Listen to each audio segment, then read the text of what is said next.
Hello and welcome to this full course on data science by Intellipaat. Every time you scroll Instagram, shop online, stream something on Netflix, or even just walk around with your phone, you're creating data. In fact, as you're watching this video right now, data is being generated. But data alone doesn't mean much. Someone has to make sense of it, spot the patterns, draw insights, and uncover answers. That someone is a data scientist and one of the most in demand roles today. This very job has played a key role in powering the generative AI revolution that's reshaping our world. According to the World Economic Forum, AI and data science will transform over 85 million jobs. And with that change comes opportunity because even more jobs are being created in data science, AI, and robotics. These shifts are happening right now, and to stay relevant, you don't just need to understand them, you need to adapt. At Intellipaat, we're here to help you do exactly that. This is your complete data science course designed by top 1% industry experts. So without wasting any time, let's quickly dive in. Are you someone who dreams of becoming a data scientist? Keep watching because today we are going to show you how data science works in the real world. Meet Alex. He's a data scientist. Let's take a quick look at what his day looks like as he works on a supply chain optimization project. The first step in solving any problem is understanding the problem itself. And for this, Alex gets in a meeting with the operation team. He asks questions, digs deeper, and figure out what exactly need to be solved. He creates actionable questions such as, is the goal to reduce cost, improve delivery time, or manage inventory better? He also checks if there are any current issue with the system. Once the business goal is clear, Alex moves to the next step, which is data acquisition. This means collecting the right data for machine to learn from and make smart suggestions. Think of it like cooking. Just as you need the right ingredient for cooking, similarly, you need the right data for a data science project. And this, the process of gathering useful information from different sources is called data acquisition. Alex collects data from inventory system, order management platform, warehouse logs, and third-party suppliers, APIs. And yes, finding the right data takes time, patience, and attention to detail. So once the data is collected, Alex moves to the next step, which is data preparation. Raw data in its natural form is very messy and unstructured. You can't jump into analysis or modeling until the data is structured. And once it is structured, the job is still not done. We still need to clean it, transform it, and organize it. Alex here needs to check the empty row, duplicate entries, missing delivery timestamps, and ensure that there are no inconsistency in the data set. This step is often the most time-consuming part of the entire process. Why? Because here you are making sure that you have the right information needed to solve the actual business problem. So once the data is clean and structured, Alex moves on to Exploratory Data Analysis or EDA, a very critical step where he identifies the feature that really matter. But why is this important? So let's say you're trying to predict delivery time. Would features like product cost, payment mode, or ID help? Those are basically the order details. They have no influence on the delivery time. So keeping them in our data science process doesn't make any sense. If we include them, we might weaken the model or introduce unnecessary noise. Think of it like cooking for one person. You don't grab everything from the fridge, just the exact ingredients you need. That way you don't overcook or waste time. EDA helps you do the same in a data science project. Focus only on relevant features so that your model is efficient, accurate, and purpose-built. Next comes the step 5, where a data science model will be prepared. Alex already have a clean data at hand. Now he trains this acquired data with machine learning algorithm that fit best to the business problem. He can apply model like random forest, k-means clustering, and linear regression. He trained these models and evaluate their performance. To do that, he used metrics like accuracy score or confusion metrics. These metrics help Alex understand how well models are able to perform on test data after they are trained. Alex usually prefers Python for this, though he also uses R or SQL depending on the requirement. Now you might think that we have accurate model, that means the job is done. Well, not true. Alex now needs to present his finding to business stakeholders again. Alex meets with the business team again to communicate his finding in a clear, straightforward way. He uses tools like Tableau, Power BI, and Excel to create visual reports and dashboards, which are self-explanatory and easy to understand for business leader. Once Alex gets the approval, he then moves to the next step, which is deploying the model.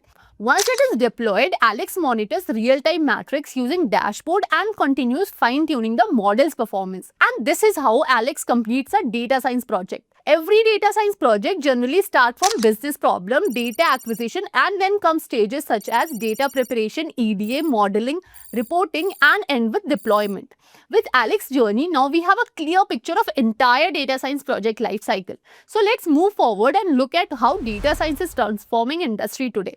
In retail, it helps forecast demand and prevent stockouts during peak sale periods. In logistics, it finds the most efficient delivery routes and reduces fuel uses. In HR, it helps predict employee turnover and improve team retention. In healthcare, it accelerates diagnosis and powers personalized treatment. A data scientist can take on many roles. You can become a business analyst, machine learning engineer, data engineer, or a specialized supply chain data scientist. In 2025, the average salary ranges from $100,000 to $170,000 depending on your skills and industry. Whereas in India, they earn between 7 lakh rupees to 18 lakh rupees as per Glassdoor. So are you ready to begin your journey as a data scientist? If yes, start today because the world of data is only getting bigger and it's need people like you. If you're just getting started in data science, here's something important you need to know. You don't have to be a hardcore programmer. That might come as a surprise, but it's true.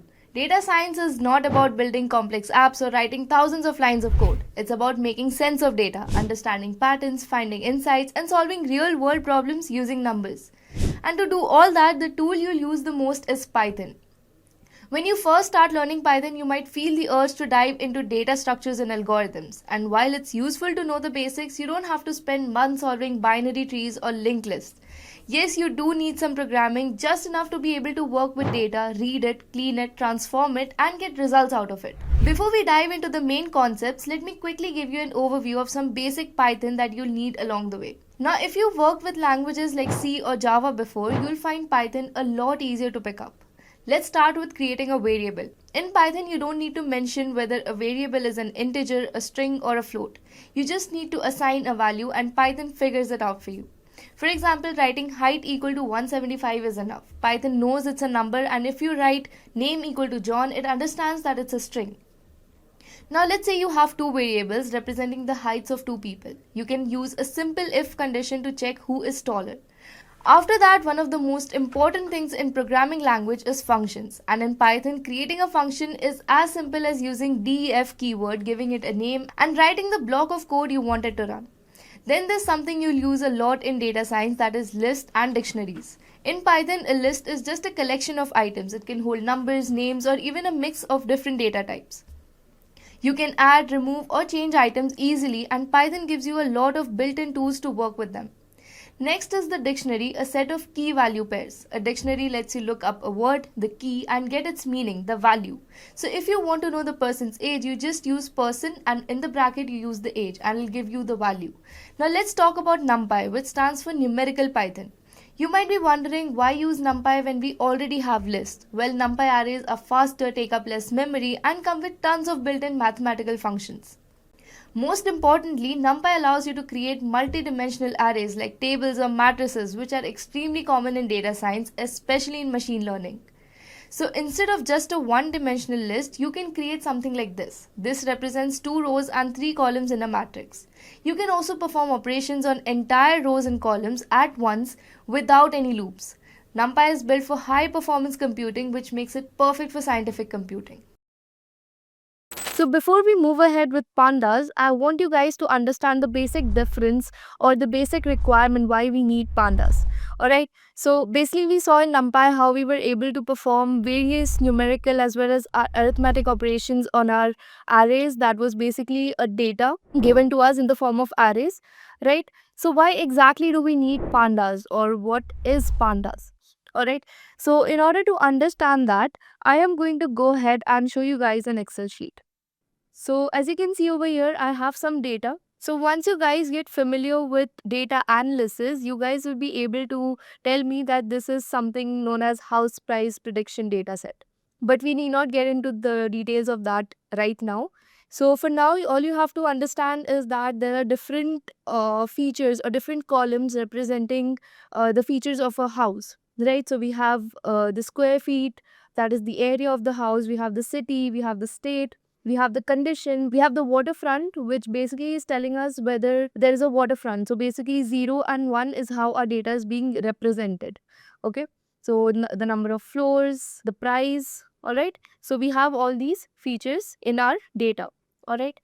Now, if I were to represent the same thing in a NumPy array, I would have my array something like this. Okay, so say I'm just representing two houses, and these two houses have two bedrooms, two bathrooms, okay, and the other house has just one bedroom and one bathroom, okay. This is what my NumPy array would look like, okay. This is basically my house 1, my house 2, and this is my bedrooms, and this is my bathrooms. Okay, so do you guys agree with me or not? Would our NumPy array look something like this or not? Except we wouldn't have this information with us. We would just have an array that would look like this. So this is the major issue that comes in NumPy when we are dealing with data. Okay, so since we only have two columns over here, maybe we can try and remember that the first one is bedrooms, the second one is bathrooms. But in case we have 12 or say 50 columns, how are we going to remember what each and every column is representing? So this is where Pandas steps in. Pandas is nothing but a tabular format of data, just how we saw in Excel. It gives us a similar representation of data in our notebook. Alright, so before we go ahead and see the demonstration with Pandas, first we'll understand why Pandas. So here are some of the important features that Pandas provides us. So it gets very easy to import our data sets. It could be a CSV file, it could be an Excel sheet, okay? It could even be your SQL database. So you can import any sort of data set in your Pandas environment. I'll be using Google Colab in this video, but you can use Anaconda or even your VS Code. Alright. Then comes your data cleaning. So this is a very important step. Now, what exactly does data cleaning mean? So when we say data cleaning, we are talking about missing values and majorly the invalid values. Okay. So when we talk about missing values, okay, let me go back to my Excel sheet. Okay, so this is the data that I have, right? So say in case of this particular value over here, 10500, what if I had a blank cell over here? That would represent my missing value. Okay, so that is basically what missing value means. So if we have a particular data set and some of the values in our data set are missing, so whenever we're dealing with that kind of scenario, we will be dealing with those missing values. Okay, we will be seeing how we can do that with Pandas. And the other case is invalid values. So say I have an age column. Okay, now we know our age can normally range from 0 to 100. Taking the worst case scenario over here, we have 100 or say 120. Okay, it cannot go above that and it cannot go below 0. Alright, so this is basically a standard age range. But what if I have a value say 200 in my age column? Now this is basically an invalid value, right? I cannot have an age that is 200 if it's for humans especially. Okay, so I would understand that there is some typing error or there is some mathematical error, and the common way of dealing with this invalid value would be dividing by 10, right? So 20 is a valid age, but 200 is not. Okay, so that is basically what invalid value means. Size mutability. So we can easily add and delete columns or rows. Okay, then we can reshape our data set, we can pivot our data set, we can efficiently manipulate and extract from our data set. And most important step is statistical analysis. Okay, so we can easily have all the statistical analysis of our data with just a few lines of code. Okay, now moving on to the prerequisites to learn Pandas. So you need to know any programming language, preferably Python. But if you know any other programming language as well, it's not an issue. Okay, and the next one is maths. That is basically you need to know some stats or inferential statistics. You need to have a basic idea like what is standard deviation, what is variance, what is mean, median, mode. So basically you need to have a basic idea of all those terms. So moving on to Pandas, we have two primary data structures in Pandas. First is series, second is data frame. Okay, now what is data structure? Data structure is basically a collection of data types that provide the best way of organizing the items or the values in terms of memory usage. Okay, so series is going to be our one-dimensional data structure, whereas data frame is a two-dimensional data structure.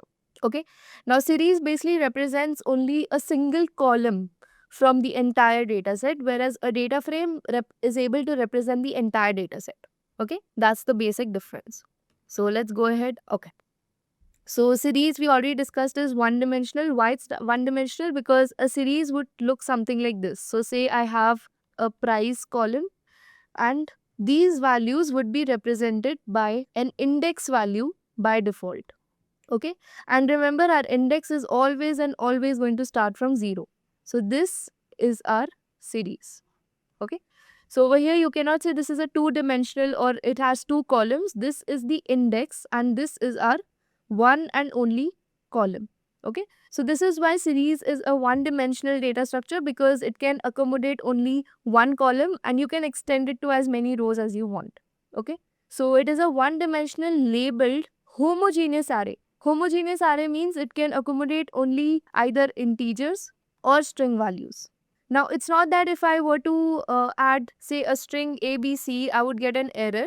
Rather, if I were to add a value like this, all of my integers would be converted to string. Okay, so this is why series is called a homogeneous array, because if I add a single string value into my series, all of my integers are going to be converted into string, and my data type of this series would be object. Okay, if I were to have only integers, my data type would be integers. Okay, so this is basically what it means. And very important property is it is size immutable. Now what this means is I cannot delete a particular row from here. I can only remove it, and when I perform the remove operation, basically I am going to be returned a new string. That is, my string originally is not going to get manipulated, rather I'm going to be returned a new string where my values would look something like this. Okay, so this is basically what size immutability means. And even if we try to append a new element, we would be again returning a new series rather than manipulating or rather than changing the original series itself. Okay, now moving on to data frames. It is a two-dimensional data frame because we can have multiple columns. So we can have a price column, we can have number of bedrooms, number of bathrooms, and so on. Okay, we can have unlimited, or you can say n number of columns and n number of rows. So basically it can be extended in this direction as well as this direction, whereas series was able to extend itself only in this direction. Okay, and this is going to be a size mutable tabular structure, and it can be heterogeneous type. Heterogeneous means we can have, say, integers in this column and a string, all the string values in this column. Okay, so we can have multiple data types supported in data frames, and it is size mutable, means you're easily able to add and delete the rows and columns. Okay, so I hope the difference between series and data frame is clear. So let's go ahead and look at the implementation in our notebook. But before we do that, I hope you guys remember you are supposed to install Pandas using pip install command. Let me just show you guys quickly. So you can go to your terminal or any command prompt, and all you have to do is type pip install Pandas. When you run it, you're going to have a few lines of code run for you, and then finally you're going to get your requirement is satisfied, and then after that you can proceed with importing Pandas as PD. Okay, so again, this is an alias. Just like we used an alias for NumPy, we are going to use one for Pandas, which is PD. Okay, so I'm going to run it. And if you guys remember, I told you guys in the NumPy video that NumPy is going to be used throughout your data analysis process. So right now we are going to focus only on the Pandas features, but when we come to real data sets, which I'll be showing you, I'll be importing a real data set also using a CSV or an Excel file, and then I'm going to show you how NumPy and Pandas both are going to be used to perform various operations on that data set. Alright, but right now we are going to be only focusing on Pandas, understand the features and the implementation. Okay, so as you can see, I have successfully imported my Pandas, and the green tick over here basically represents that the operation was successful. Okay, so now what I'm going to do is I'm going to create a basic series using pd.series, and I'm going to do so using a list. Okay, now if I go ahead and print it, so you can see my data type is int64 because all of these are integers, and by default I got an index value of 0, 1, 2, 3 and 4. Okay, so as I told you, my index is always and always going to start from 0. And now if I were to add another element, say a string value ABC, You can see now my data type is object, and all of these that were integers earlier have been converted into a string form. Okay. So I'm going to remove this for now because I want to show you guys some operations that we can perform on series. So I can go ahead and check the data type of my series. It's in 64. Then I can go ahead and check the values of my series. Okay. So you do not need any parenthesis. So these are the values of my series data structure. So you can use s.index to check the index of your series. So you can see over here my starting value is 0 and my stop value is 5 and my step value is 1. Alright. So basically I have my index from 0 to 4. So here you can get an idea about your index as well. Okay. And lastly you have s.name. So it's not printing anything because it's none. So if I print s.name, you can see it's none because we have not given any sort of name or any sort of value to a column. Okay, in order to assign a value to our column, we can just say s.name and we can assign a value to our column, say those are just numbers. So I'm going to write numbers, and if I print my series, you can see this is what my series is going to look like. Alright. So that was it about the random functions. Now we're going to look at an important topic called indexing. Okay. So you can do indexing using square brackets like we normally do for lists, and we have also done for numpy arrays. So similarly, you can do it for your series in pandas. So if I want the first element, I'm going to say S0 and I get the first element, that is 10. Okay. So if I want multiple elements, all I'm going to do is S0 to 2, and you can see my ending index or my ending value is not included in my output. So let me just comment it over here, and then we have the step value. So we have done this indexing in list as well, and you guys are well aware that your starting value is always included, whereas your ending value is never included. Alright, so whichever value you want at the end, you give your stop value plus 1 to your desired value you want in the end. Alright, so say I want values at index 2 and 3. My syntax for that would be S2 to 4. Okay, so as you can see over here, I got my values at index 2 and 3. Alright. Now another way to perform indexing is by using a function called ilog, which basically does location based indexing. So what this means is it is going to use the indexes, that is the 0, 1, 2, 3, 4 that you have as indexes, and it is going to fetch the values at those particular indexes for you. So all you have to do is say s.ilog and value at 3, and I print it, and you can see I got 40. So at index 3, I have value 40 and it's giving me the correct value. Okay. Now if I want multiple values, all I have to do is s.ilog and use double brackets and pass all the indexes that I want my values at. Okay. So I want value at index 1, 3 and 4. So as you can see, I got my output just as I intended. So this was all about location-based indexing. Now another important feature in series is that you can change the index according to you. Okay. So instead of 0, 1, 2, 3, 4, these numbers actually represent the calories. Okay. These are the different calories. So you can see I have changed the column name to calories. And now I want these calories to represent the fruit. Okay. So I'm going to create a list of all the fruits that are present in my carries. So you can see I've created a random list of fruits and I've stored it in the variable index. Now what I'm going to do is I'm going to say s.index and I'm going to pass my index variable, and then I'm going to print my series. So you can see over here, I am basically trying to say my apple has 10 calories, banana has 20 calories, grapes has 30 calories, and so on. Okay. So this is how you can change your indexes according to the information you are trying to represent. Now do not comment that I have put wrong calories for the wrong fruits. This is just a random data that I have created just to show you guys how indexing works. Okay. So now if I try to access any value using my indexes, so if I want to find the calorie of grapes, I can just say S grapes. Okay, in square brackets. Now can I use ilog function over here? Let's try it. Okay, so I get an error because this is not a location anymore, right? So when I had my numerical indexes, ilog was working absolutely fine. So I can still use ilog, but for my numerical indexes, right? The original indexes. That is, we have indexes in lists, we have indexes in NumPy, we similarly have indexes in series as well. Okay, so we can do that by alloc, but again, how will we remember what is index 3, right? So that is why we have another function called loc. This is label based indexing. Okay, so using loc, we can go ahead and say, and you can see I get my value. Okay. Now, another important thing you need to remember is in label based indexing, your start as well as stop value both are included in the output.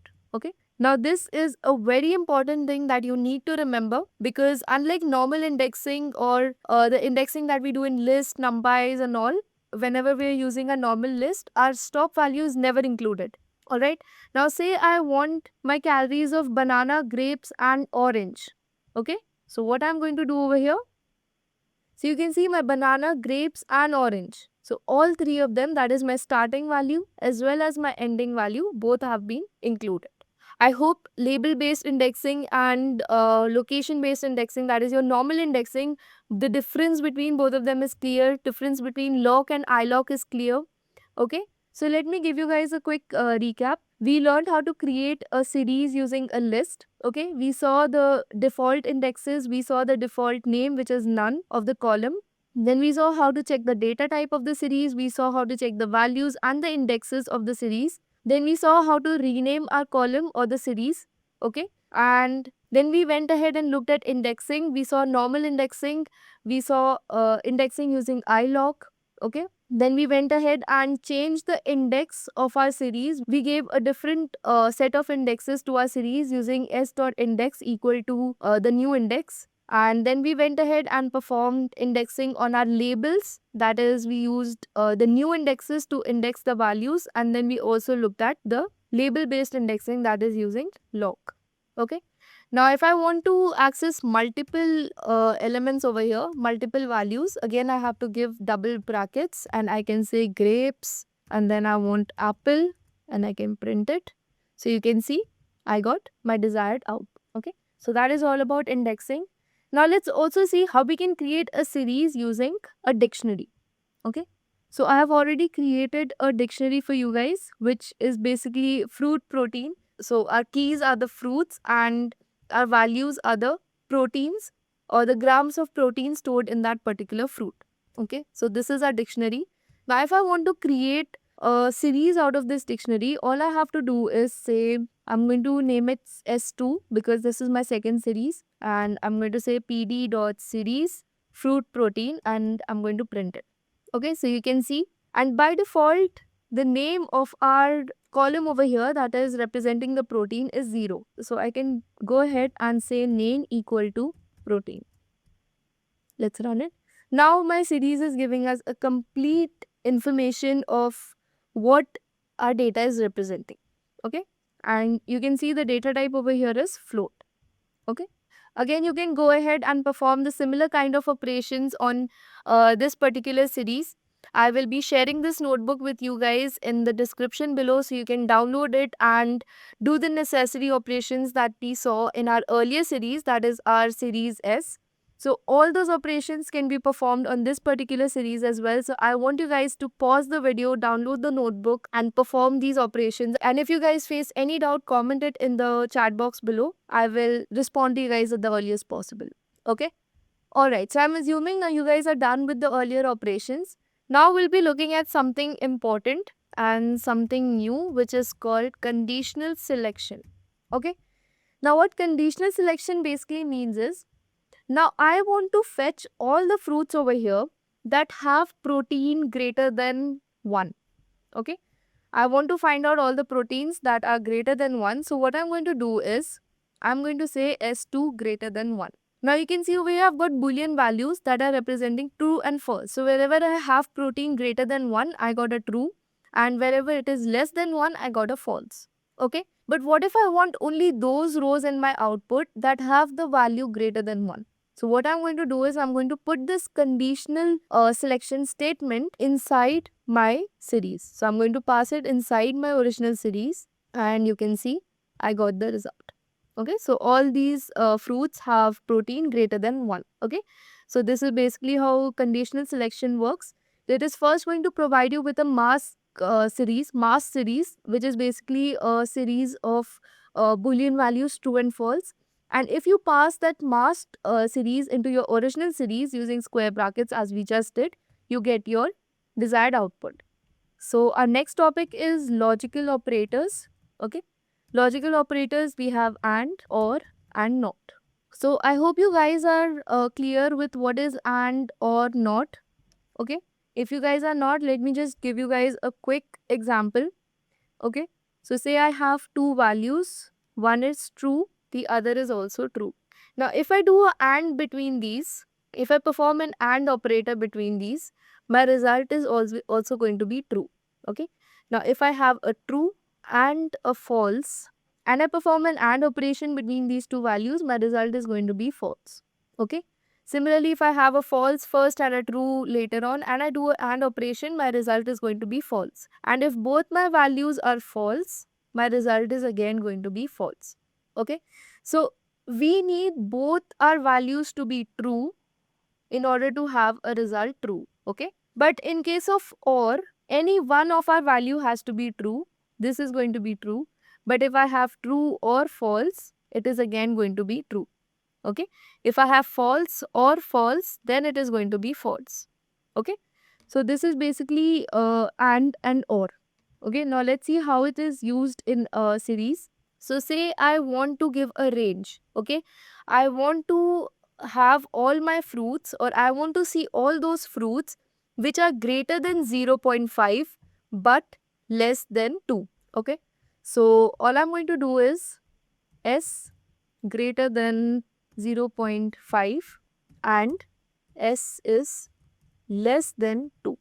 So this is the syntax that you have to follow. Okay. So you can see I got the true and false values. Now if I want to find only those rows which satisfy this condition, so you can see all these values are going to be between 0.5 and 2. Okay. I can see I can say less than or equal to 2. And now I have my fruits which have the protein value equal to 2 as well. Okay. So this is how AND is performed. So basically what happened there is wherever we had 0.5 and greater but less than 2, this range was passed to us when we use the AND operator. Okay. Now if I were to use the OR operator in this particular scenario where I'm trying to find this range, would I get this desired output? No. For the OR operator, my first condition would be greater than 0.5. So I would get all my values that are greater than 0.5. And then my second condition would be less than 2. So I would get all the values which are less than 2. That means below 0.5 as well. Alright, so as you can see over here, I have 0.3 and I have 2.6 as well in my output. So this is basically telling me that I have used an OR operation over here. Okay. So similarly, you can use and OR and you can also use your NOT operation. So I can say I want all my values which are not greater than 1. Okay. So you can see all these values are smaller than 1. Okay. So this is how the logical operators like and, or, and not are performed. And then finally we have a topic of modifying the series. Okay. So say instead of my calorie of mango to be 0.8, I want it to be 2.8. So what I'm going to do is, just like a normal list, I'm going to go ahead and say S mango and I'm going to say 2.8. Okay, so it's run successfully. Now if I print my series, you can see my mango protein has been changed to 2.8. Okay, so this is how you can modify your series. Okay, at any particular index. You can change the value. You can also change the index, but you will have to pass your entire index again. Okay. So this was all about series. Now we are going to move ahead with data frames. So I hope series was clear. If you guys have any doubt, comment your doubts in the chat box below. I will respond to you guys as quickly as possible. And do make sure that you guys have this particular notebook downloaded in your systems and you guys are working with me side by side. So that's going to make the entire process more fun. Okay. So far you guys have gotten a basic understanding of series and we have already covered NumPy. So I have a question for you guys. So basically I have a series and I want you to find the answer of this particular query. Okay, so if I say s dot not null and I say I want a sum of all the values that are not null, I want you guys to quickly comment the answer in the chat box and tell me what's going to be the answer in if we run this particular query. Okay. So moving on, let's look at our very next topic, that is data frame. So it is important and very interesting if you guys understand it carefully. So basically I have some data in the form of dictionary, as you can see over here. So I have some names, I have some ages, and I have some departments and salaries. Okay. And now I want to convert this particular, so if I print this data, it's going to look like this. Okay. It's not very neat and it's not very easy to understand. So what we're going to do is we're going to go ahead and convert it into a data frame, and let me just print the data frame for you. Okay. Alright, so I have this particular data set with me. So if I want to see just the starting values, I can just say df.head and say I want to see the first two rows. Okay, so I can do it using .head function. And if I want to see the last values, I can just say df.tail. Okay, so by default the parameter over here is 5, but if we want we can tailor it to our own needs. So I want to see the last three rows, so you can see 5, 4 and 3. Okay, so moving on, we can again use our lock and ilog functions just like we did with our series. So say I want to fetch the first and second row of my data set. So what I'm going to do is I'm going to say df.ilog and I'm going to say 1 to 3. Okay, so you can see I have my first and second row and all the columns. Okay, so now in case of all these columns, what if I want only department and salary in my output? So what I'm going to do is I'm going to say df.log.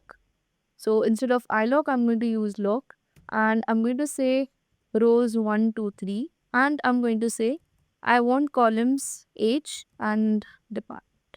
So I'm going to have a comma over here to separate the columns. So you can see over here I have age and department and my 3 rows. Okay. So we discussed earlier, whenever we use the log function, our starting as well as ending indexes are going to be included. So I have 1, 2 and 3 rows instead of just 1 and 2. So if I want just the 2 rows, I have to say 1 and 2. Alright, so I hope this is clear. Okay, so we can use ilog and log in this manner. But if I wanted to include my first and second column in my ilog column itself, so you can see I have my first two columns in my output. Okay, so basically when we're using ilog for data frames, we have to pass our rows and our columns, and the range for these are going to be separated by a column. Okay, so we can do that using ilog and log. So we'll be using this a lot. Okay, direct indexing in a data frame gets a little complicated, so that's why we'll be only using ilog and log functions. Okay, so you can go ahead and play around a little with ilog and log and try to access different rows and different columns. So now we'll be moving to accessing only an individual column. Okay, now if I want to access just one particular column, all I can do is say df_age. So this is how I get only the age column. Okay, now if I want multiple columns, I have to add another bracket and I can simply separate my columns and say I want age and department. So you can see this is how I get my output. Okay, now what if I want to drop this age column? Okay, so you can see I have a null value also over here. Now I want to drop this age column because I feel it's not very relevant to my data set. So how I can drop it is I will just say df.drop and I will say age. Okay, and I will pass axis equal to 1 because I want this entire column to be gone. Okay, if I want a particular row to be gone, my axis would be 0. Okay, so it is a particular row wise operation. But if I want a column gone, I want my axis to be 1. Okay, so if I run it, now you can see my age has been disappeared from this particular output. But if I print my data frame, you can see the age is still there. Okay, so until and unless we use the parameter in place equal to true, by default in place is equal to false. Okay, so in place is basically telling us to perform the operation in the original data frame. Okay, so if we want the changes to be displayed in our original data frame, we are going to use in place equal to true. Otherwise, by default, it is going to be false, and it is only going to return a new data frame, and our original data frame is going to remain unchanged. Okay, so as you can see, it has been unchanged. Now this is a missing value over here, this and this. So we'll be dealing with these missing values later on, but first let's understand a few more functions. So we can go ahead and check the shape of our data set using df.shape. So this is telling us that we have 6 rows and 4 columns. Okay, 1, 2, 3 and 4. Okay, so again the indexes are not counted as a part of a column, just like we did in series. Okay, so these are by default values over here. And we have 6 rows. Okay, so we basically have 6 samples. Okay, these are known as samples. This is the sample sets. Okay, so we can also go ahead and check the data type of our data frame. So we can also go ahead and check other information about our data set. So using info. Okay, so this is telling us that we have these particular columns: name, age, department and salary. Okay, and these are the data types in our column. So we have 2 columns having float data type and 2 columns having object data type. Okay, so name has object data type, age has float data type, department has again object data type, and salary has float data type. Okay, now over here we have a non-null count. Non-null count basically means that we have 6 non-null values, that is, we have total 6 samples and all of these 6 samples are non-null. Okay, so basically in the name column we have 0 null values. Okay, and we move to the age column, and over here we have 5 non-null values. That means we have 1 null value over here, and over here also we have 1 null value, whereas over here we have 0 null values. Okay, it is also displaying the memory usage to store this particular data set. Okay, and another operation that you can perform on your data set is describe your data set. So over here you get statistical information on your data. So over here we only have 2 data sets that are of type float or integer. Okay, so we can perform these particular operations, that is the count, mean, standard deviation, minimum value, and these 25%, 50%, 75% are basically the outliers in our data set. Okay, and the maximum value. Okay, so using the describe function, you get a basic information about your data, like you have 5 values in your age column and 5 values in your salary column that are present. Then the mean value of your age column is 28, whereas mean value of your salary column is 58400. Standard deviation is this. The minimum value of age is 25 and minimum salary is 50,000. Then you have other information about your data set. Okay. So in NumPy, we saw an important concept called broadcasting. Okay, we also looked at the rules for broadcasting. Now we'll see how broadcasting is performed in Pandas. Okay, so I have a salary feature over here. So our columns are also known as features. Okay, so these are our columns or our features. Okay, so if I want to say increase the salary of all the people over here, okay, of all these people, I want to increase the salary by say 5,000. All I have to do is say df salary, and I will say df salary plus 5,000. Okay. Now you guys must be wondering, this is a scalar digit or an integer, whereas this is a one-dimensional array, right? If I just print df.salary, let me go ahead and print df salary. If I print this, you can see this is a one-dimensional array, right? This is basically an array having 5 rows and 1 column, right? And this over here is just a scalar value. Now I want to increase all these values by 5,000. So do you think if I perform this particular operation, I will get an error, or will it successfully perform? So if you guys said it will successfully perform, you guys have understood broadcasting really well. So if I go ahead and print my salary now, so you can see it has been increased by 5,000. Okay. So what's happening over here is, instead of treating this as a scalar value, it has been broadcasted to match the shape and size of this particular column. Okay. And then the operation has been performed over here. Cool. So moving on to the next concept, we have renaming columns. That is, we can rename the columns in our data. Okay. So if I want to rename a column, all I have to do is called df.rename and pass my columns. Okay, so I want my department column to be displayed as DEPT. Okay, and I'm going to say in place equal to true because I want this operation to be performed in my original data set itself. Okay, so if I go ahead and print my data, so you can see my department has been changed to DEPT. Okay, so this is how you can go ahead and rename your columns using dot rename function. So you can also go ahead and check the unique values in your data for a particular column. So I want to see all the unique salaries in my data set. So you can see over here, these are the unique salaries in my data set. Okay, I can check it for another column. So I can check the unique departments. So again, these are case sensitive. So if I check the unique departments in my data set, so I have 3 unique departments, that is HR, IT and finance. Okay.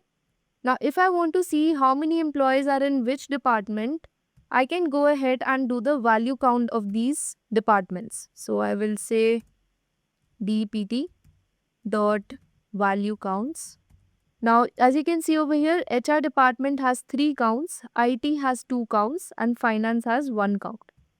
Okay, so basically it's telling us that there are 3 people in HR team, 2 people in IT team and 1 in finance team. Okay, so this is how you can check the distribution of one particular column across your data set using value counts. Now, what if I want to create a new column called promoted salary? That is, I want to check the salary of all the employees after the promotion. Okay, so say some of my employees have been promoted and I want to create a promoted salary column in my data set itself. So if I want to do that, all I have to do is say df original salary, and after the promotion their salary is going to be say multiplied by 10. Okay, so if I run this particular query and then print my data frame, so you can see the salaries have been increased in my promoted salary column. Okay, so they have been multiplied by 10. Again, this is a broadcasting rule again. Okay, so this is how you can go ahead and create a new column in your data set or your data frame. Alright, so now that we have learned how to create a new column, I think it's time to dive into data cleaning. So as you can see, we have a few null values in our data set. So I want to get rid of them because till I have those, I will not be able to perform some operations, plus it doesn't look very good. Okay, so first I'm going to check how many null values exactly I have. So all I did was I checked for my null values inside the entire data set and then I did a sum of all those values. So as you can see over here, my name column has 0 null values, my age column has 1 null value and my salary column also has 1 null value. And so does my promoted salary column. Okay. So I have a few options over here. I can either just get rid of all the rows that have these null values. Okay. So I can do that by using df.drop na. Na stands for null values. So I'm basically dropping all the null values. And if I just run this prompt, if I just run this without any sort of argument or without any sort of parameter, as you can see, I'm just left with 4 rows. Okay, so basically any row that had null value has been removed. And again, I have not used in place equal to true, so my original data set is still untouched. Okay, so this is basically just a new sort of data set that has been altered and returned so that I can see how it's going to look. Alright, so by default over here, you can see my argument of how I want my null values to be deleted or dropped is any. So basically any row that has any sort of null value has been dropped. Okay, so if I run this using how equal to any, so again my result is the same. So we saw one sort of parameter in drop NA, that is how equal to any. Now the other parameter in drop NA is all. Okay, now the other argument that drop NA takes is all. Now what this is representing over here is particular row. Okay, when we said how equal to any, we were just saying any row that had any null value. Okay, so whichever row had any null value was dropped. Now over here we are saying if all the values in a row are null, we are going to drop that row, otherwise we are not going to touch it. Okay, so we do not have any row that has all the null values, we just have this row that has 2 null values, but again we have 3 non-null values as well in this particular row. So again, none of my rows were altered and the data remains as it is. Okay. So this is one option when we are dealing with missing values. We can just get rid of those null values. Okay. The other way is to fill those missing values. Now how I can do that? So let me just find, okay, here is my null value, right? So I can either fill this null value with the most repeated value in this particular column. Okay, that is one option. Let me just write it down for you guys. Okay, so dealing with missing values is one of the most important aspects when it comes to a data set, because you will be dealing with a lot of unclean and messy data sets, and missing values is going to be one of them. Okay, so let me just write missing values. So one way of dealing with missing values is getting rid of them, which we just saw by using drop NA. Okay, and the next one is by filling them up. And for filling those missing values, we use the function fill NA. Okay, so this is the second method. Let us see how it works. Okay, so all I have to do is say df.fill NA. Okay, and let me just run it. So I must specify a fill value or a method. Now I want to fill all the null values with say 0. So you can see this is what my data set is going to look like finally. Okay, but this is again a very noob method to perform on a data set, because I do not want my age to be 0 or my salary to be 0 just because it's missing, right? So instead what I can do is, for my age column, I am going to fill all my missing values with the mean. Okay, and I'm going to say, okay, let's not keep it in place equal to true, because I do not want to modify my original data. But if you guys want to, you guys are free to do it. Okay, so I'm just going to replace all my missing values in the age column with the mean of the age. Okay, so initially my third row had a missing value and now it has been replaced with the mean. Alright. Similarly, for the salary column, what I'm going to do is, if I replace it with the mean, it's not going to be very technically or mathematically correct. So instead, what I can do is, I can replace it with the median, right? I can go ahead and replace my salary in my DF column, and I'm going to say I want it to be filled with the median of my salary. So you can see over here, my fourth row was missing in my salary column, and now it has been filled with the median value. Okay, so this is another way that you can fill your missing value. Okay, now this is something that we can do mathematically, right? But what if I want to just randomly fill my value? So this was the missing value, right? So there is another method in fill NA. Instead of providing a default value, what we can do is something known as forward fill.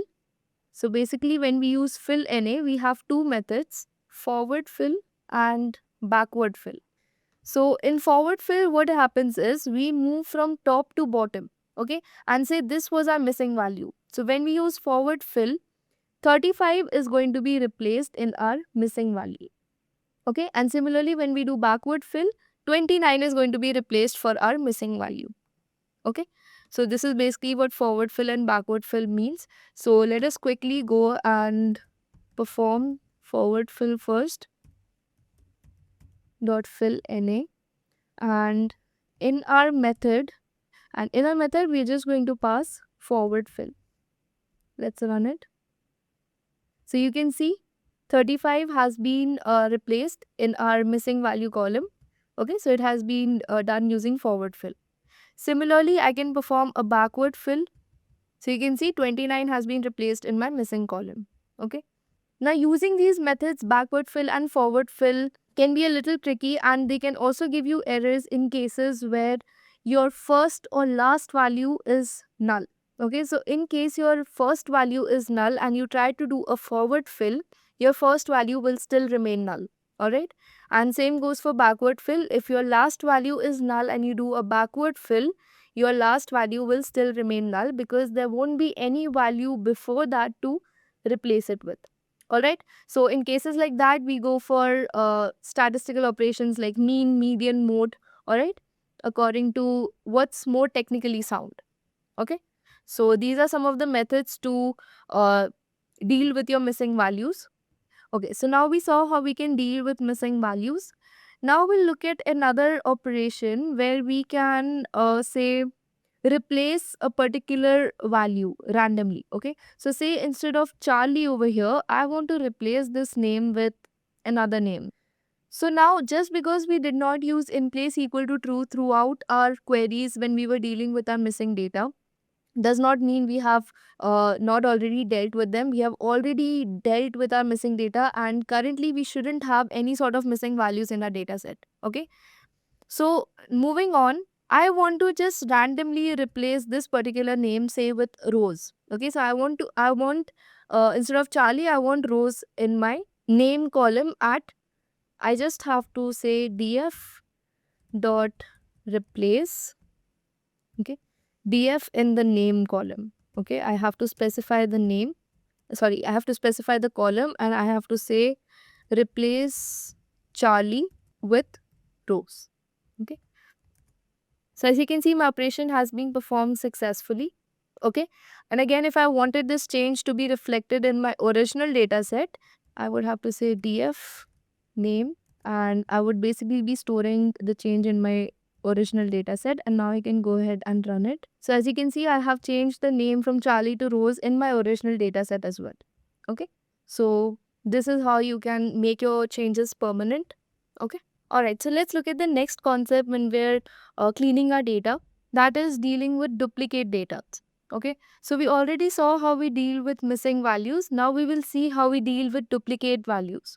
Okay, so as you can see in this particular data set that we have over here, we have the entry Alice twice. Okay, and as you can see, the age, department salary, and the promoted salary, they match for both these records. Correct? So how do we deal with duplicate values? So we already have an inbuilt duplicated function. So in order to check for all the duplicate values, all you have to do is say df.duplicated and pass it in the data frame variable. And when you run it, and your output will be your second repeated record in your data set. Right? So we are not going to consider this as duplicate. Rather, we're going to consider this as duplicate. So let's see how duplicated works.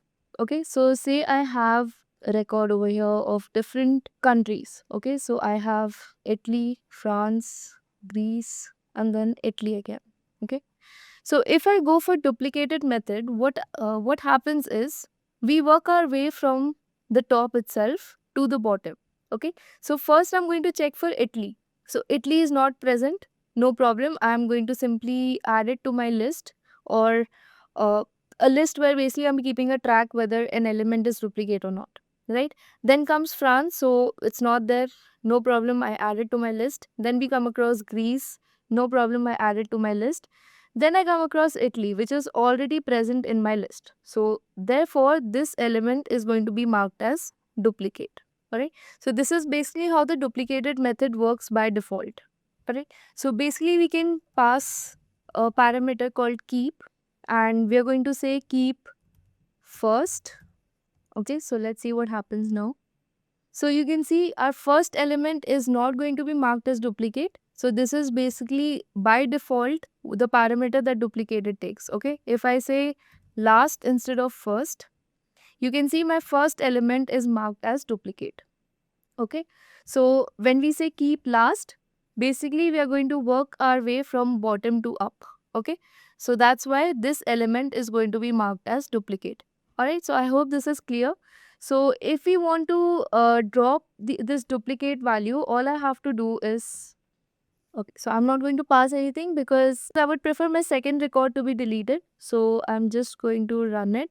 So if I print my data set, you can see my duplicated record, that was the second record, has been removed or deleted from my data set. Alright. Okay. So I hope the data cleaning process is clear. We have learned how to deal with missing values as well as duplicate values. Okay. All right. So let's see how we can deal with invalid values. Okay. So since I want to make the changes in my promoted salary column, I have simply written df and promoted salary in the brackets. And now in order to do these changes in the column of a particular data set, I will be introducing you guys to a very important topic or an important function called lambda. So you guys must have studied this in Python as well, right? So all we have to do is promoted salary, and I will say apply lambda x, and I'm going to say divide that x. X is nothing but the records of my column promoted salary. So this is my input variable x and this is my output variable x divided by 10. But I have a condition: if x is greater than 6,50,000, right? Else, if it is not greater than 6,50,000, I'm simply going to return x. Alright. So let me run it. Okay, so it has run successfully. I'm getting some sort of documentation, but I'm going to ignore it for now. Okay. So as you can see, the two records that I had that were greater than 6,50,000 have been divided by 10. Alright. So this is how you can deal with your invalid values using the lambda and apply function. Alright. So this is the syntax for that. So moving on, we'll also look at some string functions. So in this particular sample data set that I have taken, we do not have any sort of explicit need to do these string functions. Okay, so maximum times whenever you have a string input, okay, so say the names. Over here, I just have the first name, but in case I had a name like Alice underscore, say, Fernandez, okay. So in order to deal with inputs like this, all I would have to do was df, and I would create two separate columns saying first name and last name, okay. And then all I would do was df, and I would split my name column. So basically I'm using name as this name instead of my column name because I do not have any sort of input like this which I want to demonstrate to you guys. Okay. So even though this is not a column per se, this is just a variable that I've created, and I'm pretty sure I'm going to get an error. Okay. So I am going to split it using string dot split method. Okay. And I want to split it based on underscore. Okay, so wherever I have an underscore, I want to split my string. Okay, so in case instead of underscore all I had was a space, I could use an empty string over here. Okay, but since I have an underscore between my first string and my second string, I'm going to split it based on my underscore. Okay, and let me see if I run it, what's going to happen. Okay, so I do not have any column name, but again, this is how you would split your data set. So obviously this code is not going to run for me because I do not have any column called name, and wherever I have name, I do not have any sort of connectors between two strings. These are just single names. Alright, so I will not be able to split these particular strings over here that I have. So this is just a demo for you guys that in case you have a column like this is how you're supposed to deal with it using string.split method. Alright. So now that we are clear with data cleaning, I want to show you guys a few more examples of apply and lambda. Okay, so because there will be instances where these methods are going to be very useful because they let you change the single entries of a column or a row, right, based on particular conditions. All right, so let me create another scenario where I want to multiply the age. Okay, I want to multiply all the ages by 2. Okay, so all I'm going to do is age, and then I'm going to call my age function age column over here, and then I'm going to say I want to apply. Now instead of passing lambda, what I can do is I can go ahead and create a function where I am multiplying my age. Okay, I'm going to have my input as x, and then I'm going to simply return x into 2. Okay, so instead of calling lambda over here, what I can do is I can say multiplying age and pass x. Okay, so it will not take any input. I'm sorry about that. So let me run it. Okay, so now if I print my data frame, you can see my values of age have been multiplied by 2. Okay, so let me bring back my ages to the original value. Now this time I will use lambda instead of creating a function by default. Okay. And I'm going to say apply, and I'm going to pass lambda, and I will say x, and I will say x divide by 2. Okay. Now there are no conditions. There are no if else conditions. I want all of these entries in the age column to be divided by 2. So I'm not going to pass any if else like we did previously. Right. So I'm going to run it, and if I print my data frame, my ages are back to the original values. Okay. So this is how lambda and apply functions are used, and you will be using them quite a lot. Okay. So moving on, I want to tell you guys about another very important concept, that is joins and merges. Okay. Now, in order to understand joins, let us go through a quick overview of what are joins. Okay. So consider this scenario where I have two data sets, A and B. Okay. Now, when you're dealing with large data sets, it's not necessarily that you're going to have all the columns in one particular data set. Okay. So, if you guys remember, I showed you guys an Excel sheet of various columns or various features of a house, right? Number of balconies, number of bedrooms, the location, the state, and so on, right? Now I had all those columns in one particular sheet. But what if I had two sheets, A and B, where in one sheet I only had, say, the features of the house, that is, the number of bedrooms, the number of bathrooms, the balconies, and in another sheet I had the different features, say when the house was built, where it's located, what's there nearby, and stuff like that. Okay, so I had two separate sheets. Now I want to combine these sheets. All right, so there are different methods. So if we talk about joins, there is left join, right join, outer join, and inner join. Okay, these are the joins that exist. And another method is to merge. Okay, merge is similar to inner join. All right. So let's quickly see what left join would look like. So if we were to combine these two data sets on, say, a particular property, and we perform a left join, our left side of the data set, okay, whatever there is common between the two data sets is going to be ignored. Whatever exists in only data set B is going to be ignored. Rather, we are going to have something that is solely available with data set A, and this happens in left join. Okay. Similarly, in right join, it happens the opposite way. We're going to have only the properties of B in our data set. Okay. And when we perform a full outer join, we're going to have everything of A and B. Okay. So each and everything that we have in A and B is going to be included in our outer data set. Sorry, outer join. And when we perform an inner join, it basically happens over here. Okay. Only the common properties between A and B. And when we merge two data sets, we merge them based on this particular common column, and whatever properties A and B have, both are visible in our merged data set. Okay, so let me say this is another data set. So let me just convert it into a data frame. So I'm going to call it df2, and I will say pd dot data frame, and I will pass my department. Okay, so let me just print my other data frame. So as you can see, this is my second data set. So now if I want to combine the information from this data set and the data set that I had earlier, I have something known as concat. Okay, so concat is going to let me merge the information from both these data sets. So if I use pd.concat and pass the two data sets that I have, this is the output that I'm going to get. Okay, so since in our second data set we have a location and manager, but we do not know which employees have this location and this manager, we have a null over here.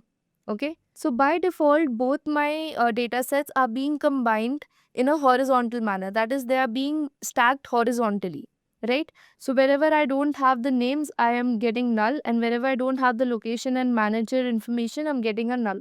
Okay, but if I were to do the same operation column wise, that is, if I were to combine these two data sets in this particular direction, I would have to say pd.concat, pass my two data sets df and df2, and I would say I want it to be joined on axis 1.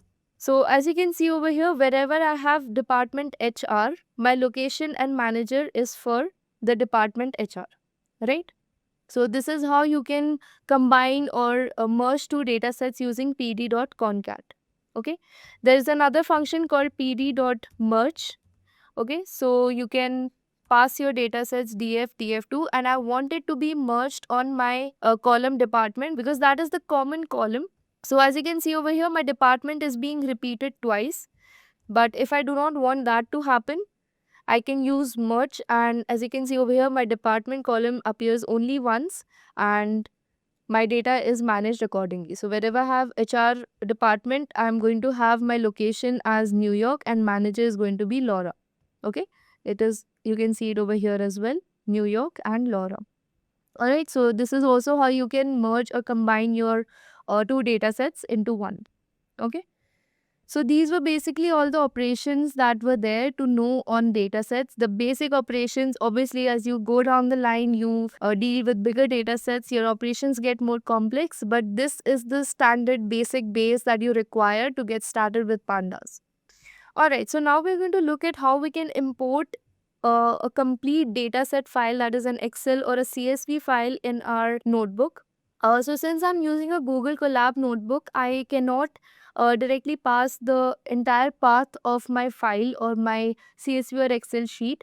If you're using Anaconda or VS Code, you can do that. So if you're using those platforms, all you have to do is right click on your data set and click on copy as path and create a variable and just say pd.read underscore CSV, because this is a CSV file, and all you have to do is pass the path inside the parenthesis as an argument.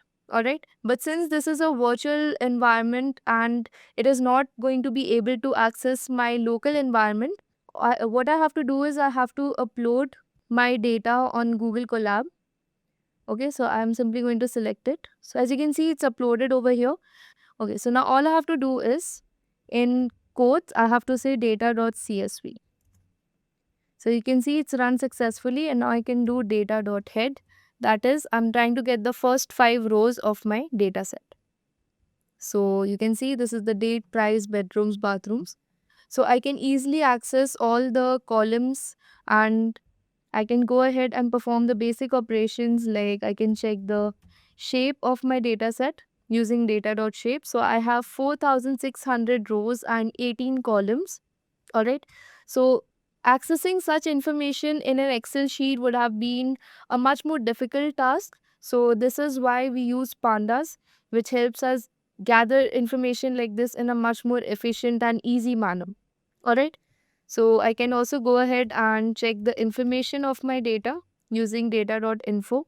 So you can see I have 4,600 non-null values. That means I have 0 null values in my entire data set. I have 0 null values. Okay. So you can also check the data type of each and every column. Now you can see over here, this is an object data type, but date is supposed to be in a time format, right? You're supposed to be able to access the day, time, and year of a particular date in an efficient manner, but this is stored in an object manner. All right.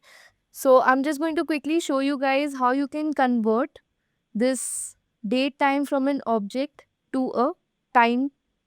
Okay, so this is the syntax that you have to follow. So I'm going to pass my date, and then I'm going to use pt.datetime to convert my date from object to, okay, so it is data.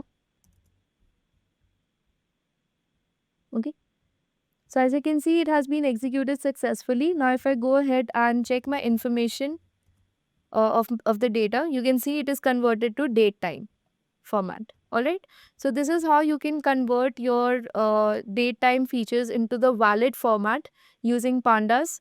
All right, so this is again only a one line code, but you should be aware that it can be done, and this is how you bring your data to the correct format.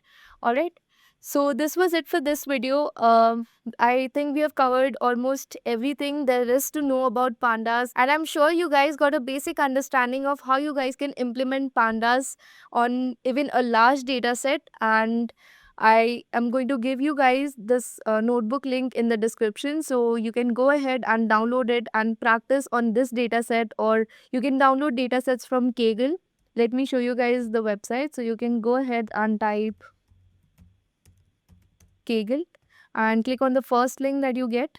Register on this website and you get hundreds and thousands of data sets for absolutely free. You can download them and you can also go ahead and check out the discussions if you face any issues or doubt, right?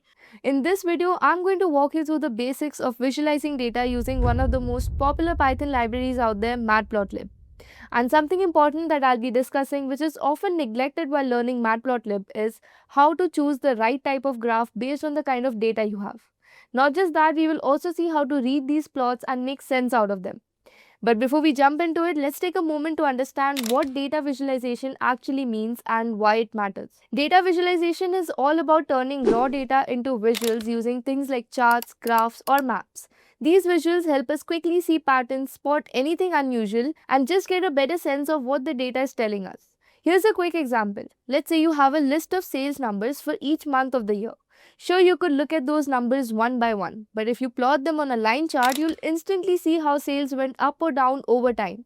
That's the beauty of data visualization. It helps make data clear, simple, and easy to understand. Now coming back to Matplotlib, this is a Python library built specifically for creating visualizations. It's been around for a long time and is widely used in areas like data science, research engineering, statistics, and business management. What makes Matplotlib so powerful is its flexibility. You can create all kinds of plots like line charts, bar graphs, scatter plots, histograms, pie charts, and even 3D plots. And the best part is you can fully customize how your plots look, from colors and styles to labels, titles, and legends. When it comes to using Matplotlib, there are two main ways to make your plots. The first one is through something called the PyPlot API. This is the simpler and more commonly used method. You just import it using import matplotlib.pyplot as PLT and then use functions like plt.plot or plt.bar to make your charts. The second way is through the object-oriented API. This one gives you more control and is better suited for complex or customized visualizations, especially when you're building something that needs to be more advanced or integrated into an application. In this tutorial, we are going to explore both methods using easy examples. So go ahead and open your Jupyter Notebook or Google Colab and let's get started with Matplotlib and the world of data visualization. So before we get started with the implementation of Matplotlib, I want to quickly show you guys the anatomy of a Matplotlib figure. So a figure in Matplotlib is basically the entire window or page. It's basically the entire canvas that represents the various components like legends, your axes, the grids, your labels, everything, right? So all the components are contained inside a figure. So let us quickly go ahead and see what are these different components. So first we have the axis. So we have x-axis and the y-axis, and what these axes are representing is basically shown by the labels. So we have x-axis label and y-axis label. So say for example, I have the data of number of hours studied versus the marks scored. So I can represent my x-axis as the number of hours studied and I can label it as number of hours studied, and similarly I can do it for y-axis label as the marks scored. So I know what I am showing on my plot. Then there's something known as ticks. So we have major ticks and minor tick labels. So major tick labels are basically these marks that you can see on your axis. So 0, 1, 2, 3, 4 are basically your major tick labels, and your minor tick labels are the in-between marks like 0.25, 0.5 and so on. And then we have something known as a legend. So this basically represents what each color or mark is representing. Right, so over here we have a blue line and a red line. So whatever these blue lines and red lines are representing, that can be shown in a legend. Then you have your grids. So these are the dotted lines that help you figure out or read your plots in a more efficient manner. Then you can also label your entire figure. So you can give a title to your figure using the title component. So that is pretty much it about a figure. So these are basically the major components inside your figure. As we go ahead, we will see how to tweak these different components according to how we want our figure to look like. Alright, so in order to get started, I want you guys to quickly open any terminal and just run the command pip install matplotlib. And once you run it, you will see a few lines of code run over here for you. And finally, when you get the message requirement satisfied, that means your library is installed successfully. Now, once your library is installed, you can go ahead and import it in any environment that you like. I'm using Google Colab. You can use VS Code or Jupyter Notebook, right? According to your preference. So I'm going to go ahead and import my Matplotlib if I run it. So it's imported successfully. So along with my Matplotlib, I'm also going to import Pandas. And if I run it, so both my libraries are imported successfully. So just to give you guys a basic gist of what Matplotlib does, I'm just going to create two variables for you guys. So I have my variable x as 1, 2, 3 and my variable y as 4, 5 and 6. Okay, so these are my x and y variables. Now, in order to plot these variables using Matplotlib, all I have to do is say plt.plot, pass my variables x, y, and just say plt.show.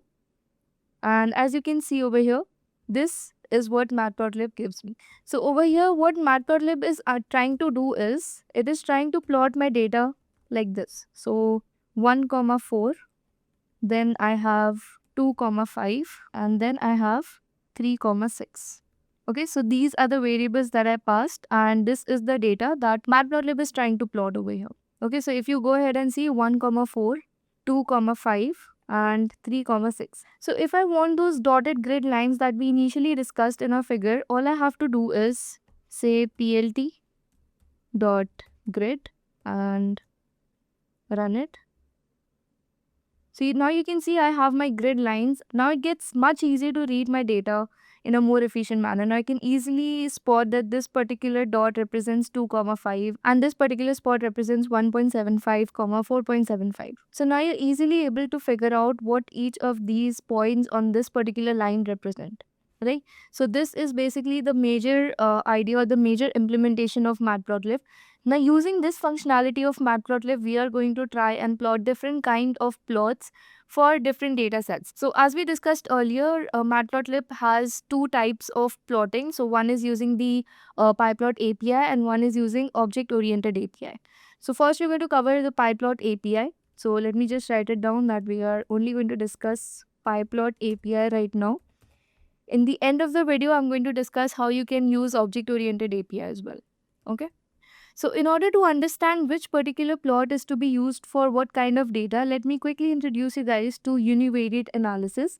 So a univariate variable basically focuses on one variable at a time. It could be a height, weight, or a category like yes or no. Alright, so first we're going to cover the numerical column. So in order to understand, let me just create a data where I have a column salary and it looks something like this. Okay. So this is my salary column and this is just a dictionary and I have to convert it into a data frame. So I'm going to call my data set df and I'm going to say pd dot data frame and I'm simply going to pass my data. Now if I try and print the first 5 records of my data set, this is what it's going to look like. Okay, so this is my salary column and these are my records. Let me also go ahead and check the total number of records in my data. So all I have to do is say df.shape and if I run it, so I have 20 records and I have only one column. So over here I have 20, 1. Alright. So now in order to visualize this particular column in my data frame, the first plot that I have is a line plot that we have already seen, but now we're going to see it in much more detail. So in order to plot a line plot, all I have to do is plt.plot. And in my parentheses, I just have to pass my column inside my df variable, that is my data frame, like this. So if I run it, so this is basically how my salary column is varying. Okay. So at some point it is really high, that is the highest salary is going to 55,000, whereas the lowest salary is somewhere around 25,000. Okay. Now what I can do is I can also go ahead and make some changes in my plot. Like I can say I want my color to be red and I want my grids to be shown, and I can also have my markers. So I can have my marker as letter O.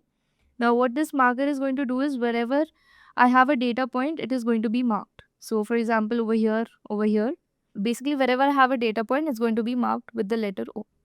I can also go ahead and change the line width. Let me just run it. So as you can see, my color has been changed to red. I have grids in my plot and my marker is being represented with a dot over here, as you can see. Now instead of a straight line, I can change my line style to a dashed line like this. So now you can see my line is a dashed line, or I can also change it to a dot using the colon. So now you can see my line has been dotted. I can also go ahead and change the width of my line using the line width parameter, and I can say I want it to be 2. Okay, so as you can see, the width has been increased. So if in case I want my marker to be represented with a star, all I have to do is pass this particular symbol and you can see the marker style has been changed. Okay, so you can go ahead and play around a little with the parameters that are available in Matplotlib. Again, Seaborn offers a bit more functionality compared to Matplotlib, but this is great when you want to deal with your plots at a lower level. Okay.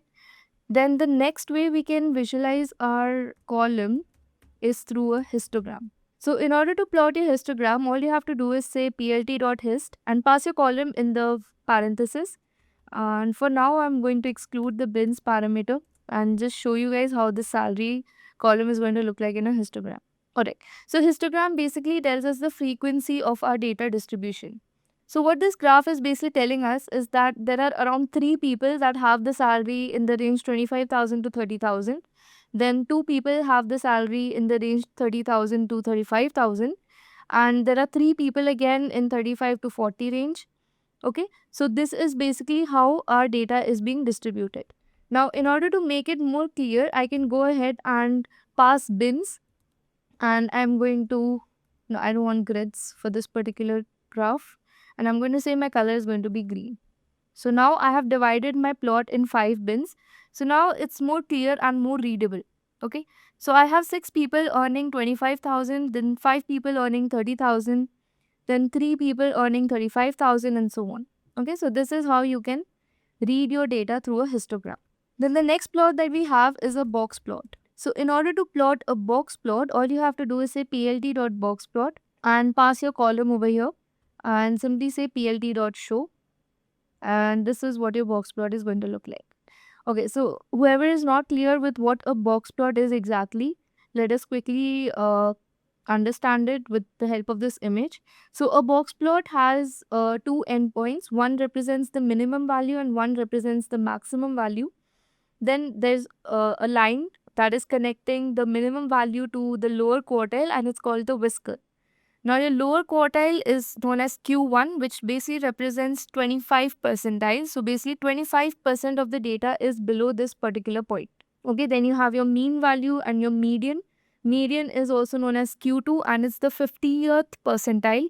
This represents 50% of the data is below this particular point. Then you have Q3, which is 75 percentile. So 75% of the data is below this particular point, and then you have your maximum value. Okay, so Q1 to Q3 is known as your interquartile range. And then you have something known as outliers. Now, outliers are basically the extreme values that are either lower than the minimum value or greater than the maximum value. Okay, so these are basically the extreme values and they are plotted outside the box plot. So box plot makes it very easier to identify whether there are any outliers in your data or not. Okay, so as we can see in this particular plot over here, there are no outliers currently. But if I were to add a salary, so at index 20, I'm basically adding a salary 0. Okay. Now, if I run it, now I go ahead and plot a box plot. You can see over here, I got an outlier value which is at 0. So this is the value I just inserted, as you can see over here, through df.loc. So we have already covered LOC and ilog in my previous video of Pandas full course.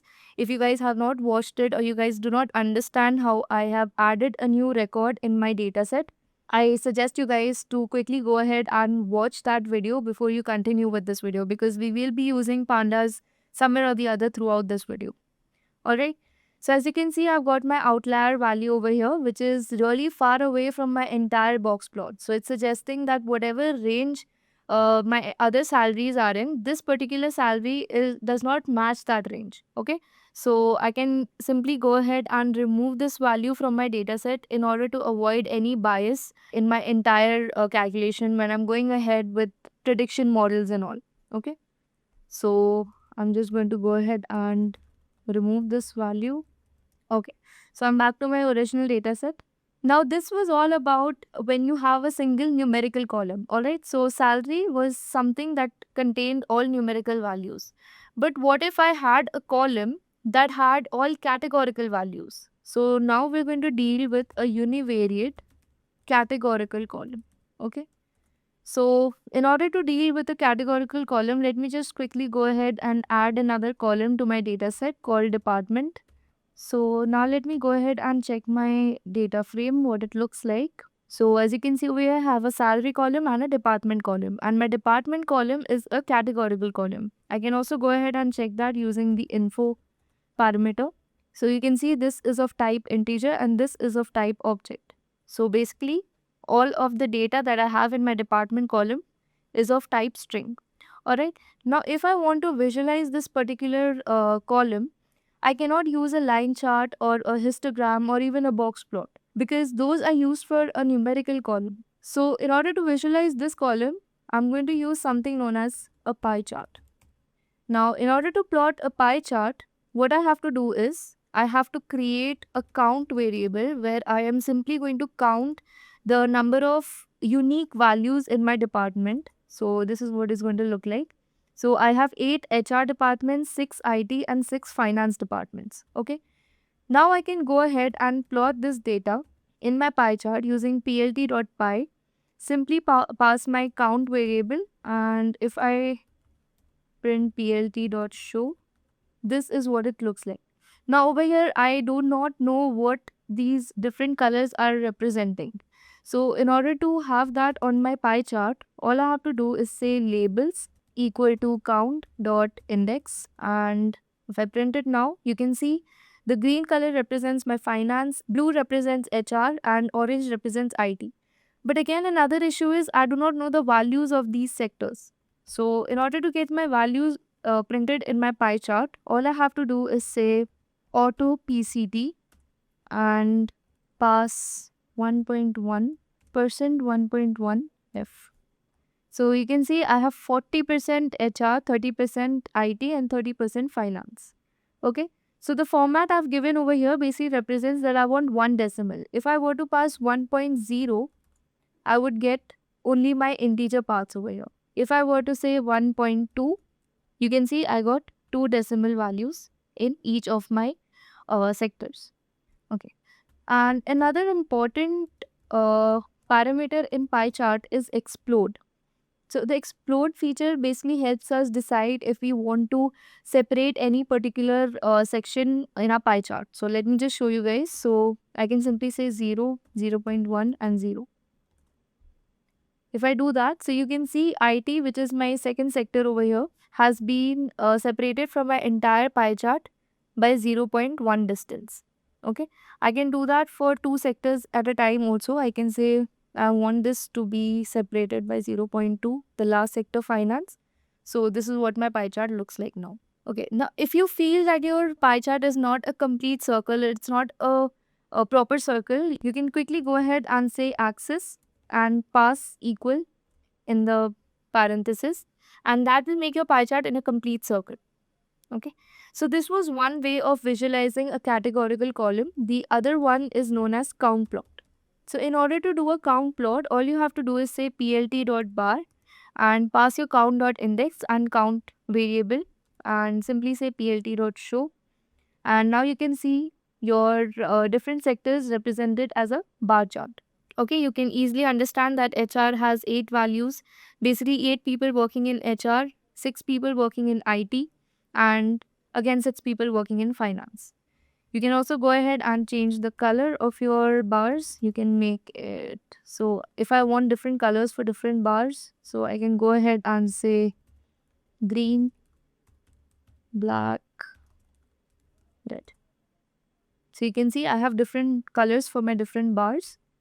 Okay. So this was all about univariate analysis. That is when we had to deal with only one column. Either it was just a numerical column or just a categorical column. But what if we had two columns at a time? That brings us to our next type of analysis, that is bivariate analysis. And over here, we basically try to analyze the relationship between two features or two columns. So first we're going to look at two numerical columns. Okay. So right now, if I check my data set, I have one numerical column and one categorical column, right? So in order to perform numerical analysis, I should have another numerical column. So let me just go ahead and create a new column. I'm going to call it age. And okay, so this is my new column called age. And if I go ahead and check my data frame now, so you can see I have three columns. Two are numerical columns and one is a categorical column. Alright. So now if I want to visualize salary and age column together, the first plot that I have is known as a scatter plot. So a scatter plot is basically going to help us analyze the direct relationship whether salary increases with age or not. Okay, so if we want to check that, all we have to do is say plt.scatter and pass my age column, my salary column, and I'm going to give the color orange. And I'm simply going to say plt.show. So as you can see over here, my age and salary are increasing together. Okay. So this is also known as a positive correlation. Alright. So when my age is around 20 to 25, my salary is somewhere around 25,000 to 30,000. But as my age increases, so when I reach the age of 40, my salary is somewhere around 55,000. Okay, so this is how you can analyze the relationship between two numerical columns.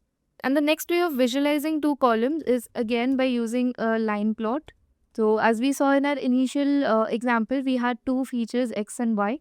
So right now we have two features called age and salary. So I'm going to go ahead and plot my line graph over here.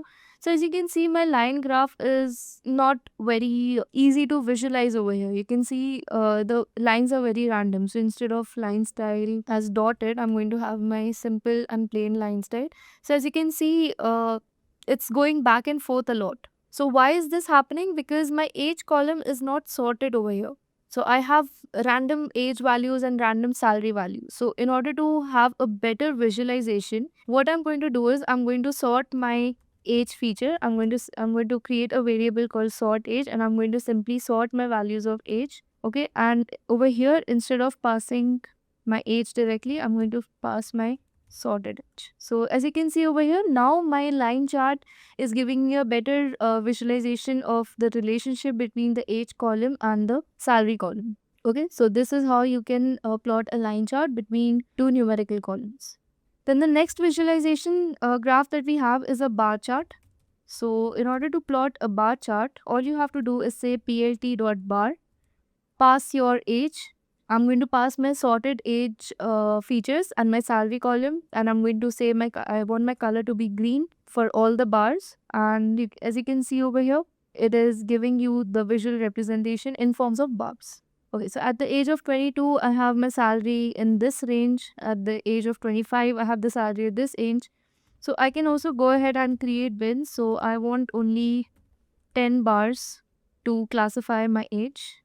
So I can also go ahead and align my bars, and I can say I want my bars to be in center. So if I run it, so they were initially like this. Now if I say I want them to be left, so align supports center or edge parameters.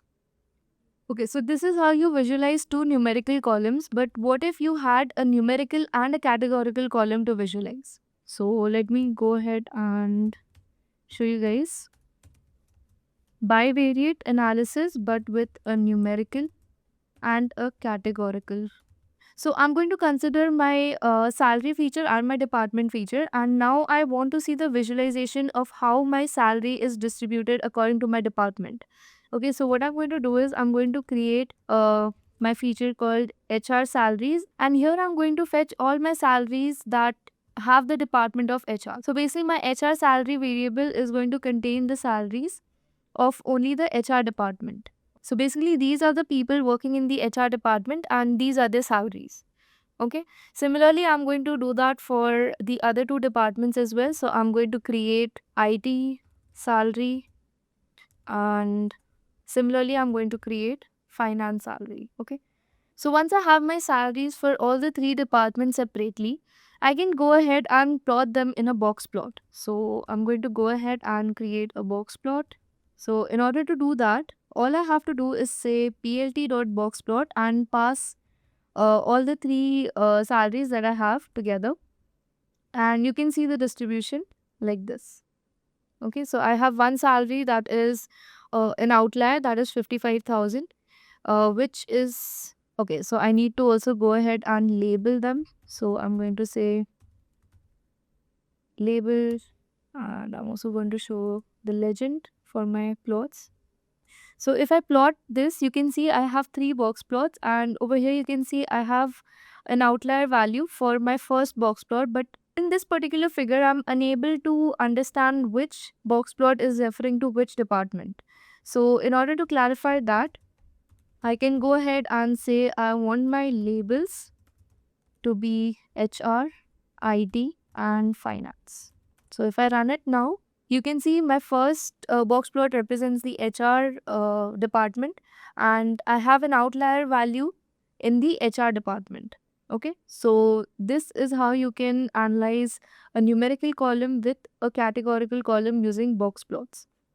Okay, you can also check their median values. So the median HR salary is in the range of 25,000 to 30,000, whereas IT median salary is 35,000, and finance has the highest median salary, that is 40,000. So this is how it gets much easier to visualize data using plots in Matplotlib, right? If you were to find out such insights just looking at the data, it would take you much longer, right? But using graphs like this, I can easily figure out which department has uh, a higher median salary, or the maximum salary, or the outlier lies in which department, right? So box plot was one way. Another way where you can visualize your numerical and categorical column together is pie chart. So in order to plot my pie chart, what I'm going to do is I'm going to sort, or I'm going to group my salary by department, and I'm going to say df dot group by department, and I want my salary to be grouped, and I'm going to use the sum instead of mean. So this is what it looks like. So I have a total of this number for my finance department. So basically all the people in finance together are earning this much salary, whereas all the people in HR are earning this amount, and in IT they're earning this amount. Okay, so now I can go ahead and plot it in a pie chart. I can say plt.pie, and I can give my salary by department variable, and I can call my labels as the index, and I'm going to label them using auto PCT. And once I print my pie chart, so in my pie chart I can easily see the distribution of salary in percentage for the three different departments. Okay, so this is another way of visualizing. So in my box plot, I could easily figure out the minimum salary, the maximum salary, and the median salaries for all the departments. And over here, I can see the distribution or the percentage for each department, that is the total amount being earned by each department. Okay, so another way when you can visualize your numerical and categorical column is by using a bar plot. So I want to show the mean salaries of all the departments in my bars. So what I'm going to do is I'm going to say HR mean, and I'm simply going to say sum of HR salary and I'm going to divide it by the length of HR. And similarly, I'm going to do it for IT and finance as well. So once I run it, I can simply go ahead and plot my bar chart over here. I'm going to say plt.bar, and I'm going to pass my HR, IT, and finance as labels. And I'm going to pass these as variables as well, and I'm going to say I want my bars to be of color green, black, and red. And once I print my chart, this is what it's going to look like. Okay, so in my bar chart over here, I can easily see the mean or the average salary for the three departments in a very clean and neat manner, right? So my HR mean salary is somewhere around 35,000, whereas IT is a little more, and finance is almost crossing 40,000. Let me just use my grids over here. So you can see, now you get a better visualization of the mean or the average salary for the three departments. Okay, so this is going to further help you in analysis where you are building large predictive models. Right now I just have 3 columns and the values are really small, so I could even look at the data. But when you have a larger number of columns and larger values, visualizing your data becomes a much more easier, or you can say efficient way to understand what the data is trying to tell you, right? So with this we finish our bivariate analysis. Next comes our multivariate analysis. So basically this is where we're trying to understand how the 3 columns affect each other and how they change with each other, right? So first we're going to look at three numerical columns, that is numerical, numerical, numerical. So I'm just going to write 3 numerical columns. So in order to have 3 numerical columns, right now I just have 2 in my data set. Let me just check. Yeah, so I have 2 numerical columns, that is salary and age. I need to add another numerical column in my data frame. So let me just say DF and let me add experience. Okay, so you can see I have added another numerical column, that is experience. So basically, this column is telling us how many years of experience the person has. So over here, there's 1 year of experience. Here, over here, the person has 2 years of experience, and so on. Okay. Also, another thing that I missed over here is a few parameters in pie chart. So over here, there's something known as shadow. So if you want to give these effects to your pie chart, you can simply say shadow equal to true, and over here you can see a shadow like structure has been created below your pie chart. Okay, so it kind of gives your image a 3D effect, right? And you can also go ahead and say explode and pass a list of the distance that you want your each sectors to be away from the radius. So I'm going to say 0.1, 0 and 0.1. So basically this makes your pie chart look a little more interactive and different from the normal images that are out there. So you can go ahead and customize it. Okay. Alright, so moving on with our multivariate analysis. So I have 3 numerical columns, as you can see over here. So now in order to analyze these 3 columns together, I'm going to use something known as a bubble plot. Okay. So a bubble plot is nothing but a scatter plot where your third numerical column, so in this case we're going to use experience as our third numerical column, and this experience column is just going to define the bubble size. Okay, so with that you get an idea of how much experience the person has. So basically the larger your bubble, the more the experience the person has. Okay, so let me go ahead and quickly create this plot for you guys. So I'm going to say plt.scatter. So basically I've passed my age column, my salary column and my experience column as the size of my bubble. And I'm saying I want orange bubbles. And if I print this, okay, so as you can see, the size of my bubble by default is very small. So basically the smallest bubble is representing 1 year of experience and the largest bubble is probably representing 5 years of experience. But in order to have a better visualization, what I'm going to do is I'm going to multiply this by 20. Okay, so now you can see the bubble size has increased and now it's much more easier to visualize this particular graph than earlier. I can also go ahead and increase the number of multiplication. Okay, and I'm going to give the color blue because that would give a better bubble effect. So this is what my bubble plot is going to look like when I have 3 numerical columns. Okay, so you can go ahead and easily visualize that person of age 27 is earning around 35,000, and again the experience is also good, right? So I'm simply going to give the color as sky blue, and I can also go ahead and customize it as edge color. So I'm going to give my edge color as black so that I have a better understanding of my bubbles on it. So see, this is what my bubble plot is going to look like. Again, I can give a title to my plot. I can say plt.title, age versus salary versus experience. And my X label is going to be age, my Y label is going to be salary, and I do not need a grid. So now you can see my plot looks much neater and easier to read, right? So this was when we had 3 numerical columns. But what if we had 2 numerical and one categorical column. So in this case, we are going to again use a scatter plot. So the two numerical columns are going to be our age and salary, and our categorical column is going to be the department column.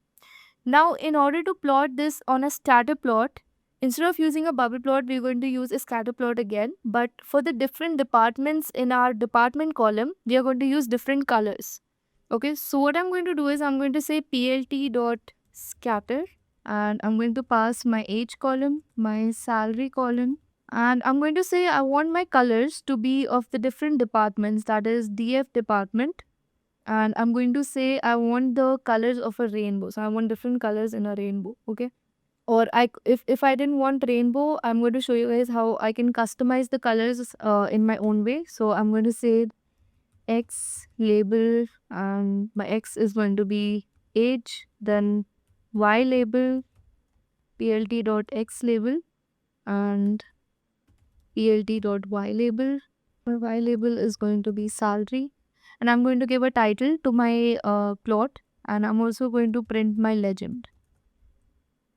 Okay, so I cannot use a rainbow color. Rather, what I'm going to do is I'm going to say df.map, and I'm going to map the different departments. So if I have an HR department, I'm going to map it with, say, color yellow, and similarly, I'm going to map my other two departments as well. So I'm going to say IT, I want to be mapped to color blue.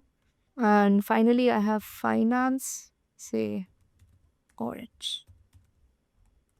Print it now. So as you can see over here, I've tried to print my legend, but I am not really getting an output.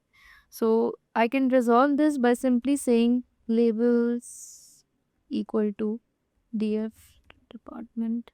So as you can see over here, I have tried to print my legend using plt.legend, but I am not really getting any output for that particular line. So the reason being, I have explicitly defined what colors each of my departments are going to get, and Matplotlib is unable to read that. So I have to explicitly define the labels using label, and I'm going to say HR, IT, and finance. So if I print it now, so as you can see over here, even though we've passed the plt.legend parameter, our legend is not getting printed. So the reason is because we have explicitly defined the colors over here, and even if we try to get the label parameter as df department, so you can see it is not going to work for us. So we cannot use this particular strategy. Rather, we have to follow a different kind of format over here where we explicitly define our color using a variable. So I'm going to say my HR is going to be linked with yellow, IT is going to be with blue, finance is going to be with orange. Okay, now I'm going to iterate through each of my color and my department. So I'm going to say for DPT and color in color.items, and basically I'm going to classify each of the departments separately, and then I'm going to print my scatter plot of age and salary. I'm going to say my color is going to be the specific color for each department, and I'm going to label my department. And if I run this and I go ahead and print my legend, so now you can see I've got my legend successfully, because now Matplotlib knows which department is representing which color. Alright, so that is why it is able to generate a legend successfully. Earlier in this case, Matplotlib had no idea about it. So this is how you can create a legend when you're plotting two numerical and one categorical column in a scatter plot.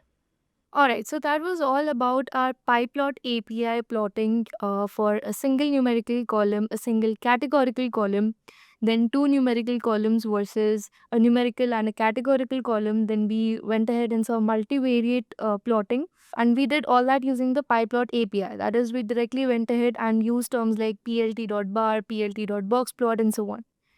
Now we're going to dive into object-oriented API. That is, we're going to create objects before we start plotting. Okay, so let me just comment it over here.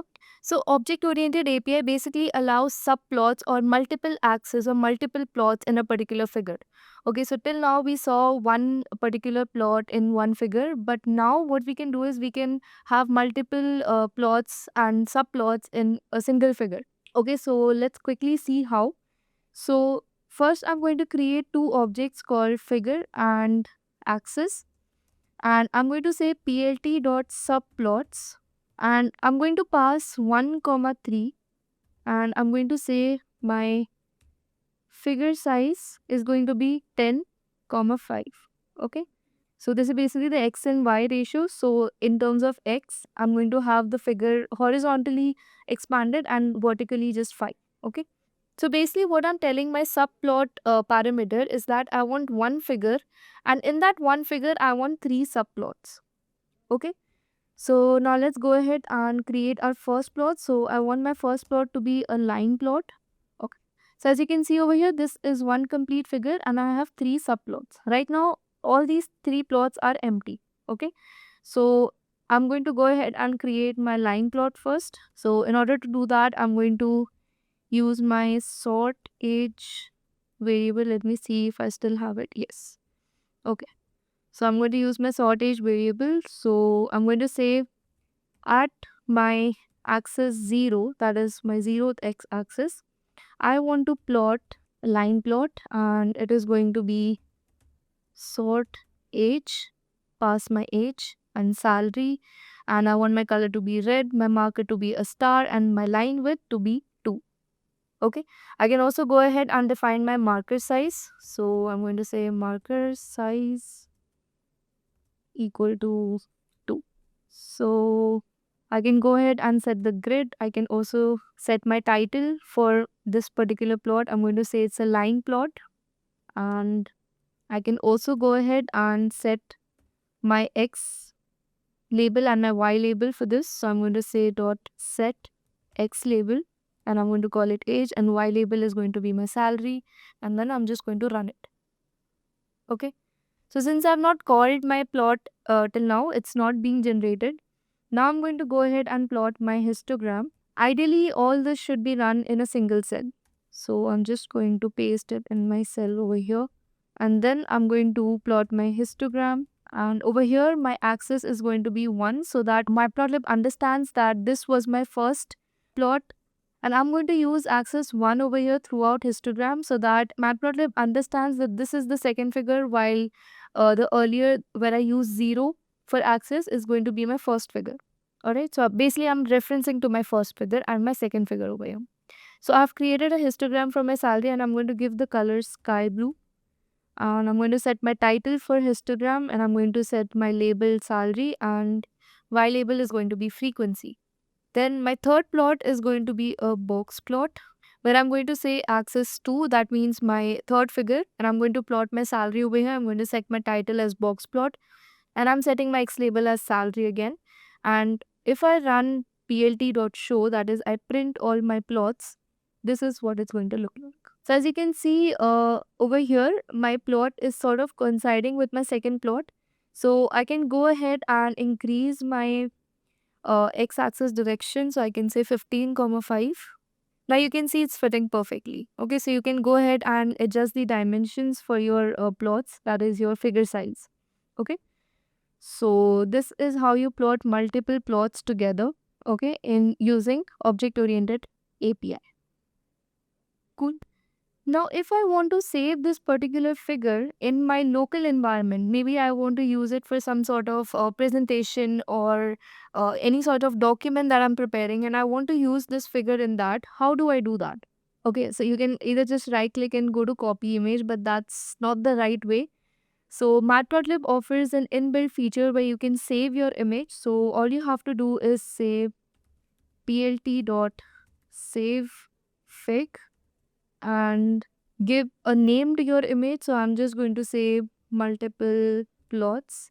And now you can use any particular extension. So I'm going to use PNG. You can use the JPG format, or you can use the PDF format. Okay, any format that you want to download your image in, you can just use that particular extension in the end using the dot. So whichever image I need to save, I just need to run this particular line before the plt.show. And if I run this, so let me see if my image has been saved.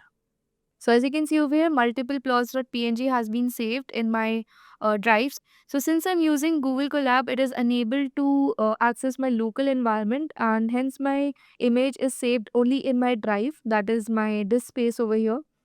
If you're using VS Code or any other notebook like Jupyter Notebook, you can specify the path that you want your image to be saved in. Okay, so you can directly go and say, I want it to be stored in my C drive. Okay, so you can use a path like this so that your image is stored in that particular folder. And I can also go ahead and download it from here. So this is how you save an image. I can also save it in, okay, let me just go ahead and, so if I click on this is what my image is going to look like. Okay. Now, before we wrap up with our 3D plots, I want to show you guys another interesting scenario where we have a data somewhat like this. Okay, so basically I have multiple numerical columns. Now, if I want to visualize all these particular metrics over here, like the sales and profit and expenses all together in one chart with reference to the year column, this is how I can do it. So first I'm going to convert it into a data frame. I'm going to call it df2. This also ideally should be data2 because I already have data variable initially. Okay. So in order to do multiple plots, all I have to do is say plt.plot and pass my year as my x variable. So this is going to be fixed throughout. All my x variables are going to have the column year because I want all these particular metrics to be represented with reference to year, but in a single plot. Okay, so this is how I'm going to do it. So I do year and let me plot sales, and I'm going to label it as sales. So similarly, I'm going to do it for profit and expenses column as well. Okay, and I'm going to label it as profit and expenses. So if I give my plot a title, financial analysis, and I'm going to label my X label as year and Y label as the amount. So now my Y label, that is the amount, is going to vary according to sales, profit and expenses. Okay. So if I run this, okay, so as you can see over here, I have my profit, my expenses and my sales. Now how do I know which line is representing what? I can see it through the legend over here.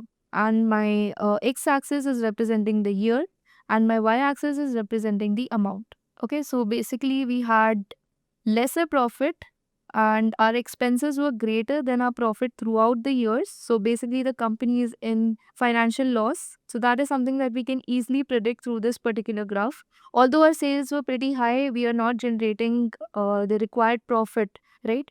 So this is how you can analyze financial data in just a few lines of code. All right. So now coming to the last topic for this particular video, that is a 3D plot. So let's plot a 3D plot for this particular data frame that we have. Okay, so in order to do a 3D plot, all you have to do is create a variable. So I'm going to call it AX and I'm going to say plt.figure and I'm going to say projection equal to 3D. Okay, and now I'm going to create my scatter plot and I'm going to pass my variables. So I'm going to pass my age, salary and experience column and I'm simply going to say df plt.show. Okay, sorry, it's not going to be plt.figure, it's going to be plt.axis and my d is going to be small. Okay, so as you can see over here, I've got a 3D plot. So in order to clarify what each of these axes is representing, I'm going to label these axes. And in a 3D plot, I'm going to use set X label, set Y label and set Z label. Alright, so once I run it, so as you can see over here, this particular axis represents age, this represents salary, and this one over here is supposed to represent experience, but I'm not really getting the label over here. So this code is going to perform better if it was run on a visual code or Jupyter Notebook. Okay, Google Colab does not really support a lot of 3D animations. So if you were to run this particular code in VS Code, you would be able to rotate your graph on different axes and be able to visualize the data better. So if you want to achieve the same functionality in Google Colab, all you have to do is import plotly.express as px, and if you run it, so it's run successfully. And then you can simply go ahead and create your figure, which is going to be your scatter plot 3D. So it directly comes with a 3D scatter plot, and you can pass your data frame, and your variables are going to be age, salary, and experience. So what I've done over here is I've created a figure variable and I've used px.scatter3d. So it's directly going to plot a 3D scatter plot, and I've passed my data frame, my age, salary, and experience variables, and I've titled it as 3D scatter plot. Okay. Now all I have to do is say fig.show, and if I run it, so as you can see over here, now I am able to rotate my graph. I can visualize the data on a 3D level. Okay, so this is how you can do it using Plotly library. Okay. Matplotlib also offers this particular option, this particular functionality, but just not in Google Colab. Okay, you can do it on Visual Code or Jupyter Notebook. So this was it for this video. I hope you guys were able to understand Matplotlib, the functionalities, and most importantly, which plot is supposed to be used for what kind of data set. So we've discussed univariate, bivariate, and multivariate analysis along with PyPlot API and object-oriented API. In this particular section, we will be covering the basics of machine learning.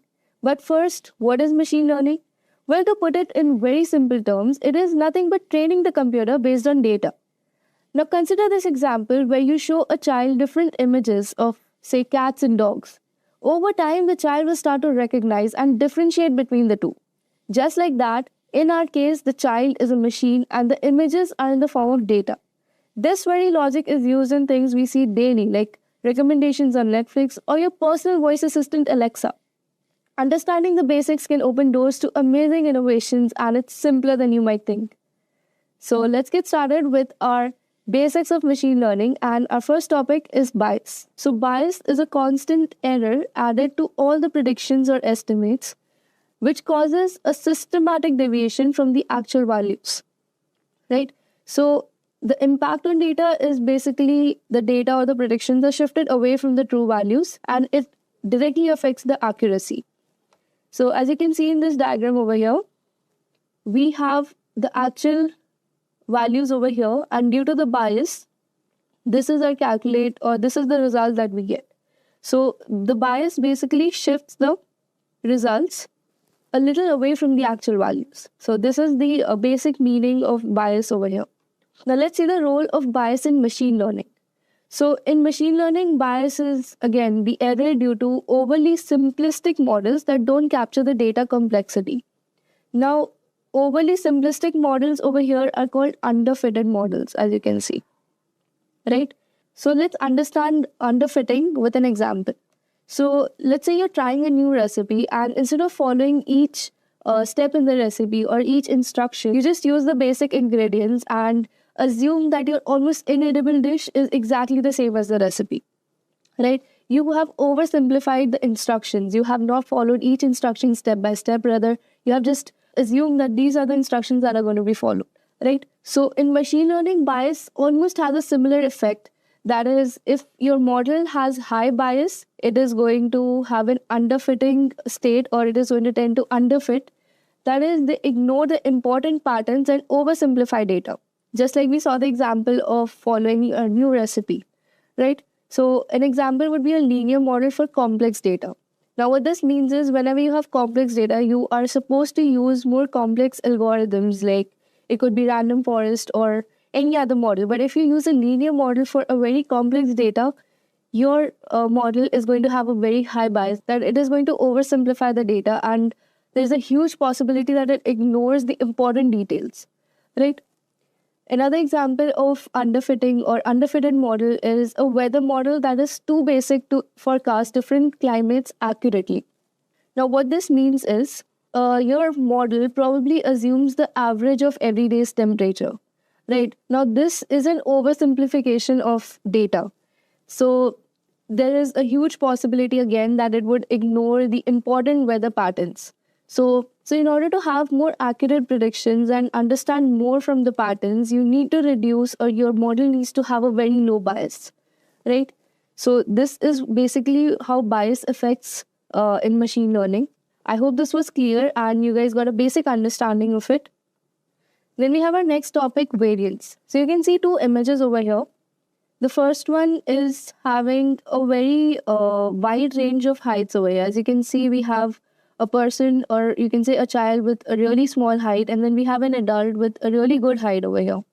So you can see there's a huge difference, right? And in the second image, we have people of almost the same height, as you can see. There is very little difference between the heights of the tallest person and the shortest person over here. So basically, when we have a scenario like this, where we have a really huge gap between the highest and the lowest value, we have what is called as high variance, right? But in the other case, where we have a situation like the highest and the lowest is not very far, you can say the data is not spread too much, we have what is known as the low variance, right? So let's look at variance in detail. So variance basically measures how spread out the data points are from the average or the mean, right? It basically reflects the data's dispersion or variability. So basically, in very simple terms, the bigger the spread, the higher the variance, right? So high variance indicates that data points are very far from the mean, or that the data is showing high spread. So this is what high variance means. Now, how does variance affect machine learning, or what is the role of variance in machine learning? So in machine learning, variance basically refers to how much the model's predictions change when it's trained on different data sets. Now that we saw what variance basically is in mathematical terms, in machine learning, it has a different role. Now, in machine learning, we always have a training data and a testing data, right? So we always train our data based on this particular data set, and then we test our data based on this particular testing data set. Now, whenever we train our data, now if our data has a high variance, there is a high possibility that whatever predictions we get on the training data will not match with our testing data, right? So this is basically how variance affects the model calculations or the predictions, right? So variance in machine learning basically represents how much a model's predictions change based on different training sets. High variance models are sensitive to minor changes in data, often overfitting by capturing noise along with pattern. Now, we already saw the case of underfitting.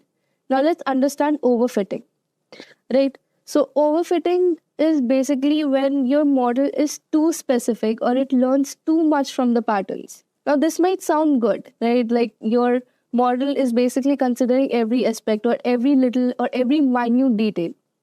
But consider this example where, so let's say a student is preparing for an exam. So instead of understanding the main concepts, the student is basically memorizing or by hearting each and every specific example or every specific problem from the textbook. Now, on the day of the exam, if the questions are exactly the same as what the student by hearted or memorized, the student is going to perform really well. But on the other hand, if the questions are changed even slightly, the student is likely to suffer, right? So this is also what happens in machine learning in the case of overfitting. If the data is changed, or if the patterns, if the trends are changed slightly, the model is not going to perform well. So this is why we cannot have overfitted models as well as underfitted models. So underfitting is basically too much oversimplification. So you can basically say overfitting models are too detailed. And they basically end up memorizing the concepts, right? They end up memorizing the patterns, which is not good for our model. We need to understand the patterns, not memorize them.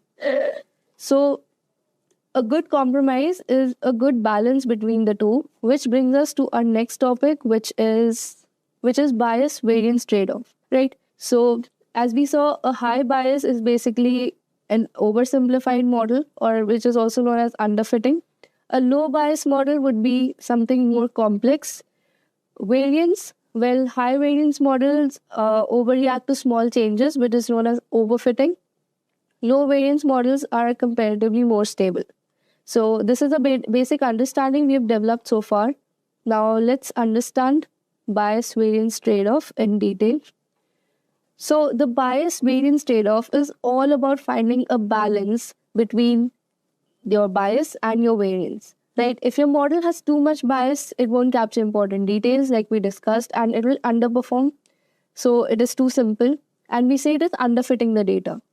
If the model has too much variance, it is going to be too complex, it is going to be overfitting, or it is also going to capture the noise or the pollution. So now the noise or the pollution is basically the unwanted data, right? So say we're looking at the house price data. Now in the data, if we start considering factors like the color of the house, it is going to be unwanted or the unnecessary details, right? We cannot assume that the color of the house is probably going to affect the price, right? So these are the unwanted details which will be captured or will be considered in overfitted models wherever the variance is too high, right?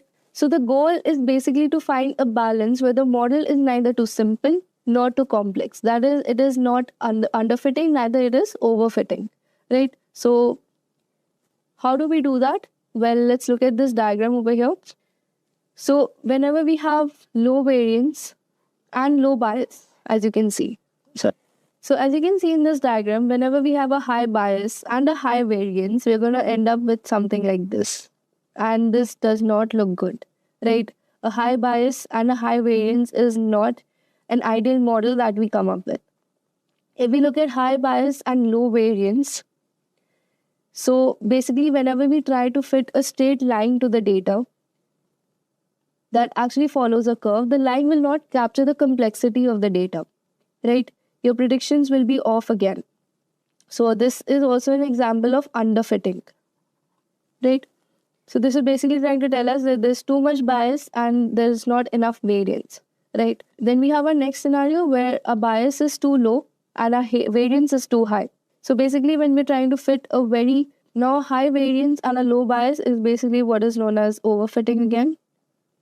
So this is also not our ideal model, because it is going to lead to overfitting, right?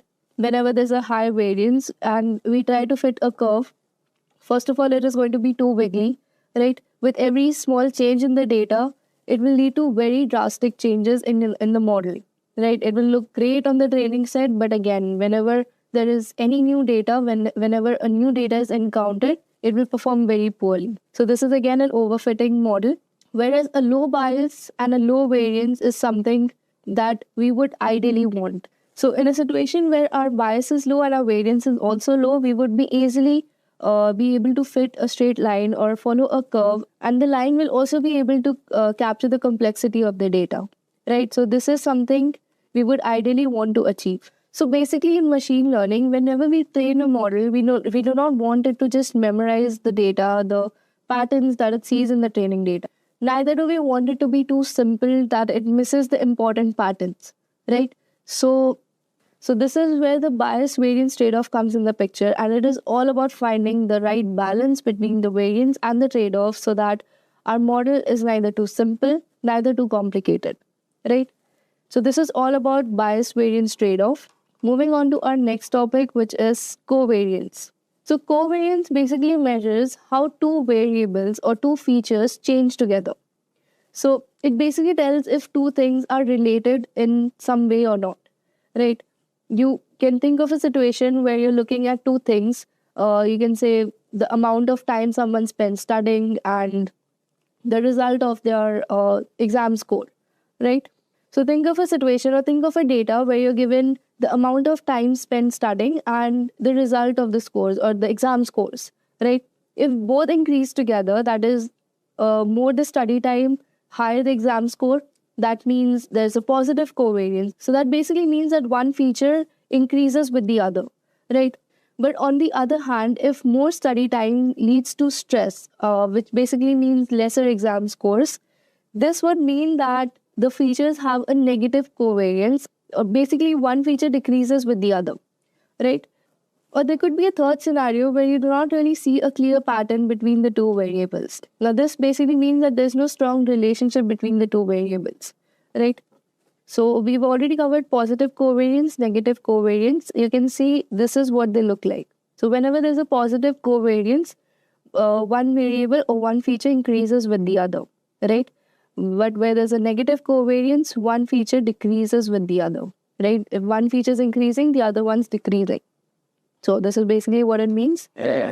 Moving on to our next subtopic, which is the relation of covariance with machine learning, right? So covariance measures how two variables change together, as we already saw. It indicates whether an increase in one variable results in an increase or decrease in the other variable. So now high covariance in machine learning basically reflects a strong relationship between features which can be useful for prediction.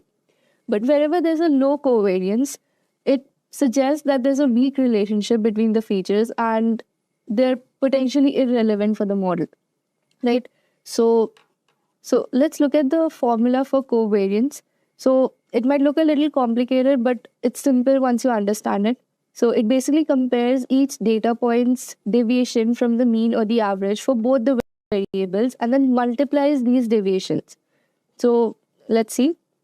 So let's say I have two variables, x and y. So the covariance for these variables is going to be 1 upon n minus 1. N is the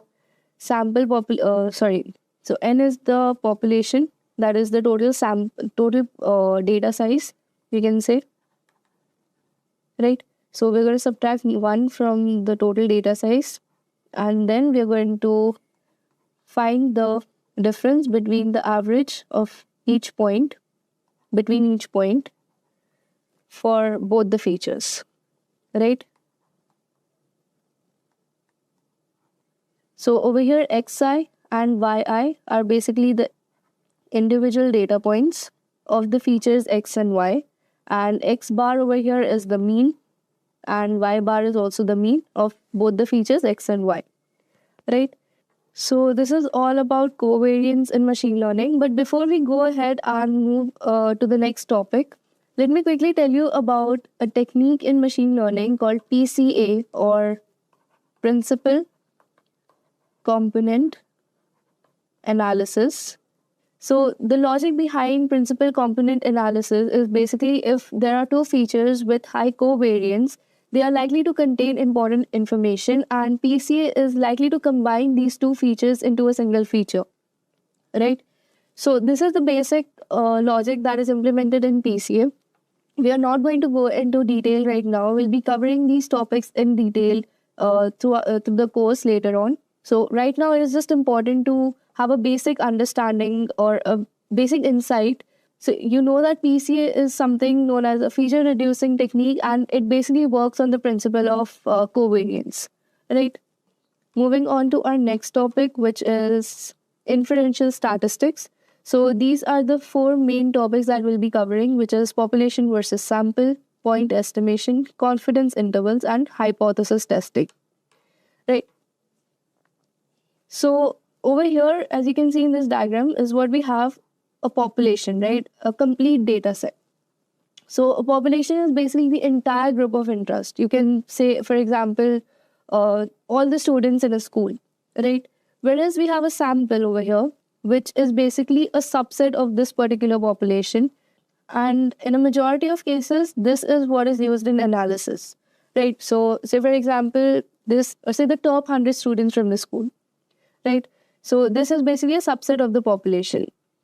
So a population includes all the individuals or all the items that the data is aiming to study, whereas a subset is a chosen part of data that represents the larger population. So a population where all the data is included, it basically provides more complete and accurate information. But the only drawback is that it is very time consuming and costly to collect the data of the entire population. Whereas it is easier and cheaper to collect the sample data than the population data, but it is not as complete as the population data, right? So a population includes every possible observation, while a sample includes only a selected few observations, right? Then we have scalability. So why do we prefer using samples in machine learning? So the first point is it is scalable. So training on the whole population again is not very feasible, right? And again, the cost and time factors come in. Collecting the data for the entire population can be really expensive and also time consuming, right? So say we are aiming to understand the average height of all the adults in the United States. Now the population would be every adult or every individual living in the United States. So now if we were to go and measure each individual's height living in the US, it would be very time consuming and also expensive and practically impossible, right? So instead of collecting the entire population's height, we would go ahead and say choose a random sample of 1,000 people, and this would give us a very good estimate of how the heights of the people are spread in the United States, right? So this is all about population versus sample. Then we have our next topic, which is point estimation. So point estimation is basically using a single number or a point from the sample to estimate something about a larger group, or in our case, population, right? So say for example, you want the average height of everyone in the city, but instead of measuring everyone, you just measure a small group or a small sample of people, right? So from that sample, you will calculate the average height, and that average is your point estimate for your population mean. So the mean of the entire population you get from your sample data, and that mean from the sample data is called your point estimate. Clear? Simple enough?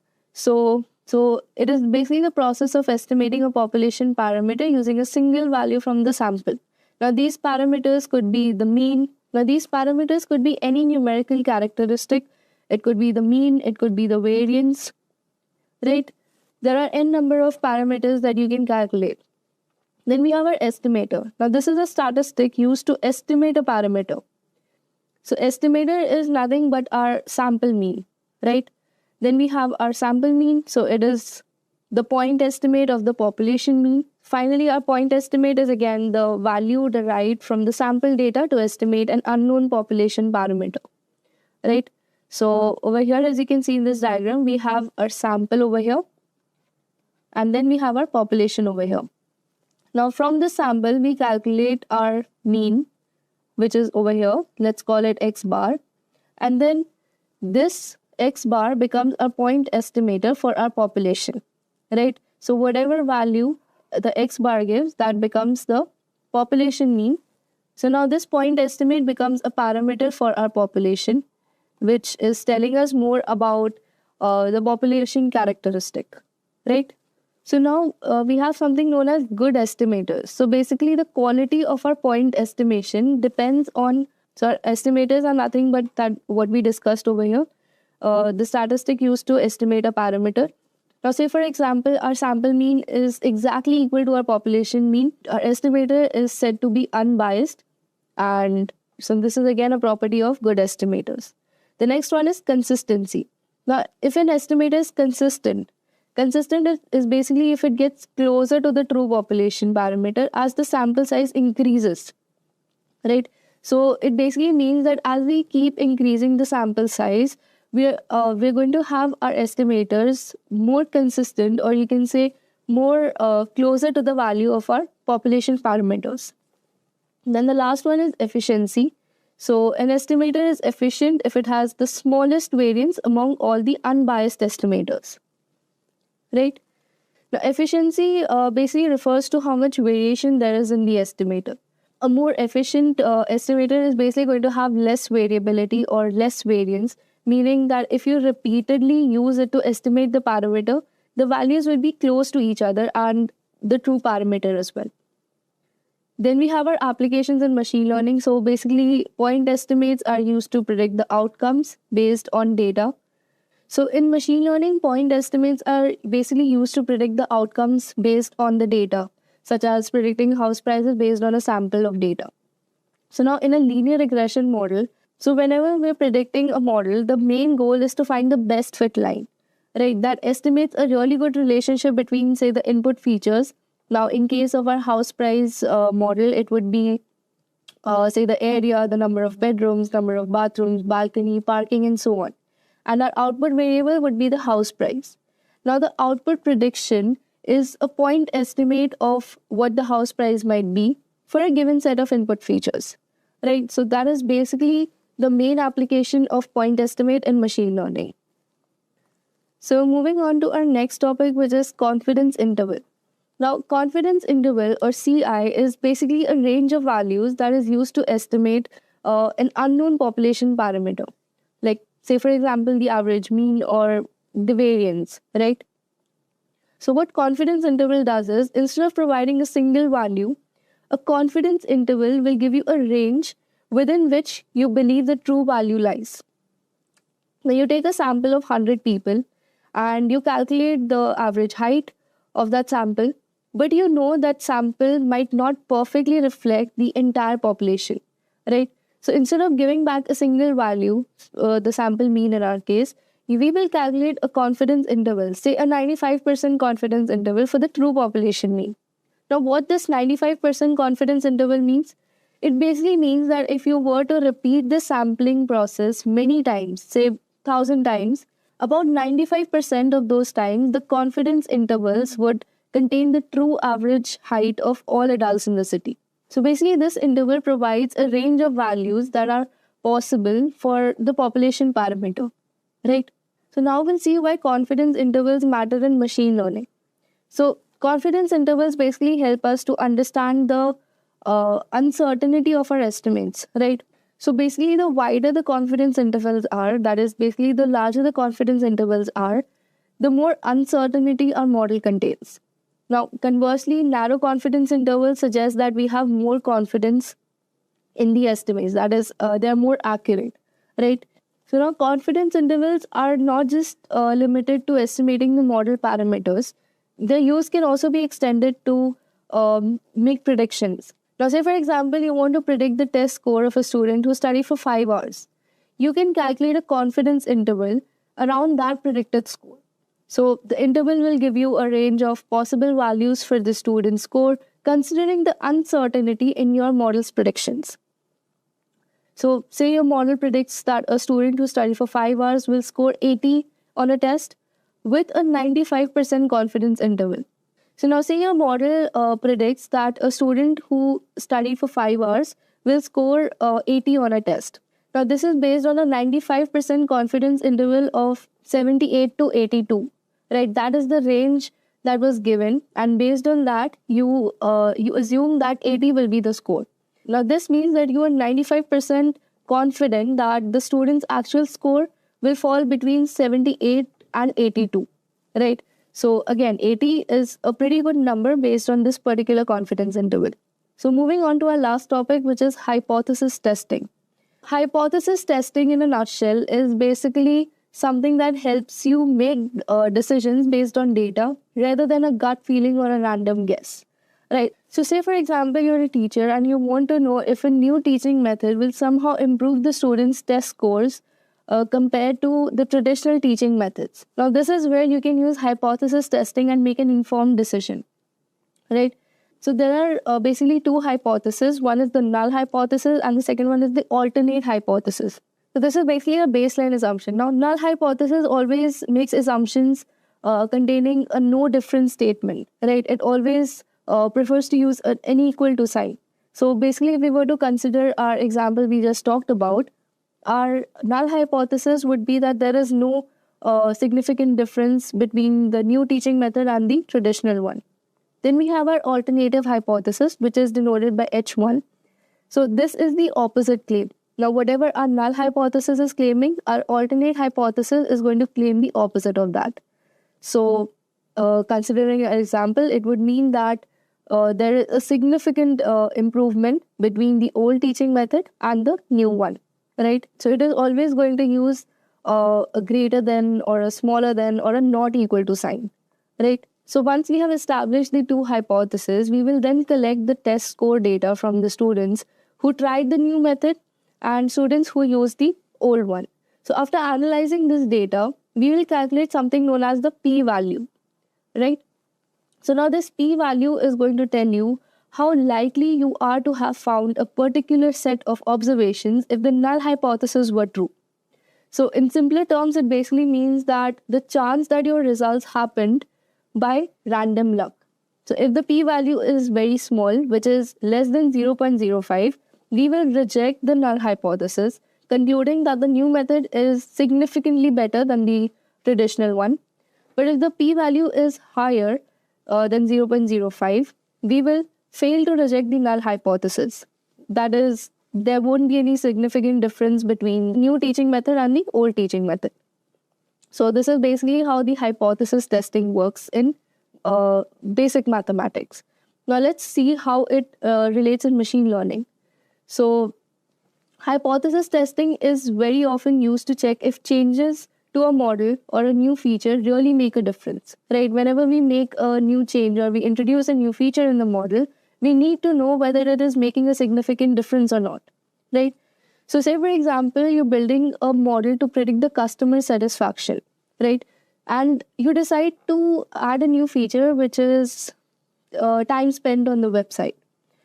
But how do you know that if adding this particular feature is truly going to improve your model's accuracy, or if it is just something that looks or sounds good to hear? So hypothesis testing is going to help you make an informed decision. You will again perform the calculations just like we discussed. You will make an assumption based on your null hypothesis. You will have a claim for your alternate hypothesis. You will calculate your p-value. You will either reject your null hypothesis or you will accept it. And then based on that particular assumption, you can decide whether you would like to keep that new feature or not, right? I hope you guys got a hang of it and you guys are clear with the basics, the fundamentals of machine learning. So these are basically the pillars that are going to help you perform the complex operations that we'll be discussing throughout the course. So stay tuned. So what exactly is EDA? EDA, or Exploratory Data Analysis, is an approach of exploring the data in a way where you are able to gather few insights from the data. These insights may include the pointers that best explain the distribution of the data points, peakness, and other necessary information like relationship between each of the variables in the data. You are able to identify the underlying patterns, which you may not be able to identify just by looking at it. You are able to remove the redundancies like null values and outliers. The idea is to use the processes and tools available to us to make sure that no stone is unturned when it comes to exploring the data. The main objective of the EDA is to understand which kind of solution, or if we are using the machine learning approach, we are going to use to solve the problem. This practice gives us enough room to decide the outcomes based on findings while doing the EDA. Now that we have a vague idea about what exactly is exploratory data analysis, let's go ahead and look at why it is so important for any aspiring data scientist to be thorough with the concept of EDA. So when we discuss the importance of exploratory data analysis, we have to cover some points. First of all, EDA helps us uncover underlying patterns and trends in the data that are not visible by just looking at the data. So let's say if you're looking at any data which is related to insurance companies, you might not be able to find the patterns in how the people are paying their premium just by looking at it. And when it comes to EDA, it will help you identify those patterns and actually work on those insights. Next up, EDA can highlight useful relationships between the data points to gather insights. Now, taking the example of insurance data again, we can actually find out how and why people are paying their premiums on time, or what are the different parameters which are holding them from paying their premiums on time, etc. EDA also helps in restructuring the data according to the problem statement. Let's say we have to create a prediction model against some data that we have. We have to know how we are going to structure that data. Do we need the outliers? Do we need the null values? Or do we actually need to standardize the data for further computations? So that is where EDA comes into the picture. And last but not the least, EDA helps in removing the redundancies from the data, which I have already mentioned, the outliers and the data imputation techniques that we are going to use to replace or either remove the null values. Now that we have a clear idea of what exactly EDA is and how it is very important for us to learn about the exploratory data analysis, let's go ahead and check out the steps involved in the exploratory data analysis. So the steps involved in the EDA starts from how you load the data into your program. That is where your actual EDA begins, and that is the first step of the entire cycle also. Once you're done with loading the data, comes the data visualization, where you use the data visualization tools. For example, if you're using Python, we have Matplotlib, we have Seaborn, we can use Plotly to derive different plots from the data, which is going to explain the distribution, the peakness, and other important points like outliers, etc.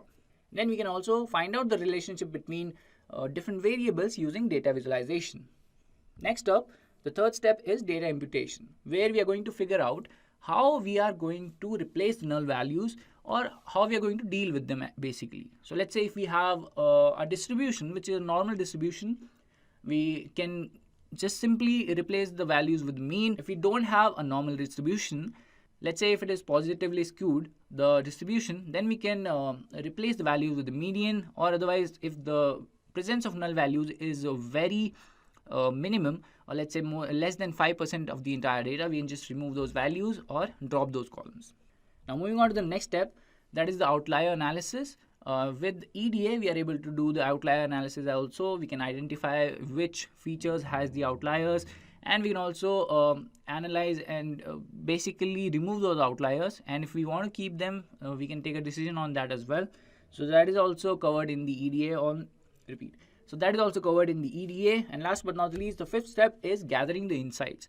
So from all these steps that we have performed, we have to come to a conclusion that our data has several insights. For example, let's say if I am analyzing the IPL data like we have done in one of the previous sessions, what we have done is basically carrying out an entire EDA on that particular data, and we have found out the 10 best players of that.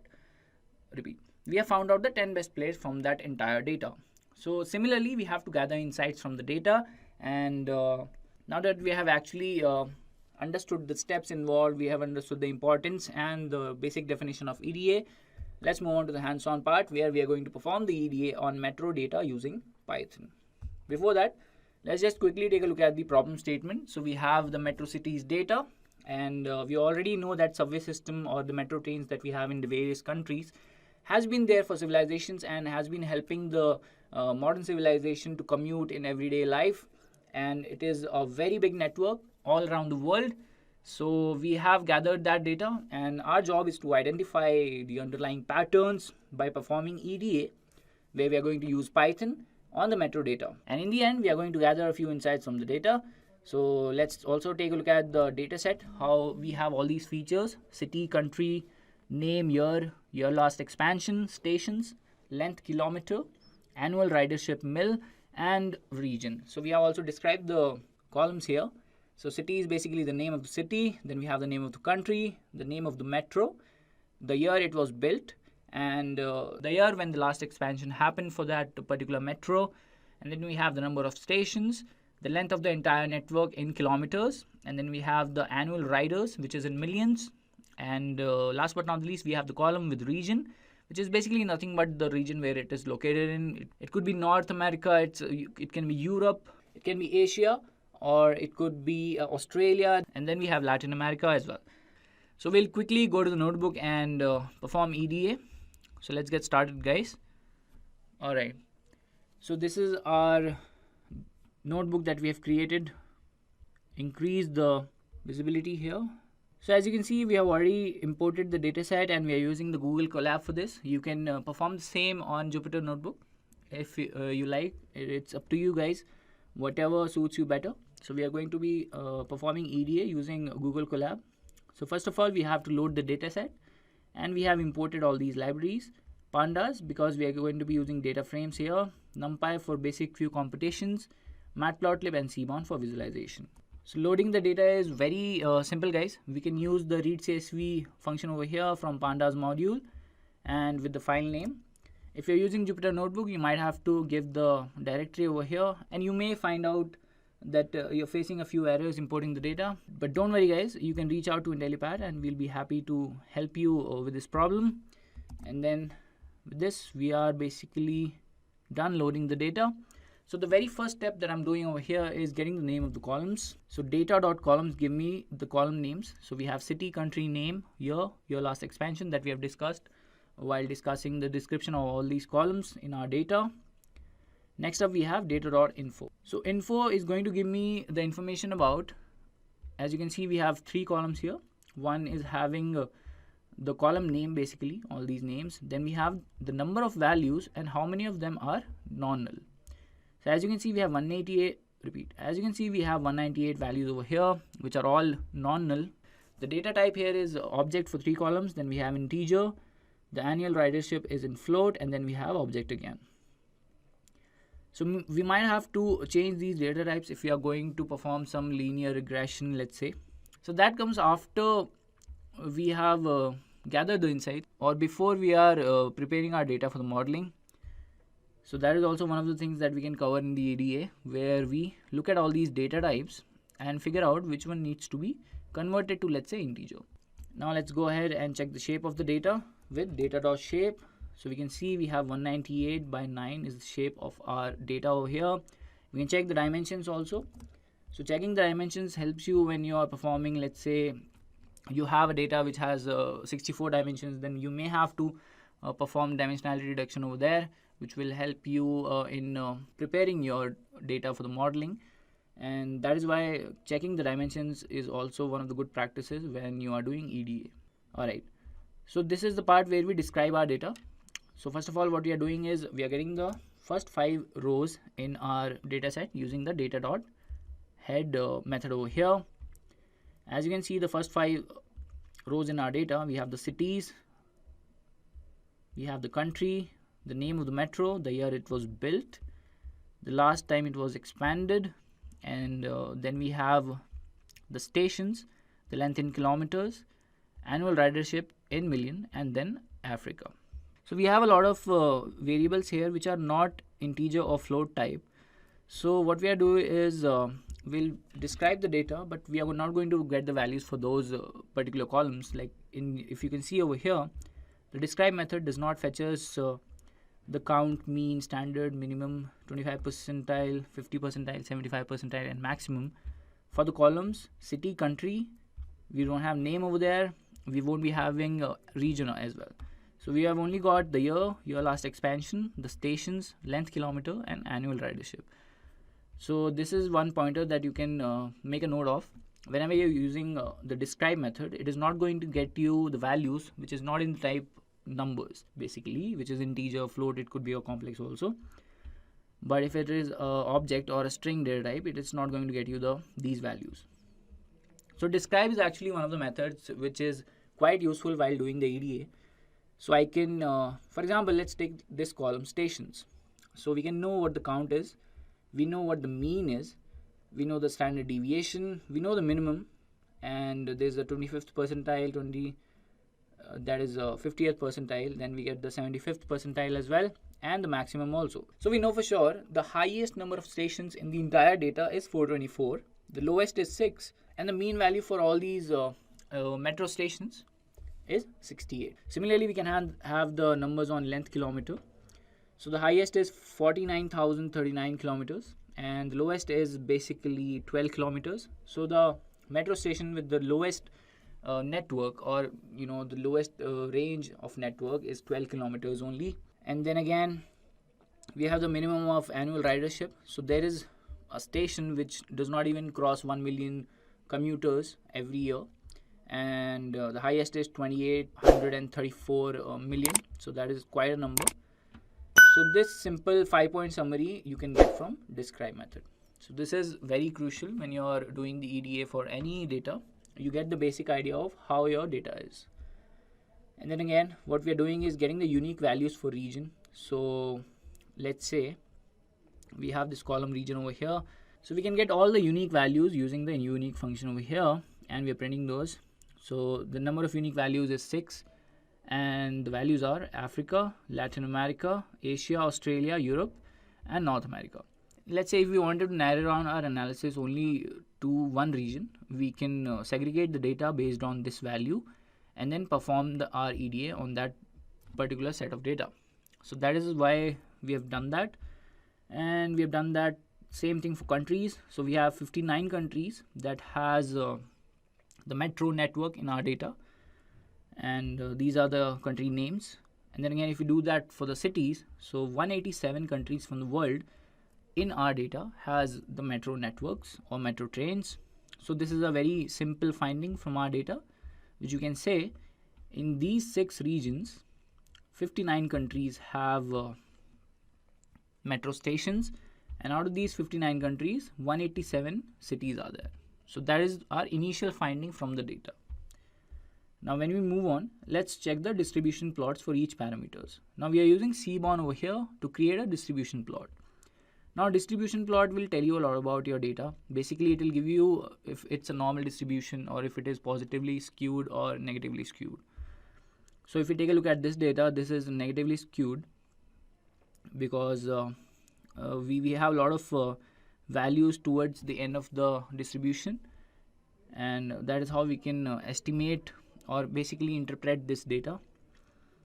So most of the metros were built after 1975, we can assume that, and the first ones were built somewhere around 1900s or before that in very less numbers. When we take a look at the next plot, which is about the stations, this is also a skewed data, not a normal distribution. So most of the metro stations are in numbers 0 to 100, and only a very few metros have stations more than 200.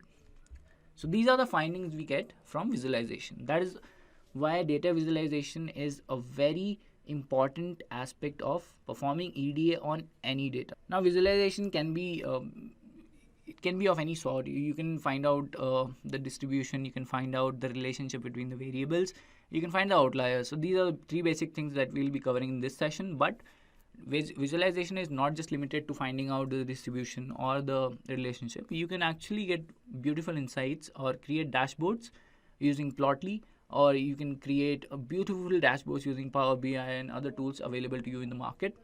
But we are only going to be using Matplotlib and Seaborn for this session. There's a surprise in the end where we'll be covering something interesting using Plotly. So hang on there if you are waiting to learn something new today. And moving on, there's another distribution plot where we are checking the distribution for the annual ridership. So there again we have a skewed data, and most of the ridership or the annual ridership falls between 0 to 500 million, and only a few goes until let's say crosses 2500 million annual riders. And then we go on to check the distribution of last year expansion. This is also skewed, and we can clearly see that most of the expansions happened after 2000. So that is how you easily find out the distributions here and make quick assumptions about the data using these values. So from these few plots, I know that most of the stations or the most of the metros that are located in these cities, countries have has less than 200 stations, were built after 1975, and the annual ridership is less than 500 million, and were probably expanded after 2000. So these are the insights I have gathered so far. Moving further, I check the distribution for the length of kilometers, and this is where it gets interesting. So mostly all of the data falls under 10,000 kilometers. So that is where our distribution is not very helpful. So we'll be taking a look at this particular parameter while checking the box plot, so that we get a clear idea about how the data is distributed. Now we do the outlier analysis with box plots. Now box plots is not just about finding out the outliers, which is basically whatever values we're getting outside this particular line over here. These are the outliers, but we can get the median values, we can get the percentiles over here, which is the IQR range, minimum and max, and these are the whiskers. So these are the values, and we can clearly see that year is negatively skewed.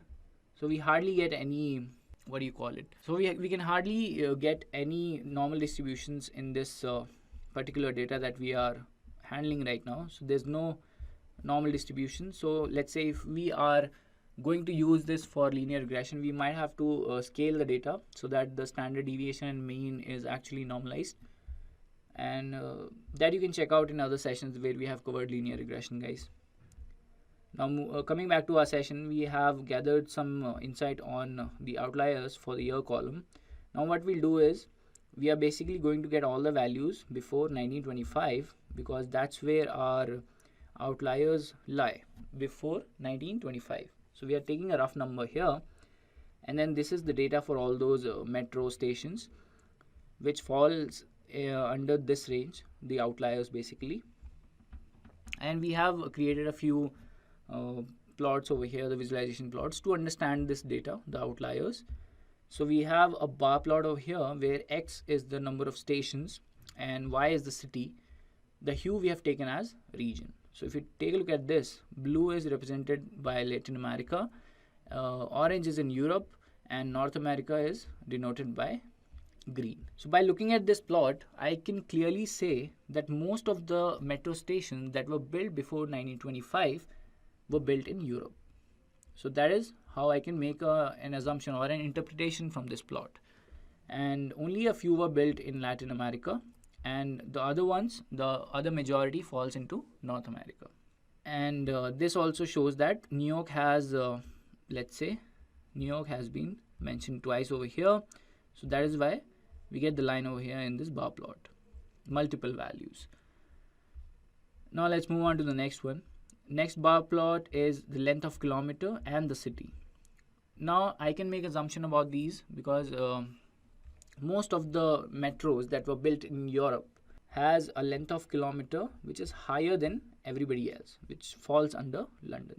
So my assumption from this plot is the metro station built in London or the subway built in London has the length in highest numbers that were built before 1925. So like this, you can make assumptions about the data. So these are the findings that we are gathering through this EDA.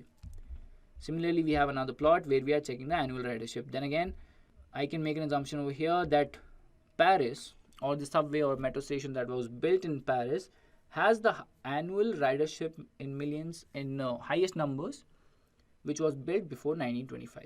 So that is how you gather all the insights on the data. And this is basically what we are doing with the outliers. We're just checking the values of the outliers over here. And then again, we can also create the histograms over here where we have added the hue as region again.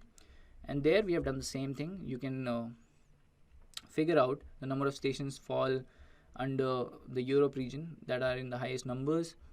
And surprisingly, North America has more than 400 stations. That is basically the highest over here. Annual ridership, if we check for this, that is 639 million. Alright, so I actually want to correct myself. It is not Paris which has the most number of stations. It is New York City, guys. One second, let me just correct myself. Yes, it is New York City that has the most number of stations. Alright, so let's move on.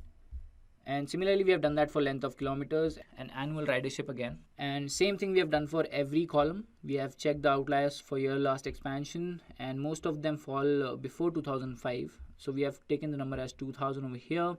Anything built before 2000 we have over here.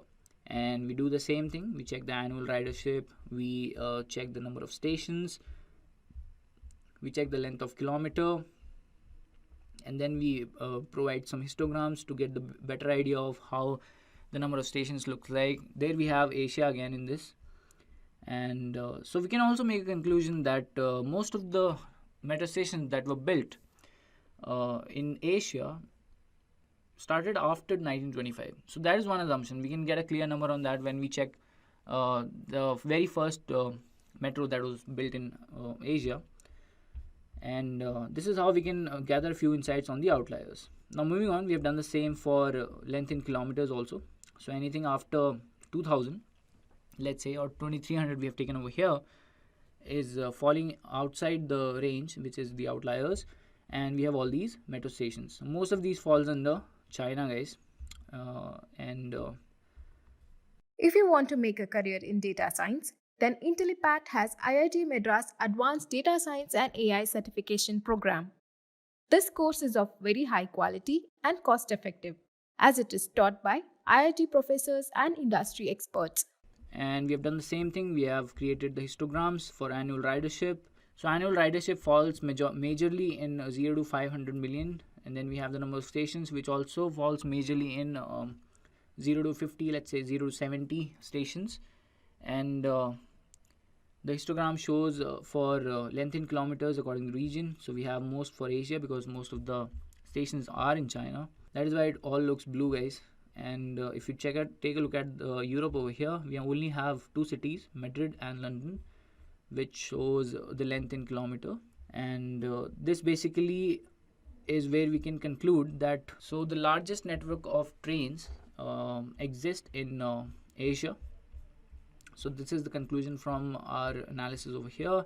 And then again, we can check the annual ridership and all these things. So we have done the same thing for stations also.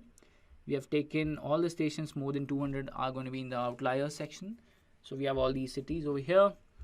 We have done the same thing again, plotted a few bar plots to get the clear idea on length on kilometers. So I think Delhi tops the chart over here, and then we have the number of stations. I'm sorry guys, this is the length in kilometers that we're talking about for Delhi.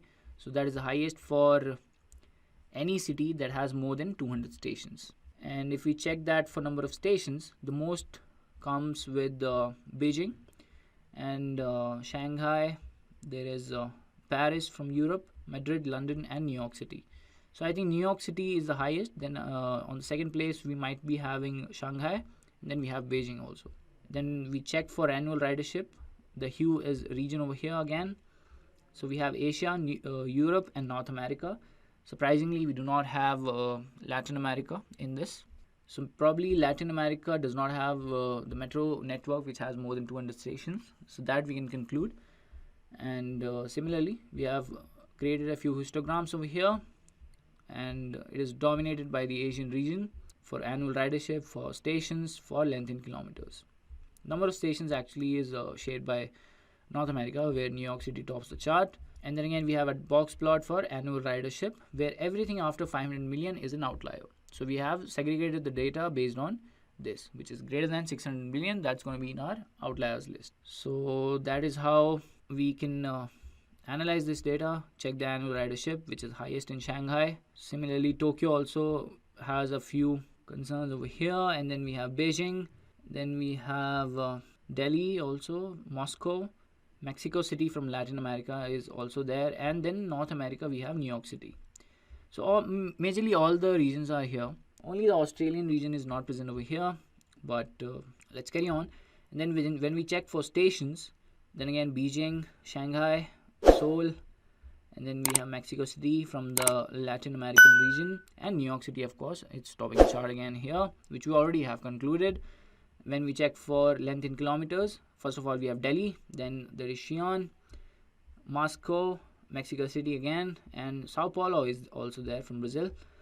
And alright, so when we check the histograms, there we can see the Asian region dominating the charts over here. So this is why we have used the visualizations to get beautiful insights from the data, which we might not be able to get just by looking at the data or just by inspecting it.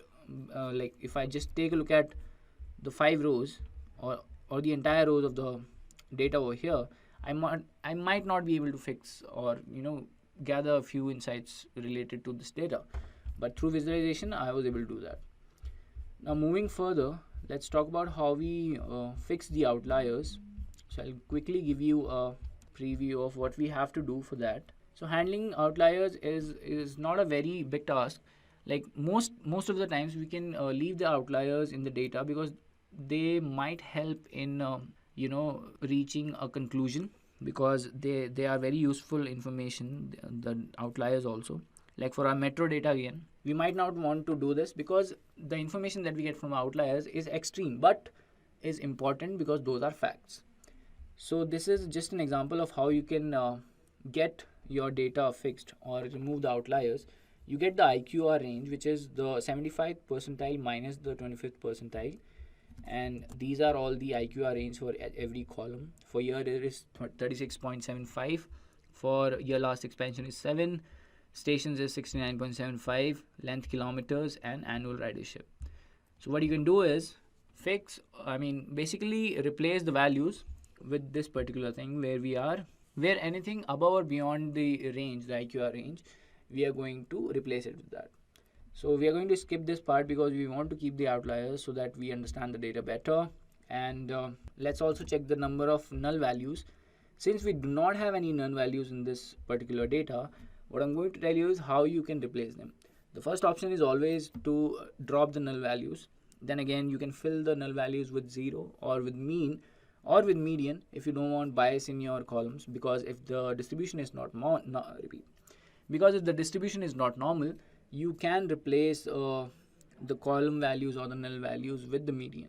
And then again, if it's object data type, you can replace the values with the mode, and that is how you can treat your data for data imputation, basically replacing the null values. Moving further, to understand the relationship between the columns, what you can do is basically plot a few scatter plots, and you will get the idea of how your relationship in between the columns is.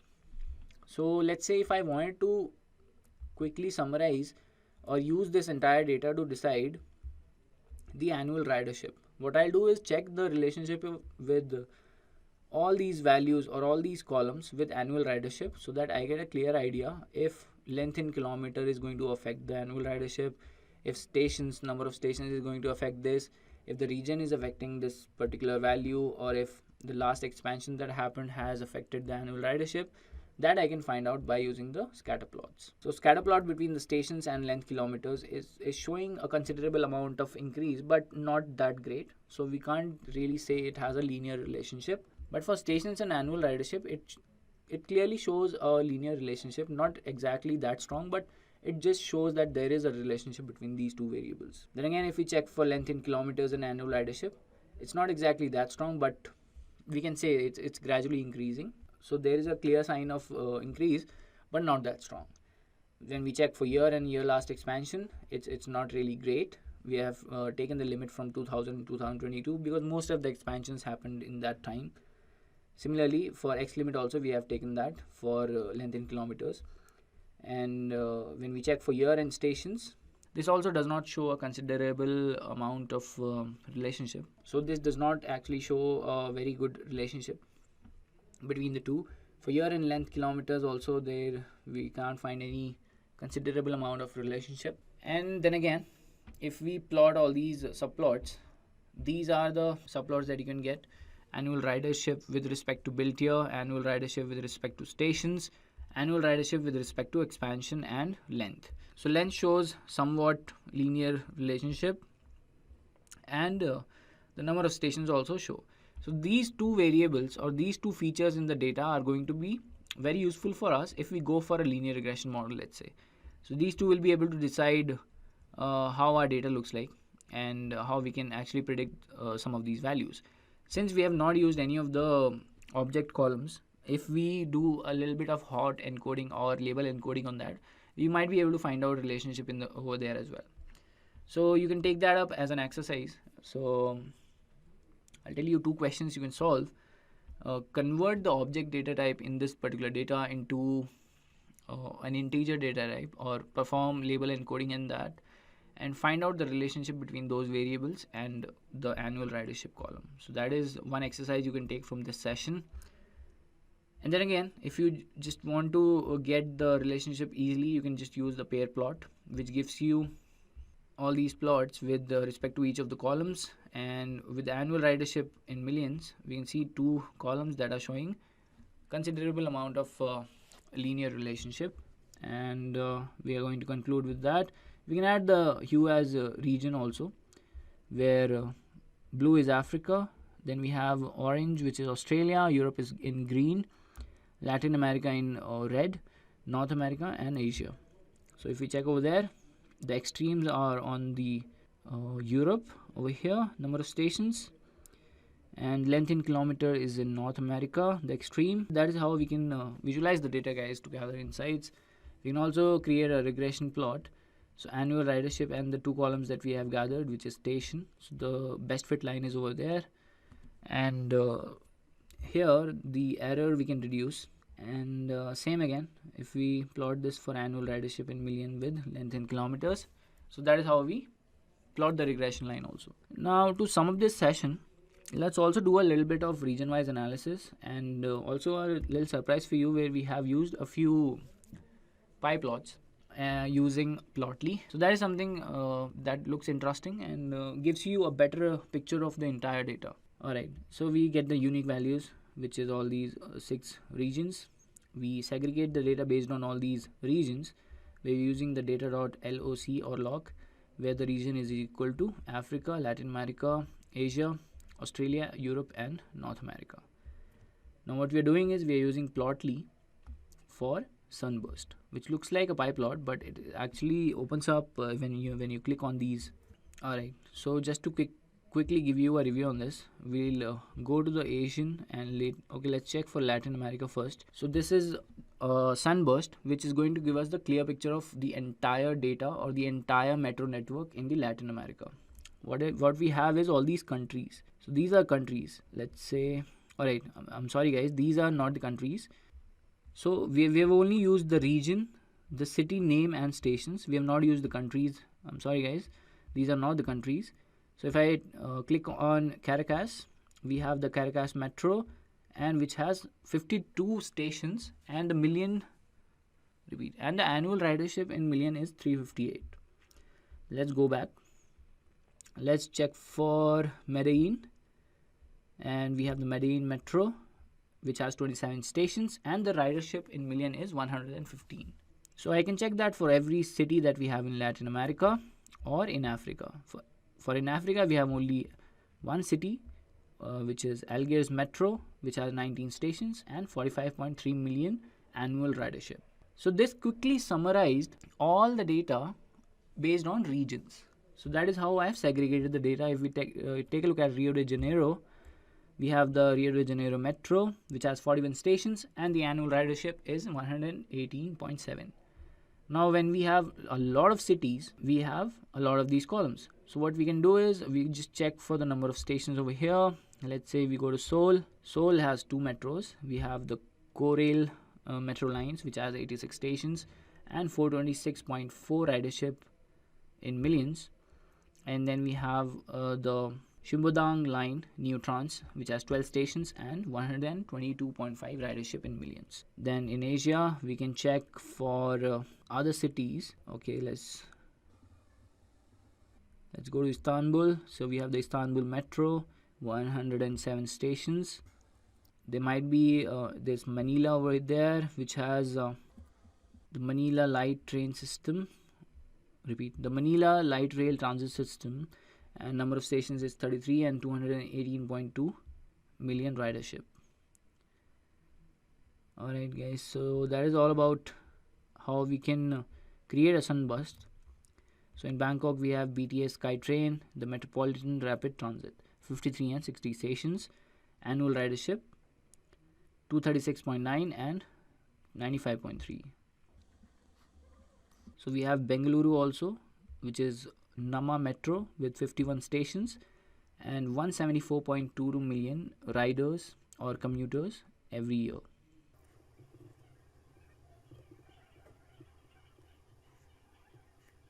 We have Hyderabad Metro also, which has 56 stations, and these are all the summary of all the cities that has metro in the Asian region. St. Petersburg is also there, the St. Petersburg's Metro, 64 stations and 495 million. So that basically gives me a summary. Then we have for Australia with Sydney Metro, has 13 stations and 12.9 million users. And then we have for Europe, Milan, Munich, Vienna, all these values, the Lisbon, Warsaw, Minsk, and we have Prague, Kiev, Rome.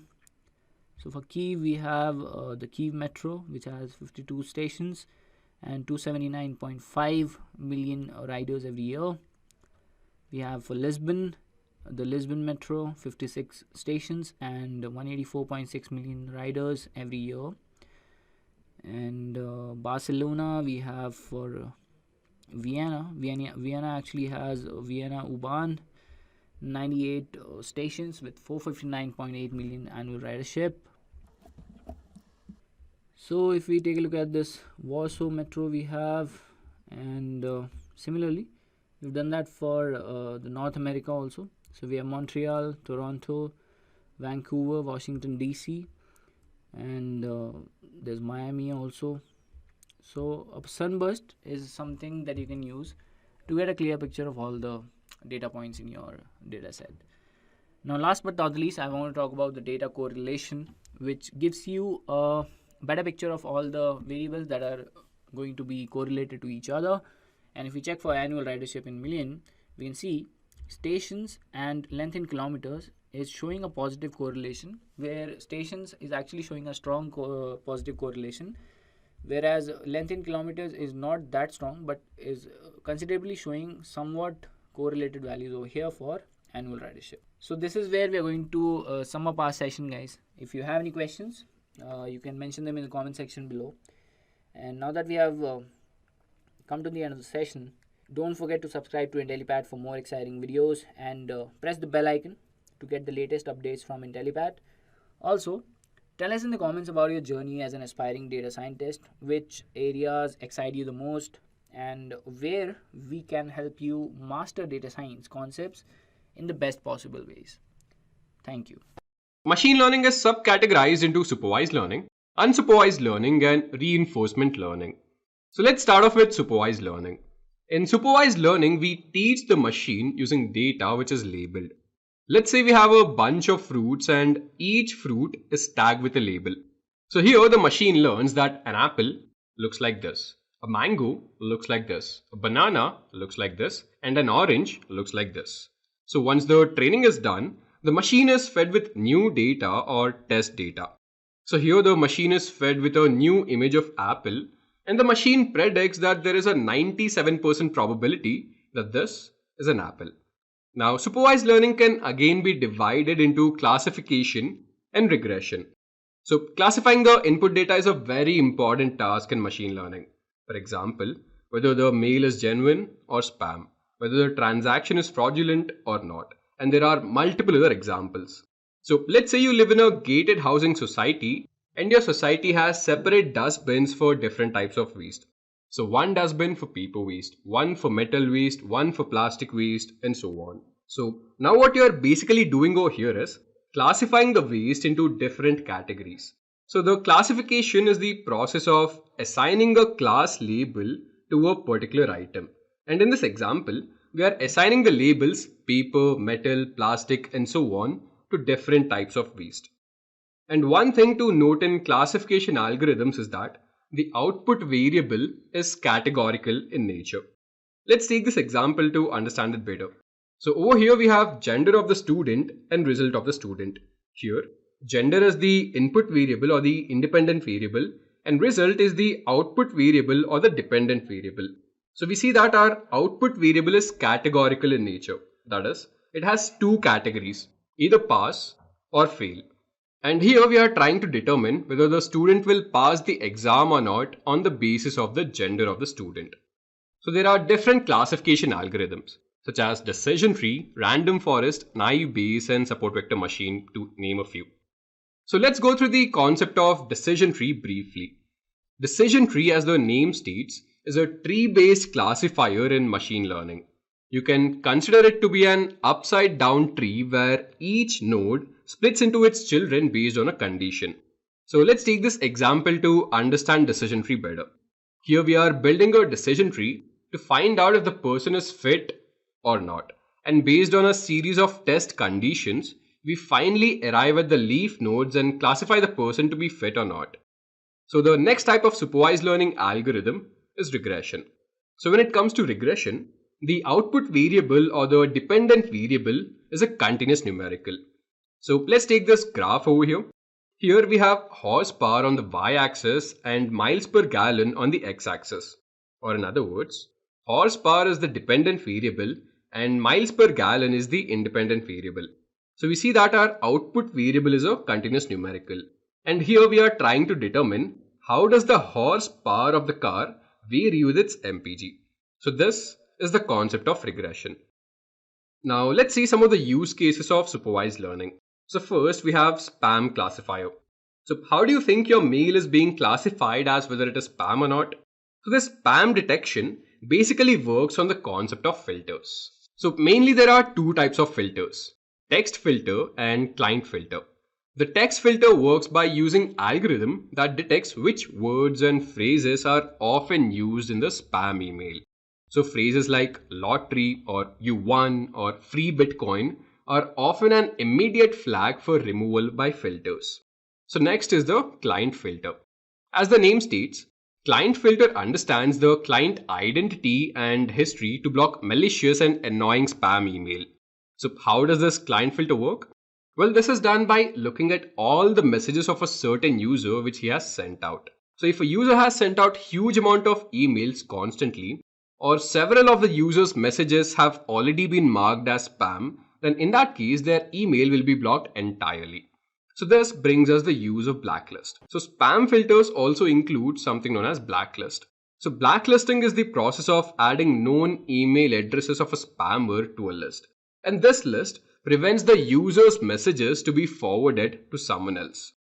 Now let's look at the next use case, fingerprint analysis. So in fingerprint analysis, you save your fingerprint in a machine as a record. So the machine checks the data and verifies whether the data belongs to you or not.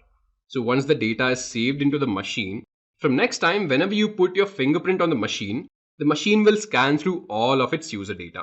And if the machine finds a match of your fingerprint in its data, then your fingerprint will be verified. Now that we've completed the different types of supervised learning algorithms, let's go ahead and understand what is unsupervised learning. So when it comes to unsupervised learning, the input data doesn't have any labels associated with it. The machine understands the underlying structure of the data to identify similar patterns, and the data which is similar in nature is grouped together. So here, even though there are no labels, the machine understands that all the apples are similar in nature and thus they are grouped together. And same is the case with bananas and oranges. So this is the concept of unsupervised learning.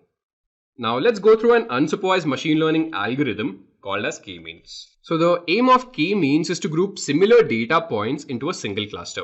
So there must be high intra-cluster similarity and low inter-cluster similarity. That is, all the data points within a cluster should be as similar as possible, and all the data points between two different clusters should be as dissimilar as possible. Or in other words, all the points inside cluster A should be very similar to each other. But when we compare a point from cluster B with a point from cluster C, then they would be very dissimilar to each other. And in k-means clustering, k denotes the number of clusters to be formed. So in this picture over here, the value of k is 3 and hence 3 clusters are formed. Now let's go through a use case of unsupervised learning. So Netflix recommendation is a perfect use case of unsupervised learning. So more than 80% of the TV shows that you watch on Netflix are discovered through the platform's recommendation system. It means the majority of what you watch on Netflix is the result of decisions made by a mysterious black box of an algorithm. So let me just give you a brief of how it works. Well, Netflix uses machine learning algorithm to recommend you a list of movies and shows that you might not have initially chosen. To do this, it looks through a thread within the content rather than relying on broad genres to make a prediction. This explains how 1 in 8 people who watch Marvel shows are completely new to comic book based stuff on Netflix. And finally, there's reinforcement learning. So in reinforcement learning, the algorithm learns through a system of rewards and punishment. And the goal here is to maximize the total reward. Let's take this example to understand reinforcement learning. So here we have a self-driving car which is supposed to reach its destination without hitting any barricades. So here, the self-driving car is the agent and the road is the environment. Here the car takes an action and goes straight. But when it goes straight, it directly hits the barricade. Now since the car has taken a wrong action, it will be punished. So the car realizes that going straight is wrong and it has to go right. So when it goes right, it will be given a reward.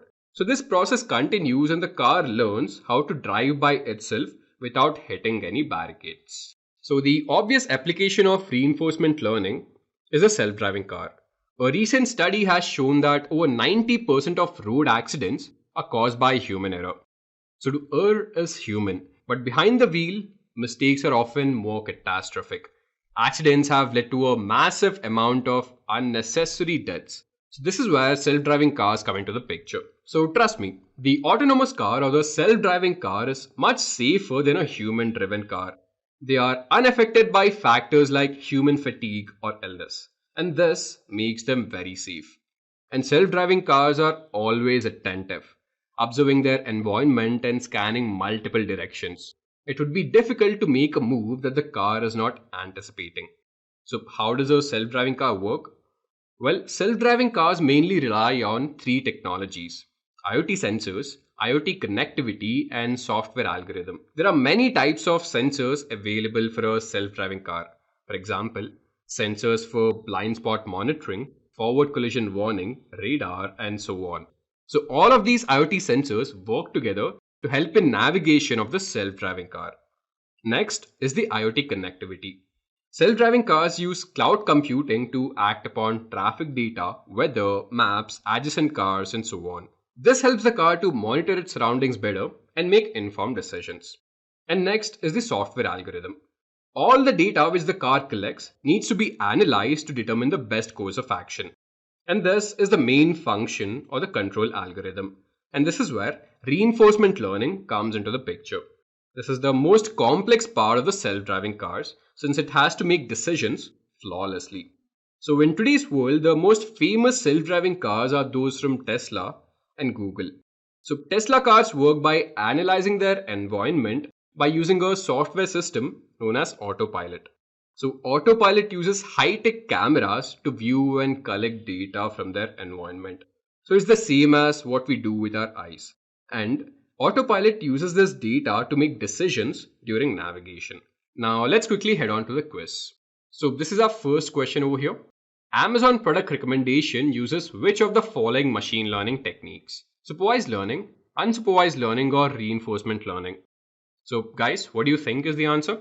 So whatever you think is right, do put down in the comment box. Just a quick info guys, Intellipaat offers a data science course in collaboration with iHub IIT Roorkee, which will help you master concepts like Python, SQL, machine learning, AI, Power BI, and more. With this course, we have already helped thousands of professionals in successful career transition. You can check out their testimonials on our Achievers channel, whose link is given in the description below. Without a doubt, this course can set your career to new heights. So visit the course page link given below in the description and take the first step towards career growth with the data science course. Alright, so now I believe you are clear with what exactly the different types of learnings in machine learning are. You are clear with unsupervised and supervised learning through hands-on examples like, let's say, linear regression, logistic regression, support vector machine, decision tree, as well as clustering. Now that you are clear with all of these algorithms, the next step is to work on hands-on project. Project is very important when you're getting prepared for data science jobs. Projects are the key pillars that basically add value to your resume as well as your portfolio. So the next step is working on a project. So that is the reason why in the upcoming model, what we are going to do is we are going to cover one data science project. That project is based on recommendation system. So without wasting any time, let's dive deep into it. If you're new to machine learning, linear regression is the easiest algorithm to understand and implement. In fact, this is the first algorithm you're going to learn at the very start of your machine learning journey. Even though it might seem like a big task, within this video, this concept has been covered in a way that even a high school student can understand it easily. For starters, let me help you visualize what linear regression is all about. Let's say I have some data on the heights and weights of a few people, and I want to use this same data to predict the possible weight of a new person provided his height. Now from this given data, we want to find a pattern that allows us to predict the weight of a new person for a given height. This makes our weight column the target variable and the height column as our input variable. Now how can we imagine the relationship between these two features? Simple thing, we can plot them and understand their relation. Now the simplest way to find this pattern is to assume a straight line relationship between height and weight. This is also called linear regression. The line follows the formula y is equal to alpha into x plus beta. Here y is a predicted weight or predicted feature. X will be the height. Alpha is the slope of the line. It shows how much weight changes with height. And beta is the intercept, that is where the line starts. To make the best predictions, we need to find the values of alpha and beta so that the line fits the data as closely as possible. Now what do we mean by this? Basically, the line should try and touch maximum of the data points. To achieve exactly that, we will minimize the difference between actual and predicted weights. Okay, this might sound a lot, but it's not. Let me hand over the proceedings to one of India's best data science trainers. He's right now leading the AI development team in one of the world's renowned fintech companies. And after he's done teaching, I am 100% sure you will never have to retouch upon this concept of linear regression. Imagine you have a data set like this. You have weeks and sales, right? So week, W-E-E-K, week. Okay. This is the first week, the second week, the third week, the fourth week, and the fifth week. Example. You have 5 weeks. Okay. And the number of cars you have sold so far is like this, right? So the number of cars you have sold could be n number, right? So you have, let's take it like this, right? You have week in one of the variables, and the number of cars you have sold so far in those weeks could be 2, 4, 5, 4, 5, some numbers, right? This is the data that has been given to me. Sir, can we mathematically understand in depth how does linear regression work? What does it actually do? And how does it make our life easier? Okay. In order to understand how linear regression works, first we need to plot this data. Okay. We need to take the data and we need to plot it in the XY graph. How do we do that? In a very simple sense, I'm going to take the variable like this. I'm going to take a straight line and I'm going to pass it like this. Okay, I'm going to have this. So this is my x-axis and this is my y-axis. Okay, I'm going to point it out like this. So what is going to be my x-axis? Will week be on the x-axis? Can I say this is 0, this is 1, this is 2, this is 3, this is 4, and this is 5. Can I say it like this? This is the 5-week data. So this is 5, week is X. Okay. What is going to be my Y? The number of cars sold. So can I say this is 1, 2, 3, 4, and 5. So 0, 1, 2, 3, 4, and 5. Anybody has any confusion in what graph did I plot? No, right? It's a simple graph. Nothing complicated. Very good. So in the first week of my graph, how many cars did I sell? I sold 2 cars. So can I have the red pointer point like this? Good. In the second week, I sold 4 cars. So this is 4 cars. In the third week, I sold 5 cars. Okay, so I sold 5th car like this. In the fourth week, I sold 4 cars. So this is 4th car again. And in the 5th week, I have sold 5th car or 5 cars. So, like this. Is this the data that has been given to me with the weeks versus the car sold part? This is the data that has been given to me. Okay. My people, let me ask one question to all of you. Isn't it possible that there is infinite number of lines possible for this particular data?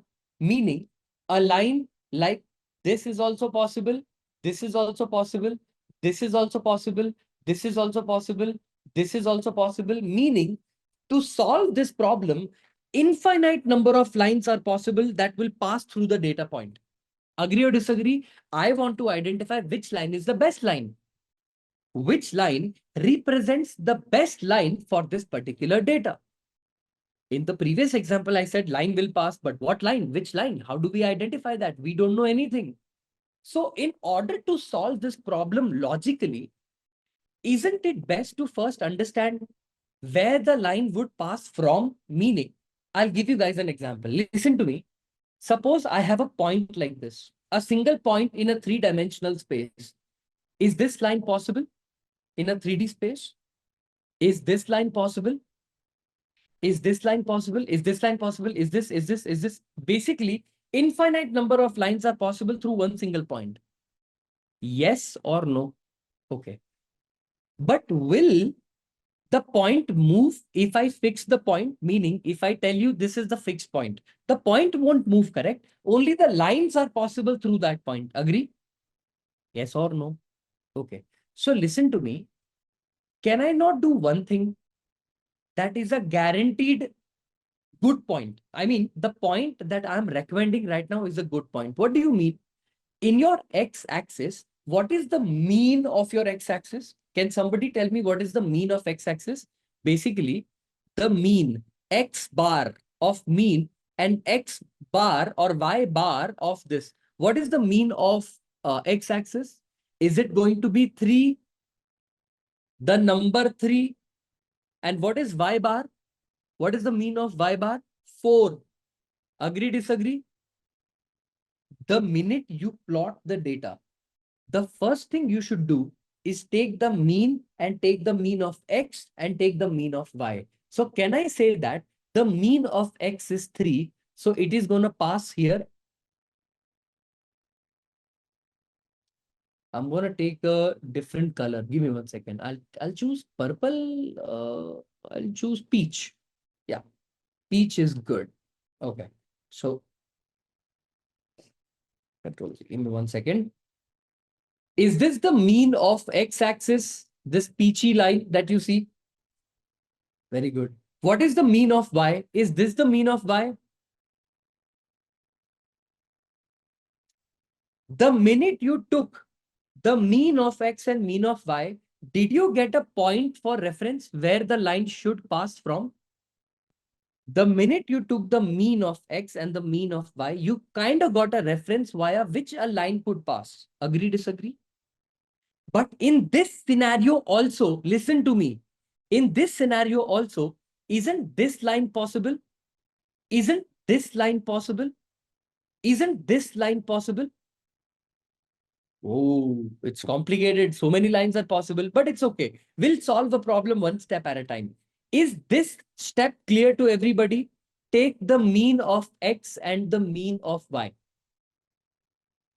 Step number 1. Take the mean of x and take the mean of y. Okay. Now, what you need to do is this. Okay. Your weak data, I'm going to take it as x. So what is the x data that has been given to me? 1, 2, 3, 4, and 5. Everybody agrees? This is my x-axis data. Very good.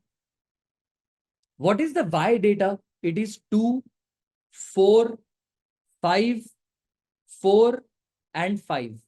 Okay. This is my x-axis data and this is my y-axis data. Okay. What you need to do right now, the minute you calculate this part, x and y. So can we take first data point and try align with connect points?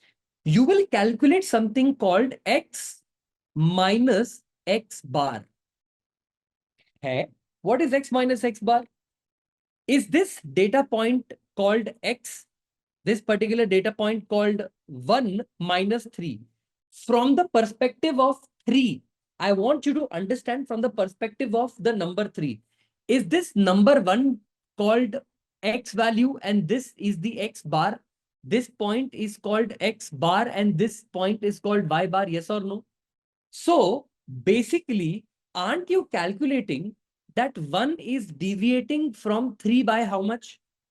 2 is deviating from 3 by how much? 4 is deviating from 3 and 5 is deviating from 3 by how much? Are you calculating this exactly? Yes or no? So tell me, x minus x bar meaning 1 minus 3. What is 1 minus 3? What is 1 minus 3? Minus 2. Very good. What is 2 minus 3? Minus 1.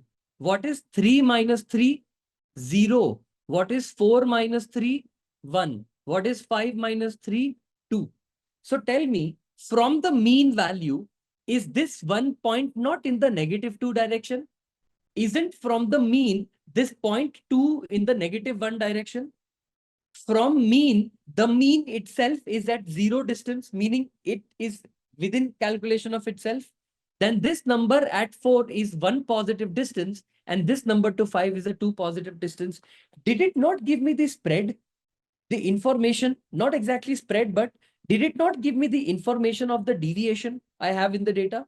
Minus 2, minus 1, 0, 1, and 2 with the number format. Is everyone clear? We kind of got the idea. of how much is this part? Okay, because you did this with X, don't you need to do this with Y also? So you need to calculate something called Y minus Y bar. Y minus Y bar. So tell me, what is 2 minus 4? What is 2 minus 4? Minus 2.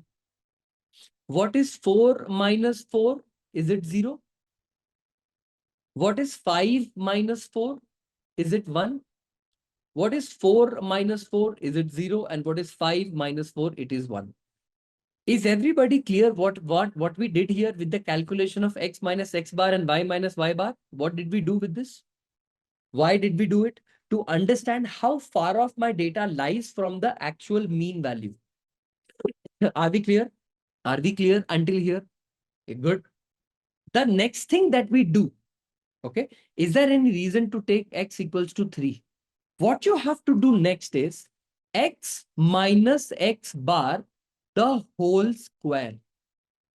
You know why should you take the whole square? Because isn't minus 2 and plus 2 cancelling each other out? If I want to add them together, will I be able to add them together? Will I be able to add them directly together mathematically? The minus will nullify the plus value. Agree or disagree? So that the nullification does not happen, what do? We take X minus X bar the whole square. Doing squaring of a number, what does it make sure?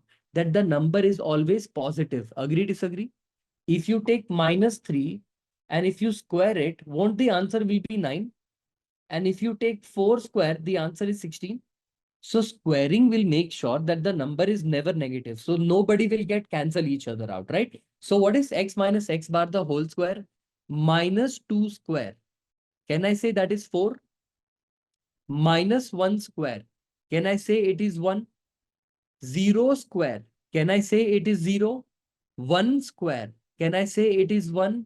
And 2 square. Can I say it is 4? Yes.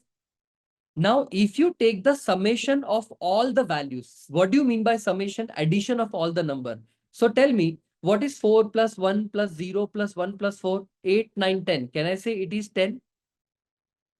Can I say that the summation of X minus X bar into Y minus Y bar is this? Okay. Until here is everybody clear. Until here is everybody clear. The next thing you calculate is what we called as X minus X bar into Y minus Y bar. Now listen to me carefully. Can I say that this data point and this data point distance is called as X minus X bar? From this data point to this data point is called X minus X bar. Now listen to me carefully. Listen to me carefully. Can I call this also X minus X bar? This distance can be called as X minus X bar. Yes, good. Can this distance be called as Y minus Y bar? If I multiply X minus X bar into Y minus Y bar, essentially what I'm doing is, this is X minus X bar, this is Y minus Y bar. Multiplying them together gives me this answer. If I have an area of a rectangle, length into breadth gives me the entire area. Yes or no? This point, this line is nothing but X minus X bar. This line is Y minus Y bar. Am I not doing X minus X bar into Y minus Y bar? If I do X minus X bar into Y minus Y bar, can somebody tell me what is X minus X bar? Is it minus 2? Is the answer X minus X bar going to be minus 2? Yes or no? Multiplied by, what is Y minus Y bar? Minus 2. What is the answer? Is it 4? Very good. X minus X bar is minus 1. Multiplied by Y minus Y bar is 0. Is the answer 0? Okay. What is X minus X bar? 0. What is Y minus Y bar? 1. Is the answer 0? What is X minus X bar? 1. What is Y minus Y bar? 0. Is the answer 0? What is X minus X bar? 2. What is Y minus Y bar? 1. Is the answer 2? If you sum the numbers together, 4 plus 2, what is the answer? 6. Are you clear so far? What did you do here while the calculation of this x minus x bar, y minus y bar? You have a line equation called y is equal to mx plus c. Yes or no? This is the line equation. Everybody agrees? Do you know the value of m so far and the value of c so far? Are you clear with the value of m and c? The answer is no. Isn't this the first thing you need to calculate? What is the m, what is the c, so that we can find out the line that can cross? Okay. To calculate the value of m, to calculate the value of m, to calculate the value of m, using mathematical derivations. Do you understand what is derivation? You start with the base equation, you solve, and you get some answer. So, mathematically speaking, to get the value of y-intercept, or sorry, to get the value of slope, the formula is summation of x minus x bar into y minus y bar divided by summation of x minus x bar the whole square. Do we have the values for this? What is the value of summation of x minus x bar into y minus y bar? What is the answer? Is it 6 divided by summation of x minus x bar the whole square? Can I say it is 10? So the answer is 0.6. Did you just get the value of m, the slope of your line? We just calculated the slope of the line. Now listen to me carefully. Sir, how did we get this formula? Did someone calculate it? Yes. Somebody has already calculated this using mathematical derivation. If you want, so first of all, I don't think you should learn derivations, because somebody has taken enough effort to solve the derivation. Me teaching you the derivation is only going to take time, but it is not going to be important for you to know. What's important for you to know is to remember the formula. I can teach you derivation also. It's not a very complicated thing. It's a simple mathematical process. But the problem is that derivation will have no importance to you. Am I making sense? What formula it is, you need to understand that clearly. How you arrived at it can always be learned eventually over a period of time.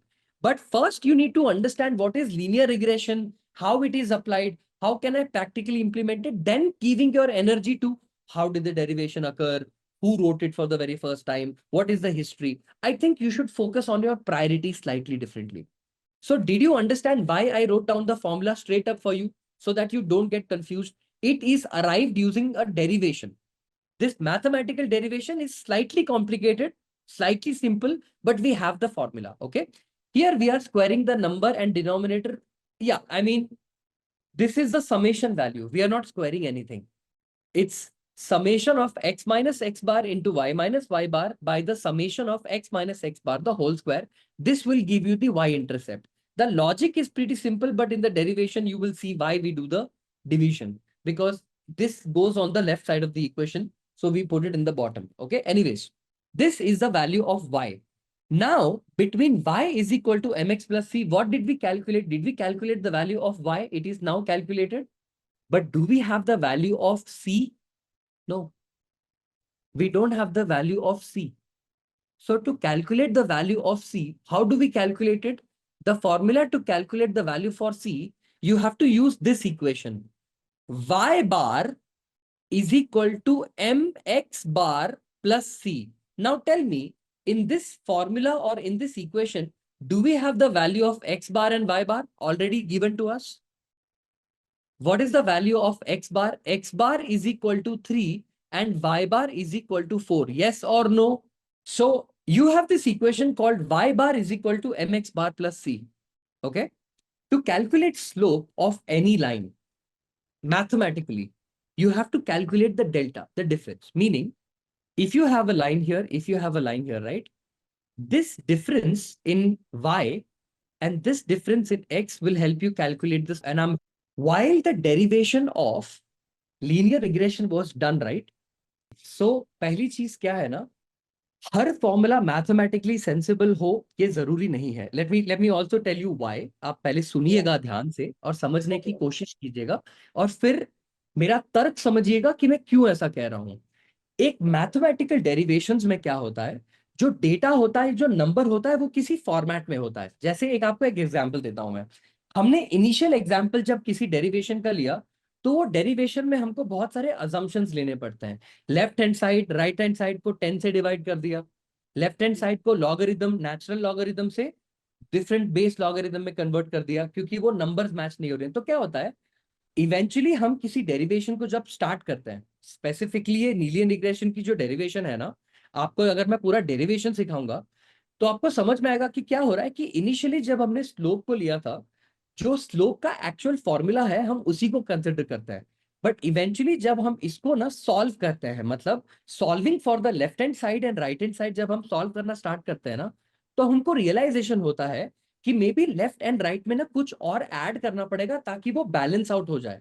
करते करते करते करते जाते हैं तो eventually वो जो formulas हैं वो थोड़े डिफरेंट फॉर्म में कन्वर्ट हो जाते हैं. फिर हमें क्या करना पड़ता है, m के लिए ऊपर वाली वैल्यू को नीचे लेके आना पड़ जाता है. तो क्या हो जाता है कि आपका ये जो summation of x minus x bar the whole square है ना, ये लेफ्ट हैंड साइड में आता है और ये जो summation of x minus x bar ये राइट हैंड साइड में आएगा.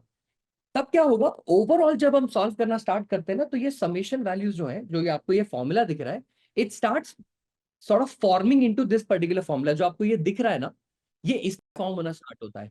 एक काम करते हैं, why don't we solve the derivation also सामने ही. If you really want to understand machine learning, yeah, the point is, if you want to deeply understand machine learning, like when I'm talking about deep, because here is the thing, when I started machine learning, right, I have implemented each algorithm, every algorithm in machine learning from scratch. I have done that. That is when my knowledge in machine learning increased 10 times. Because when you do not use any packages, any libraries, understand the core mathematical concepts, you should be able to like build anything because you now understand the basis behind it, right? Just like that, learning the core mathematics is important. The reason I am not going ahead with the derivation and explain you logically how did we arrive at this conclusion is because it will end up taking a lot of time. Number one. Number two, the mathematical reasoning that it takes to arrive at this solution is also going to be very, very complicated for few people. So that's why I said, if you start with machine learning right now, you guys are just starting with machine learning, right? Focus on how to apply machine learning, then learning the foundational logic. But because if the question is, how did we arrive at this conclusion? We can always go back and learn the derivation also. So it's up to you guys. I mean, if derivation is also something that we can look at, we can also look at this. The derivation will make sense. Why are we taking this area x minus x bar the whole square will start making sense because it is directly related to residuals. So now that we've understood, right, slope of the line using the data point or variable, which is one independent, one dependent, we are able to calculate the equation, slope using this particular formula. Now that we've understood how we calculated that using the slope, the next thing that's pending is for me to calculate the y-intercept, okay? Because y-intercept cannot be calculated directly, I need to manipulate my equation slightly differently, like y is equal to mx plus c. Because we don't have m and we don't have c, right? We don't have y and x. We calculate y bar and x bar. X bar is already given to me as 3 and y bar is already given to me as 4. So tell me, what is the value of y bar? Is it 4? Is equal to, what is the value of m? 0.6. What is the value of x bar? Is it 3 plus c? So mathematically, if I solve this, 4 is equal to, what is 0.6 into 3? Is it 2.2? Okay, that's good. 2.2 plus c. Now, listen to me. In mathematics, when you jump equal to signs, you convert the sign from positive to negative or negative to positive. Meaning, if this 2.2 needs to jump to the other side of the equal to, what will it become? Will it become 4 minus 2.2 is equal to C? Yes or no? whenever you change the number from one part of the equation to the other part of the equation, if it is a, so what will be the value of C? What will be the value of C? 2.2. Wait, 0.6 into 3 cannot be 2.2. I don't know if it makes sense to me, because 6 threes are 18. It should be 1.8, right? If I'm not wrong, 6 threes are 18. Point difference is 1.8, right? Yeah, this should be, I think the difference is 2.2. I think this is what you mean. Yeah, I think I got the concept. Okay. This is C.2. Yeah, it's D is 2.2. Exactly. So tell me, did you get the equation y is equal to mx plus c, and now you have an equation for the line 0.5 into x plus the value of c will be 2.2. Did you get the line equation for your data using the steps that we have done so far? We got the equation called y is equal to mx plus n, and we got the line. But our job is not yet done. Until here, is everyone clear? Until here, is everybody clear? What exactly did we do to solve until here? Everyone got the concept until here. 0.5 or 0.6. But there is so much more to achieve, meaning you got the line equation 0.6x plus 2.2 something something something. My people, based on the linear equation graph that you see that I have plotted for you like a while ago, which is this. Okay, give me 1 second. Let me copy the graph. Give me 1 second. Let me just go ahead and copy this and paste it here. Give me 1 second. Copy this and paste it towards the bottom. My people, we got the equation of the line equation as y is equal to something something like this. Like, so we got a line equation that passes the data like this. But observe very, very carefully that the distance between your actual data point, is this my actual data point? AP is my actual data point. AP is the actual data, the real data. And the line is the prediction. Agree or disagree? This is my predicted data and this is my actual point and predicted point. Can I say it like this? Do you see there is some difference between it? Some distance, some error? Yes or no? This error exists here also. This error exists here also, here as well, and here as well. There is some distance between this, and this, the data points are distance. This distance or difference is called as residual. What do we call this? What do we call this? Residual. Tell me, the point is very simple. When you make linear regression line happen, or when the linear regression line has been calculated, do you want the distance between data point and the actual point to be the least as possible or to be the maximum as possible? What should your intention be? Your intention should be to minimize, right? Your intention should be to minimize the residual, but your life and your job is not that simple. Let me explain why. Let me explain why this is not simple. Listen to me carefully. I'm going to erase these data point, okay? The line point, and I'm going to show you guys an example. Mathematically, also sensibly, it should make sense to you. Okay, give me 1 second. Let me copy this graph and paste it so that I don't ruin the graph. Give me 1 second. Why am I not able to copy? Okay, this is the copy, is it? Okay, fine. Yeah. So listen to me carefully. I'm going to erase the middle line for a second so that you guys don't get confused. Okay, X bar, Y bar, I'm going to remove. My people, now we have a line that passes through the data like this. Okay. It is passing through the data point like this. Listen to me carefully. And it is passing through the line like this. Like this is the line that we have calculated. Okay. This is the distance between the predicted data point. This is the predicted data point, and this is the actual data point. Okay.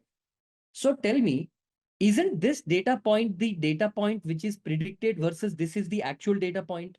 This is the data point which is actual, that is, this is predicted, that is actual, this is predicted, that is actual, this is predicted, that is actual. So listen to me carefully. This is the error, also called error number 1. Can I call this difference as error 1 E1? Yeah, can I call this error as E1? Okay. Can I call this error as E2? Can I call this error as E3, this error as E4, and this error as E5? Can I call this E1, E2, E3, E4? So the best possible line for me to claim that the line that I have has the best fit. It's fitting the data points in the best possible way. So shouldn't that be possible that E1 plus E2 plus E3 plus E4 plus E5, this number should be the most minimum number as possible? Yes or no? The number E1 plus E2 plus E3 plus E4 plus E5 should be the most smallest number possible. But the problem here is some data points are following in the positive direction, meaning in the bottom, and some number are at the top. So isn't it possible that E1 and E2 will also cancel each other out because the directions are different? Does that make sense? See, from this data point to this red data point, it is in the negative direction, but E2 is in the positive direction. So if I don't square them, won't they also cancel each other out? And the actual answer will be terribly wrong. So rather than combining E1, E2, E3, E4, E5, do we not take E1 square plus E2 square plus E3 square plus E4 square plus E5 square? Agree, disagree? Now listen to me carefully. Listen to me carefully in a most simplistic sense. Okay. If I take this line and rotate it a little bit more, the line that we have calculated it just for practical purposes, just to test something. Can I rotate it a little to the left and a little to the right? And when I rotate it 2 times to the left, one right, I got the value of error, ERROR, TOTAL, total error as 1.6, 1.2, 1.9, and 2.3. When I rotated the line, which line gave me the least amount of error? In this 4 rotation that I did, 2 to the left, 2 to the right, did this give me the least amount of error? That line is your best fit line. Did that logically make sense? Did that logically make sense? Okay. Can I show you an example? Can I show you an example practically to show you how in reality in linear regression, how it works? You guys want to have a look? Have a look at this, okay? Linear regression, best fit line, okay? Fit line. Look at this, my people. This is my linear regression data. Can you see what's happening to the line? Did you see what happened? Did you see what happened? See, I'm going to rotate the line, okay? I'm rotating the line. Is the error increasing and decreasing?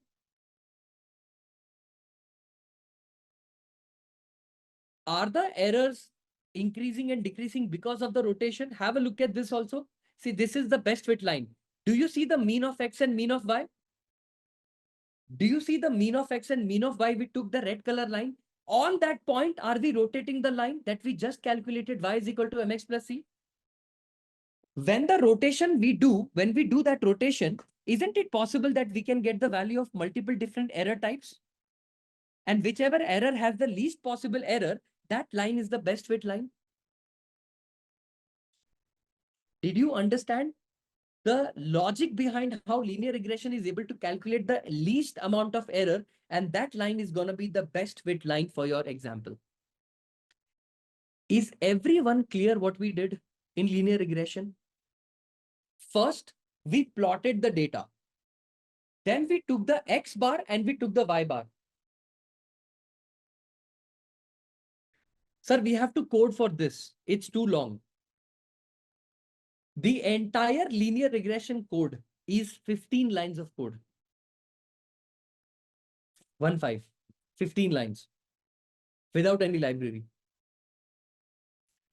Without any library, it's 15 lines of code. Do you think it's too much? Point B, first we plotted the data, then we took the mean X, mean Y. From that point, we passed the problem or we passed the line, and now we are rotating the line a little bit to check whether the data or the line is the best fit line. Did you get what exactly I was saying? What line rotation is showing exactly? Line rotation shows you the distance between the error. Meaning, suppose if this is the graph that I have, okay, this is the graph that I have, this is line number 1. Is it not possible for me to rotate the line slightly and have another line like this? If I rotate the line, the distance between actual data point and your prediction data point, does it not change?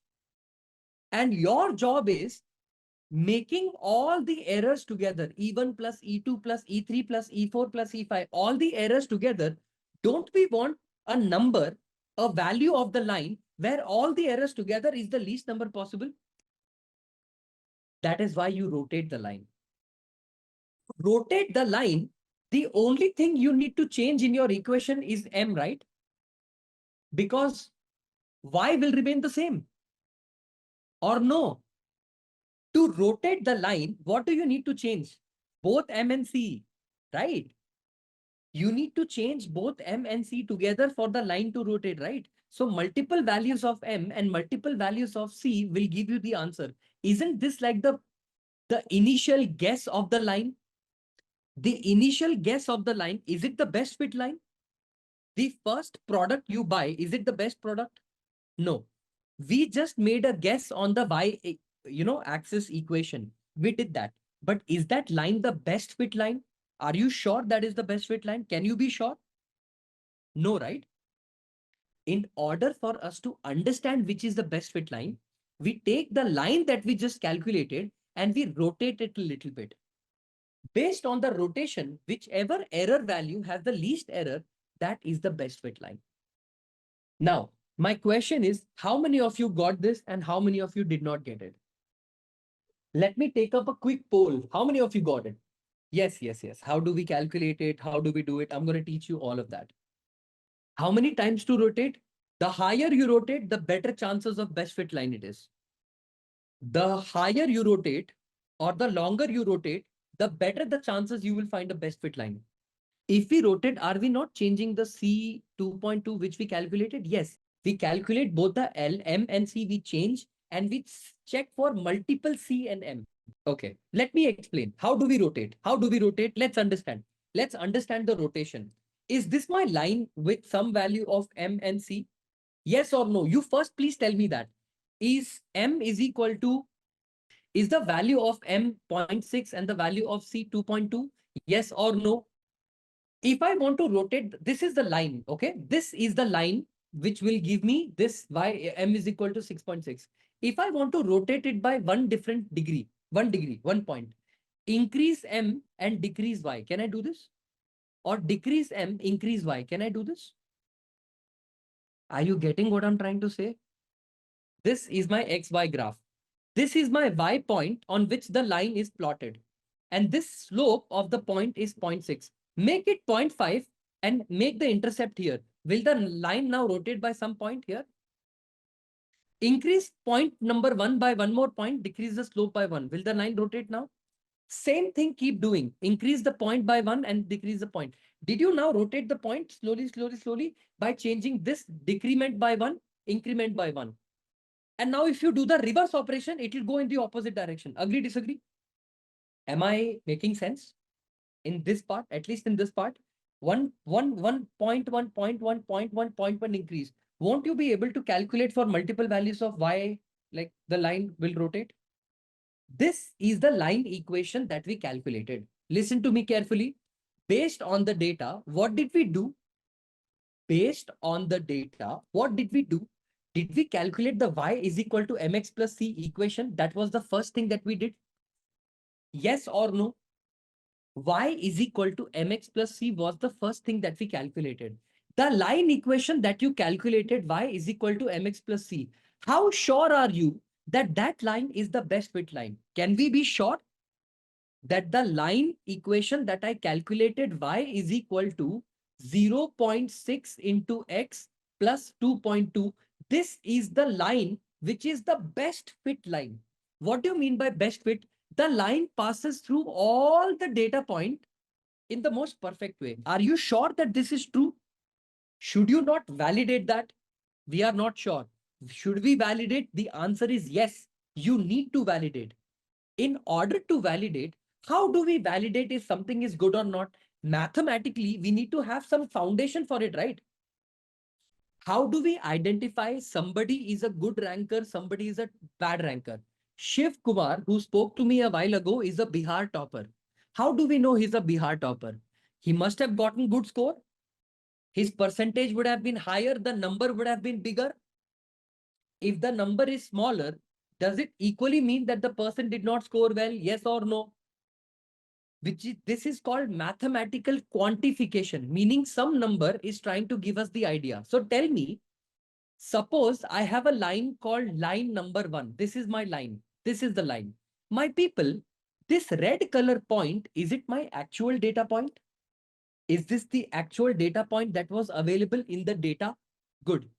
But using the line, did you predict another data point, which is your prediction? This point on this line is your prediction. This is not the actual data. This is your prediction. Yes or no? Can I say the distance between the prediction versus the actual value is -2? Example. For example, it is -2. Can I say this? Good. The distance between this data point, the red actual data point, and this data point is +2. The distance between the red data point and this data point is +3. The distance between this data point and this data point is -3.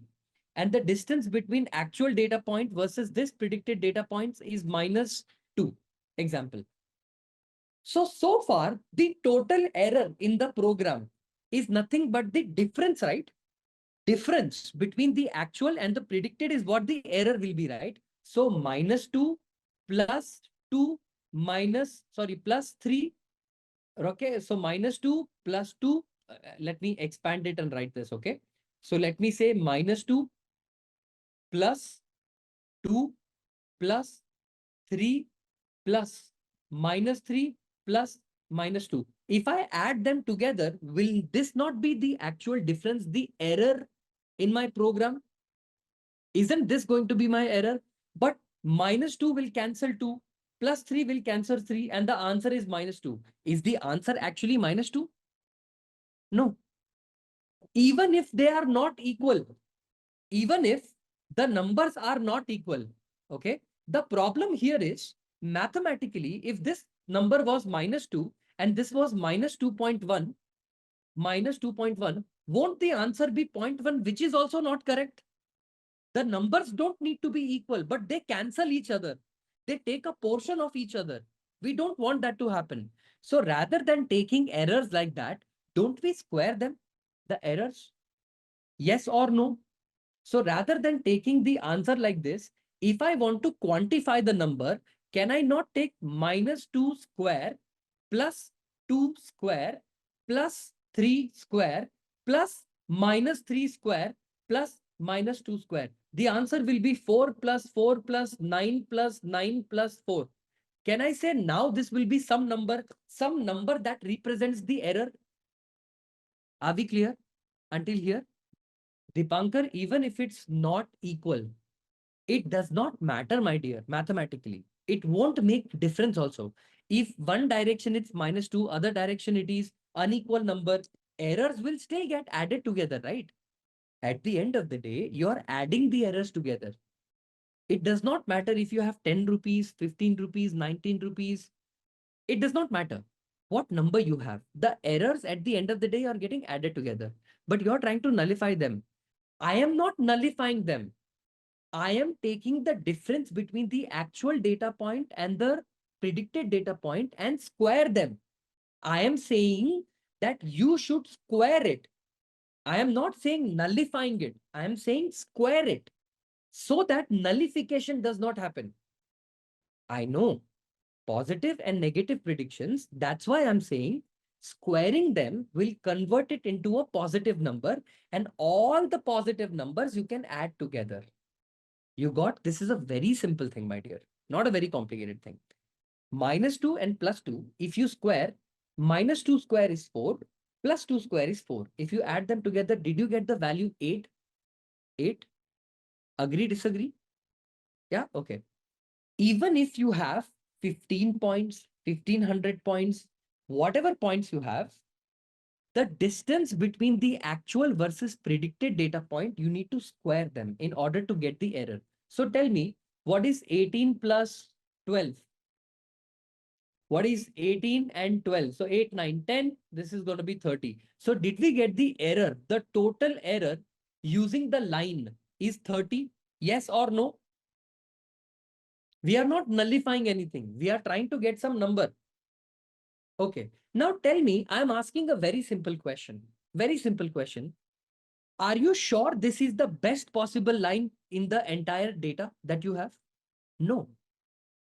If I rotate the line slightly to the bottom, isn't it possible that that total error now will be 29? Slight rotation gave me the error as 29.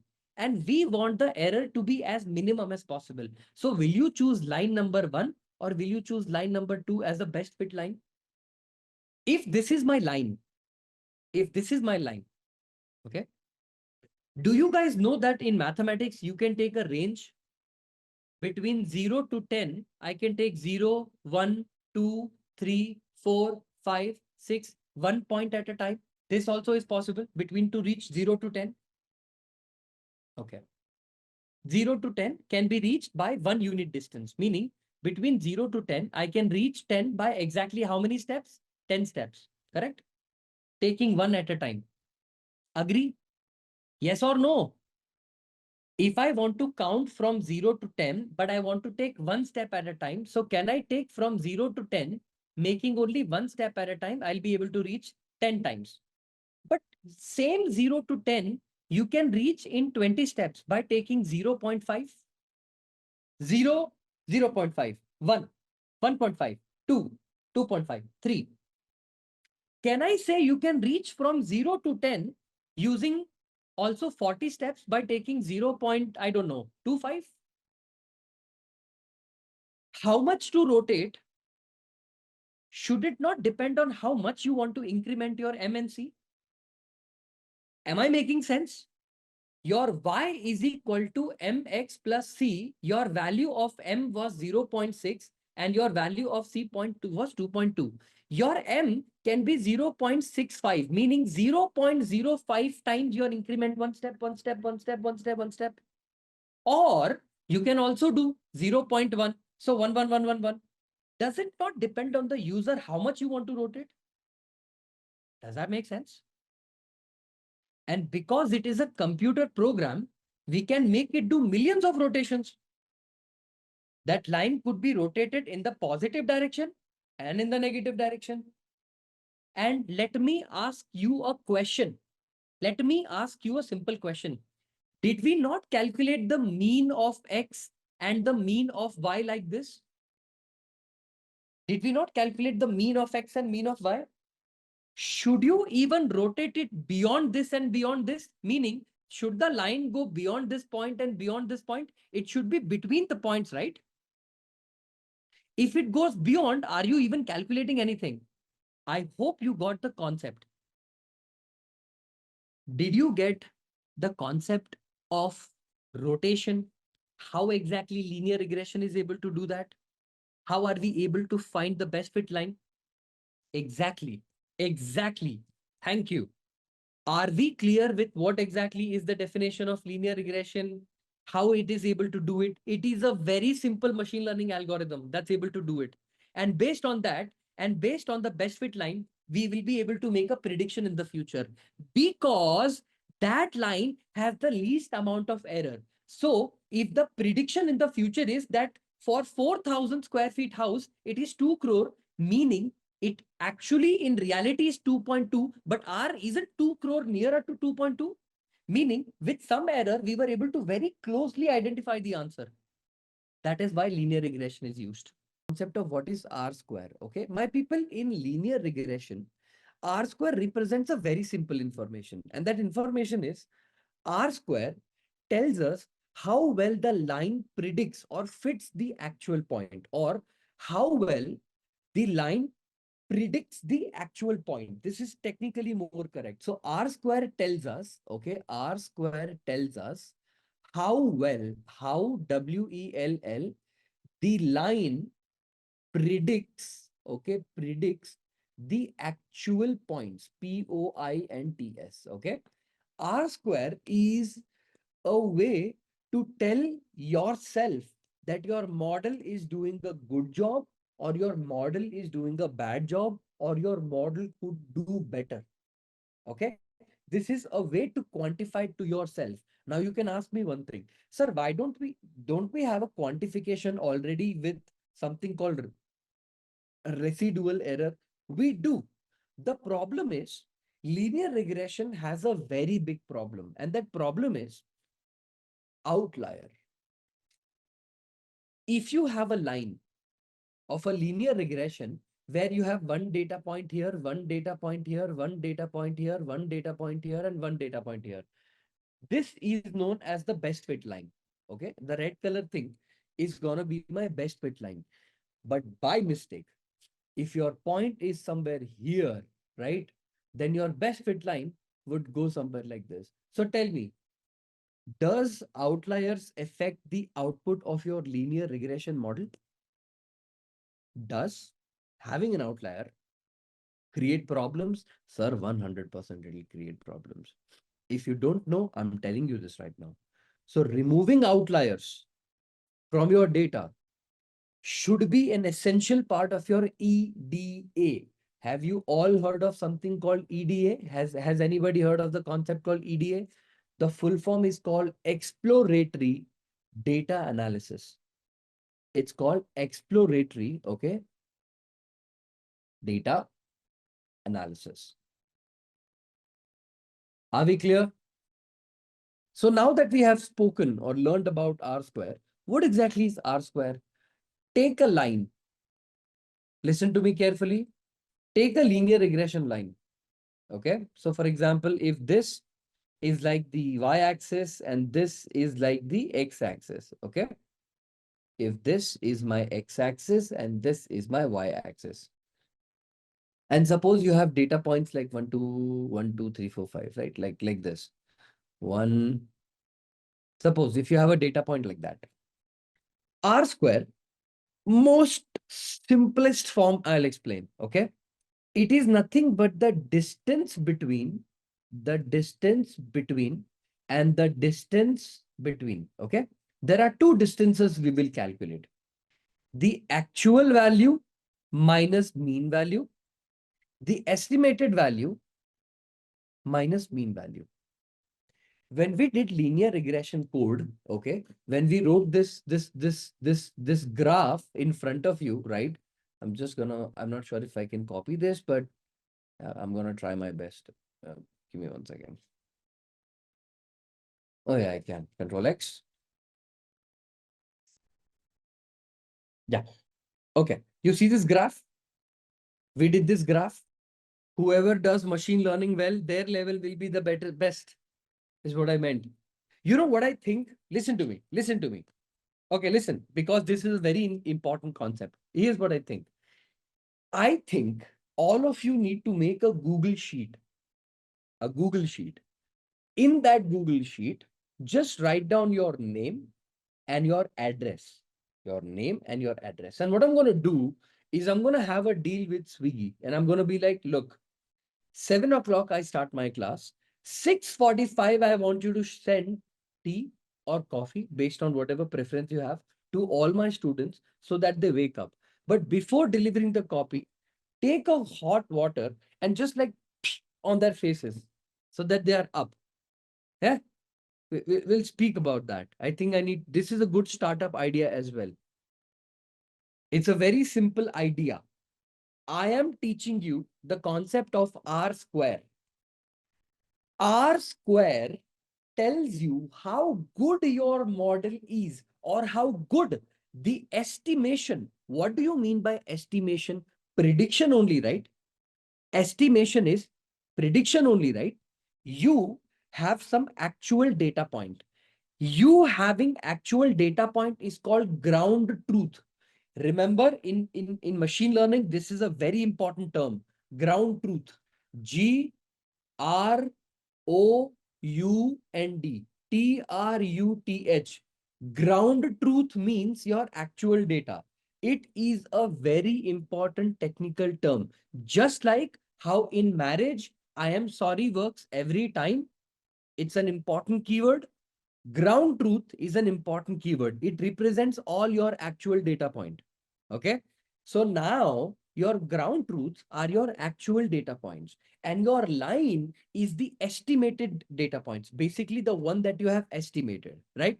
So tell me, do you have something called the Y bar? This thing is called as the Y bar, the mean of the Y, the Y mean. Okay. On this particular plane, what two things do you see? One is the Y bar and the other is the actual data point. Correct or not? There are two things on the graph right now. One is the Y bar and the actual data point. Can I plot a line, a regression line like this? So now what do you see? You also see the predicted line. Now there are three things on this particular graph. Make sense? Now there are three things in the graph. The distance between actual data point and mean. Listen to me. The distance between actual data point and the mean value. Is this the actual data point? The red dot?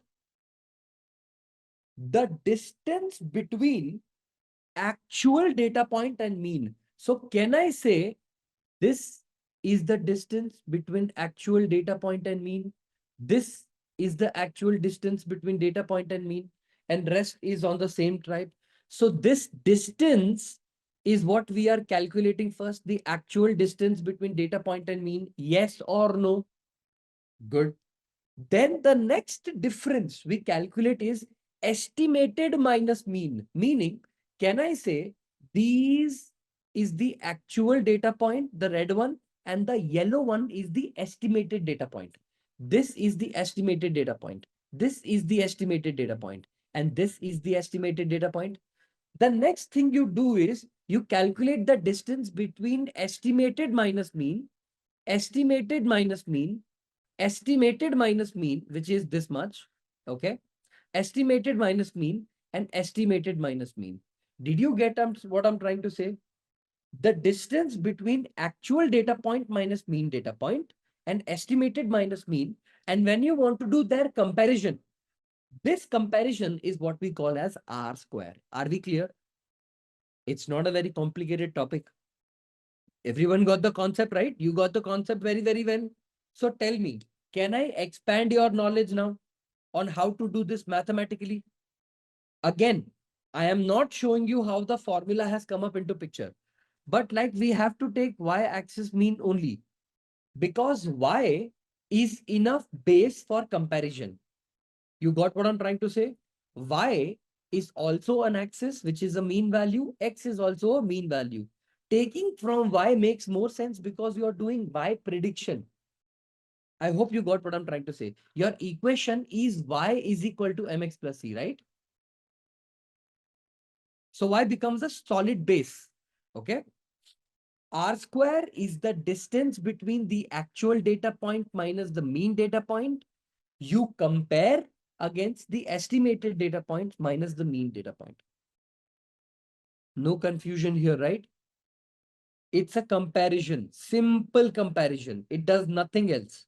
I'm going to show you mathematically what it does. Okay, good.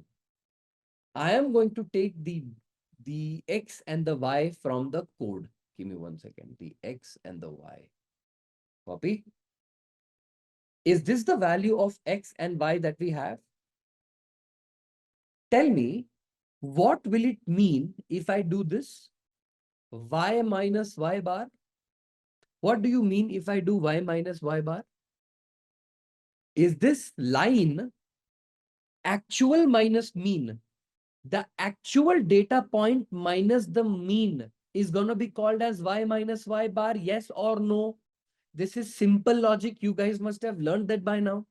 So tell me, what is y minus y bar? 2 minus 4. What is 2 minus 4? 4 minus 4. 5 minus 4. 4 minus 4 and 5 minus 4. What is the answer, everybody? What is 2 minus 4 minus 2? What is 4 minus 4? 0. 1. 0. 1. Can I say this is the answer? For actual minus mean, y minus y bar? Can I assume my understanding is correct? Because the numbers could be both negative and positive, we don't want that. What do we do with those numbers? Whenever the number starts becoming negative, very good. So do we take y minus y bar the whole square? So does it become 4, 0, 1, 0, 1? Now, tell me, if I sum the number up, if I calculate its summation, what will be the answer? If I sum them up, 4, 5, 6, 6. Let's calculate something called y hat. Y hat is nothing but, what was the equation that you got? What was the value of m that you got here? 0.6 and 2.2. 0.6 and 2.2. 0.6 into x. What is the value of x? 1 plus 2.2. Can somebody tell me what is the answer?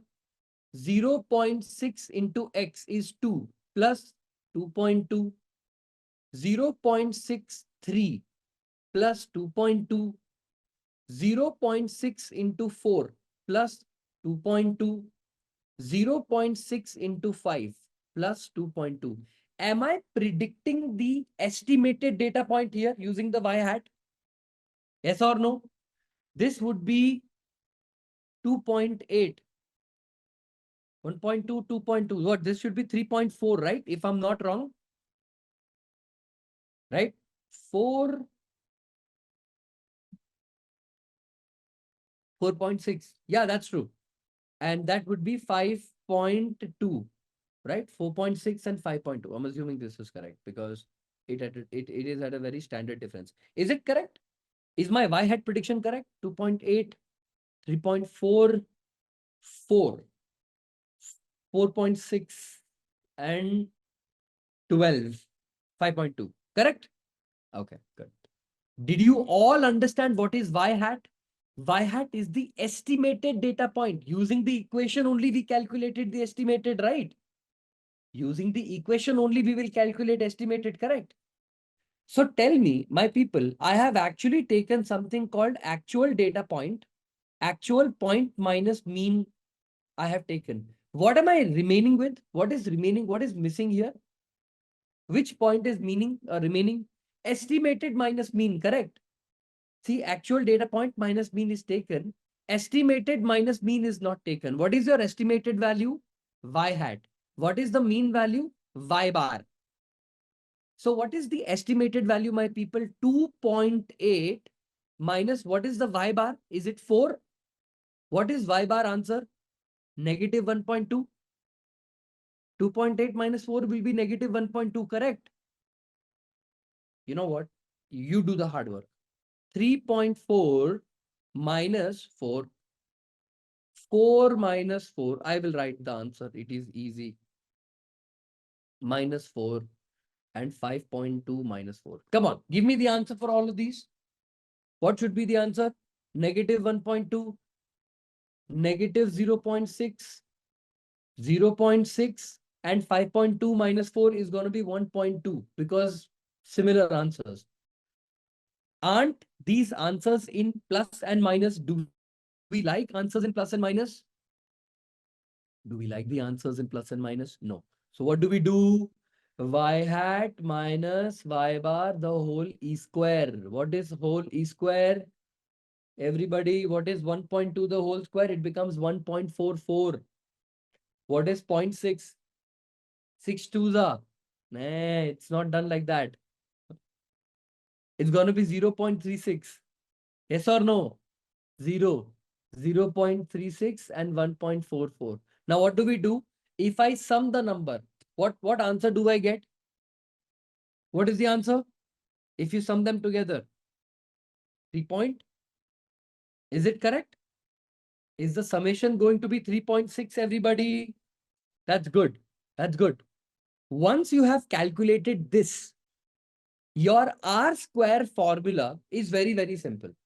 Your R square formula is summation of y hat minus y bar, the whole square divided by summation of, what are you comparing it against? Estimated minus mean is compared against actual minus mean. What is the actual minus mean? The actual minus mean, the whole square. So tell me, what is the number that we got? Is it 3.6 divided by 6? What is the answer? What is 3.6 divided by 6? What would be the answer? About 0.6. Remember one thing. R square is a number between 0 and 1. What is the number R square? R square is a number between 0 and 1. If your R square is closer to 1, the fit is good. If your R square is closer to 0, the fit is bad. What R square did we get? What R square did we get? Closer to 1. So what does it recommend? Is it recommend, or is it recommending something that my fit is good? But R square has a problem. You know what is the problem? I'm going to show you what is the problem. R square formula. You are going to be very much confused when I show this formula, right? Have I taught you the formula like this? Okay. Did I teach you the formula like this? Y minus y hat the whole square, y minus y bar the whole square. Is my formula different from this formula in what way? Copy image and paste it here. Okay. What's the difference in my formula and this formula? Please, somebody tell me fast. Nope. Look at the numerator and look at the denominator. Y minus y hat. And here I have y hat minus y versus y minus y bar. Okay. Actual minus predicted and estimated minus mean. Okay. Two things. I'm also going to show you guys one more formula. Okay.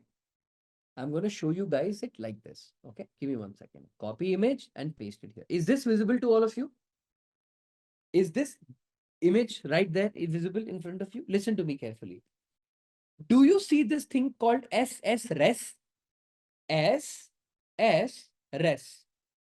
The full form of this is sum squared residuals. Residuals. And the third is SS tot. Sum squared total error. Okay. TOTAL. Now, I don't want you to get very much confused with this concept that, oh my God, what is this new thing? It's nothing. It's nothing. Literally nothing. Okay. The formula that I gave you, okay, the formula that I have given you, which is this formula, here R square is nothing but sum of squared residuals divided by sum of squared total. Sum of square residual divided by sum of square total. You have to think of it like this. In R square, okay, while calculation of R square can be expanded in multiple different forms, like sum of square residuals by sum of square residuals plus sum of square error. Okay, that becomes sum of square total. When you rearrange the terms, you get an answer like this: 1 minus, okay, summation of y minus y hat, which is the actual minus estimated, actual minus actual minus predicted, which is y hat, and actual minus mean. When you say you're comparing, you're basically dividing one comparison with another comparison, and you're taking something called as a ratio. Now, I am going to ask you guys a very simple thing. Do you know what is the meaning of the word ratio in mathematics? Let me give you guys a very simple example. Very simple example. Tell me, if you had 4 chocolates and 2 people to share it with, per person will get how many chocolates? 2. Reverse the situation. You have 2 chocolates, but 4 people. How many will each person get? About 0.5. Agree, disagree? Okay. This number represents the power of the method, meaning When you divide a larger number by a smaller number, you get a number which is significantly different. When you divide a smaller number by a larger number, you get a significantly different result.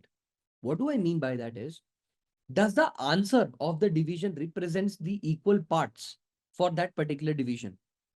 For 2 people, you get 2 chocolates. For 4 people, you're going to get this chocolate. Division of A divided by B will give you some value called X. B times X is always going to be A, right? X into B will always be A. It will always come back to A. The value X represents equal portions. Equal portions for the value at the top, or sorry, equal portions with the value at the bottom, meaning sum of squared total, right? You will get some answer called X. Has a relationship with this number. This X number represents the equality among the equation, or equality among the among this particular division. Meaning, whenever you take R square and the number is larger to 1 or closer to 1, whenever your R square is closer to 1, what does that represent with numerator and denominator? What should it represent? Under what condition will be the number closer to 1?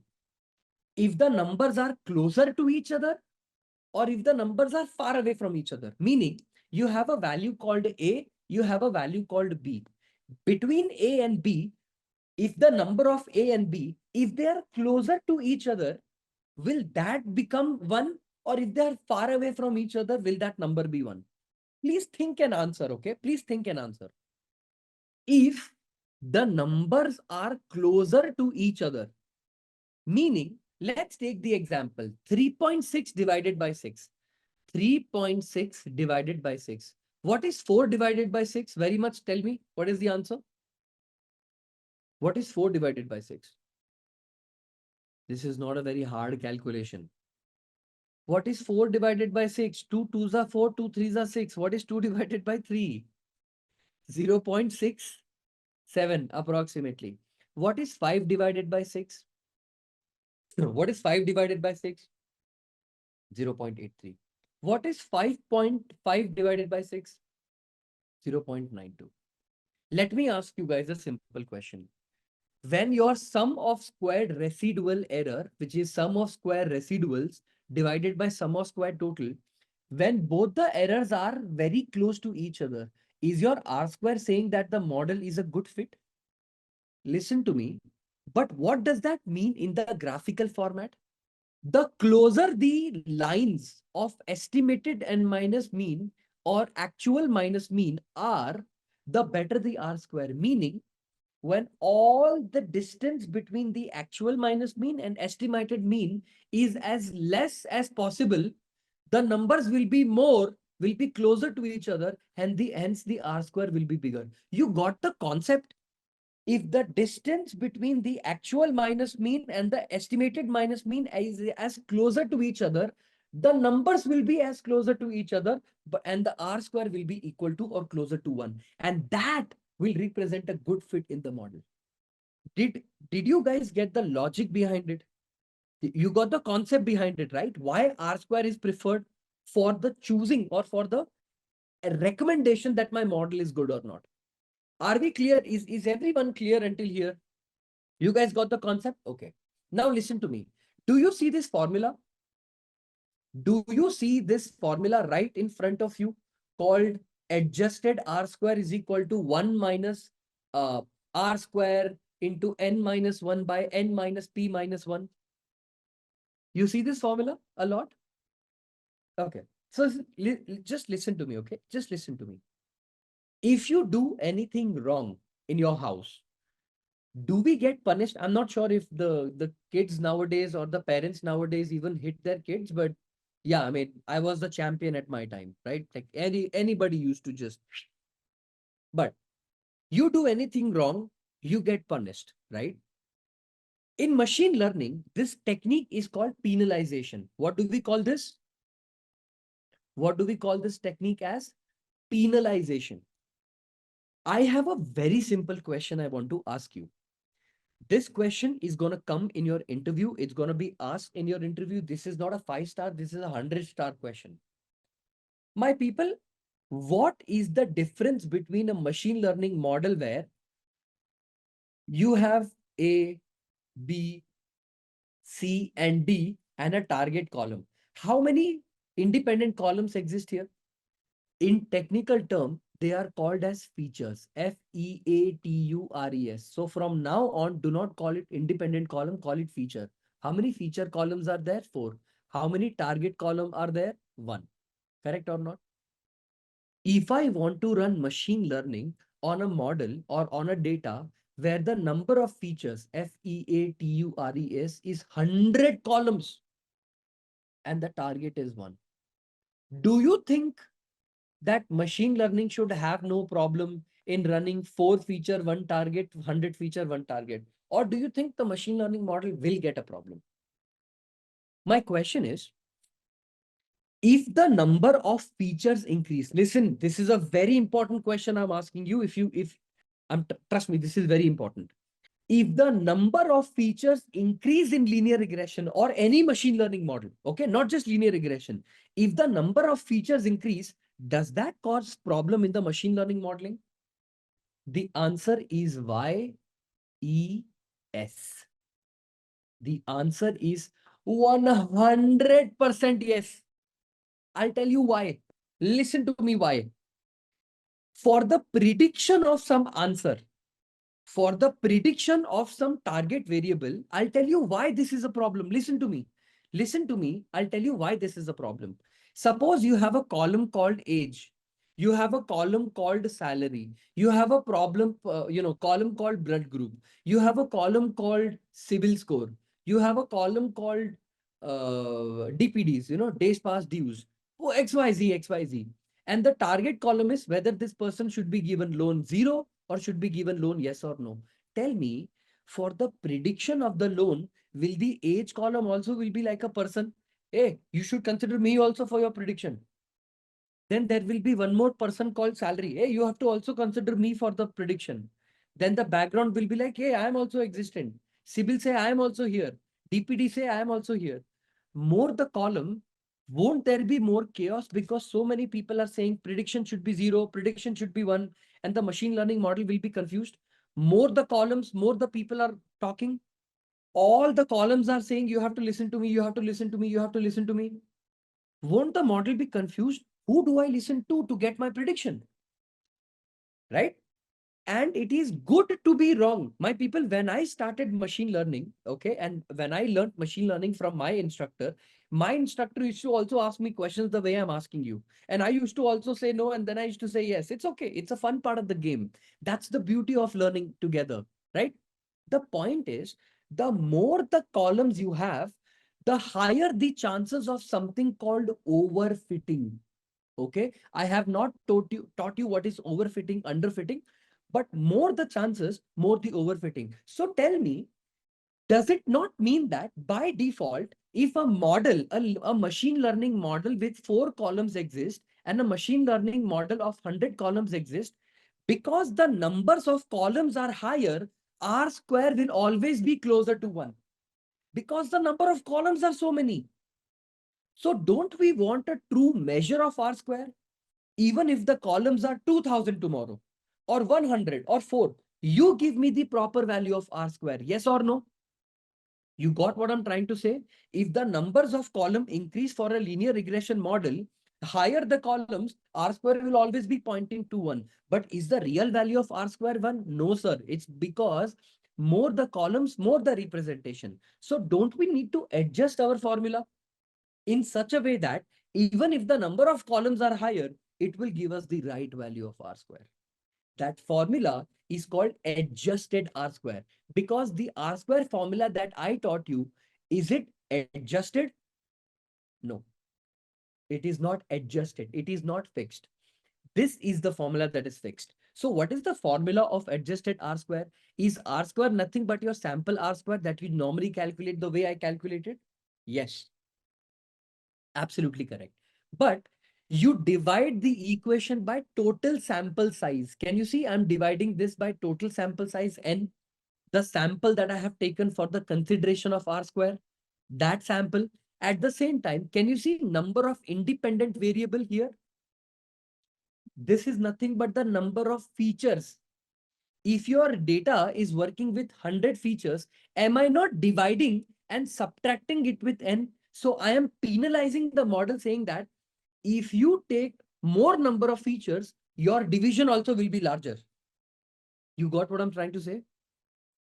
If your column is 100, suppose if your feature set is 100, I will divide you by 100. So the number also will be that much smaller. But if your column is 10, I will only divide by 10. So be careful. Don't get overconfident and take too many columns. You got what I'm trying to say?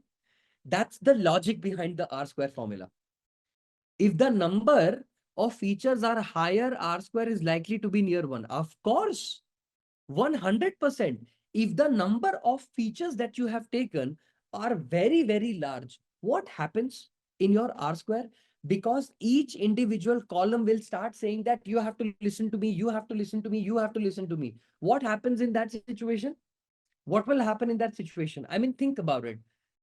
More the number of dimension, more the number of models complexity increase. What will happen with that? If the model's complexity increase, what happens to the model? Will it get confused? So closer to 1.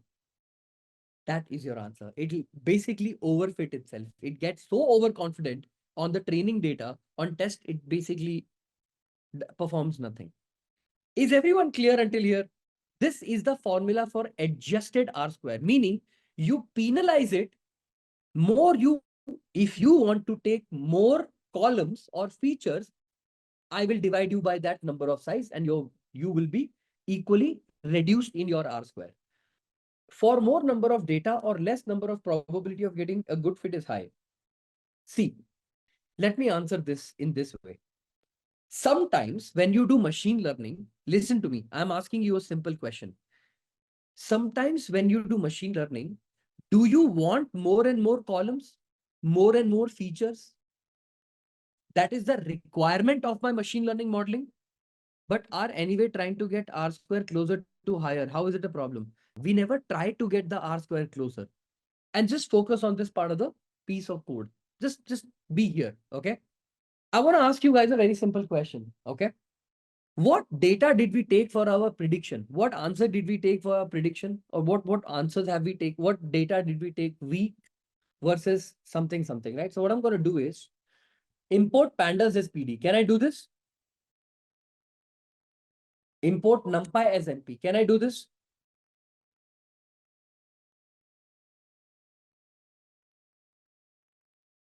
Import matplotlib.pyplot as PLT. Do I say these are the most basic kind of,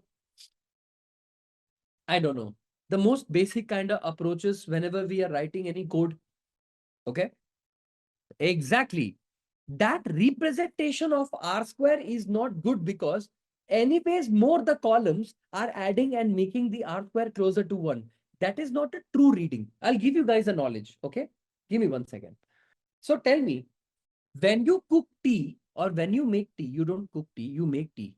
TEAT. For 4 people, the amount of sugar you add is 2 cup or maybe 2 spoons or 3 spoons. Agree, disagree? When you make a tea for 100 people, will the amount or the quantity of sugar that will go will be larger? This behavior is normal and is common in the human system, ecosystem, right? If you are making a tea for 100 people, of course, the sugar is larger. You make a tea for 4 people, the sugar quantity will be lesser. If you reverse this situation, what happens? Disaster. For people, you want to make 4 cups of tea, adding 100 cups of sugar. And for people, 100 cups of tea, you make 2 cups of sugar. Is it disaster? Okay. So according to the size and the quantity of the data, should you adjust the sugar size? Larger the feature set, do I need to penalize it, control it, maintain it, so that the R square value that I get is not a number closer to 1 by default? That is not the true number. That is not the true representation of the number. I hope you got what I'm trying to say. That R square is not the true representation. The actual R square should be adjusted, because automatically when the number of features are larger, it becomes overconfident and says that R square is 1. But in reality, R square is 60, 0 0.60, 0 0.70. It shows 0.9. Not good. Penalize. The logic is clear. Why we do this? That's why we do this.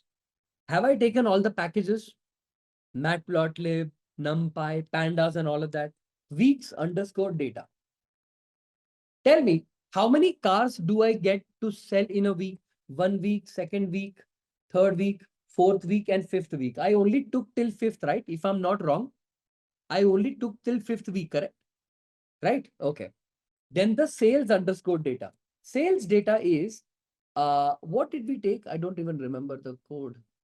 What was the sales value? 24545. Okay. 2, 4, 5, 4, and 5. Is this my weeks data and my sales data that I have taken as per what we did in the coding? Very good. So tell me, listen to me carefully. df equals to pd.data frame. If I want to convert all of them in data frame, do I take it in a dictionary format like this? Like take a dictionary like this, a single dictionary? Can I say it like this? Weeks, colon. What do I pass? Weeks data. Bracket, sales. Now listen to me carefully. Everything will start making sense a little bit more to you, okay? In machine learning, whenever you do in the production, whenever you're writing code, how you cut your birthday, right? How you cut your birthday cake. Just like that in machine learning, you need to do 2 cuts, okay? 2 cuts, C-U-T-S. Sir, what are those cuts? I'll tell you. Imagine this is your data, okay? This is your column data, your Excel data, your, good looking, beautiful looking Excel data, okay? The first cut you need to do is separate target and feature separately. Suppose I have a column called feature 1, feature 2, feature 3, feature 4, and target. Where is the first cut you will draw?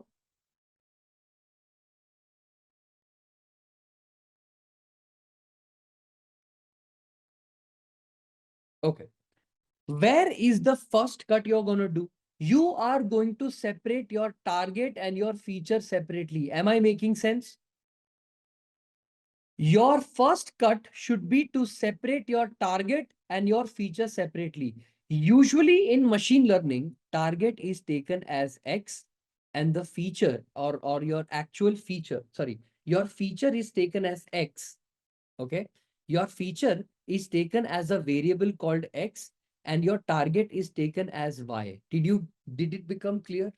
Your features will be separate, your target will become separate. So tell me here, can I take something called X equals to df of, specifically df at weeks?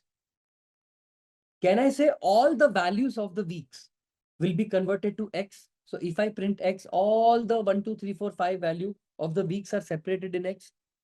Yes. And your Y value will be, your value of Y will be df of sales dot values. So what did you do? Did you take your X and Y separately? Did you take your X value and your Y value differently, your variable separately? So you have done that. The second cut you're going to make is separate something called as training versus testing. I'll explain the concept. You make a cut like this. Okay. This much data is training data and this much data is testing data. Okay. I'm going to explain this concept a little later to you. I'm going to keep this graph in the next. Did I first make the first cut as per what I had done? X and Y is separate. The first step that we do is calculate the mean of X and mean of Y, correct? In the mathematical example also, I calculated the mean of X separately, then mean of Y. Mean underscore X equals to NP dot mean of, what do I pass? X. Mean of Y is going to be NP dot mean of Y. Did I take the x separately and the y separately? The mean of x and mean of y? N is equal to length of x. Basically, I am taking another variable called n, where I am understanding how many x parameters do I have, meaning how many independent feature sets number do we have. N will represent that. NUMER, numerator is equal to 0, denom is equal to 0. What have I done here? What have I done here? What is the concept here? Numer is equal to 0, denom is equal to 0. Have I taken something called as a counter? In Python programming, this is also called as a counter. This is counter. I have initialized the number to 0, correct or not? This is a counter that I have taken. Okay. In the mathematical terms of doing the R square calculation, in the calculation of y is equal to mx plus c calculation, numerator is nothing but x minus x bar into y minus y bar. Agree? X minus x bar into y minus y bar. X minus x bar into y minus y bar. Please tell me, for I in range of n, how many data points am I going through? All the values of x? Am I looping through all the values of x? 1, 2, 3, 4, whatever values of x is, I'm going to calculate its x, x bar, y, y bar. I'm going to calculate all of that. Okay. Can I say numer, NUMER, plus equal to, numerator plus equal to, keep on adding that number is x of I, which is the actual value of x minus mean of x. Is this x minus x bar? Is this code, as simply put, nothing but x minus x bar into y minus y bar? So y will be taken like how? Y of I into mean of y. Is this x minus x bar into y minus y bar? I am simply looping through the code.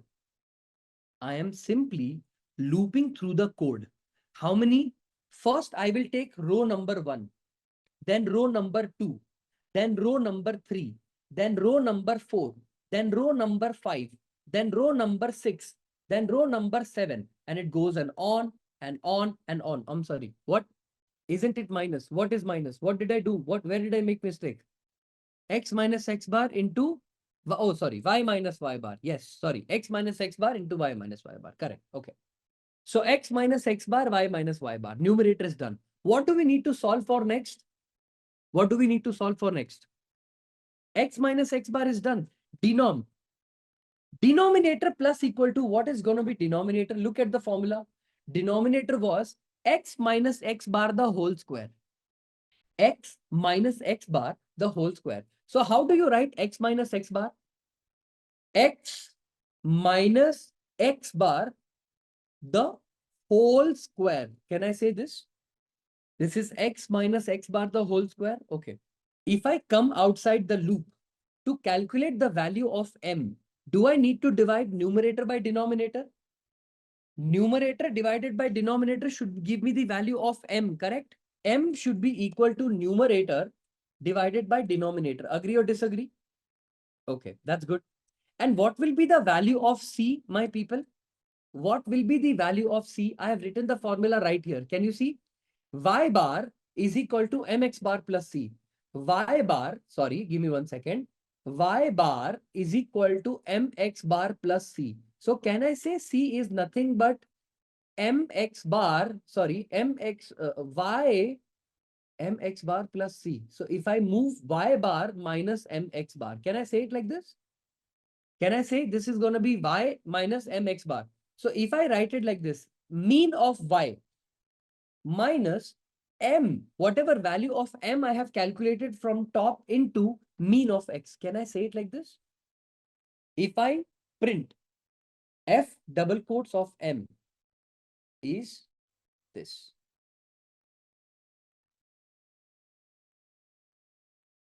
And the value of C is this. Did I get the value of M and C? Now we make plots. So now I'm going to do some plotting.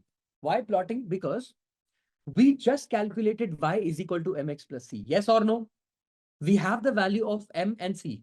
We just need to put the value of x. So if I say max underscore x equals to, just try to understand the code I'm writing, okay? np dot max of x plus 1. Min of x. np dot max, np dot min of x. Because it is the min value, I'm going to take -1. Okay. Who knows what this np dot linspace? Have you all used the method called linspace? Have you all heard of something called linspace? Comma max of x, right? You guys have heard about something called this, right?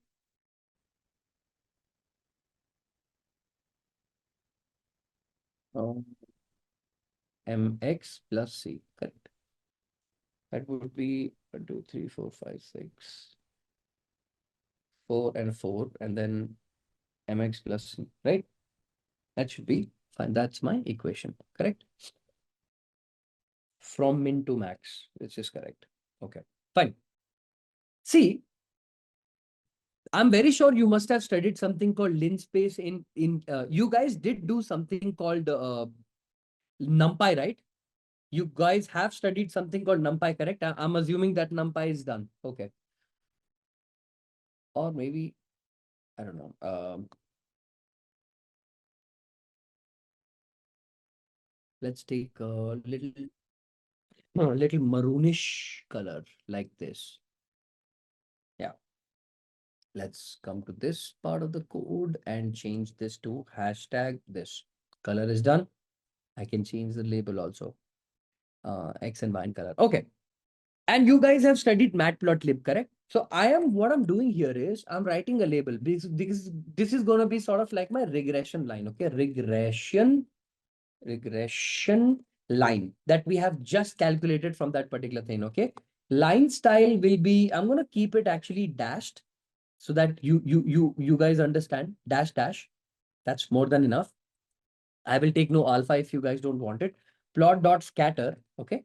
Inside the scatter plot, I want to plot the original values. So I'm going to take x comma y, the one that I had originally. Okay.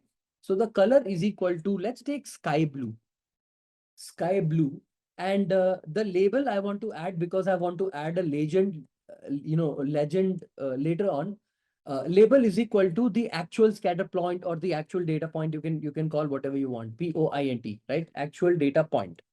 And actually, I can make them bigger or smaller. I think I can make them bigger. How do you make the points bigger? Actually, there is something called width. Yeah, I think I have to check it. So plot dot plot is done. Plot dot scatter is done. I have taken two specific plots. Okay, so plot dot x label. So let me first take an x label.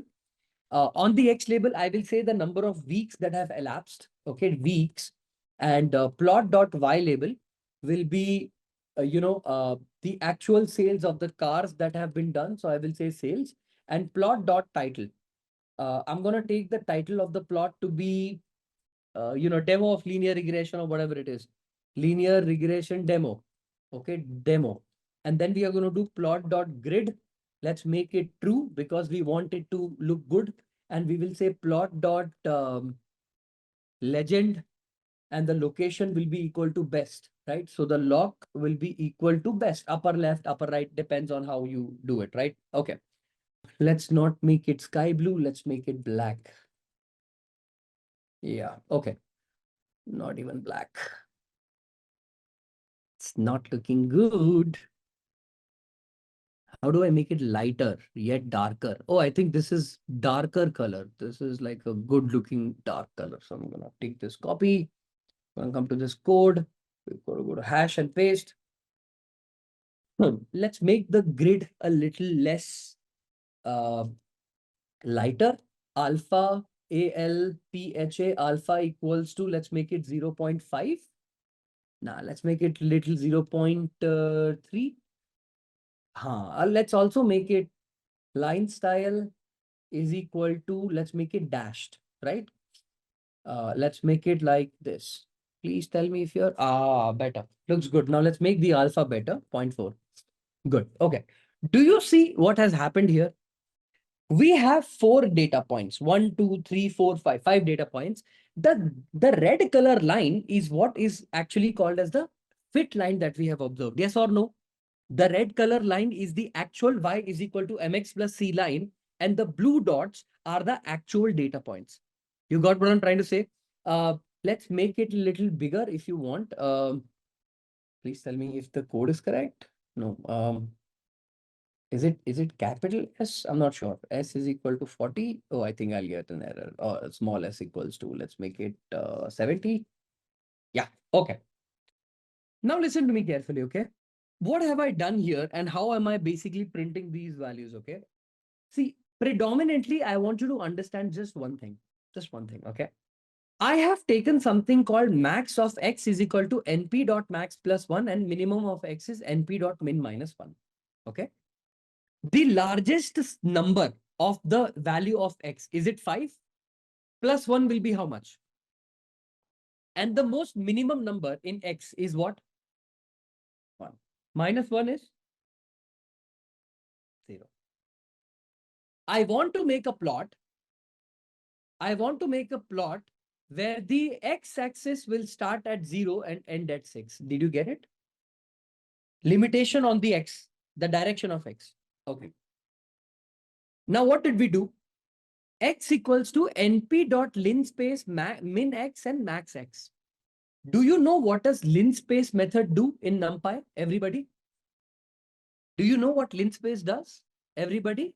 You guys are clear, right? What linspace or this line space does? It's actually spacing. It's for spacing.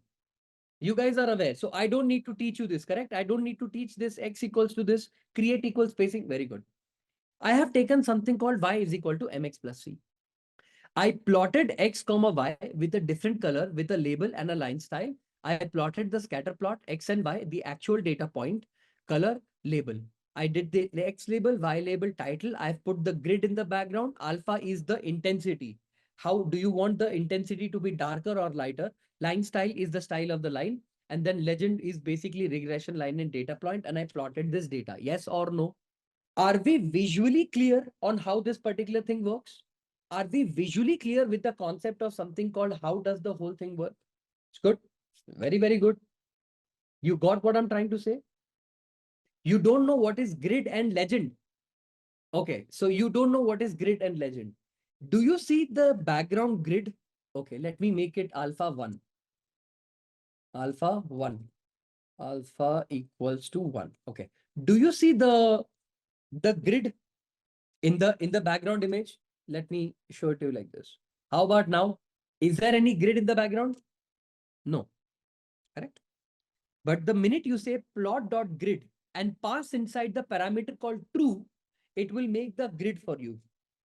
If I run this answer, this red color line is what? The blue color points are what? We don't have that information.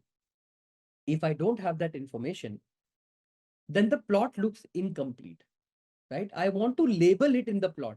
So if you do plot.legend and print it, can you see the red color thing is called regression line and the blue color points is called data point.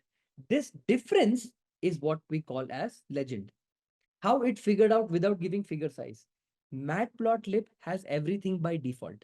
If you don't give any figure size, it won't give you error. It will still run. I thought you guys knew this by now. Nobody takes figure size. Nobody in real practical applications takes figure size. Figure size is very illogical and also irrelevant because if you take more than 5 plots, subplots will take care of by itself. What max x and min x does is a very simple thing, right? When you plot any graph, you want to know how long do you want your x axis to go and where do you want to start your x from. You want your starting point for the x axis to start at some value. Now it so happens that not every time the x and y graph will start at 0, 0 only. Sometimes a graph can also start like this, right? A graph can start -3, -2, -1, 0, 1, 2, 3. Sometimes graph can start like this also, right? Not necessary that every time they start from 0 to 0. So what I did is I took the X column, which is this weeks column, and I calculated what is 5 plus 1 because the maximum of weeks is 5. Plus 1 will be 6. So it will plot a graph where the ending point will end at 6. And the starting point will be minimum value, which is np.min. The most minimum value of X is 1. 1 minus 1 is 0. So it will start at 0, go all the way till 6. And then I can plot whatever Y value I want. So to restrict the columns, sorry, the values on X, I did that. So now tell me, let me ask you guys one more question. Sir, if I do it like this, 100%, let's take minus 10 plus 10 and run this. What is your access value? What is your access value here? Minus 15 to 15. You got what I'm trying to say, right? Plus 10 and minus 10 were added to your data. So your actual data point got shifted below. Can you see the points are now closer to each other? Let me copy paste this. Sorry, not copy paste, and move this. And do you see the answer called 2.2734, 2.34, 2.42, 2.49? Okay. Y is equal to mx plus c. You will be like, there are so many values in this, right? There are so many values. Is that the question that you have? That Y has so many values? Tell me, okay. Print length of Y. Okay. Length of Y. Tell me, what is the length of Y? 50. Okay. How many data points does Y need if I calculate Y is equal to mx plus c? In actual Y predicted value, what answers am I supposed to get just for the prediction of Y hat? Y is equal to mx plus c is supposed to give me 5. Okay. Tell me one thing, right? When you print Y is equal to m into x plus c, okay? Did I break my actual X into multiple different data points here? This is not the actual X, the capital X. It is the small x. You didn't understand. Okay. Is this Y is equal to M capital X, which is the actual data point plus C, or I had to take linspace because I had to plot the value for line also? You didn't get it. I had to print the value for each individual line, correct? So have I not taken X is equal to np.linspace, and it divides the whole data into 50 different points. And that's how I got a straight line. You got what I'm trying to say, or is there confusion? Did everybody get the concept or no? Okay. How many data points do we have in weeks? Okay, listen. How many data points do I have in week? 5. The name of the variable, is it capital X or small x? Is it capital X or small x? It is capital X, not small x. When I did Y is equal to mx plus c, is it small x or capital X? When I wanted to plot the point, I wanted to show the line for the entire data point, right? For all the 0 to 6. For all the values of 0 to small value, I wanted to show. So tell me, if I did x equals to np.linspace, if I print x, how many values of x did I get? Equal portion. 0 to this is one portion. This to this is one portion. This to this is one portion. This to this is one portion. Haven't I divided my value also into multiple small points? Meaning your x-axis also got divided into so many smaller points, equal spaced value. Yes or no? Now, don't I need to do a line equation for all small points? So that is why I have not taken capital X, I have taken small x. That's why the line will go from the 0 all the way till 6. Longer line. Why are we doing it? If you don't do it, will you be able to plot a line? If I don't do it like this, will I be able to plot a graph like this? Like the line going all the way from here to here. That line, that red line going from left to the bottom, will it go? No. Line will start here, it will end here. Correct or not? The regression line will be so small, it won't be visible. That's why we are doing it. If you don't do that, you're pretty much done. You will not be able to plot. Then you will be having only Y is equal to mx plus c. That's it. Like you will have 5 different answers. You will get this answer. Y predicted is equal to this, but you will not be able to plot it. This value, Y hat. 2.8, 3.4, 4, 4.6, 5.2, and you're done. So what it did is it created some values and then connected the dots to create a line. Yes, that is what it is doing. If I take the values to be more and more, the line will always be visible. The line will not become shorter and longer. It will always be visible. The regression line will always be visible. That's why we did it. I hope you got the concept. In reality, it's only calculating 5. That's it. That's all it does. It's not a very complicated thing. So what if we have only 7 data points and not 50? Still, we will be able to plot. You can do it, Piyush. It's not a very complicated thing. If you want to plot only is equal to y mx plus c, write a loop, write x of I, and you'll be able to calculate it. Shouldn't be a problem. It's not going to be a problem at all for you to calculate it. What value of x's do I have? Do I have the value of x's like this?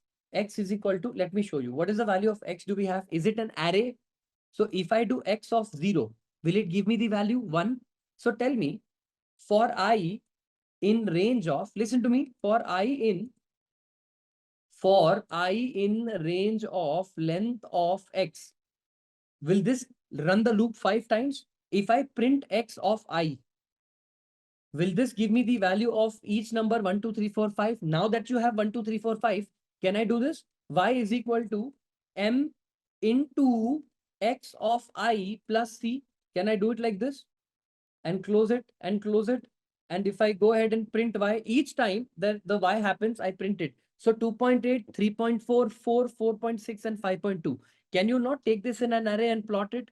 You can, sir, of course. It's a simple method. You know how to plot this, right? You guys know how to take 2 array values and plot them, right? You must have done that like multiple times. If you take another array, ar underscore new is equal to an empty array, and take this ar underscore new dot append, okay, inside that append, what do? We append the value of y. If I run this, what is my ar underscore new value? Did we get the answer? Take this and plot it, done. Now, my people, let's talk about the calculation of R square. How did we calculate R square? What did we do in R square? Sum of square total, sum of square residual, all of that stuff. We'll be talking about that, okay? So, as you guys already know, we calculated something called R square, right? To calculate R square, sum of square total, SS underscore TOT total, okay? Is it going to be empty? It's going to be 0.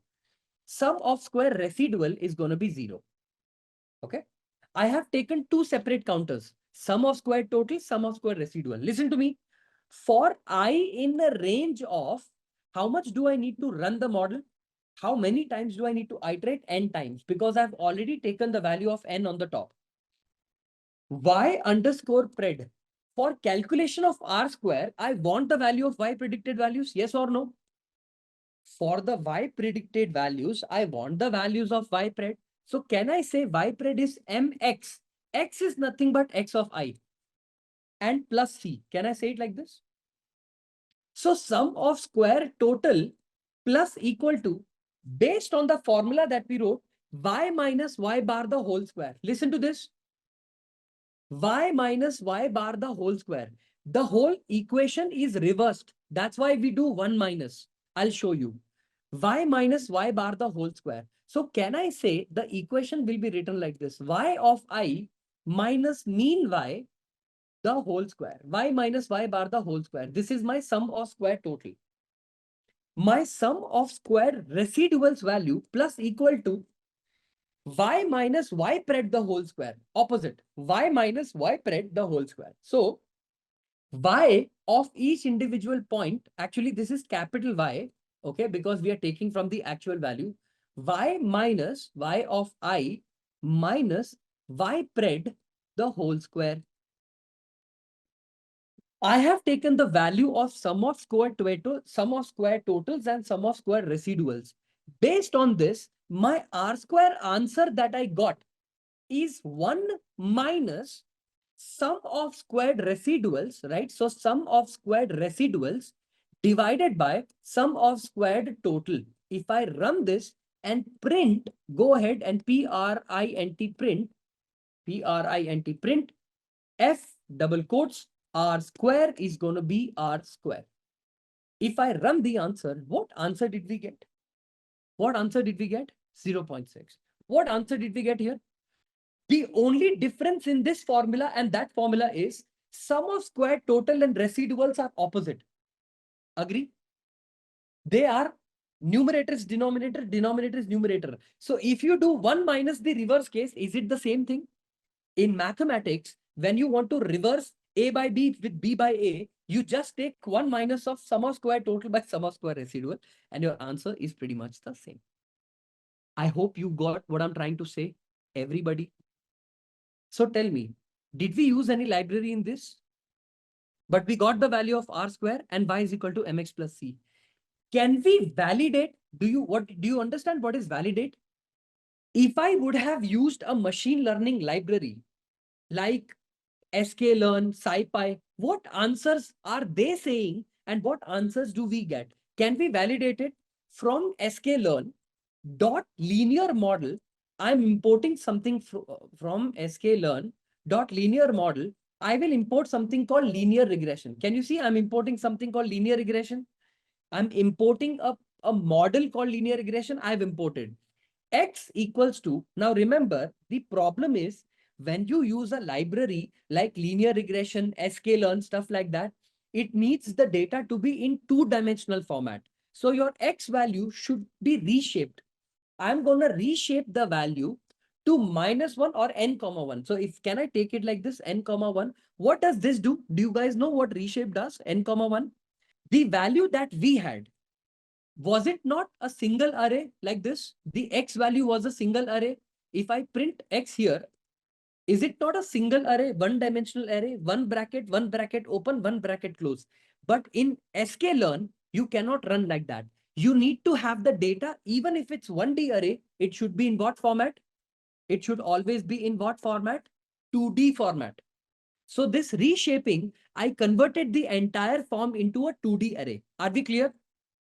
We converted the whole thing into a 2D format. Now that the whole thing is converted into 2D format, let's take this as a small x, not a capital X, because there will be a lot of confusion. So let's run. Okay, x value should be equal to this. The problem is what you need to do. You need to call the library. Regression is equal to linear regression. Close the bracket. Regression is equal to regression dot fit. And inside the fit, you will pass something called the actual value of x and the actual value of y. Did I make a mistake? I did make a mistake. I think there is a shape. Oh, I took it as a small x, correct? I did take it as a small x. Yeah. What did I do here? This 2 lines of code has run the model. The model has run, meaning linear regression has occurred. You don't need to do anything else now. Your value of y_pred, y_pred value, the predicted value that I want to calculate is going to be m into x plus c. If I do, you know what, let's take it in x format only because I'm taking it separately. So there is no confusion here. Okay. Mx plus c. My people, if I calculate the y_pred value like this, mx plus c, right? And if I run that value directly, suppose if I want to just run the value of y_pred straight up, because I'm using the package directly, if I have reshaped the value or maybe, maybe I'll do it like this. Until here, is everyone clear? Let me run this once again. Until here, is everyone clear? I have run the linear regression part. This part is called linear regression. I have just used the method. Why do we need to reshape y? We never reshaped y. We only reshaped x. We only reshaped x. We never reshaped y. Where in this code do you see reshape y? Where in this piece of code have we reshaped y? Why not? Okay. When we run machine learning or when we run machine learning code, y is only for prediction, right? But the actual mathematics is happening with the feature numbers, right? Y is not even getting involved there. Does that make sense? Your x value, which is the feature value, your x is being crunched. Your mathematics is only operating on x. Y is just a number that can be compared. Suppose if the y value was 4, y_pred is 3, the maximum you do is y minus y_pred. Agree, disagree? the entire operation is running y is equal to mx plus c. The x is being multiplied with m and then added with c. All this operation happens on the x value, correct? So the reshape has to happen only on x, never on y. All of you got the question that features are the one that goes through a lot of mathematics. Target just sits. It has no operation. The maximum it will do is y minus y prime. Done. Everybody got what I'm trying to say? What did I do here?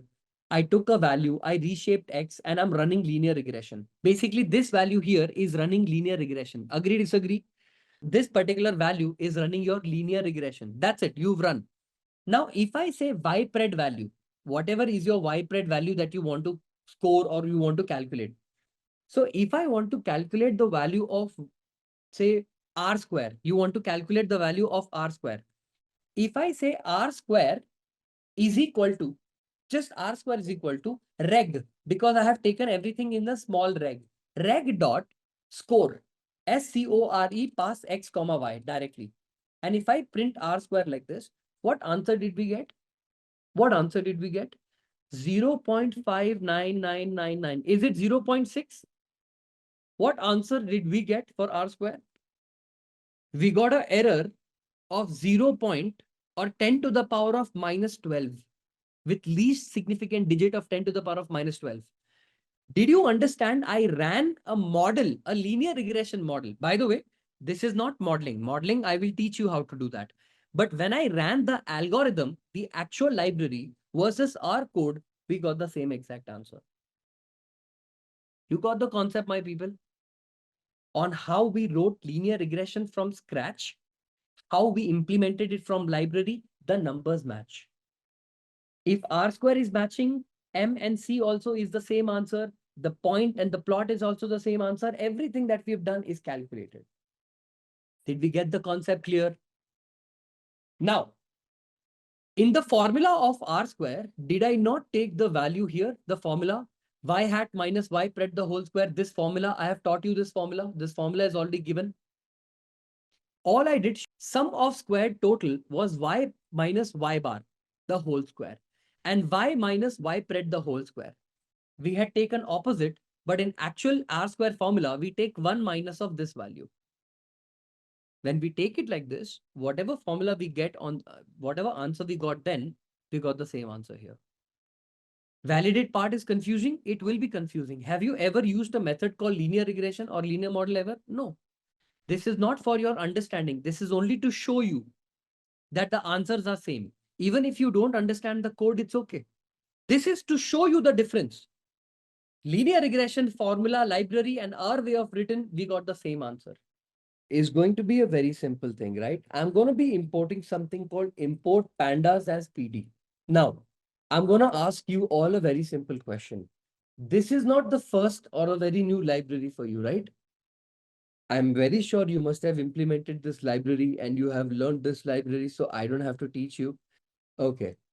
Hiding internal implementation and use of existing libraries as and when needed instead of rewriting the code. Yes, absolutely correct. The abstraction in object-oriented programming is different from the abstraction that I am talking about, but you got the logic correct, right? So encapsulation, polymorphism, injection of control, dependency injection, adaptee, adapter. These are all object-oriented principles. SRP, single responsibility principles. These are all object-oriented principles. They are very technical in nature. What I'm talking about is the basic concept of abstraction, but I'm very glad that you got it. Knowing object-oriented skills, programming skills is very important, right? So now what we've done, we've imported pandas as PD. I want to load a data, right? So I'm gonna keep this thing as import all other OTHER libraries here. Okay, import all other libraries here. Here, I'm gonna load the data set. I'm gonna load the data set. Okay, let's load the data set. Data is equal to PD dot. Now, I already have an API or a method which is given to me, using which I can load the data set, right? So pd.read CSV. And my people, I'm going to give you guys certain tricks. I'm not sure if you know them or not, but I'm going to do it. See, in Pandas, you have a trick of loading the file directly, right? So if I want to load it directly, I have this. See, now my data is loaded. Okay. So I have loaded Pandas and I have loaded the data set. Now, let me tell you the trick I use to load a certain file faster. Okay.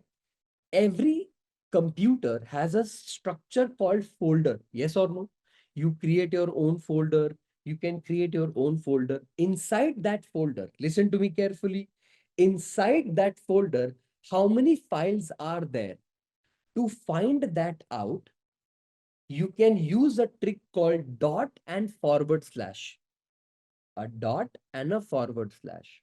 When you use dot and a forward slash and press on tab, you can see all the files. So you see this headbrain.csv. Now I have loaded this file. So basically a method called dot read CSV reads the file called CSV. Now, what is CSV? It's comma separated value. Now let me tell you two different things. You guys are currently learning machine learning on a tool called Jupyter Notebook. Like Jupyter Notebook, there is something called Google Colab.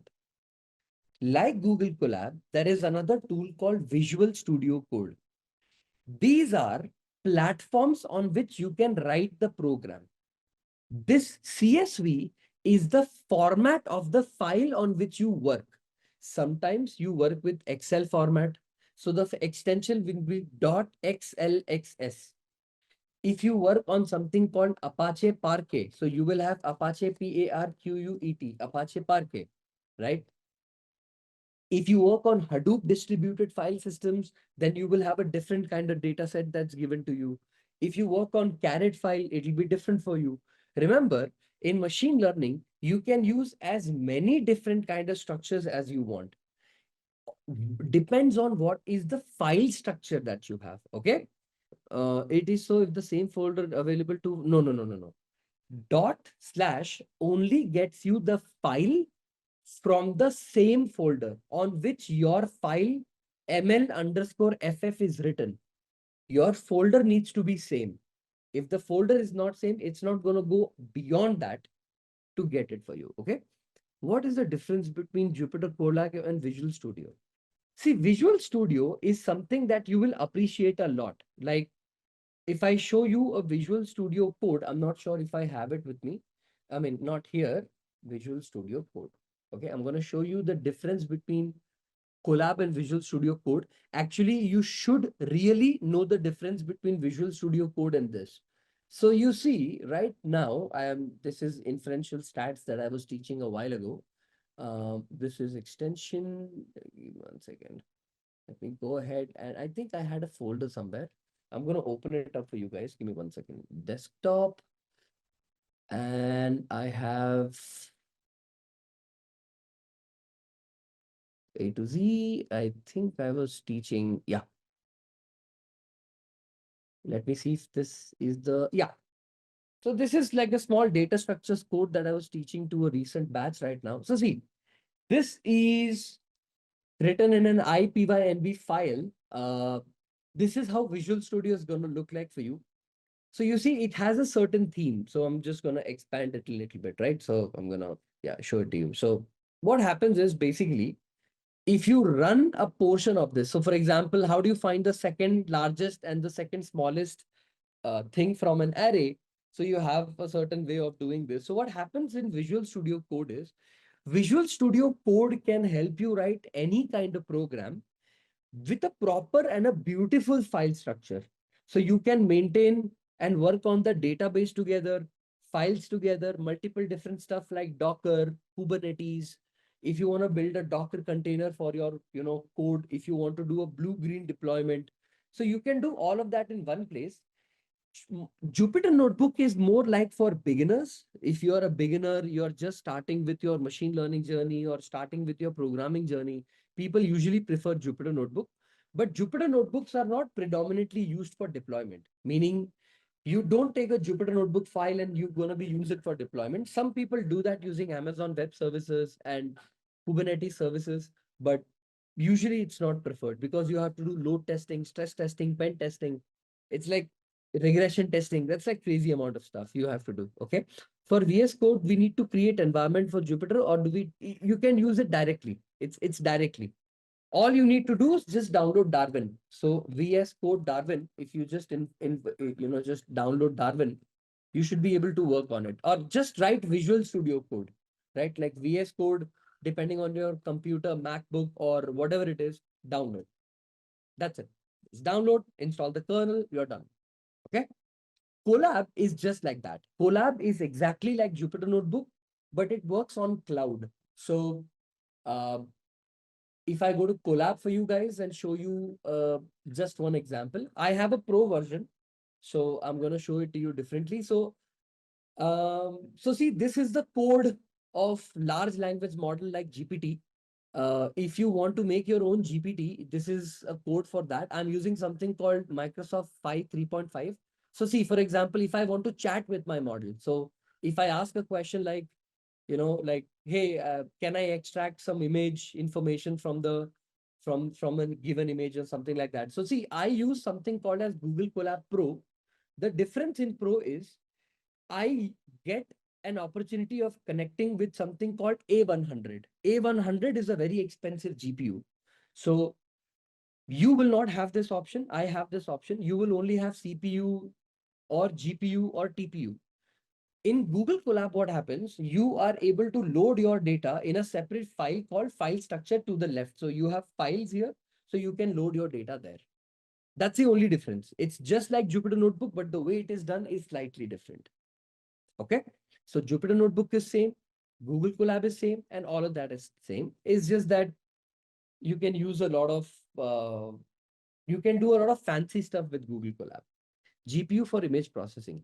GPU for large language models, for inferencing. When you write a query to a GPT model, you need the answer to be as fast as possible. For that, we use GPU. Okay. So now coming back to the point, right?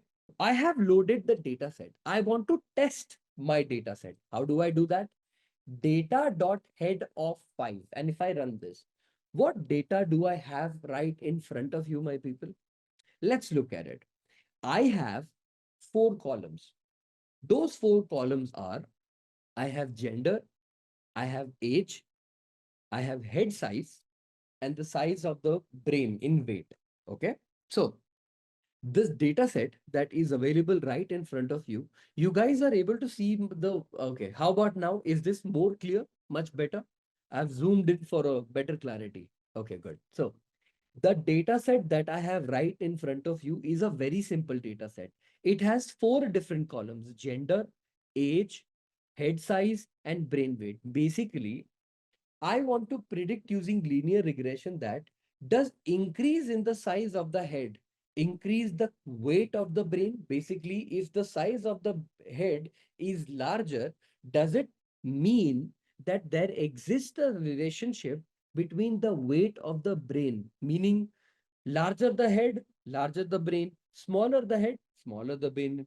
To us, it looks like, I think it's common sense, but I don't know. There must exist a relationship, and we will calculate that using linear regression. So in order for me to implement it using linear regression, I need to identify one thing, understand one thing. Okay.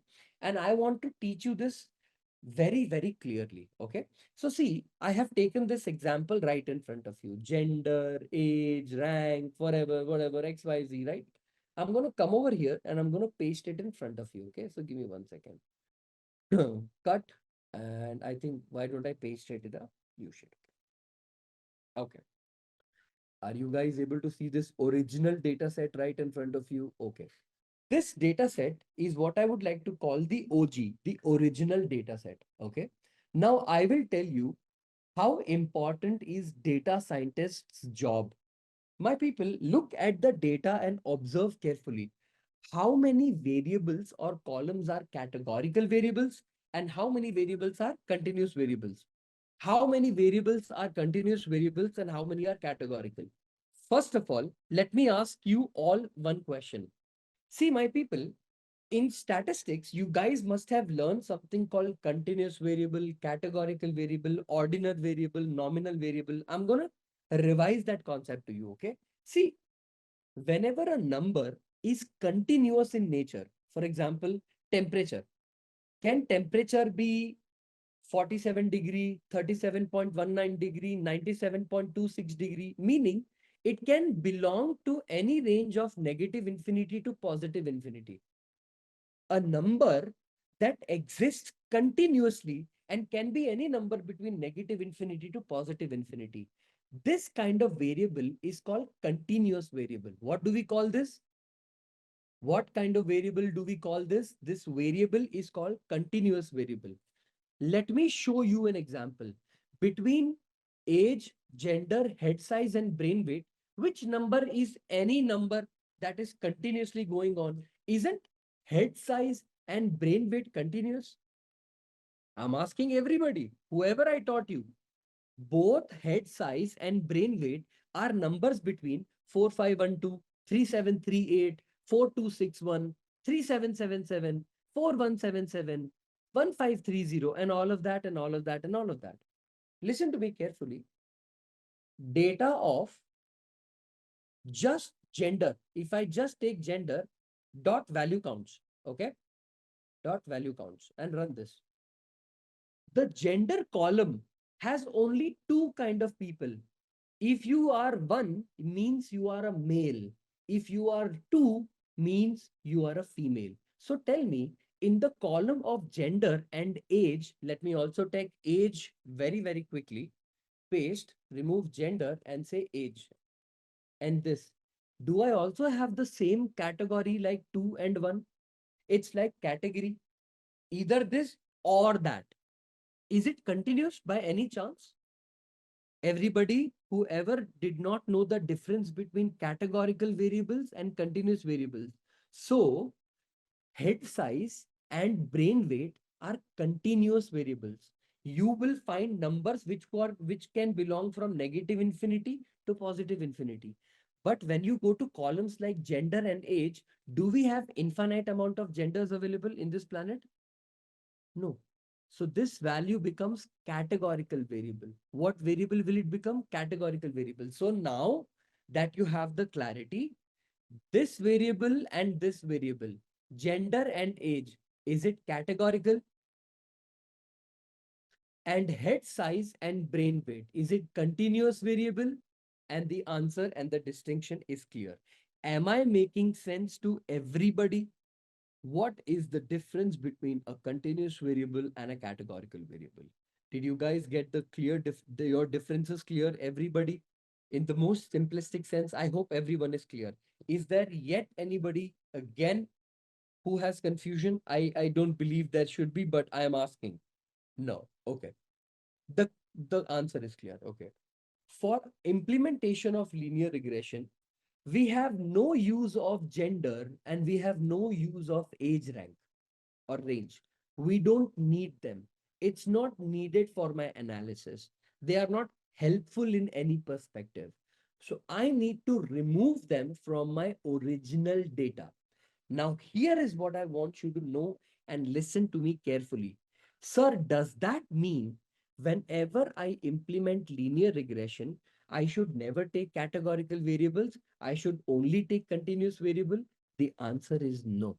If you want to implement linear regression, listen to me carefully. I'm telling you, this is very important.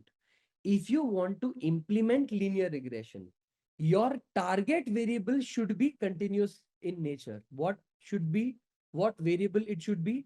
Your target variable, whatever you're trying to predict should be continuous. Your features could be a combination of continuous, categorical. That's okay. Did that make sense? Whenever you want to implement linear regression, the rule is, the law is, the target variable that you will take will follow what variable? Should be of what kind? It should be a continuous variable. You cannot take a target variable where the data is categorical. This is not allowed for linear regression. Very good question. See, this is what I want to know. But gender and age might also have an impact on the head size and weight. It does. But the problem is, in machine learning, can I say that your gender, age, and head size is going to be my feature data set and the brain is my target? Can I split my data set like this? Can I do this? Okay. Meaning, using head size, I can predict the brain weight. Okay. Given the size of the head, I can predict the size of the brain. Okay. In machine learning, you can do something called feature engineering. What do you mean by feature engineering? Is gender important for my calculation of brain weight? Is age important for the calculation of brain weight, or head size is important for the calculation of brain weight? And then the machine learning will only tell you, don't give me gender, don't give me age. They are not adding any value. Just give me head size. And when I did that and when I ran that, it says only head size has more correlation with the prediction of brain weight versus gender. Now, why am I not showing you feature engineering? Because that code is very, very large and you haven't yet come to the concept of feature engineering. So now did everybody understand why am I asking you to drop gender and age? Because these are not adding any value to the final prediction. Hence, we are going to be dropping these columns. But I will be teaching you how to do this calculation all by yourself. How to take a feature set of multiple different columns and identify which columns are important and which are not. In specifically linear regression, what variable cannot exist for target? Tell me, if you are implementing something called linear regression, your target variable should be not of this type. What is that not? Categorical. What it should be? What it should be? It should be continuous. Number one. So tell me, what do we do? What do we do here? First of all, I took something called gender. I took something called age. I got something called head size. I will be only using the data set from the original data set. What I'll do, I will take my original data set, okay, which is this, and I am going to, I'm gonna duplicate, okay, come to the bottom. And what I'm gonna do is I am going to remove these two columns, age and gender. And now I will be left with this two columns. So originally, what did I do? I had this data, but what did I do in between? I dropped dropped some columns, and I got the answer called, I got the data set as head size and brain weight. Agree, disagree? This is my original data. Now, this was my original data, but this is my data now because I no longer have needs of these two columns. Taught you the concept of something called as in machine learning. Okay. Just listen to me carefully and everything will make sense. Just like how we humans need to be shown some things for us to understand, machine learning also requires training. When I say training, it needs to go through something multiple times for it to get the idea. So tell me, my question is very simple to you. If I teach you 4 plus 5 is equal to, that's correct. 3 plus 2 is, reinforcement is different, Kalpesh, right? Reinforcement will be a different thing. But yeah, reinforcement also is like you have to train the model and get the idea. It's absolutely correct, right? So it's also going to be, it's also going to be same. You will get the concept. Okay. So imagine you have you have been taught how to do addition. 4 plus 5 equals to 9, 3 plus 2 equals to 5, 1 plus 2 equals to 3, and 2 plus 2 equals to 4. I taught you this. I taught you mathematics, okay, addition, where 4 plus 5 is 9, 3 plus 2 is 5, 1 plus 2 is 3, and 2 plus 2 is 4. I taught you this. If I now want to test, have you learned mathematics or not? Or have you learned how to do addition or not? What two numbers will I take? You didn't understand. Let me explain. I taught you how to add two numbers, 4 plus 5, 3 plus 2, 1 plus 2, and 2 plus 2. I taught you how to add using these numbers.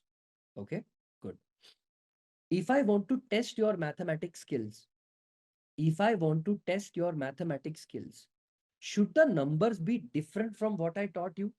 Because if I give you the same number 4 plus 5, 3 plus 2, 1 plus 2, you can also cheat. You can also cheat, right? You can also memorize. My question was very simple.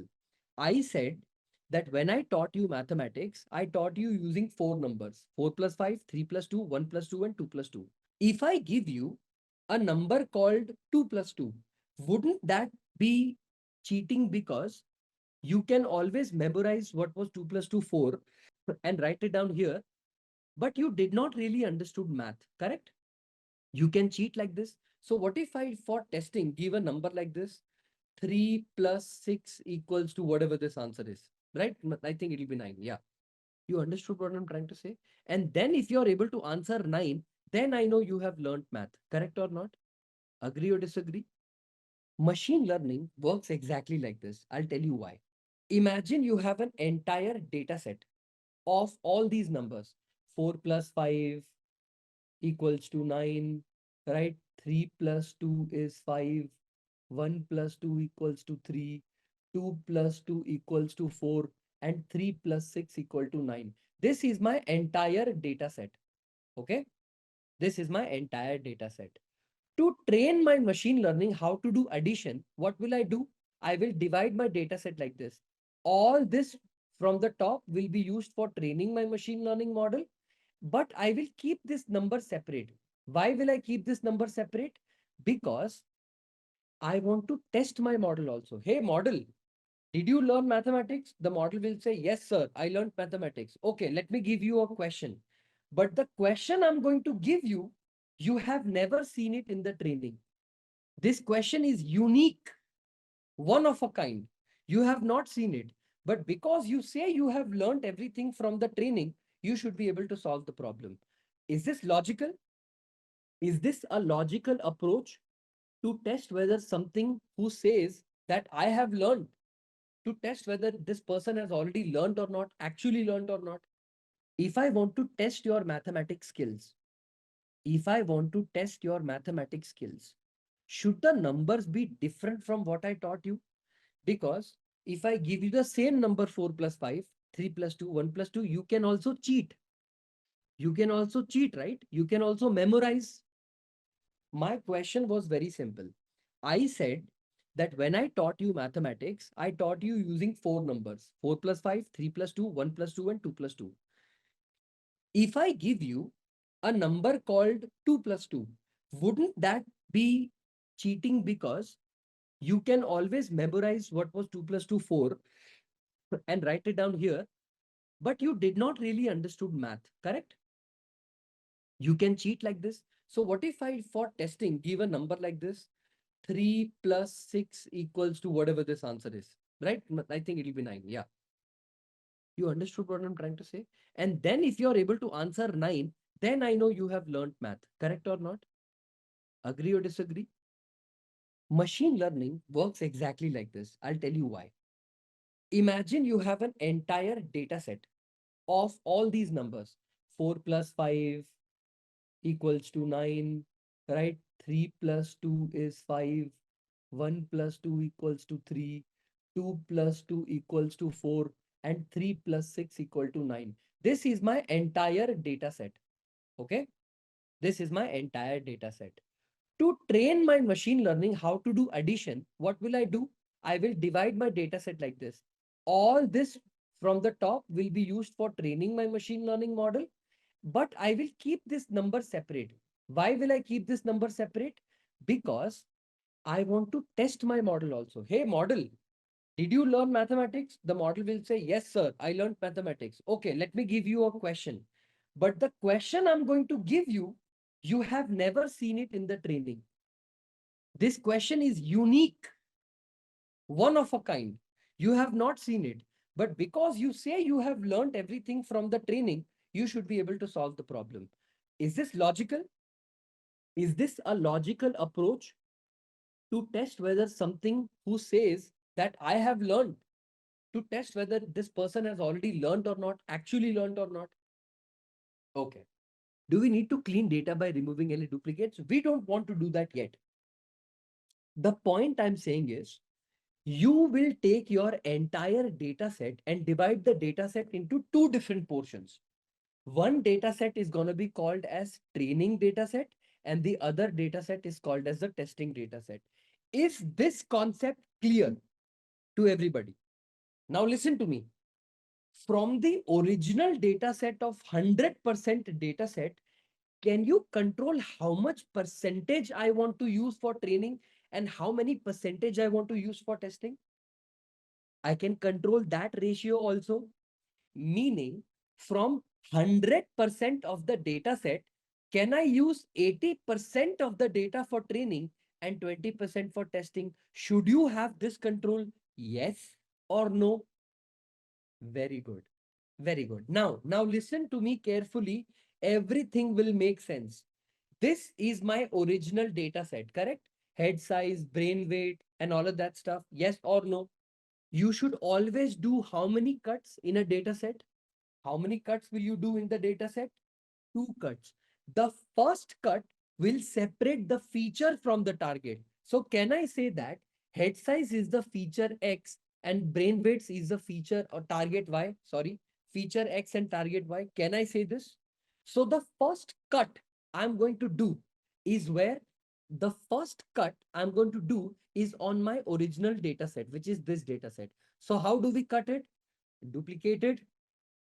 Give me 1 second, my people. You know, I am not very fast. Give me 1 second. So what I'm going to do is I'm going to make a cut. How do I make a cut? Actually, let's copy and let's make a copy of it somewhere here safer later on. Okay.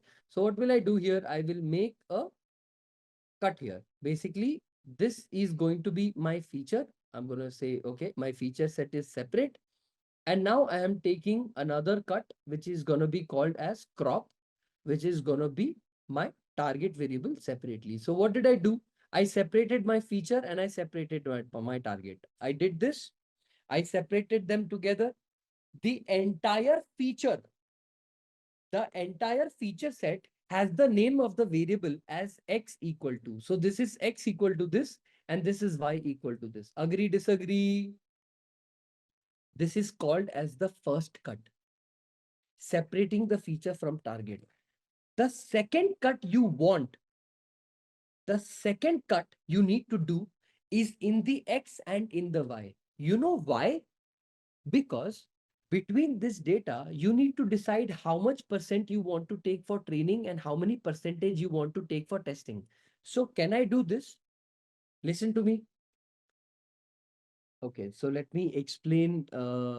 First of all, the data set that we have loaded has what? How many data do we have in it? 234. Okay, this is only 5. For example, it has about 200 data set. So tell me, the first cut I made was this cut, separating the X and the Y. And the second cut I made was separating this. You know why did I do the separate cut? Because this entire data set is going to be used for training, and this entire data set will be used for testing. Did you understand what I did? I first separated the X and Y, and then I separated the X separately and Y separately, and I called them training and testing. Okay. For example, I have taken about 80% for training and 20% for testing. Agree, disagree? My people, this variable here, this variable, does it belong to X or does it belong to Y? Does this belong to X or does this belong to Y? This belongs to X. Underscore. Does this belong to training or does it belong to testing? So this variable is going to be passed in machine learning model as which variable? X train. This part of the data 4512, 3718 and 426 will be going to the machine learning model as X train. Now tell me, is this Y or X? Is this Y or X? Y. Y. Underscore. Is it training or testing? Training. So this will become my Y train. What is this? This is X. Is this training or testing? This is testing. So this is X test. What is this? This is Y. This is Y test. Did you understand? What did you do? You divided your data into 4 separate parts. X train, X test, Y train, Y test. Is everybody clear? We will be doing this in the example, but is the concept clear? Why do we do this? Is everybody following with me? You need to do this. You cannot escape this in your life of deep learning, generative AI, machine learning, statistics. You have to do this. So did you just divide your data set into 4 parts? Training, X training value is different, Y training value is different. X test value is different, Y test value is different. Agree? Once you divide all this data like this, how do you know your model has performed good or not? So I am asking you a simple question. This part of the data will be used for training. Agree, disagree? This training part of the data, both X and Y will be used for the training. Agree, disagree? The one that I have highlighted, both X and Y will be used for training. Whatever model has learned, machine learning model has learned, should I not create another folder or another column called Y underscore predicted column? Meaning, using the training example, if I give it the test example 37774177, it will predict some number like 12001500. This is the actual value 1282 and 1590. This is the actual value and this is the predicted value, yes or no. And comparing the difference between these two columns, I will be able to say that, oh, okay, I am off by 2%, 3%. This is your entire machine learning. Is this concept clear to everybody? If the concept is clear, remember one thing. I am coming over to my data set right now. Is this my original data set with which I'm working on? This data set called data.head of say 10. This is the data that I have. My people, your machine learning model has done a good job or bad job. How do we know this? How do we know if the machine learning model has done a good job or bad job? By seeing the results, correct? But to see the result, you need to be able to compare it with something, right? Let me give you guys an example. When we were young, our parents used to tell us how good the neighbor's son is, because neighbor's son got 90% and you got 80%. Example, I'm giving you an example. They had a comparison to do it with, right? Like you had somebody to compare it against. If you have nobody to compare against, can you do comparison? And by the way, I am Sharma. So, you know, Sharma ji ka ladka. So you get the concept. You have something to compare it against. So tell me, in the entire data set, how many data set did we take for testing? How many data set are we taken or have we taken for testing? 2 points. 80% is training, 20% is testing. Agree? 80% of my data will go into learning the module, meaning for training the machine learning model. For training the machine learning model. The machine learning model will learn from the training data. But now I want to test my module. I want to test my module. Okay. I want to test my answer. To test my answer, don't I need to give it the value of X for it to give me the prediction of Y? If I give it the value of X, it will give it, the machine learning model will give me some prediction. Oh, I think it will be this much. Correct or not? If I give the value of X test, it will give me some Y value, no? That Y value is called Y predicted value because this prediction is actually from the machine learning model. But the prediction is 1200 grams, 1500 grams. This is the prediction of the model. But don't we have the real value, the actual value that the model, the actual value in the data set, which is the Y test value? So won't you compare Y test with Y pred? You are comparing the Y test value with the Y pred value to compare and see, oh, okay. My algorithm is off by 80 points in this data point and 30 points in this data point. This will let us know how the algorithm is performing. Did you get it now? How you got Y test value? It's good, dear. Y test value comes from the original data, my dear. This is my original data set. I split the data into 4 different parts. So can you see what I did? The y test value came from this part. I took the value of y, I took the value of x, I split y into 4 parts. Part 1, part 2, part 3, part 4. The fourth part is the y test value. We need y. Why do we need y predicted value is, for example, Anaga, you work in a very big bank, example, bank, PDFC bank. You want to build an algorithm by yourself there so that any customer can come to your bank's website and can ask and add the details like what is that person's age, what is that person's salary, what is that person's CIBIL, and you will give the prediction. Your machine learning model will give the prediction that, hey, come over to the bank, will give you up to 5 lakh rupee loan. Example. To build this model, you must have used 10,000 data points to train the model. Model needs to do prediction for millions of customers for the future use of also from the same data set, the model, how well did it learn? How good of a job did it perform? To test that also, you need to hide some questions from the model. That data set is called testing data. Because we already know in real life, in actual life, for somebody whose brain size or head size is 3,700 centimeters square, the actual answer that we got using the using the calculation, actual answer was 1,282. But because our model has made prediction, our model will make prediction, the model's prediction is this and the actual answer is this. So can we also not compare and see how good our model has performed on the data set itself? My question is, we don't have actual y-test data in real time. We always have y-test value. I think you guys are slightly off by some points. Let me explain. Let me get the clarity. When you're training your machine learning model on 10,000 data points, you can only test on those data, correct?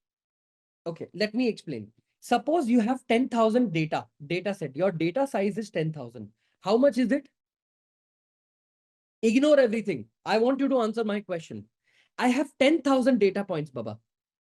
कितने data points है मेरे पास? 10,000. What is 80% of 10,000? What is 80% of 10,000? Is it 8,000? And what is 20% of 10,000? 2,000? Now tell me, is my model good or bad? I can only test on the 2,000 data points and validate, correct? Yes or no? If I make future predictions, my future predictions, I don't care if I have the y-test value for that or no. I am testing for the given 10,000 data point. How did it perform on the two? That's it. My accuracy, my model's performance will be judged only on the 2,000. On the 2,000, if it did a good job, I will use it for feature prediction because I know it's going to perform well. Did you understand why do we take test data? Test data is only to test. If it performs good in test, the point is it will perform good everywhere else also. You got it? Everybody? If the model performed good on the 2000 testing data, meaning while I tested from the 2000, it answered 93% correct. So isn't the chances if I use it for future 93% it will do good? That's the point. So is it the test data the basis of y-pred? Yes, of course. If you give it the X test value, it will perform Y test. That's it. If prediction is not accurate, do we not give it more data to train? Yes, if that's exactly the point. If the testing is not good, we try to feed more data or we change the algorithm. You got it? If the answer that you want is not arriving well, then you either change the algorithm or add more data. Are we clear now? This graph is clear to everybody. Have any confusions? You please let me know now. Is it clear? Okay, now listen to me carefully. This is my data.head, how we arrived at ypred. Yeah, I'll show you how ypred is calculated. I will show you how ypred is actually calculated. I'll show you how ypred is calculated. Is that cool? In the practical part so that your knowledge will be clear. Is this my data that I want to run machine learning on? Okay. I want to take a variable called x equals to data of which variable do I want my x to be in. I want the head size to be my x variable. Agree, disagree? I have already taught you this. I want my x to be the head. I want my y variable to be what? Or let me take it one point at a time. Values, okay? Dot values. If I run this and if I print x, have I taken x separately? All the values 4512, 3738, 3261, whatever all the values of x is now separate. Now it is in the format of an array, a single array. It is become an array. Agree? Okay. What do I do next? I take another variable called y. Okay. I take another variable called y. Which portion of the y do I need to pass? Do I need to pass data of something called as, what do I specifically pass inside the y? I pass brain weights. I copy this and I paste it here. Dot values. So what kind of answer did I get? I got all the values of y as an array. Agree or disagree? So have I separated the x and the y now? Have I separated all the values of x and y now? I did. Now, to implement linear regression, I need to import some libraries. These libraries are already given to us from sklearn dot linear model. Using sklearn.linear model API, I'm importing something called linear regression. Did I import linear regression also? This function will help me run linear regression. I don't care how it is written. I just need to call it. Agree, disagree? Yes or no? From sklearn.model selection, import train test split. Have I done this? From sklearn.model selection, I'm importing something called train test split. From sklearn.metrics, import mean square error. Okay. Import mean squared error. And I'm also going to import R square error. All right. R2 score. So tell me, what did I do? Did I import the libraries? I'm not even using them. I have just called them. I have just called them. I am making them sit on the chair. I have not asked them to do anything. Agree, disagree? So far, I have only called them. I have not done anything with them. Okay. Because I have taken the x value separately and I have taken the y value separately, the x value currently is in what dimension? Is it in one-dimensional data or two-dimensional data? One. That for sklearn, your data should be what dimensional data? Two. So can I say x equals to x dot reshape? Inside the reshape, if I pass this comma this, and if I print x again, did it become 2D? If I print x dot ndim, the answer is 2. The number of dimensions have become 2. From one dimension, I converted that into 2 dimension. Remember, you don't need to do this with y, only x, because x is the data that is being crunched by the model. Y is only for comparison. Only x needs to go through this process. Are we clear? Yes or no? Until here, is everybody clear? Oh, you don't know how reshape works? Okay. Have you ever done something called reshaping in NumPy? Have you ever performed something called reshape in NumPy? Okay. Okay. Sure.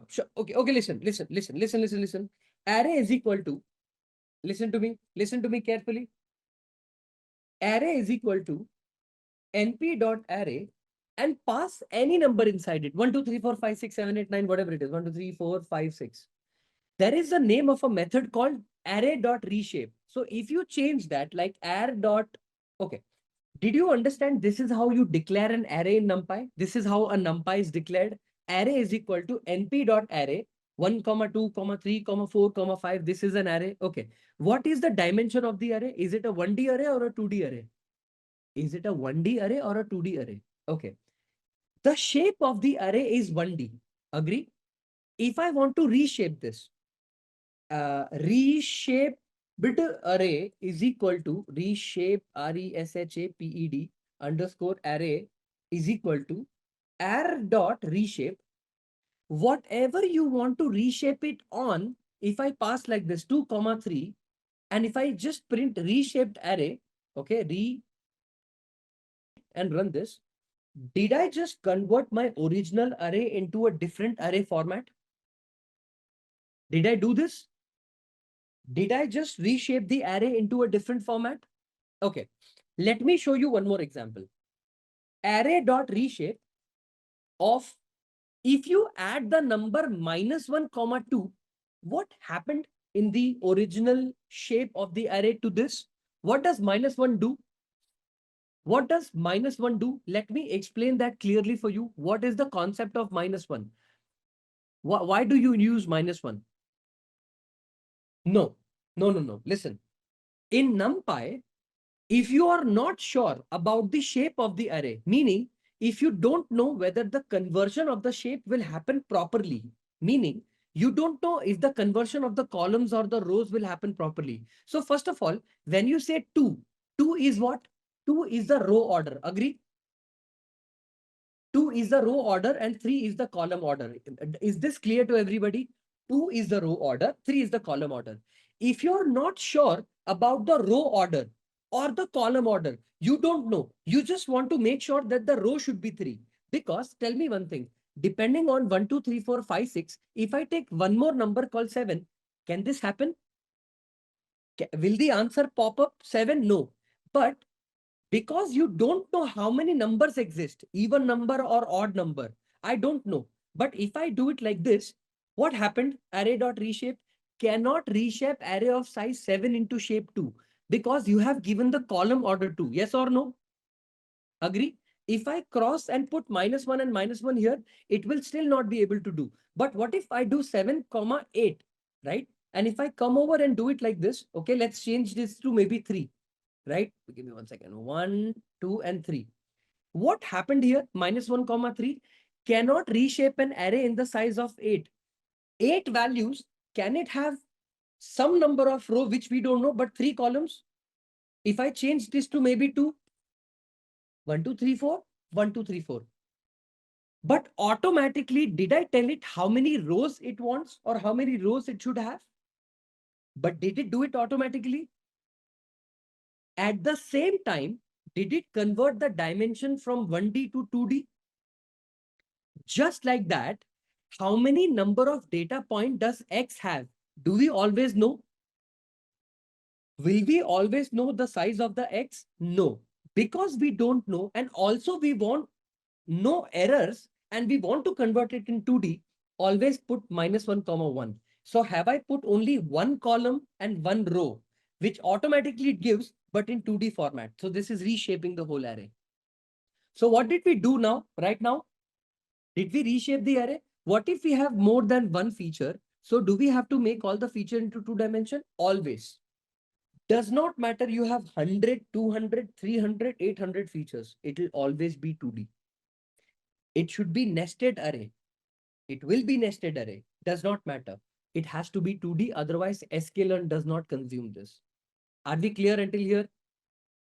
Are we clear until here?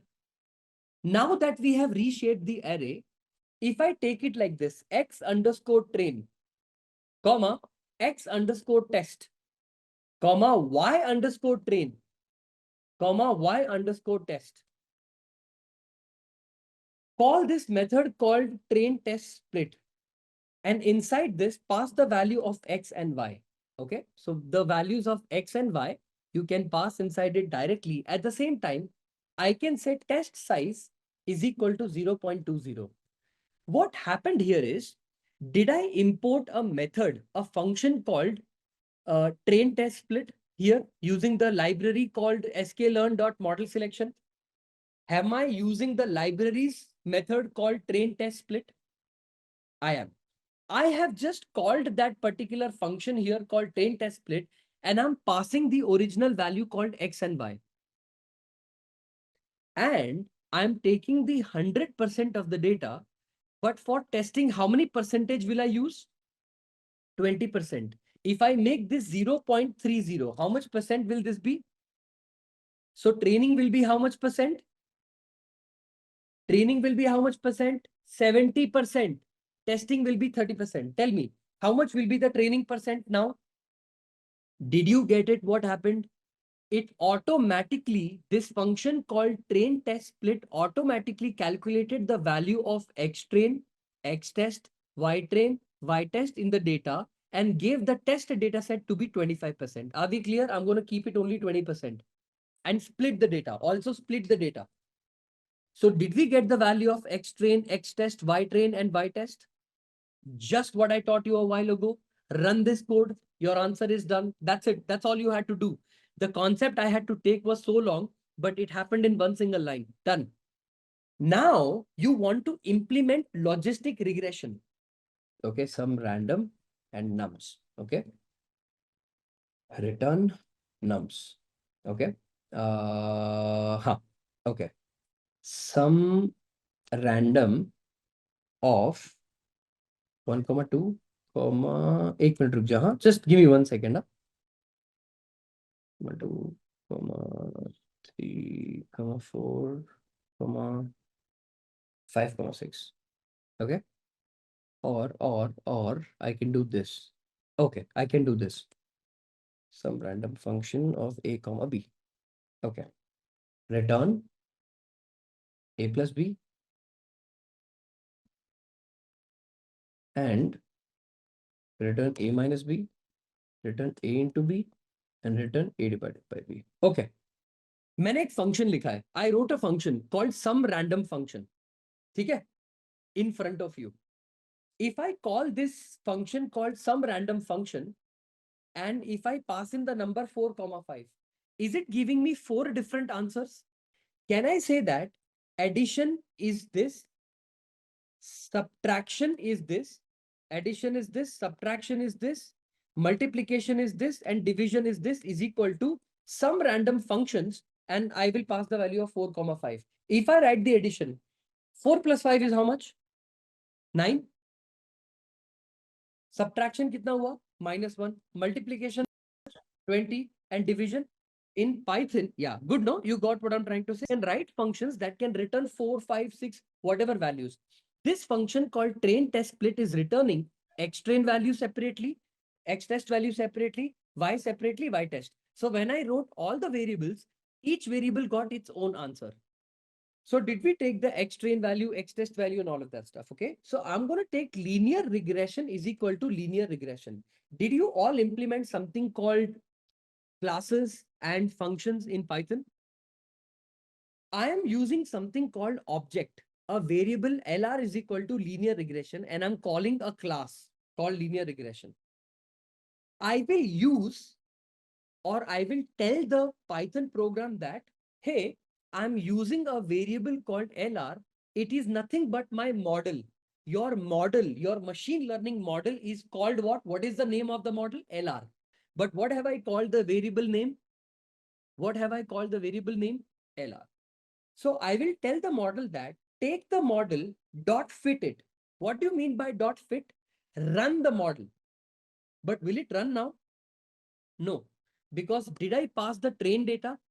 No. Did I pass the Y train data? No. Now it will run. Now I have passed the data, it will run. Do you see this blue color box in front of you? This blue color thing? This shows that the model has run. Your model has run and the name of the model is called what? What is the name of the model? LR. You can give it whatever you want. I have named it as LR and your model has run. Are we clear? Your linear regression has run. Now, I want to know how my model performed on the testing data. So I will take another variable called ypred equals to, don't you want to make prediction on the test data to compare? What is the name of your model? LR dot predict. LR dot predict. This dot predict comes from sklearn only. You don't have to program it. It comes predict. So will I give it all the values of y test? Because all the y test value will tell me what is the y predicted value. No, you can't do that because y test is for comparison. You need to give it the value of x test for it to give you the value of y test, which is y pred value. So I need to, rather than X, test value, I need to give it the value of X test. Now I have all the values of Y predicted, calculated for me.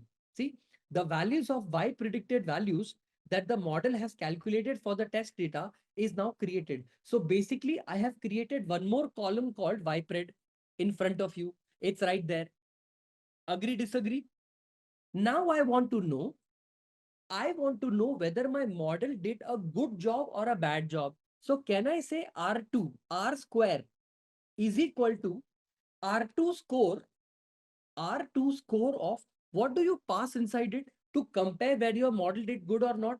Won't you pass YPred and Y test because you want to compare them together? Y test and YPred will be passed to see how good they are, how close they are to each other. Yes. So tell me, in the R2 square, will I say Y underscore test comma Y underscore pred and we will get some answer R2 is equal to 0.71? Is the model closer to 1 or farther away from 1? Closer. So did our model do a good job in prediction? Is our model doing a good job in prediction? 100% it is doing a good job. I will show you how it is doing a good job. Plot dot plot. Inside this, I will pass X test comma Y test value. Just the X test value and the Y test value, comma, you can take whatever color you want. So let me take color is equal to black. Okay, BLACK. And the label that you can give this is the actual data. Okay, the actual data point. Plot dot plot, because you want to also print your X test value with the Y pred value. I'll tell you why. Okay, I'll tell you why. X test value with your Y pred value. What will this give me? X test comma Y test will tell me the actual data point. X test with Y pred will tell me the predicted data point. So I will say color is equal to, I don't know, you can take red, black, whatever you want. I have taken red. Label is equal to predicted value, right? Predicted value. I have taken two different plots and I'm going to run this. Okay. I'm also going to give you, give me 1 second. Did I make a, tell me before plotting, uh, what should you make sure for? Your X test and Y test value are scatter plot, not an actual plot value, correct? Yeah, this makes sense because this is the data point that I wanted to plot. This data point, the black color line that you see, the black color dots that you see, that is your what data point? So if I plot dot legend, okay, plot dot legend, legend. Okay, if I do this, what are the black dots? Oh, you can also do grid. You can also do grid. Plot dot grid. And inside this, pass the parameter bool called true. Yeah, plot dot grid. Let me make the alpha as 0.3. Yeah. The black points are the actual data point and the red line is the predicted line. Yes or no? Do you see that the fit is good? Are we able to see that the fit is good? Please listen to me carefully. Listen to me carefully. The machine learning model has learned from so many different data sets that if your head size is 3,777 centimeter cube, how much is the weight of the brain? 1,282 grams, meaning 1.2 grams, 1.2 kg. Agree, disagree? Yes or no? Sir, I want to give my number. I want to give my number. I want to give weird number. I want to know if my machine learning model is able to predict my number or not. If you want to do that, use only one function, lr.predict. Now, you know that machine learning model like sklearn can only take a two-dimensional data. So give me a number like this, like if the head size is 4,177 centimeter cube, the answer is 1590. Give me a number like that. I will make the prediction in front of you. 6,000. 6, 1, 2, 3. What answer did I get? If your head size is 6,000 centimeter cube, what will be the weight of the brain? According to the linear regression model, it will be 1,883 grams. If you want me to give 4123, what answer did it give? If your weight is 1,406, it is 4,123, it's 1,004. We did take that. Did we not take all the values of X test here and we calculated Y pred? This is how we took, right? Did we not take all the X test value and created Y pred value and then compared Y test with X test? Now you got the concept. We took the values from the model itself and we tested how good it performed from the original data. And that's why the answer of R square came up to be 0.71. Can we try 377? Oh yeah, 100%. See, 3777. What is the answer? 1282, correct? 1282 is the answer. See, look at this. 1318. Is it closer to 1282? You got what I'm trying to say? For the answer 37777, see, look at this answer. 3982. What is the answer? 1375. Okay. 1375 is the answer. 1375 is the answer. The prediction is 1370. You understood what happened? The R square that I made you do was from scratch. The R square that I did teach you was from scratch. Will you be implementing things from scratch in life? No. You will be using the function that is being called here. Can you see I have called a function called R square? You don't need mean square error now. R square. Do you see I have used this R square? That's it. That's all you need to implement. This is the machine learning code to predict whether somebody's weight will be given or not. How many lines of code minimum did we use here? Not even 10, 15, maybe 12. This is the power of Python. This is the power of abstraction. You don't need to worry about anything. Everything else is taken care by itself and you're able to use the library and build your machine learning model. Some of you were asking me question, but sir, how will we predict? How will we predict? Did you see? Call the model and call the method called .predict and you will be able to get the answer. Are we clear? Did we get the concept? Is it clear until here, everybody? How did we learn the machine learning code and how did it implement and how did we write it? Okay, okay, good, good, good. My question to you is very simple. If we take one value from X train and it should predict exact Y train because we feed the value. What I taught you doing the concept of machine learning using actual prediction code was from scratch for your idea. But this is how you actually implement. Can you explain about lr.predict? Okay. Y is equal to mx plus c is the equation of the line. Agree? Some value of m must be calculated like 0.8. Some value of c must be calculated for 9.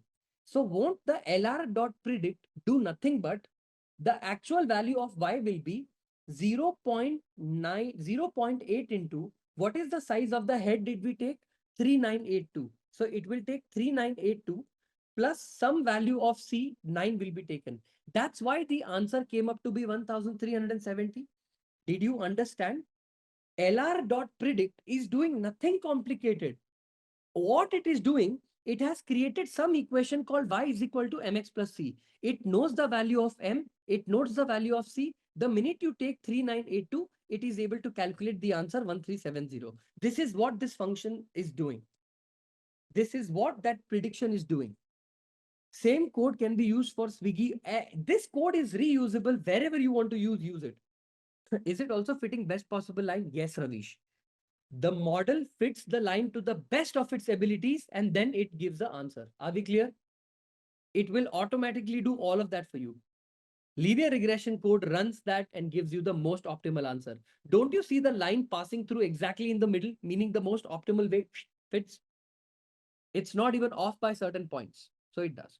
Because you had question in reshape, my dear, if you want to convert a data or any dimensional data into two-dimensional data, one-dimensional data into two-dimensional data, dot reshape. When you want to reshape your answers into something, you have to first pass the row and then you have to pass the column. Are you clear? The two will represent that create an array of size 2 and the answer 3. May you share the data set? Answer the row value and the column value and it will reshape the answer.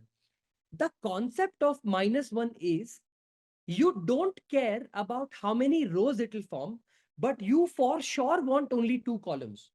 And I want NumPy to take care of how many ever rows it will give me, you give me. But I want only 2 columns.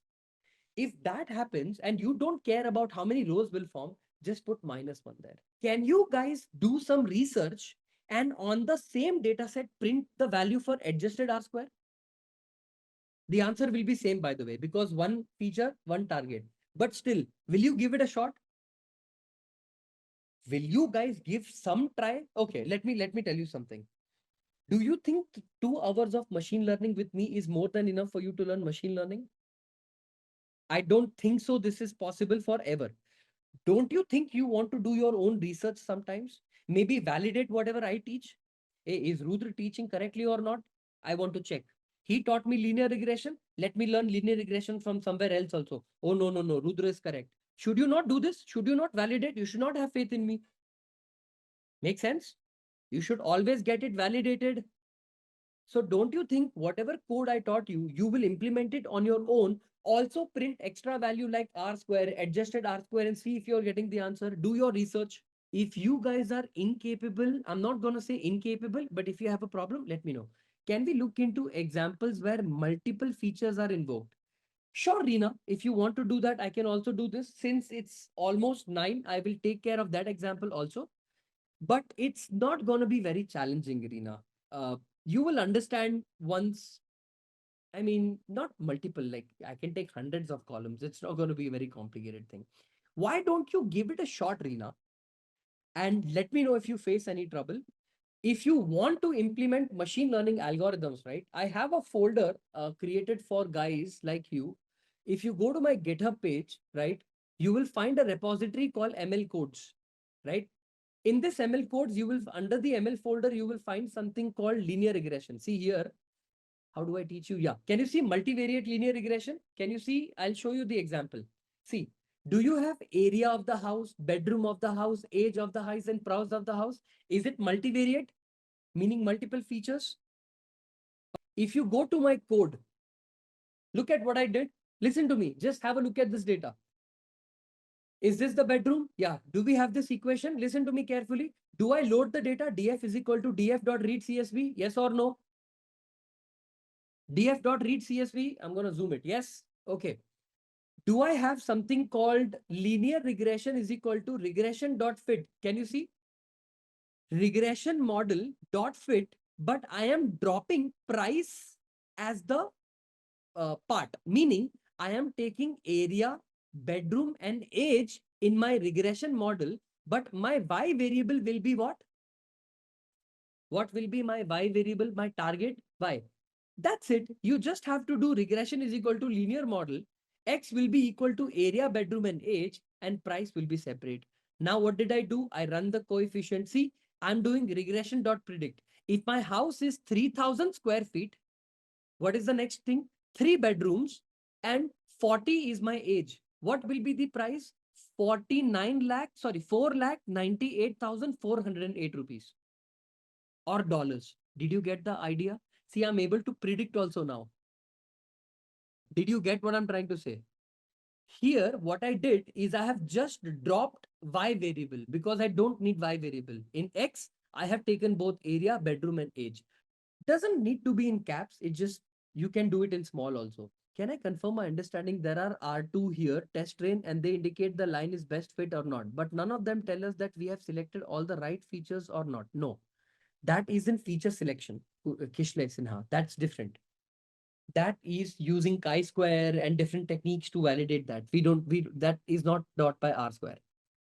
R square tells you how good the fit is. But data can have null values as we are working on data before data cleaning. Will the ML give issues? Yes. If your data has null values, your answers will be wrong. Fortunately, whatever data I'm teaching you today with has been cleaned with any null and none values. So you don't have to worry about it having null or non issues, right? So you see, gender has no null value, age has no null value, head has no null value, and brain weight has no null value. So basically, if you run this method called data.isArray.isNull anything.sum, it tells you the null values. It has 0 because I cleaned it before for you. Because I'm thinking first you guys should learn how an algorithm works. Then slowly we'll go to EDA, make the data, clean the data, fix the data, mend it, and then we will do implementation of that. Everything happens step. Let me just give you a quick recap at the linear regression concept as we would be needing them in logistic regression. So let's start off linear regression recap with this example. So this is Lauren. She's looking for a property to buy, but she's confused how to start. So she goes to one of her friend, Josh, and asks him if he could help her to find a property with bigger garden area for X bucks. Our guy, Josh on the right, agrees to help her to find a property, but he himself doesn't know how. So what he goes to another friend of him, explains him the whole situation, and asks him if he can do anything about it. He immediately says yes and start doing some calculations. Then he says to Josh that spending X bucks can get her a property of area Y. Now Josh is confused and asks him how did he find out. The friend goes like, simple linear regression. Now let's see how exactly he used simple linear regression to solve his issue. So here are our dependent variable and independent variable. Property size being the dependent variable and money being the independent variable. What this guy want to do? He want to find out a relation between the property size and money. So it's like if you want a house of bigger area or bigger property size, then you have to spend more money. So both of them are directly proportional, right? So in this case, we'll get a positive linear regression line, right? That is, spending more money will get her a bigger property. Okay. In other case, but again, our next scenario is she wants a bigger garden area, right? So imagine the scenario keeping the property area constant. The house area is inversely proportional to the garden area. It's like if you want to increase the garden area, so you have to reduce the house area. So take it like this. Suppose you have already fixed the property and you want to construct a house with a garden in it. But now your demand is you want to have a bigger garden area. So if the size of the property is fixed and if you increase the size of the garden, then obviously you have to reduce the size of your house, right? So in this case, if you try to plot a regression line, you'd get a negative regression line, right? Bigger garden area means smaller house, right? Now let's take an example to see how exactly did he predict the value of the house. So in order to find the regression line, what he did, he took the historical data of property area sold in the particular price, okay, and he plotted it on the graph. So this was the plotted point of property area sold in past for a particular price, okay. Now what he did, he drew a regression line. Now to find out what property area she can buy with X bucks, he plots X on the independent variable scale and project it to the regression line. And then against that point, there he has the area Y. This is the area Y. So this is how he predicted Lauren can buy Y area of property in X bucks. Alright. Now let's see what he can and what he cannot say from this. So he can say that if Lauren spends X amount of money, she can buy a property area of Y. But what he cannot say is, will the property would have a good neighborhood or not? Or will the location be noiseless suburb or a bustling city? Right, so these are the questions which even he cannot answer using this graph. So the questions like, will the property will have a good neighborhood? Or will it rain tomorrow or not? Or is this mail a spam or not? All these kind of problems fall under a particular category known as classification problems in machine learning. Now with linear regression algorithm, we could not answer these problems. So that is where logistic regression comes into picture. Now let us see where this logistic regression algorithm that we just talked about lies in the machine learning algorithm tree. So in machine learning, we use two traditional learning techniques to build a predictive model: supervised learning and unsupervised learning. Again, look at the supervised learning. There are two categories, regression and classification, right? In regression, we have linear regression, and in classification, we have logistic regression and SVM. So our today's topic of discussion is logistic regression, which comes under the category of classification. Okay. So now that we have got a little bit idea about logistic regression, let's go a little bit deeper and discuss about what exactly is logistic regression and why do we use it. So what is logistic regression? Well, logistic regression is a statistical classification model that deals with categorical dependent variable. Again, you must be wondering, what are these categorical dependent variable? Well, these are some of the discrete variable that have two or more categories without having any kind of natural order. For example, temperature, area, or gender. Okay. So you can say that logistic regression is generally used where the dependent variable is binary, or where the dependent variable is binary. That is, only two outcomes are possible, either yes, no, true, false, 1, 0, etc. Right? And also remember a fact that you can use both continuous and discrete input data with logistic regression. So before moving ahead, let's look at the graph. See, there are two variables. One is independent and other is dependent. Can you figure out which one is dependent and which one is independent? So before moving ahead, let's take a look at this graph. So over here, we have two different variables, hours studying and probability of passing exam. Can you figure out which one of them is dependent and which one of them is independent? So if you have guessed that hours of studying is your independent variable and probability of passing the exam is dependent variable, then I'd say that you are 100% correct. So now that you know what exactly is logistic regression, let's move ahead and see why do we use logistic regression. Well, logistic regression can be used as a tool for applied statistics and discrete data analysis. Why? Because it gets the output in the form of probabilities, which help us to easily classify the given data. Okay, so this is why we are using logistic regression.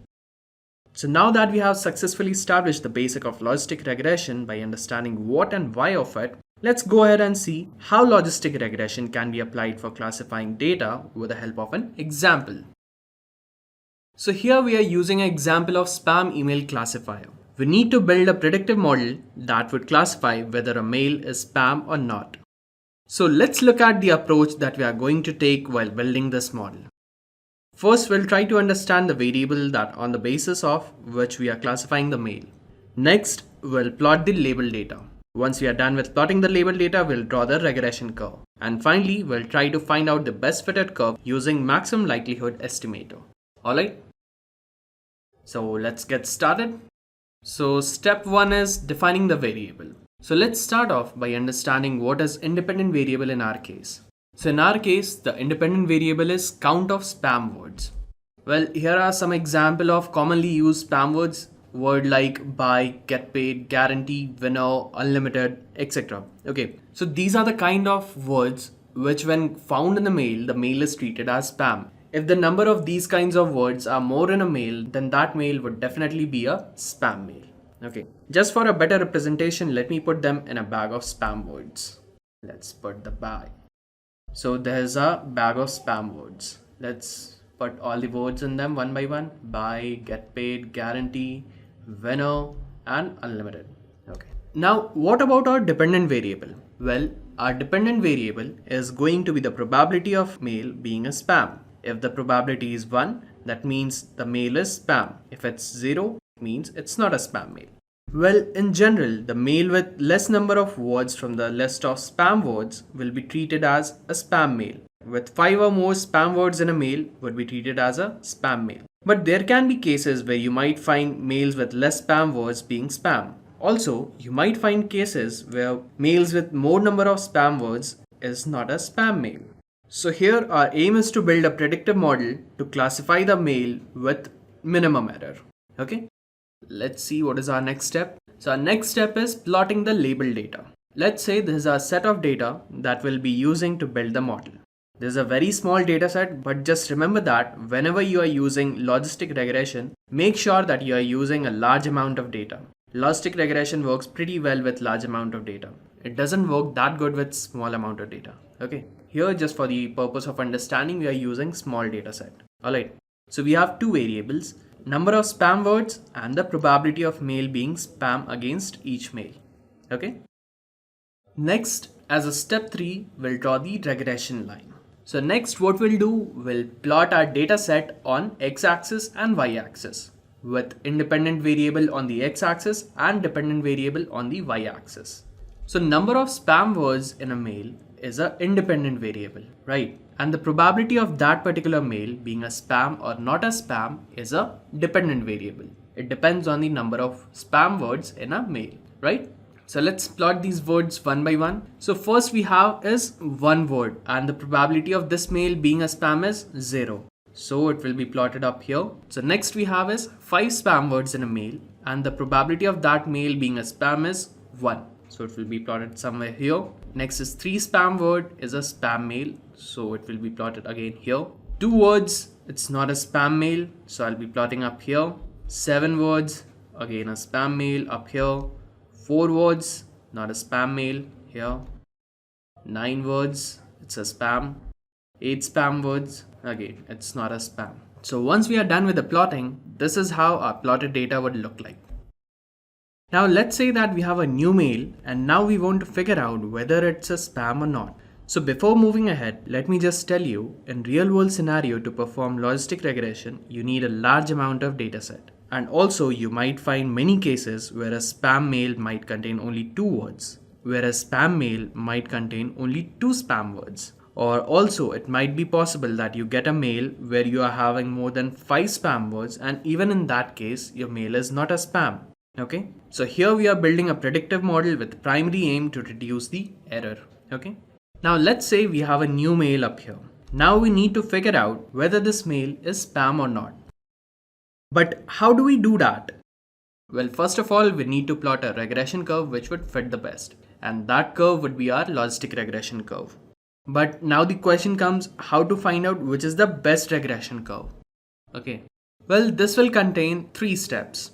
Well, the first step is to convert the y-axis from the scale of probability confined between 0 and 1 to a scale of log odds. Then drawing a random regression line out of the data that we already have. Then with the help of sigmoid function, we'll convert the log odds to the probability of mail being spam. We'll plot each mail on the base of their new probability values. And this will form our regression curve. Then finally from this plot, we'll find out the log likelihood values of each mail. Now from this plot, we'll find out the log likelihood values of each mail. The individual likelihood. At last, we'll find the log of likelihood. That would be our log likelihood of the regression curve.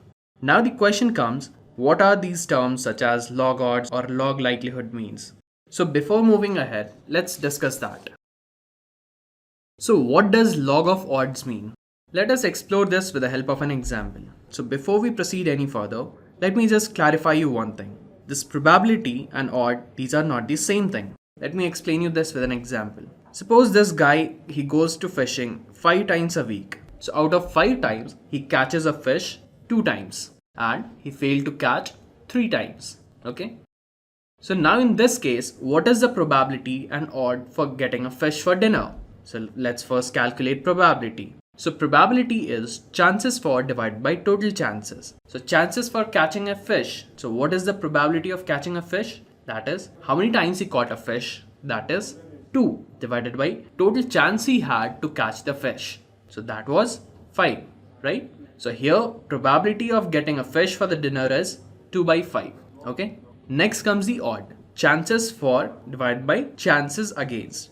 That is the ratio of how many times he caught the fish divided by how many times he failed to catch a fish. Okay. So he caught the fish for 2 times and he failed in catching the fish for 3 times. So the odd for getting a fish for dinner is 2 by 3. Okay. So now that we know odds, now let's see what log of odds and log odd ratio are. Are they same? Let's find out. For your information, log odds is also called as logit function. Okay. So in our previous example where the fisherman was catching a fish, let's add another factor to his fishing. Let's add a factor as weather. So then we can recreate the entire scenario as he was successful 2 times on a rainy day. But on a sunny day, he was successful for 3 times. Now, the odds of catching fish on a sunny day is how much? It's 2 by 3, right? And the odds of catching on a rainy day is 3 by 2. right? As it's already mentioned that on a sunny day, he catches 3 times. So he is successful for 3 times and he failed for 2 times. So let's see, he was successful 3 times on a rainy day and 2 times on a sunny day. So odds for catching a fish on a sunny day is 2 by 3. That is, he's successful 2 times on a sunny day and he failed for 3 times in a week. So odd for catching fish on a sunny day is 2 by 3. Similarly, odd for catching fish on a rainy day is 3 by 2. And now log of odds of catching a fish on a sunny day is just log value of 2 by 3. And similarly, log of odds of rainy day is log of 3 by 2. Now log of odds ratio is nothing but the log of odds on a rainy day divided by odds on a sunny day. Okay. Next is log of odds ratio. So log odds ratio is nothing but the ratio of log of the odds on a sunny day to log of the odds on a rainy day. That is log of 2 by 3 by 3 by 2, which is nothing but log of 0.44. So here we can say that odds and odd ratio are both different things. Now let us go back to this step. So now that we have understanding of log odds, so we are ready to perform this step. Okay. So let's see how we converted the 0, 1 axis to minus infinity to plus infinity axis. So here we'll be converting the probability scale to scale of log odds. Okay. So for the log odds, we have a formula as log of probability of spam divided by 1 minus probability of spam. So here the probability of a mail being a spam is 1. Okay. So we get the value of log odds as log of 1 divided by 1 minus 1. That is log of 1 by 0. It's positive infinity. How we got that? So log of 1 by 0 is nothing but log of 1 minus log of 0. And log of 0 up here is minus infinity. So minus of minus infinity is what? Plus infinity. How log of 0 up here is minus infinity? Let's see. So in general logarithm, so we have log 0 with base b equals c. So if you convert it into exponential form, we get 0 equal b to the power c. Right. So if the value of b is less than 1, so the value of c has to be extremely small or closer to minus infinity for this equation to be true. Okay. And we'll get a positive infinity in the case where b is greater than 1 or our base is greater than 1. Okay. So coming back up here.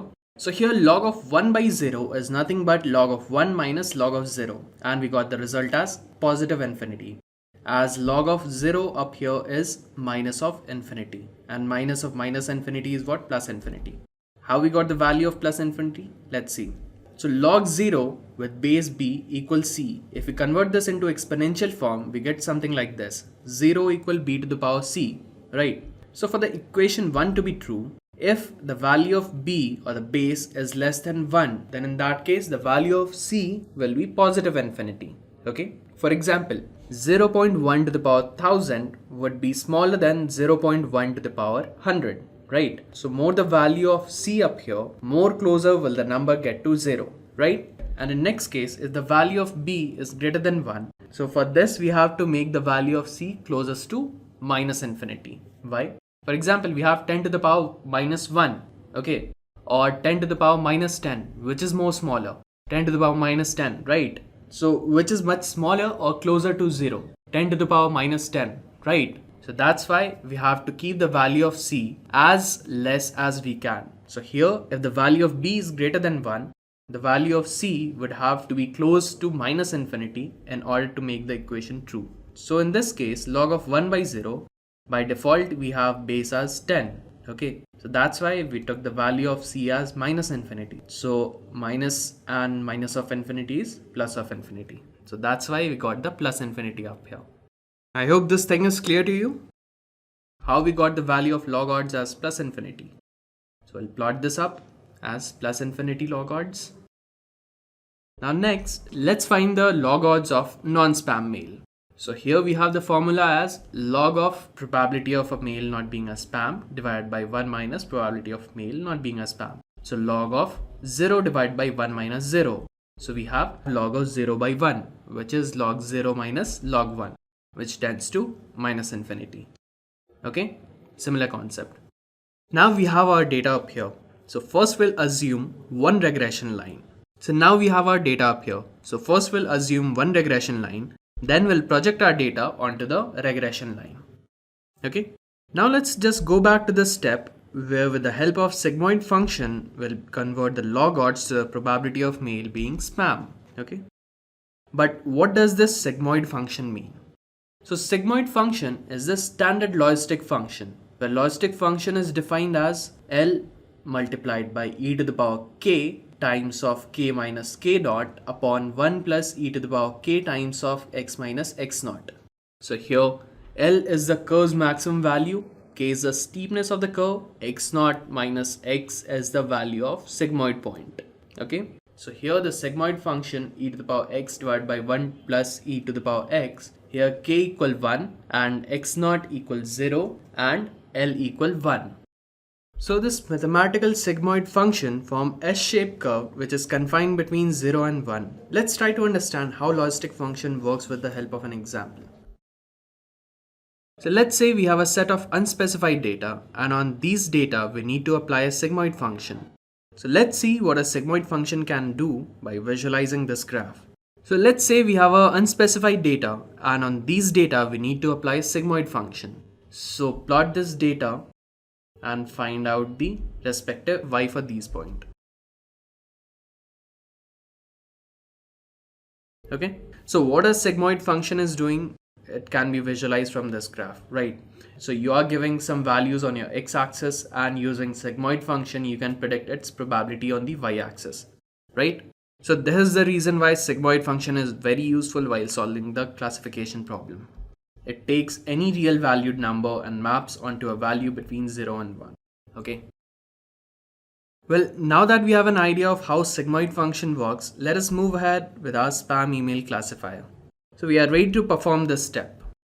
That is converting the log odds graph into a sigmoid function graph. Now we have to find out the best MLE. Okay. Our best maximum likelihood estimator.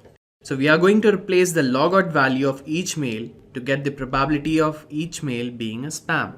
So we have the formula up here, probability equal e to the power log odds divided by 1 plus e to the power log odds. So one by one we'll place the log odds of each mail into this formula and calculate the probability for each mail. Okay.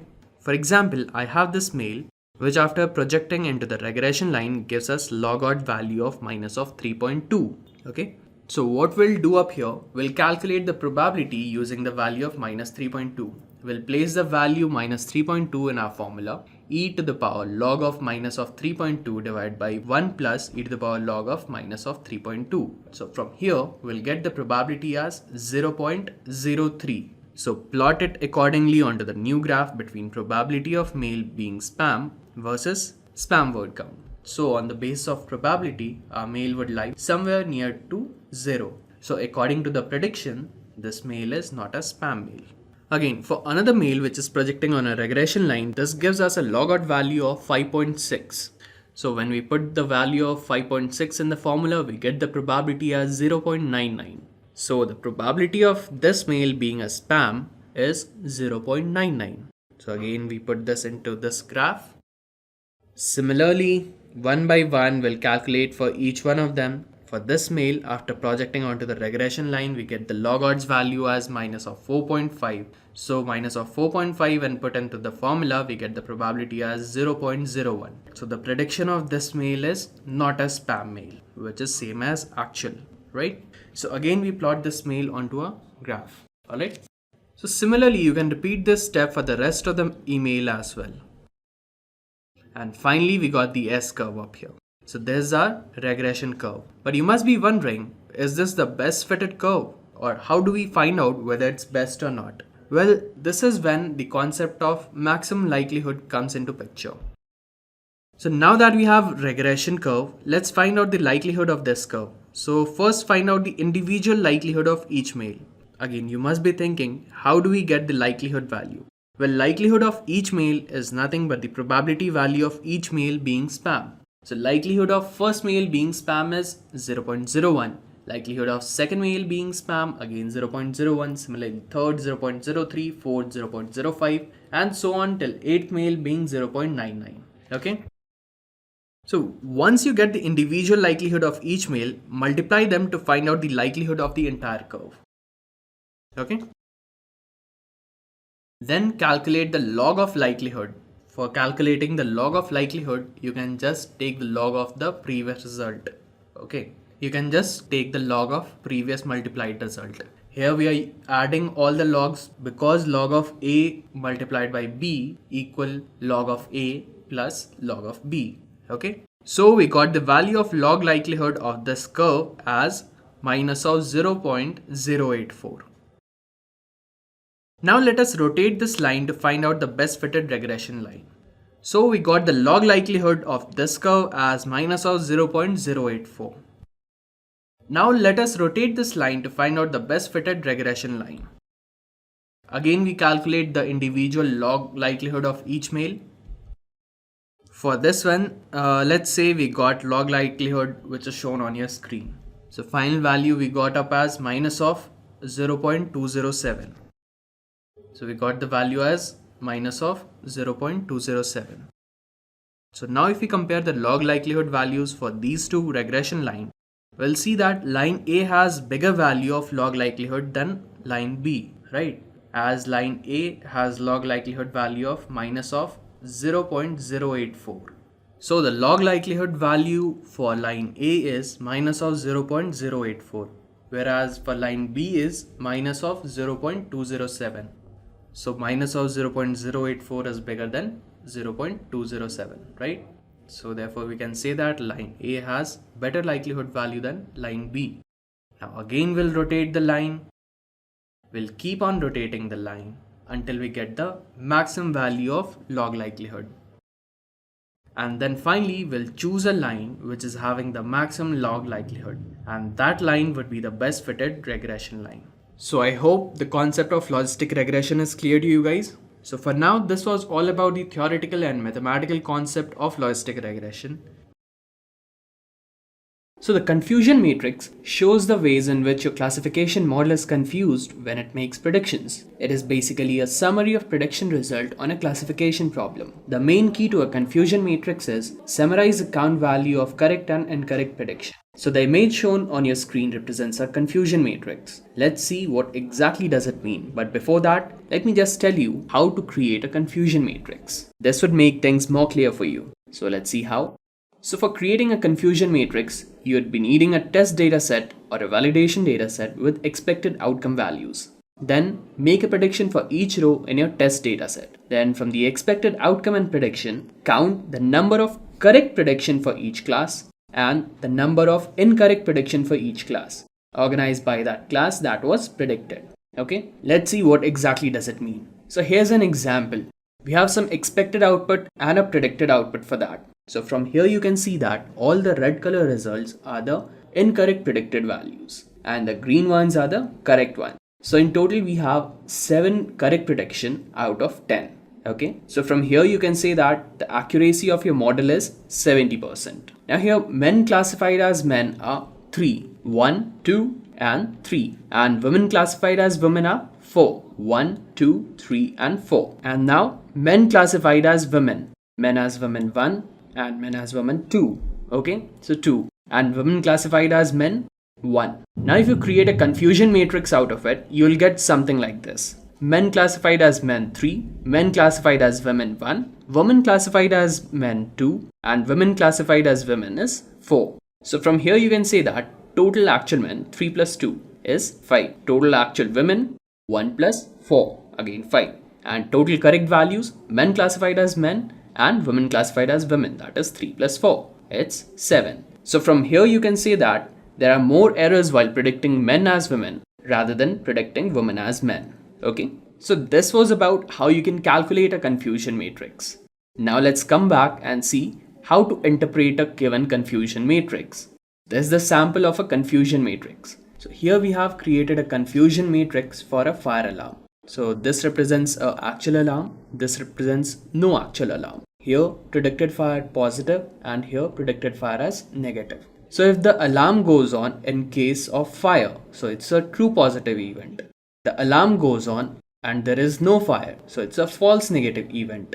There is no alarm in case of fire, so it's a false negative event. And there is no alarm and there is no fire, then that means it's a true negative event. Okay, so let me just explain you this example. This should make things more clear to you. So actual alarm and predicted fire. So total true positive events we have 40 and total false negative event we have 10. So from here you can say that total number of times the alarm rang was 40 plus 10, that is 50. Okay. Here we have false positive event as 5 and true negative event as 95. So the total number of times the alarm did not rang was 5 plus 95, that is 100. And this one is the predicted fire or not. So true positive plus false positive, that is 40 plus 5. How many times the machine positively predicted the fire? So that is 40 plus 5, 45. And how many times the machine was not able to predict the fire? That is 10 plus 95, that is 105. And total number of events, that is 50 plus 100 or 45 plus 105 is 150. So we have mentioned n equal 150 up here. That is total number of events. Okay. So this is how you interpret a confusion matrix. So let's move ahead. So now let me just show you in my Jupyter notebook how you can create a confusion matrix. Let me just open my Jupyter notebook. So this is my Jupyter notebook, and what we are gonna do is create a confusion matrix in Python. So the very first thing that I'll be doing up here is importing the required libraries.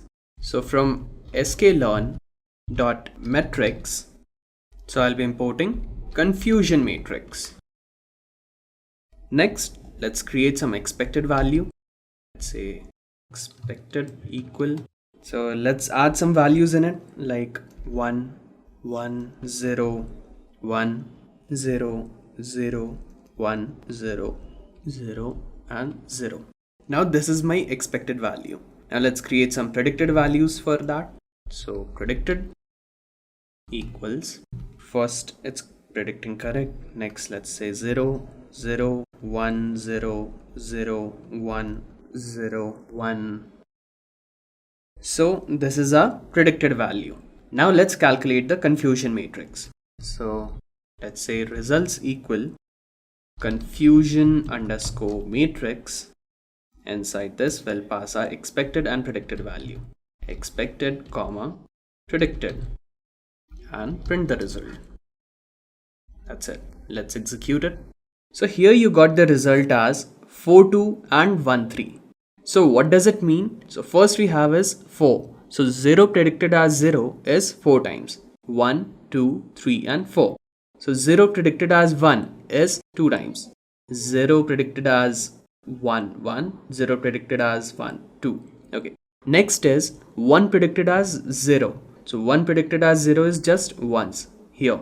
Okay. And next is 1 predicted as 1, that is 3 times. 1 predicted as 1, 1, 2 and 3. So this is a confusion matrix. And what we can say from here, so total number of correct prediction made by machine is 4 plus 3, that is 0 classified as 0 and 1 classified as 1. Okay. And total number of incorrect prediction is 2 plus 1, that is 3. So we have 7 correct prediction and 3 incorrect prediction. Okay. And the total number of times the machine predicted the value to be 0 is 4 plus 2, that is 6 times. And total number of times the machine predicted the value to be as 1 was 4 times. Okay. So from here we can say that our machine predicts the result 7 times correct and 3 times wrong. So the accuracy of our machine is 70%. So this was all about how you can create a confusion matrix in Python.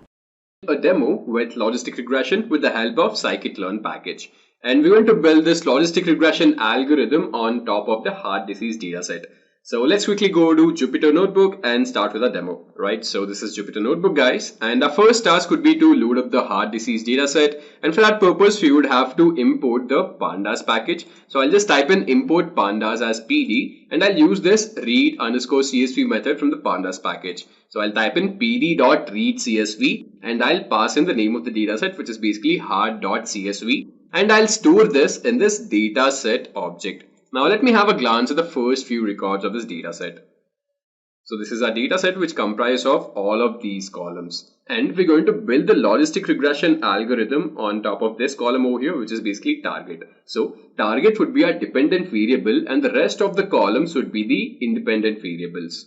Alright. And this target basically means that, so you have 1 and 0 values over here. The 1 value means that the person or the patient has the heart disease, and 0 basically means that the patient does not have heart disease, right? Now let me also have a glance at the shape of this dataset. So I'll just type in print dataset.shape, and this gives me a value of 303 and 13. So 303 means that there are 303 records in this dataset and 13 columns. Now let me actually have a glance at the value counts of this target column. So this value counts basically tells me the frequency of these two values. So I have these two values in this column, which is basically 1 and 0. So there are 165 records where the value is 1, and there are 138 records where the value is 0. So this basically means that in this data set there are 165 patients who actually have the heart disease and 138 patients who do not have the heart disease. Now I'll go ahead and actually visualize this. So I'll load up the Matplotlib package and Seaborn packages,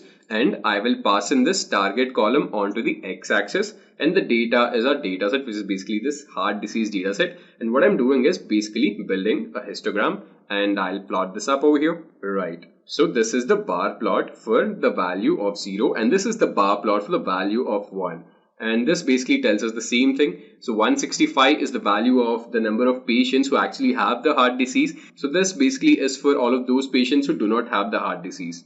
Right. Now let me go ahead and divide the data set into features and label sets. So I'm storing all of the features into this X object. So all of these 12 columns would be my features, and this target column would be my label or would be my dependent variable. Alright, and this is how I'm going to divide the data set. So I'm going to extract all of the columns except the last column and store it in this X object. And similarly, I'll only take the last column and store it in this Y object. Alright. Now let me have a glance at these individual independent variable and target variable. So x.head gives me all of the independent variables, and y.head gives me the target. Right.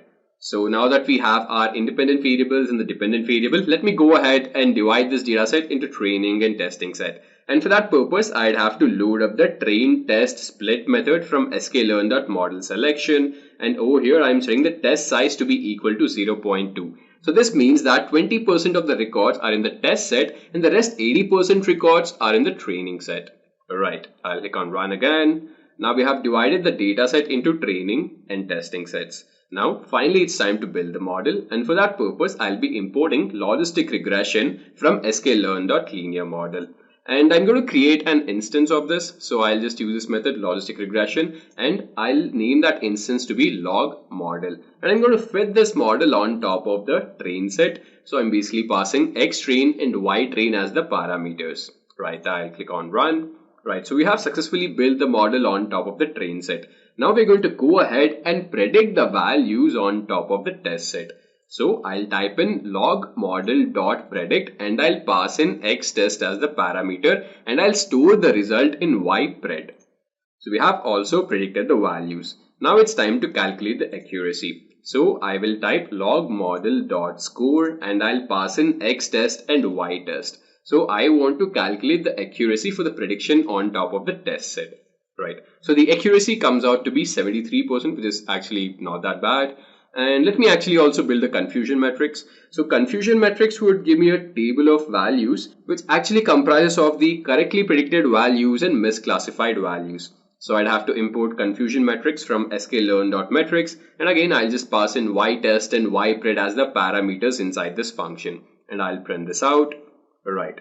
So this left diagonal which you see, this left diagonal actually represents all of those values which have been correctly classified, and this right diagonal represents all of those values which have been misclassified. And if you want to get the accuracy, all you have to do is add up 20 plus 25 and divide it with all of the values, and you'll get the same accuracy. So let me actually add up a new cell over here and calculate the accuracy from this confusion matrix.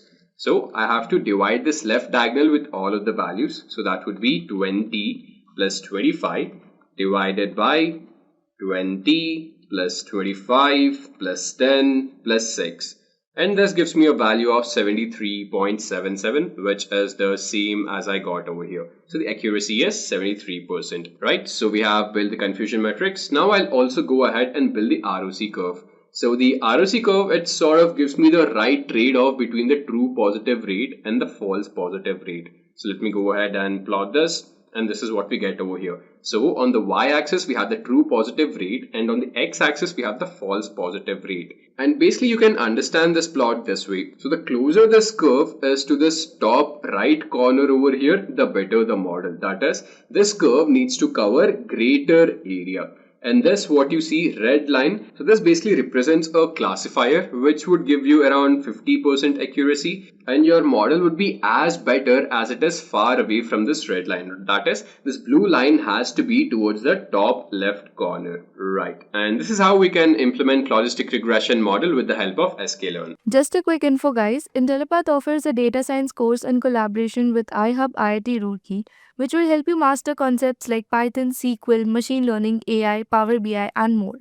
With this course, we have already helped thousands of professionals in successful career transition. You can check out their testimonials on our Achievers channel, whose link is given in the description below. Without a doubt, this course can set your career to new heights. So visit the course page link given below in the description and take the first step towards career growth with the data science course. Now, the next fundamental algorithm that you will learn in your machine learning journey is SVM. It might seem tricky at first, but by the end of this tutorial, you will see how simple and effective it really is. To make things easy, let's start with an example. Let's say there's a basketball coach handling a bunch of players, and he wants to categorize these players as tall or short based on their height. Here's the data he collected. Now your goal is to help this coach draw a line or a boundary that best separates the tall players from the short players. This is exactly where the SVM algorithm comes in the picture. It finds the best possible boundary, also called a hyperplane, that separates different categories in your data. So we know that SVM finds the optimal boundary for categorizing data, but how does it exactly do so? It works by maximizing the gap between the two categories. Think of it like placing a fence between two groups so that the fence is as far as possible from both sides. Mathematically, the boundary is chosen in such a way that the margin, that is the distance between the closest points of each group, and the boundary is maximized. The points closest to the boundary are called the support vectors. These are the most important data points that define the boundary. But what if the data is not perfectly separable? That is, real-world data is often messy and we can't draw a straight line to separate the groups. In such cases, SVM uses something known as a kernel trick to transform the data into a higher dimension where it becomes separable. This allows SVM to handle even complex data sets. It might sound like an advanced concept, but in reality, it's just about drawing the best possible boundary between different groups in your data. So far, we've explored linear regression, logistic regression, and SVM. Now let's dive into another powerful algorithm, decision trees. So let's break it down with a simple example. Let's say there's a restaurant owner and he wants to predict whether a customer will order dessert or not. He has collected some data based on the past orders. Now your goal is to build a model that can predict whether a new customer will order dessert based on their age and whether they ordered a main course. Now your first instinct would be to use logistic regression because it's used for classification problems like predicting yes or no. But here's why it's not the best fit for this case. Logistic regression works well when the data is perfectly separable.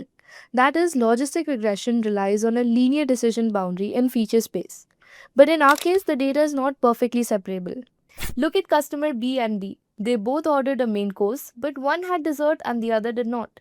This suggests that the decision might depend on a more complex interaction between age and the ordering behavior, something that logistic regression is likely to struggle with.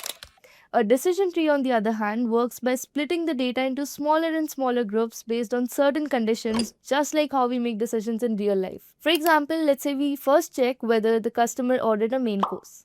If yes, then we check their age. If the age is below 30, they are more likely to order dessert. If the age is above 30, they are less likely to order dessert. This forms a tree-like structure where each decision leads to a new branch, eventually leading to a prediction. But how does a decision tree decide where to split? The algorithm tries to find the best question at each step to separate the data into the most pure groups possible. It uses a mathematical concept called information gain or Gini impurity to determine the best splits. The idea is simple. The cleaner the split, meaning all items in a group belong to the same category, the better the decision. But real world data is often messy and complex, and sometimes a decision tree can become too complicated by making too many splits.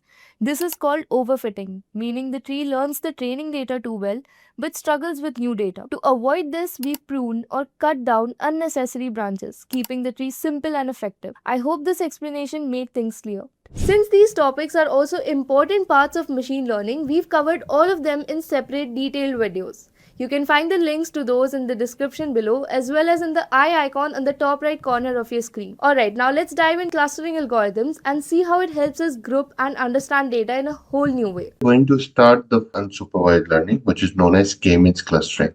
What is k-means clustering?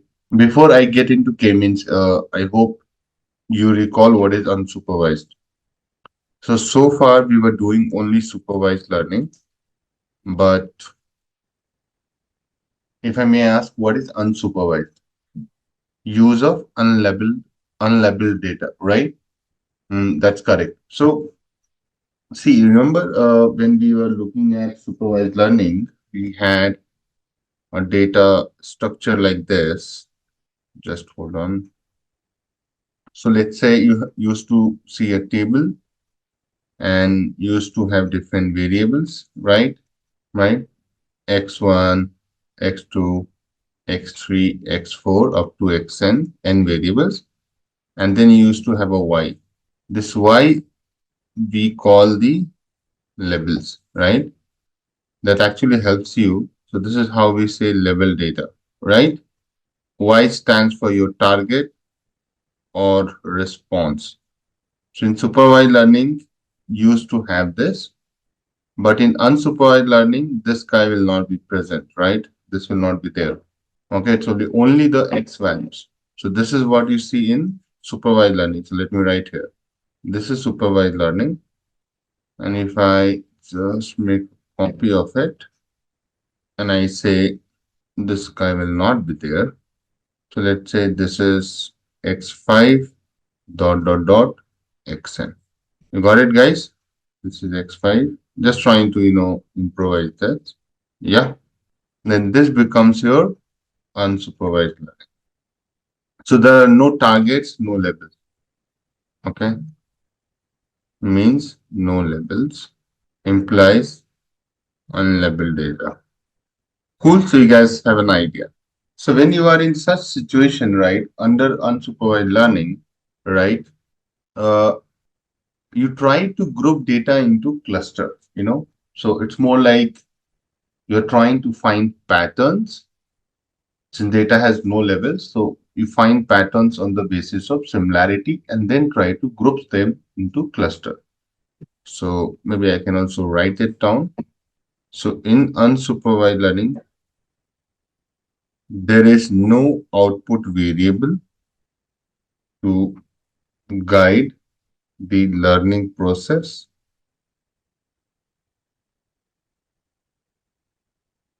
Data is explored by algorithms to find patterns. Given that data has no levels, the algorithm identifies similarities on the data points and groups them into clusters. Okay. So let's try to understand within that there's a concept of k-means clustering. Okay. So k-means clustering, K stands for number of cluster and means stand for averaging the data point position to find the center of the cluster, right? That's your mean. So k-means clustering means you're trying to divide the data, right? Basis the similarity into groups. So let me take a very simple example of demographic data. So demographic data, when you go and visit a mall and you go to a store like Zara or something like, some similar kind of stores, they take some of the data points from you, right? They can collect the customer data and try to divide the customer into different segments. So again, this brings me to this topic of that, when you're trying to go to a certain store, you will be giving some data to different uh, you know different stores. They will be taking your name, age, gender. They might ask you some personal questions also, like how much your salary and all those things, and then try to come up with, down the line, you will get a mail, on a mail some marketing campaign is happening and you are getting informed, right? So that's what we say, customer segmentation on the basis of similar trade. Okay. To solidify this conversation, I can take an example of, let's talk about, how to say, have you ever gotten an ad or a call or any message for buying Audi? Anybody in this session? Audi or Merc? Merc is like Mercedes. Never ever, right? I know why. Because they know that we are not their customers, right? How they know that? Because they have the data for us. In India, too, it's very easy to get the data. बहुत आसान है. Now, if you talk about those kind of examples, right? Students never get called for credit card. Those who are really poor laborers, right? They don't give a call for loans, right? Why? Some of the guys get calls for loans, some of the guys get called for credit card, and some of the guys get called for audit, because they have the market segmentation. They know their market. How they know their market? So they have the data of their customers and then divide into different clusters. So can you see on the screen? And this is your customer base, right? On the left. I hope you can see a nice chart there. So this customer base, right? They divide into, as of now, here 4 clusters, saying that these are my recent customers. These are my champions. So they keep coming, keep buying, right? Keep spending money. They are like at risk customers. Maybe they have not, they have not bought anything in last 1 years, right? And these are my loyal customers, right? So those kind of segments they have done, so that they know that how they can reach out to, to these kind of segments. And to give an idea, I think if my customers are at risk, what you will do to retain them? What should a company will do, right? They'll give some discount, right, guys? Come on, discount or offers. You agree? Those who are their loyal customers, right, they might not get a lot of discount, because anyway they are loyal to us, so they might come every time, even keep pulling them, right? Champions and are the ones which are very aggressive. They have done a lot of shopping in recent time.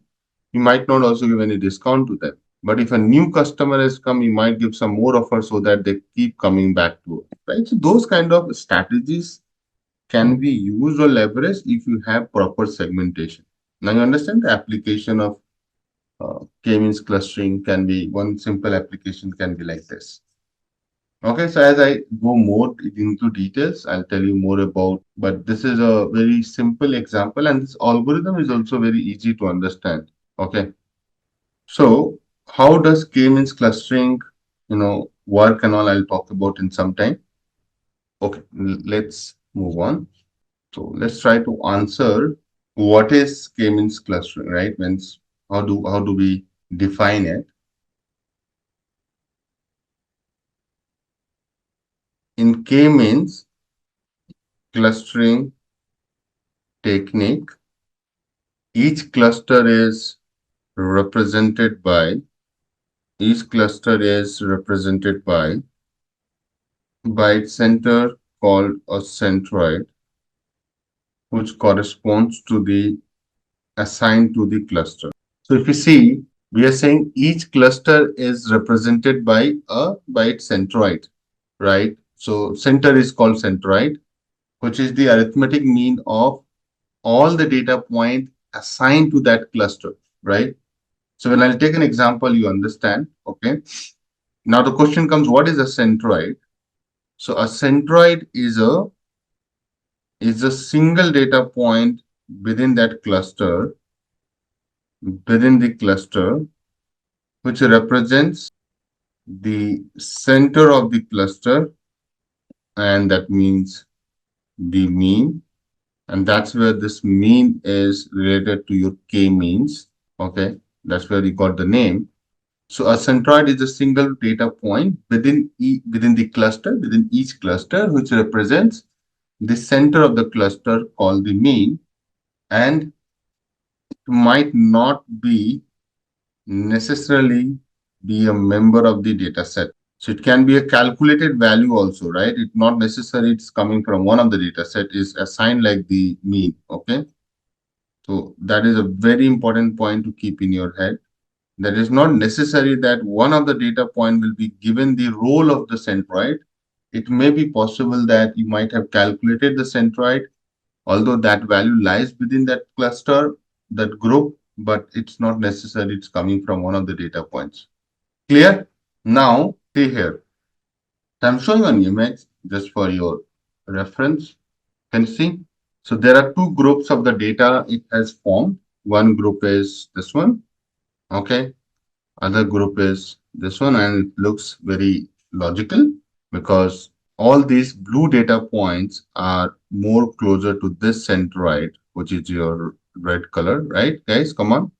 And these are close to green, right? You agree? Because finding someone close to this is really not making sense, right? Saying this is close.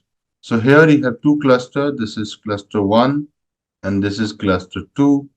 If you try to see cluster 1 and cluster 2, they are having centroids, right? So this is your centroid of cluster 1 or for cluster 1.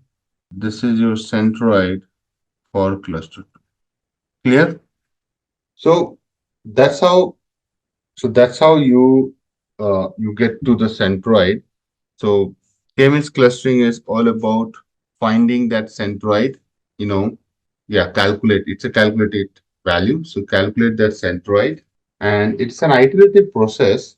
So first, they will assign any data point or any value as the centroid, and they keep updating it to find and I'll show you the example that how does this iteration work, but they'll keep trying to find the better one. And the whole idea is to minimize the within cluster distribution and maximizing the across the cluster distance. So what is the objective of the algorithm? K-means clustering tries to minimize distance of the points in a cluster with their centroid. So see, it tries to minimize what? Minimize the distance of the points in a cluster, right? There will be only one centroid for one cluster, because okay.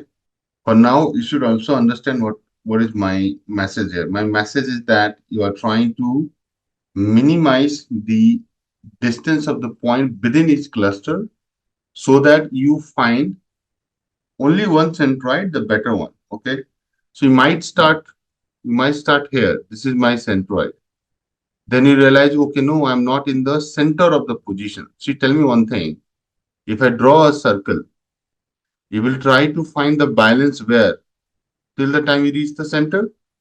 So centroid also works in the similar fashion, but your distribution doesn't mean that every time it will be a circle. Your distribution can also be like this. Then you try to find go there.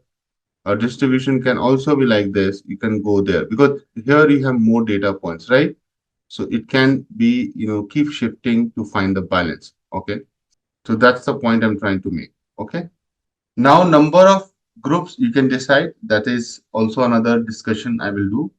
But for now, the idea is this. So I'll show one more nice image and you try to understand that what I mean by saying this. You have two types of cluster, right? One is intercluster. You see here, to use white color, intercluster, and here it is intra-cluster. Intra means within cluster. Okay.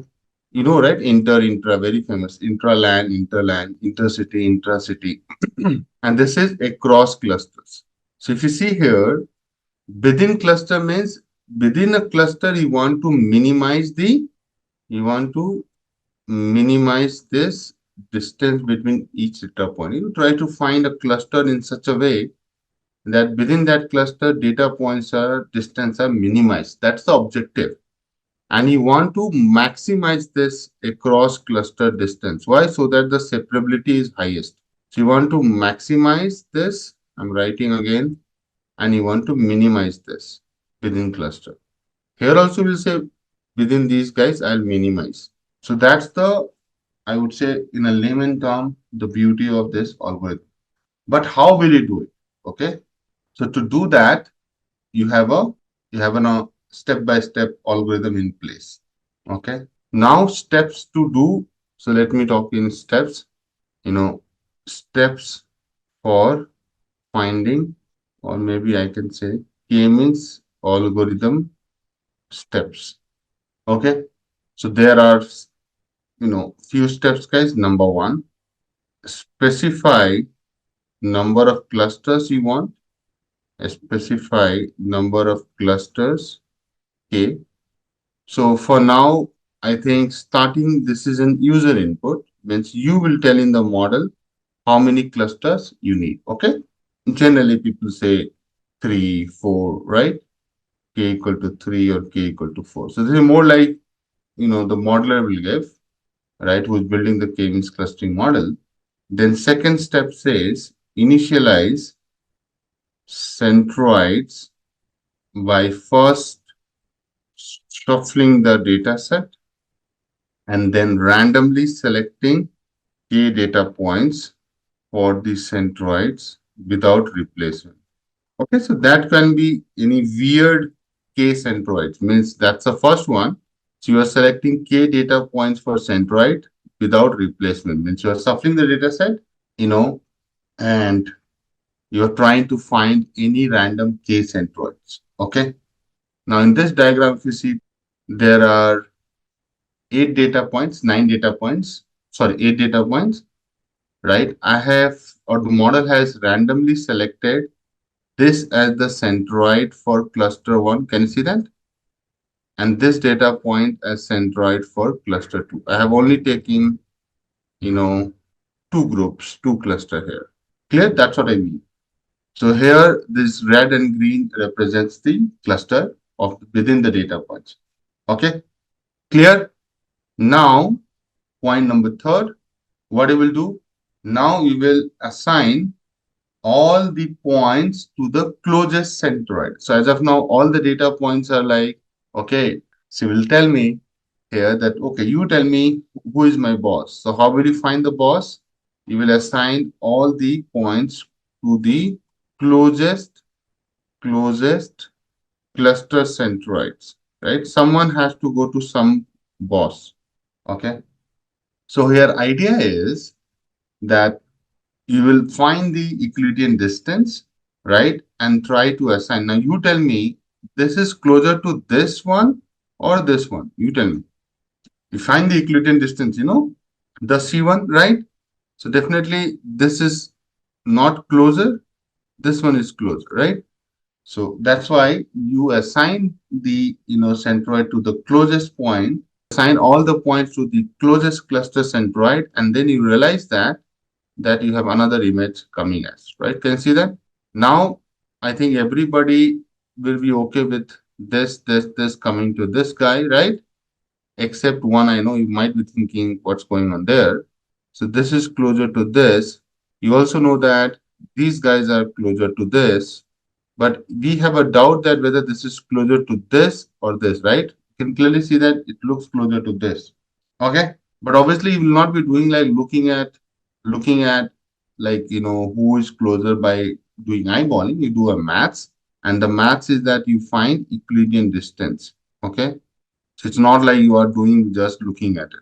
So what I'm saying, Anthony, yeah, that's why please pay attention. What we are saying, assign all the points to the closest cluster centroid. The meaning of it, this is my centroid which I have randomly assigned. I was talking about this particular data set, right? Tell me, is it closer to this guy or this guy?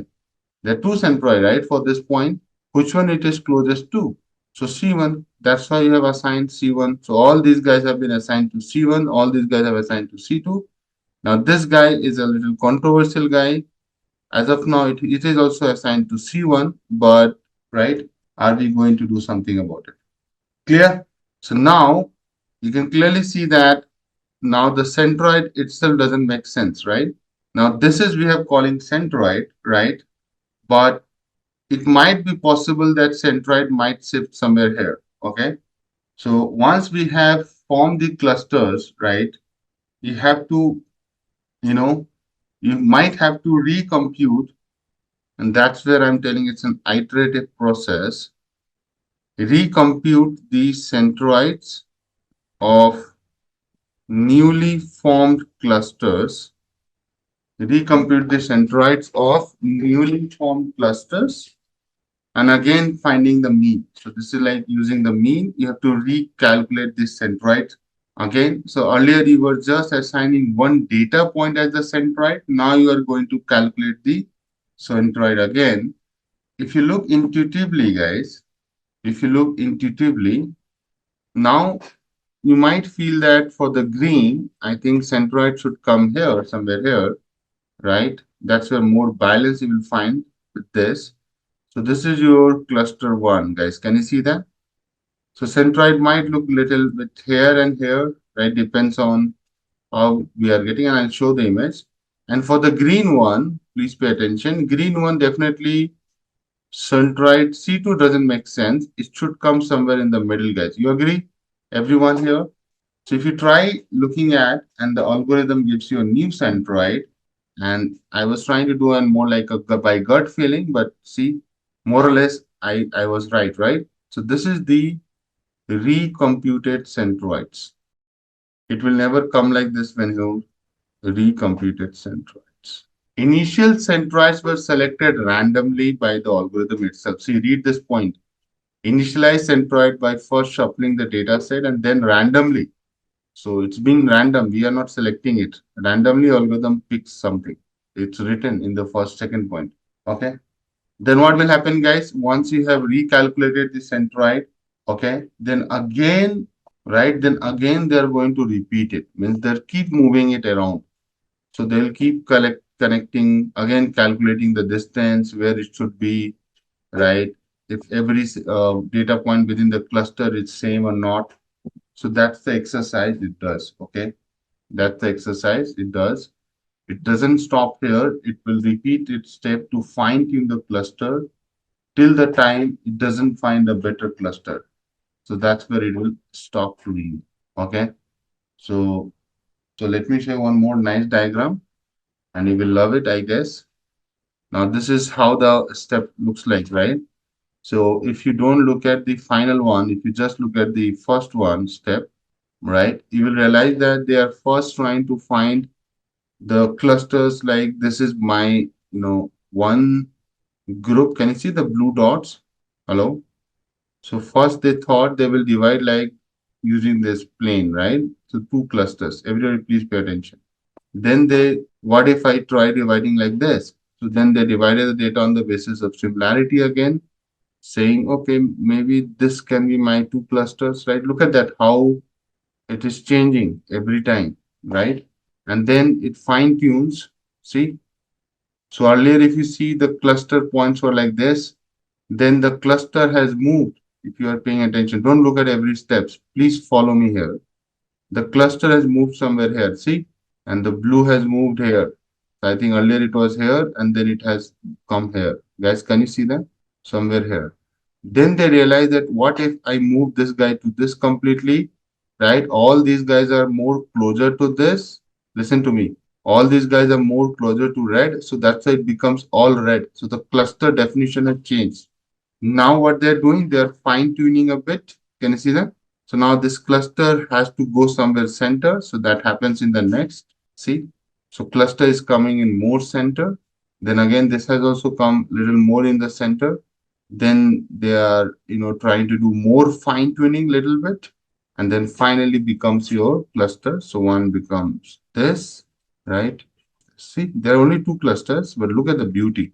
You might have thought the grouping is being done, right? But see how they evolve to find you the two fine-tuned clusters. So that's why they start randomly. They find the, distance, then they update the cluster groups, right? As you can see here, to fine tune, and fine tune. But the steps remain the same. First, they will assign something to as a centroid, calculate the distance, right? And then, recompute the centroid, again calculate the all the distance from all data points, distance from the new centroid. If they find that, okay, we have to move to some other place, they'll move. Clear? Now I'll talk about some key applications, real life applications. Already I've given one, but maybe I'll just give you few pointers around it. So real life applications of K-means clustering. Okay. So number one, customer profiling, right? Also known as customer segmentation, market segmentation, more or less related to customer segmentation, document classification, right? So different documents can be classified into more 4 or 5 clusters. So document classification, so there they use, OCR, which is optical character recognition, to understand the document's nature. And then on the basis of similarity, they group into clusters. Okay. I think there are a few more like geostatistics, understanding the similarity of geologies, or finding astronomy, right? Astronomy is also about finding patterns. So yeah, astronomy is another big area. So where they do all those kind of understanding the planetary positions, and making some conclusions based on the similarity and patterns, right? Although they also try to predict why, and why can be anything that you can change anytime. Yeah, that's all from my side on this. Maybe I'll talk a little bit more about how to also decide number of clusters, because sometimes people think clusters is like I can always get. It's not like this. What are the cool things about K-means clustering is that you can actually stop uh, going intuitively that how many clusters you need. You can also go by using machine learning concept. You can also find the value of K. So let me give the heading. I'll come back to Imran. If I can put the heading, finding the value of K. You can also find that by using the concept of elbow curve. So let me explain that. So using machine learning only, you find the how many K I should pick. So you can plot the elbow chart. So if you have seen an elbow, right? So this is your hand, but can you see this is known as elbow? Okay. So this elbow chart is just similar, right? Okay. So when you are trying to see that what is your, sum of squared errors, right? And using that, you can see that if you take 2 clusters or 3 or 4, right? Till the time it keeps adding value to it, you're trying to minimize the error, right? So you will go with more number of clusters. Ideally, you have to find an elbow here in this chart, to be honest. So if you try to fit an elbow here, right, you will realize that wherever the curve for the elbow comes, right, that will be your number of clusters. But how do we decide that? So if you have a sharp decrease, more like a very fast decline in the value of this y, which is WCSS, right? That is mostly your sum of squared errors driven, right? Sum of square error. If it decreases the error drastically, you will keep increasing the number of clusters. The moment it starts getting into a flat line kind of concept, just like this becomes like a flat line, you stop adding more. Because even if you take, tell me one thing, if I take, let's say this is 5 clusters, and if I take 8 clusters, do you see any much difference in the error? Guys, come on. So why do you want to add more clusters to your data? Hello? Does it make sense when I say this, guys? There's no point, right? But if you see, if you take 3 clusters and you take 5 and if you draw a line, can you see that how much error you have reduced, guys? Are you feeling it? And if I say I have taken 2 clusters, right? 2 to you have to anyway take minimum. So 2 to 3, you can also see that you have quite a lot come down. So that's how you can do this. Clear? So testing different number of clusters and measuring the resulting sum of squared errors, which is SSE, and choosing the K value at which an increase will cause a very small decrease in the error sum. An increase will cause a very small decrease in error sum, while a decrease will sharply increase the error sum. So this can be a little confusing language, but that's how it is. So guys, what we are trying to say, please understand, if you go from 5 to 6, so I'll also give you the color coding. If you increase K, increase means what? Increasing K will cause a very small decrease in the error sum, right? If you go from 5 to 6 or 5 to 7, do you see any big decrease in the error sum? No, guys, correct?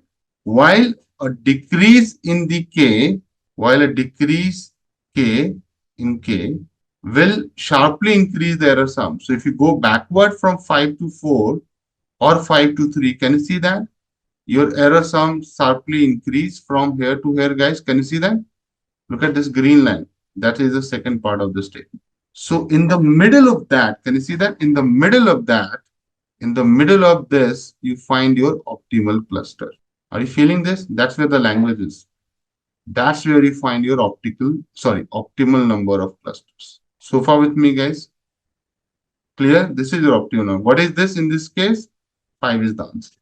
So you can take it from me. Stopping criteria for K-means clustering. Stopping criteria for K-means clustering. Okay. So there are essentially, 3 stopping criteria that can be used to stop the K-mean. Number 1, centroids of newly formed cluster do not change. So I'm saying that your centroid is fixed, it does not change. Second, your centroids are not changing and your points remain in the same cluster. So nobody is changing the party here. Okay, that can be another one. And third, you can also set a maximum iteration. So suppose your algorithm, you don't want to run it forever.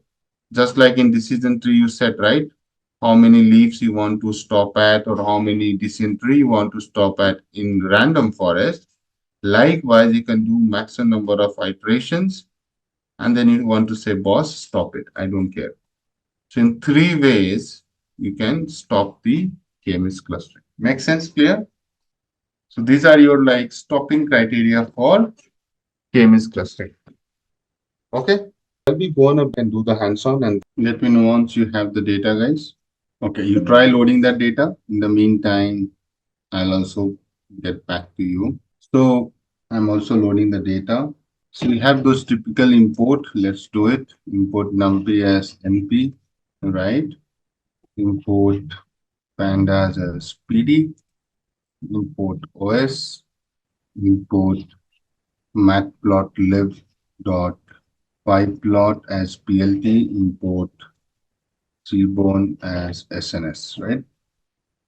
I might be using a bit of plotly also in this.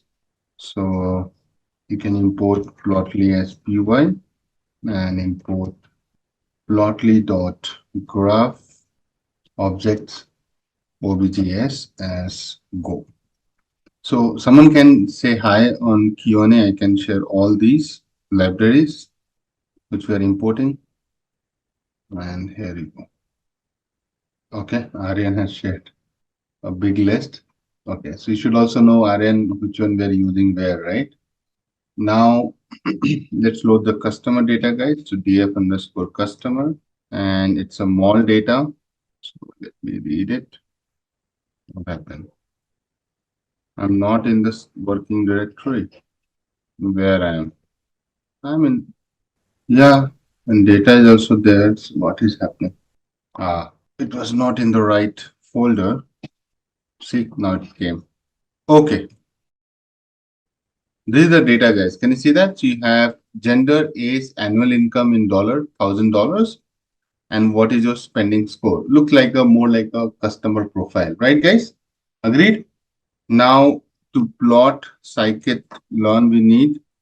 So one more you need to build the cluster, and that is import k-means, right? So this is something we should also get it, and then we're good. So guys, first thing first, I'll teach you how to make a basic clustering, right? Basic clustering on 2D. So you can actually use more than two variables. But for now, let's understand age and spending, and then you can go from 2D to 3D, 3D to n variables. That's up to you. First, get a good idea about clustering by looking at this. So you know that the columns are this. Maybe I'm going to pick only age. So I'll say df underscore customer. So I'll select the columns, age and spending. So I'll just say age and spending score. I'll take this guy out and should be good. See, this is my data, guys. Okay. And if you try to plot a scatter plot to understand the distribution, all right, guys, you know how to do it. I don't need to teach, but I'll write plt.figure, or we can use plt.subplots, and then you can write fixed size equal to, let's say 15,7. Yeah, looks good. I can give it 15,6, yeah. And maybe I can take 12,6. I'm just trying to get a good shape. plt.show. Okay. And then within this, you have to use plt.scatter. You have to use x equal to age, y equal to spending score. Data, you already know, you have df, and size of the scatter can be 100, right? Age, spending score. Okay, cool, guys. It's really bold. Now better, everyone. So you might think that, okay, my groupings can be, people can think of different types of clusters here. If you are talking about two clusters, you might be thinking, I'll assign this to one, assign these guys to be two, right? Can you think like that, right? Someone can say, okay, Akash, can I do something like this? So how do you do that, right? Means clustering is all about that, right? So I think the first thing first, we need to decide the k value, right? And give some levels to the chart. So first, let me give the levels. So title is, age versus spending score, distribution, plt.x level, and it can be age, plt.y level, and can be spending score. Yeah, see. Now we have to decide the k value. Why we are deciding the k value? So that, we can assign how many clusters we need. For that, I will use the elbow chart. Right, guys? Remember? So remember, elbow chart technique plots the different cost error function. As k increases, average distortion and variance will decrease, right? Cool. And this is some funda, right? The same thing. Now, guys, first need to create the data for elbow. So we'll call elbow df underscore customer, and then I'll pick only two column, which is age, and I'll check spending score, right? This one. Perfect. And now, guys, I want to get only the values. So I'll take, all of it, only the values. This helps you to get the 2D array out of it. Okay. And trust me, you can get the array in multiple ways. See, this is a 2D array. It's the same data. If you see 19, 39, 21, 81, 26. Let me come down and show you. It's the same data, guys. The only thing here is that you are getting a two-dimensional array. Remember, I taught you, so you cannot say no. It's starting with two square braces, ending with two square braces. So it's a 2D array. Are we clear, guys? See, ending with two square braces. It's a 2D array. That's a requirement for the plotting.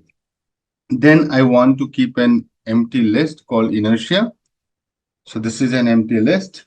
And now I'm going to go one by one. So I'll say for n in range, I want to go in a range of 1 to 11 so that I can plot as high as 10 clusters. I'll use the algorithm to calculate the elbow, and I'll say k-means, and I'll use n underscore cluster that is coming from scikit-learn. I'll put n here and I'll say init. This is to initialize. K-means init means initialize. Remember that oops, might have heard a little bit on oops. Init means initialize. So that's your initialization of the k-means. And you want to go till 11. So last is 11. Max iteration, I think, right?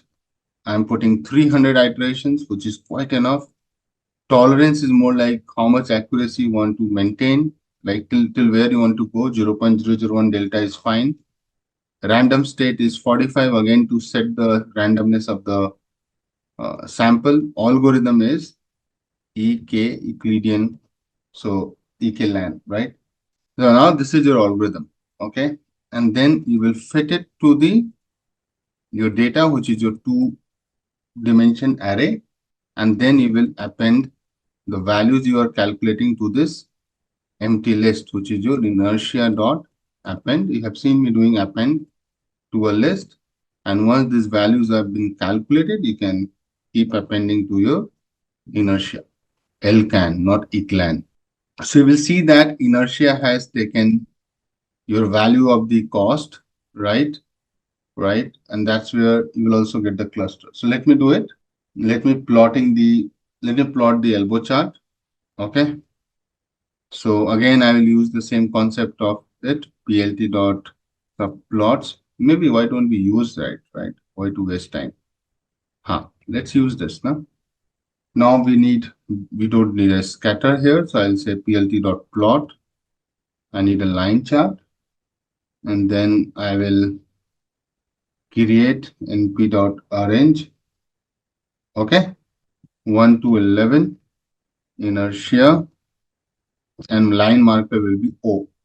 Okay. This is to just align with the number of clusters. Okay. So this np.arrange, guys, what it does, it creates a value from 1 to 10. Okay. And see, so it gives you like, the value of those data points, right? 1715135, right? Can you see that? 1715135. So are you feeling that you are getting an idea about, hold on, right? You are going to put some kind of this, right? No, 1 to 11 is that, remember, you have created, what is the length of this? Hold on. What is the shape of this? It's a list. So what is the length of this list? You tell me. 10 data points, right? So inertia is just the y-axis. You also need x, right? So that's where I've used this np.rh. So this is your y. This is your x. Line chart, no? So we need to, so that's why I needed an x also, no? Like 1, 2, 3. Now definitely this age will go. It will become your number of clusters, and you will start getting to making sense now suddenly. So that is more like your data manipulation to update your x-axis, because inertia just gives you the y-axis, which is your cost. Now you will start seeing a lot of difference, right? And title and I can go. It can be set here, elbow chart for optimal number of clusters, isn't it, guys? Now I also need a line to it. So I'll superimpose plt.plot. And again, it will be same thing, only the marker will change. See, so here marker will be a line this time, and you will see magic. Look at this, right? Isn't it the chart I showed you while I'm teaching you this, right, guys? Okay. Now, inertia. Okay. So Indrani asking, what is inertia? Inertia is nothing. Inertia is your cost, which is being calculated from this algorithm, scikit-learn k-means. So now if you look at let me show you the documentation. Hold on.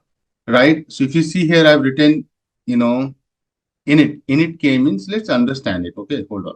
See, init means you have more like to initializing the method for your solving. So k-means is your algorithm you're using, clear? Init is clear. Right now, what is it? N cluster, how many cluster you want to take? So that's why you're plotting for 1 cluster, 2 cluster, 3 cluster, and what is your cost? Okay, now come back.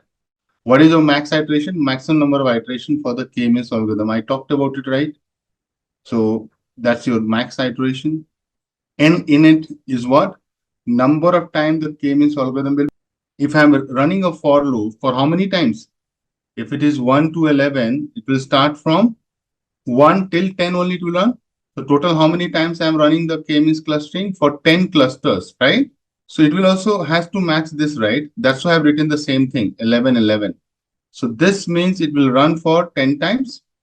Okay, and that's where if you see, you will see that I have given number of cluster 10. So it is solving every time, my dear. When you have only one cluster, when you have two cluster, when you have three clusters, every time it will solve and calculate the cost.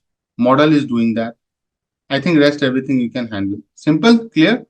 Inertia is an outcome of this, right? Inertia is more like your cost. So don't worry too much on it, okay? It's your cost, okay? That's sum of square error if you are trying to divide it into the syntax, okay?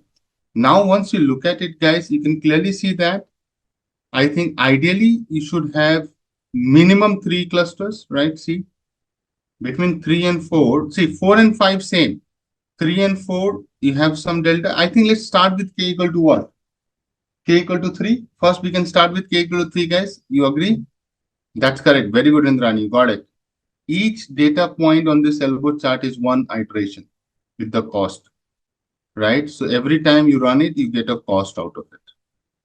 Let us start with k equal to 3. So again, it's the same algorithm. I'll use k means. 3 means 3 clusters. K means, and then I'll copy everything from right. यहाँ आपको 3 clusters. I think number of iteration can be 3. Maximum is fine. Tolerance is fine. Random state is also fine. Everything is good. Okay. Now you will say algo3 dot fit on your data, which is your elbow, which is your array. Sorry, this is your whatever it is data frame. I think elbow was your array, right? Let me print and see. Yeah, it's an array. And then you can find, so this is your done, model is ready. Labels, one you can say algo3 dot labels underscore and centroids. See, centroid will be cluster centers. So guys, you can see that labels will get that, first data point goes to cluster 1, 0 means 1, 1 means 2, and cluster 2 means 3. So there are 3 clusters, that's why it starts from 0, 1, 2. And if you look at the centroids, you will see 3 values. Can you see that? The value of centroid 1, value of centroid 2, and the value of centroid 3. Yes, cool. You have everything to plot the clusters. So I'm going to, guys, now plotting the clusters with centroids. Okay. So again, plt dot subplots fixed size equal to 15,7. Maybe I'll keep it 12,6. The same plt dot scatter. So you already have the data elbow, 0, elbow, everything, and 1. C can be your color, can be your labels 1, and C map can be bodies. Where it is, right? And then I also need to plot the centroids. So I'll use centroids :0, centroids 1, and you can give the marker like X. Yeah, good observation, Prava. And color equal to red, 100, and bingo, done. See, interesting, guys. Can you see this? Remember the data distribution was looking like this. So this is what you had. And when you try to look at it, guys, can you see it has created a cluster like this. Another one is little different. something like this it has done. It's a real data, so you can expect clusters like this.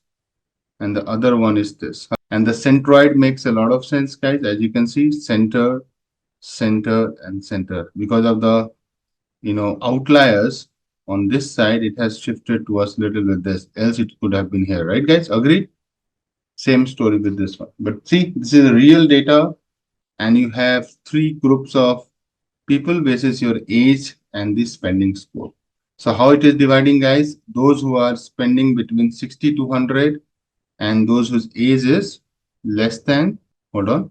So the demarcation is like this. Anybody whose age is less than 40 and spending score is 60 is one cluster.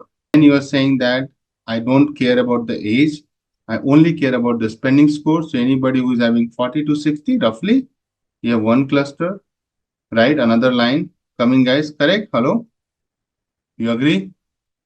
So another line is this one, 40 to 60, and anybody who's spending score is 0 to 30 is another cluster. See, so beautifully it has classified. That is with three clusters, right? But if you want more finer cluster, I think you can go with, so I can just see, you have to be very smart. You have to just copy this whole thing and I'll paste it. And now what I'll do, I will say, let's go with 4 clusters. So you have to do nothing. You have to just change here 4, make this guy equal to 4, make this 4 so that you don't overwrite. Let the model solve for 4.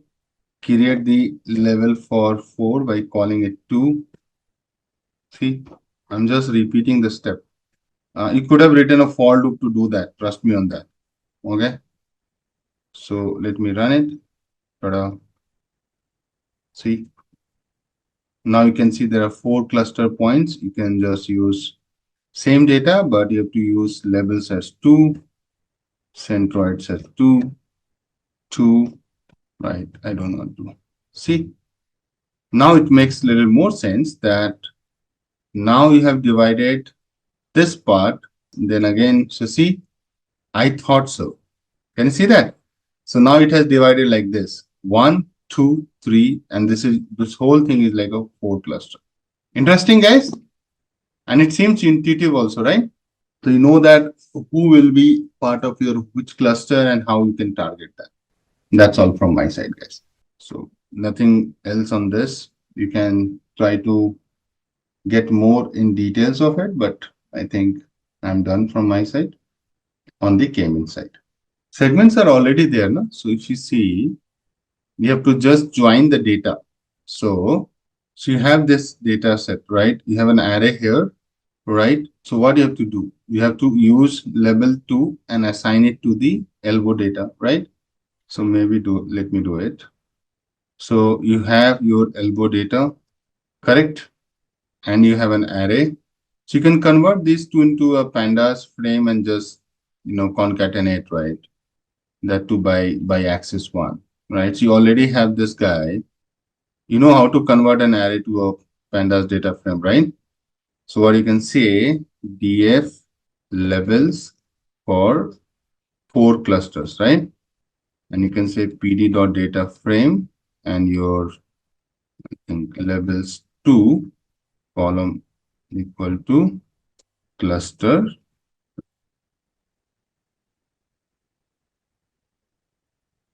Okay, guys, this is my, and now I'll do pd.concat, and I'll say, remember, I have taught you these things, and you have the data df underscore customer, and you also have this guy df levels 4 axis 1, and that will be your combined thing, right? df customer with clusters, right? Correct, Indrani? So you have to do a little bit of data preparation, which I expect you guys to do it. Now you can clearly see that these are your customers in which cluster you are. Now interpretation I did. So while I was drawing this vertical lines, what is the meaning of it? So vertical horizontal line. So anybody who is in the age group of 65 plus and spending score of 60 plus and age group of 40 or so, that's your one group. So you can use this for like selling premium products, right? So their spending score is really high. So you can always target this customer for like some premium product, high pricing, high volume products, right? Like premium means like selling some goods, jewelry item, or whatever XYZ. But if you look at these guys who are part of the bottom one, can you see that? Irrespective of age, their spending score is really less. So you have to give some offers here, and that too on like a low price products, right? LPP, right? So that's the interpretation. So you know that whom you have to target, right? If you don't have this cluster, you might be giving offers to these guys who are anyway premium customers. They keep buying things. They are like people like me who are spendthrift. So you don't need to give them any offer, and you have to position premium products to them, right? And then these are your like mid-level kind of customer. Okay, you got it? So that kind of interpretation comes from the your clustering algorithm. We will basically discuss about the recommendation system theory. What exactly recommendation system is? Okay. So there is a quick disclaimer for the session, guys. I know it is quite strange, but yes, it is. So, do you think that if you will do this project as a recommendation system, immediately you will be able to take job in any of the Netflix, like suppose the Netflix company, and you can start the recommendations there and all that stuff? Do you think so? That this one project will give you the entire knowledge of the recommendation system, and immediately you will be able to build a model? No, right? That's what, today's project is recommendation system. It's not necessary that whatever we will discuss, you are able to get 100% of it. Maybe some will get 80%, maybe some will get 70, maybe some will get 50% also. Why I'm saying so?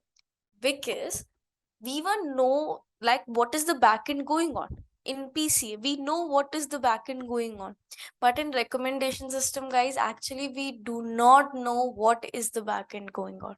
Trust me, it is just we know that okay, I'll use this and I'll get some recommendations, but how actually we are getting that, we don't have any idea. Because there's a very very advanced mathematics behind, which we are not going to discuss. Why this concept is scheduled for you to get an basic idea of how actually the things works, what is the deep behind mathematics, and all that stuff is something which is not in your control as of now. With the future, when you will come to your AI part, because it's a very basic concept which we will discuss today.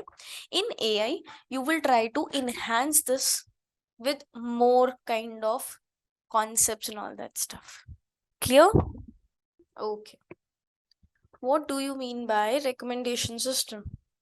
Everyone uses Netflix, everyone uses Amazon or Flipkart or Spotify or your Jio 7, means any kind of music apps, any kind of movie apps, any kind of online purchase app. You get suggestions for some items. So if it's a movie app, you will get suggestions for the movies. If you have a product app, you will get the recommendation for the product. If it's a bookstore, online bookstore, you will get the suggestions for books. That's what they are recommending you, some product. They are recommending you some entity. How do they recommend you? How they know that what are the things you like? How they know which movie you will prefer more, or which type of book you will refer, or what kind of product you will buy from Amazon? How they know that? Even if you have noticed, like I have noticed a lot, if I'm sitting in front of you and I'm talking about something like suppose I want to go to a beach, like we are discussing about our trip on a beach, suddenly my Instagram will show me reels based on that beach. Have you noticed this thing?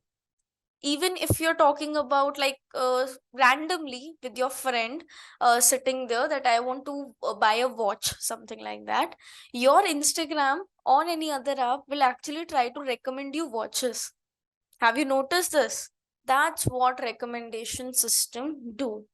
So it basically predicts the ratings and preferences of users on products. So that product can be anything. Either it could be a song, either it could be a movie, either it could be a book, or any Amazon, Flipkart, or Myntra product, anything. So basically, the primary application, or we can say, yeah, the primary application of recommendation system is to find the relationship between user and products. So primary application is finding a relationship between user and products. And why basically are we finding it? Why we recommend? Like, why these big companies are recommending you something? What is the reason behind it? Marketing, okay. Sales, exactly. They want to sell more.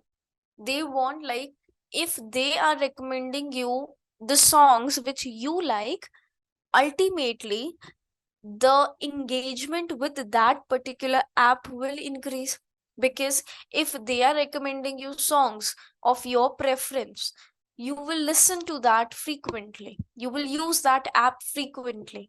Or if they are giving you some good like comparative to Netflix or Amazon Prime, the app which is giving you more relative movies you like, you're going to use that platform more, right? So they are finding the relationships to maximize the user product engagement. Okay, we understood what exactly recommendation system is and why it is, right? So I hope no examples is required, but still I'll give you Netflix or Prime for movies, Spotify or JioSaavn, like any other also for songs, and many more actually, right? Now the thing is how this recommendation is done. We know what it is, we know why it is, now how it is. The question arises is how we are doing recommendation system. So this recommendation system is, guys, broadly classified into three categories. What are those? The first is known as collaborative filtering. Collaborative filtering. Then it is content based. The second is content based. And the third one means hybrid. Hybrid filtering. So these three types of recommendation systems we are having. Okay, now let us discuss about this one by one. So collaborative recommendation system. So from the name itself, collaborative. What could be this collaborative filtering? So from the name itself, collaborative means collaborating with others, right? Collaborating with others. Collaboration. That's what the English meaning, right? Now try to answer that what could be this collaborative system. Collaborative type, we are collabing, or we can say we are making collab with others. That's very basic English meaning. Now whom we are collabing with? So what the thing is, this recommendation will see. Now see, this recommendation system will say that if I am having a person A, okay, I am having a person A, and one more person I am having, that is person B. They have read, or let me take off movies only because we are doing the project based on movies. So they have seen both of them seen suppose Pathan movie, right? Both of them have seen Pathan. So what is the importance of Pathan is? One, obviously SRK, yes or no? And the second could be action. If guys you have not seen, basically Pathan is a movie of a Shah Rukh Khan. So SRK means Shah Rukh Khan here. And the second Pathan was an action movie, right? Now, okay, both have seen Pathan and both has given good ratings to this movie. Like user A also like this movie a lot, user B also like this movie a lot, and they have given a high ratings to this movie. Now, according to collaborative, what it will do is, now when it comes to a movie, another movie, Animal, suppose Animal, Animal, it's a action movie, and when it comes to Donkey, it is a movie of Shah Rukh Khan, SRK again. Now your collaborative, what it will do is, if user A has seen Donkey, it will try to recommend this Donkey to this also, user B also recommend. Why? Because A and B were having similar kind of interest.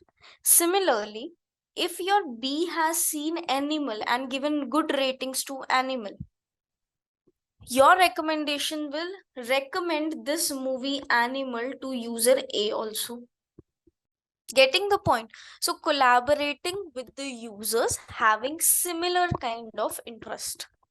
Now what I'll write here is, it makes personalized suggestions to users by leveraging the preference and behavior of other users. Clear everyone? Any doubt? Now this collaborative itself is further of two categories. Further it is two categories. One is user based, one is item based. User based and item based. Now when it comes to user based, tell me what could be it? The example we just look now of SRK and this movie is a kind of user based, because we are recommending, or we are doing the collaboration from user to user, right? If user A likes this, user B likes this, and they have the similar interest, so we will try to recommend movies same to both of them. So that is user based. So example we took is of user based. Recommendations are made by finding users who are similar, very good Akhil, to the target user. Now what could be this item based then? Think what could be this item based. So here basically we discussed that if both have the similar interest of Pathan, which was two importance, SRK and action. Now if user A has seen a movie of SRK, it will recommend you to user B. Why? Because it was seen by user A. That's the one option, user U. But now if user A likes a SRK movie, so whether anybody has seen or not, it will try to recommend all SRK movies to the system or to the user. So based on users' individual interest and also on the item. Like if I another example of Amazon, today I was seeing suppose iPhone. Suppose I was looking for an iPhone or an iPad. Now what will my recommendation system will do? That I have seen iPad today, it will try to recommend me things which are related to that iPad. Maybe the charger, maybe the pencil, Apple pencil, maybe the case of it. So like if you have noticed in Amazon, like suppose if we are finding anything, like suppose I found an iPad here, so all the description of the iPad will be there, and when we scroll down there will be an option where they will add three more items and give you certain price. Have you noticed this thing? So that will be basically iPad, suppose with its cover and a pencil. Have you noticed this thing? They will try to recommend you two more items which are related to the item you are looking for, so that you will get a proper interest into the full complete set, and then will recommend you. So this basically, I was looking for an iPad, that was my interest, but they are recommending me the cover and the pencil as well. Getting the point? Item based. So based on the items I am interested in, it will try to recommend me. So in item based collaborative system, recommendations are made by finding items that are similar to the ones the user has already liked. Not only liked or interacted with, whatever it could be, right? Now I'll give you like one more example here related to movies, because we need to do movies only. If a user liked movie A and B, movie A and B, both movies are the one the user liked, then if movie A and suppose the third movie C have similar characteristics.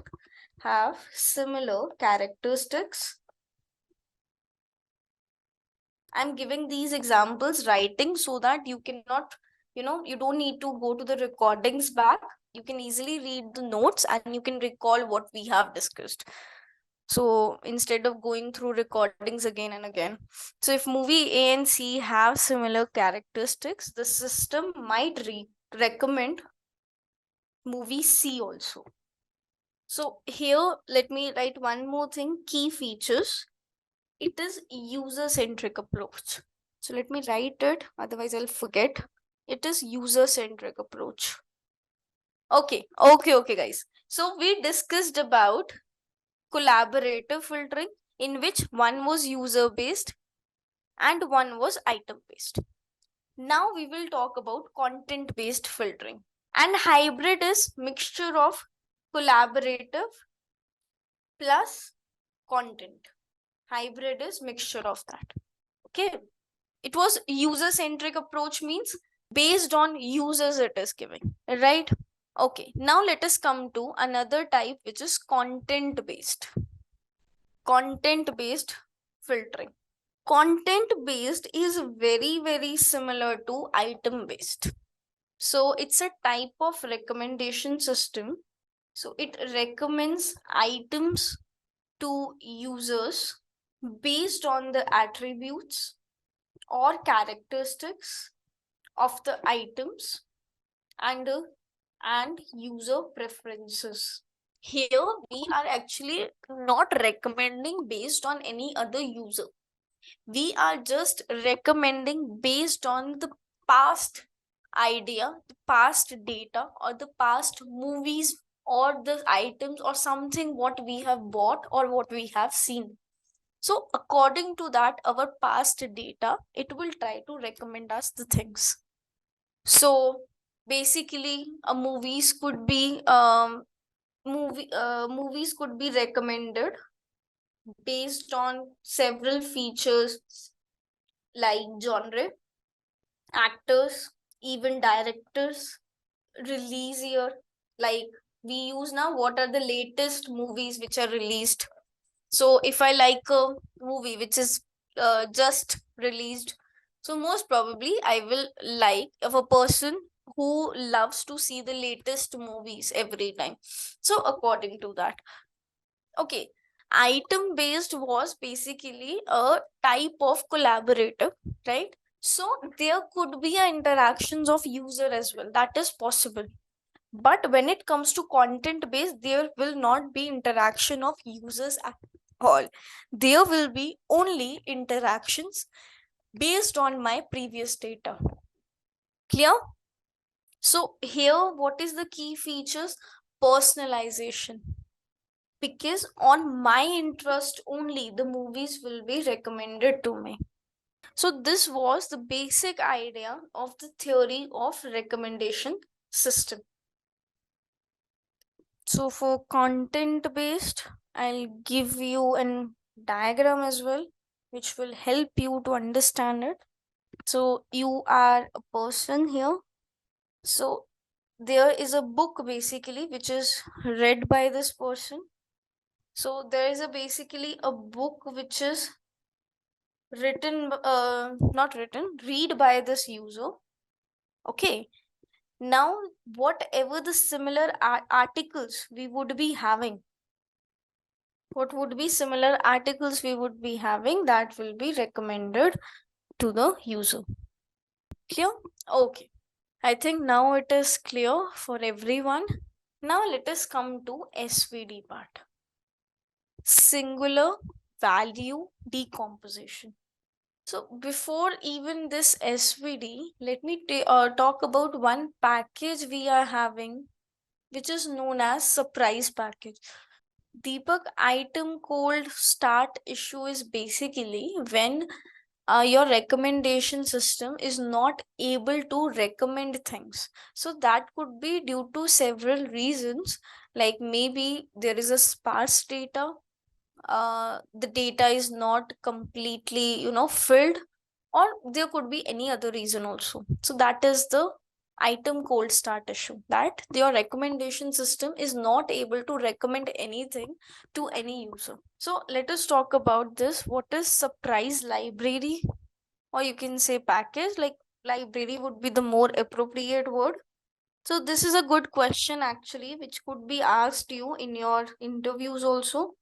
So it's better to understand this. So we will use this surprise library, like we have other sklearn libraries. Like in sklearn package, we use the library, different libraries. Similarly, we have a surprise library which is specifically used for recommendation system. And in our project also, we will use this. It stands for simple Python. So don't ask me how, ma'am, this full form came. Okay, so it's something which is already there. Simple Python recommendation system engine. That's what the full form is. So, surprise, we will also use this, is a Python scikit building, scikit-learn, and analyzing recommender system that deals with explicit rating data.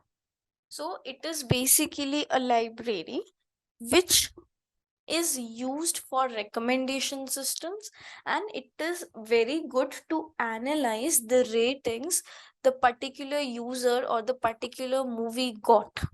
Clear, everyone? So we will use that for our work as well, for our project.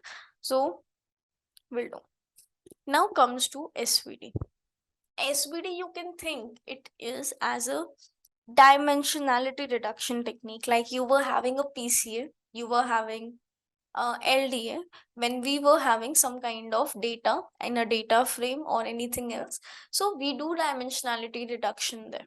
Similarly, SVD is also a dimensionality reduction technique for recommending things. Now, how? So what it basically do is, like, we use here SVD decomposition. Now don't get confused with this. SVD itself is a technique. Inside that, we will use an algorithm which also names as SVD. So don't get confused with that. That is known as SVD decomposition. So everybody knows the meaning of decomposition, right? It's a basic English meaning that we are dividing something. So what it basically do is, it will divide your complete matrix A into 3 sub-matrix: U, sigma, and V transpose.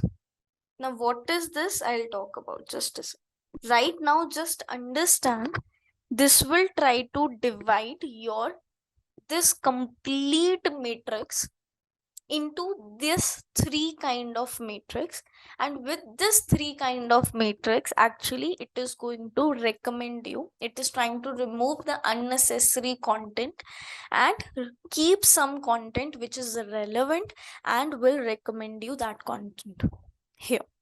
Now, before understanding what U, sigma, and V transposes, you should know about what latent factors means.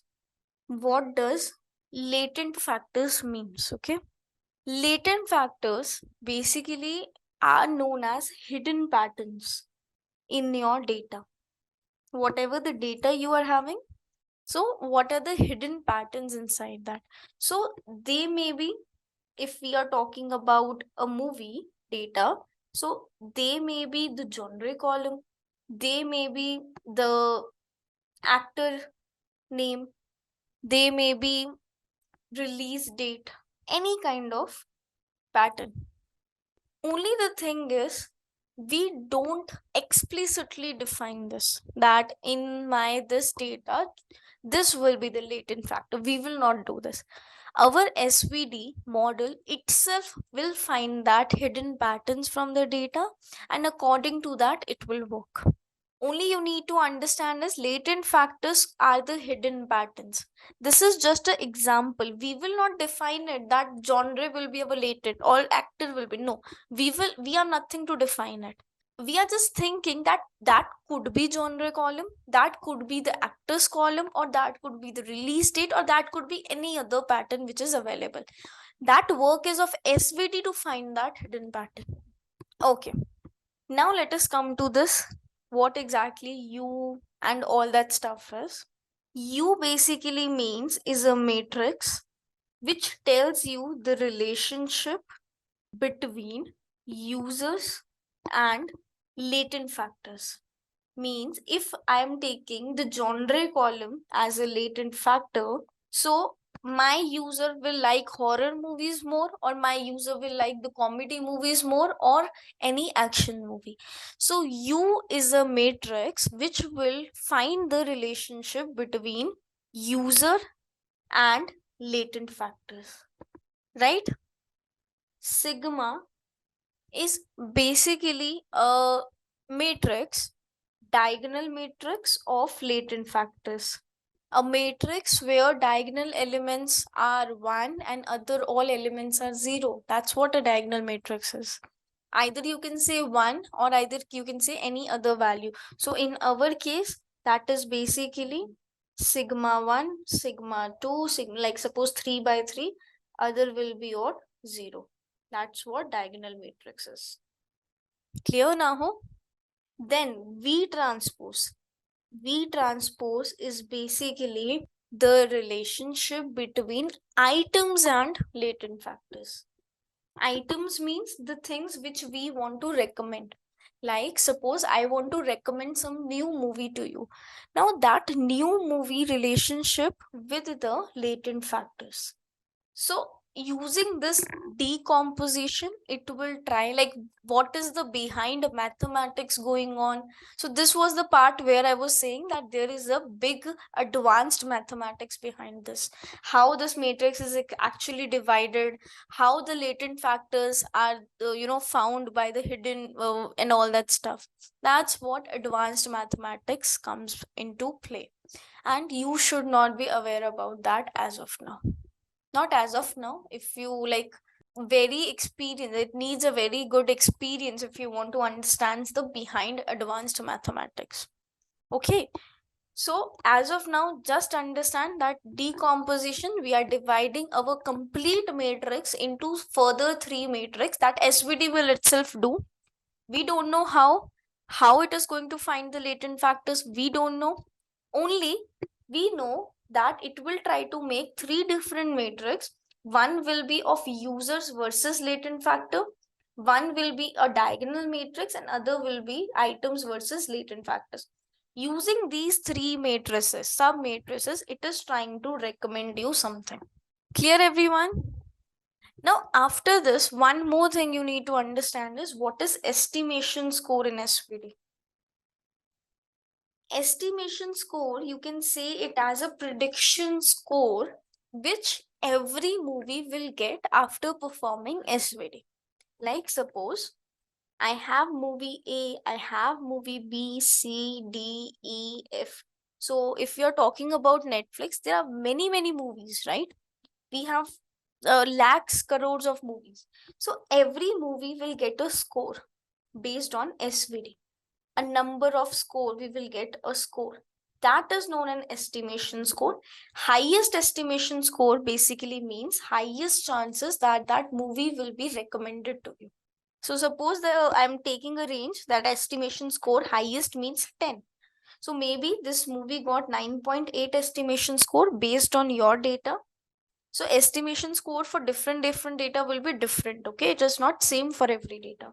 Maybe B will get 7.6, maybe this will get 6.1, this will get 9.7.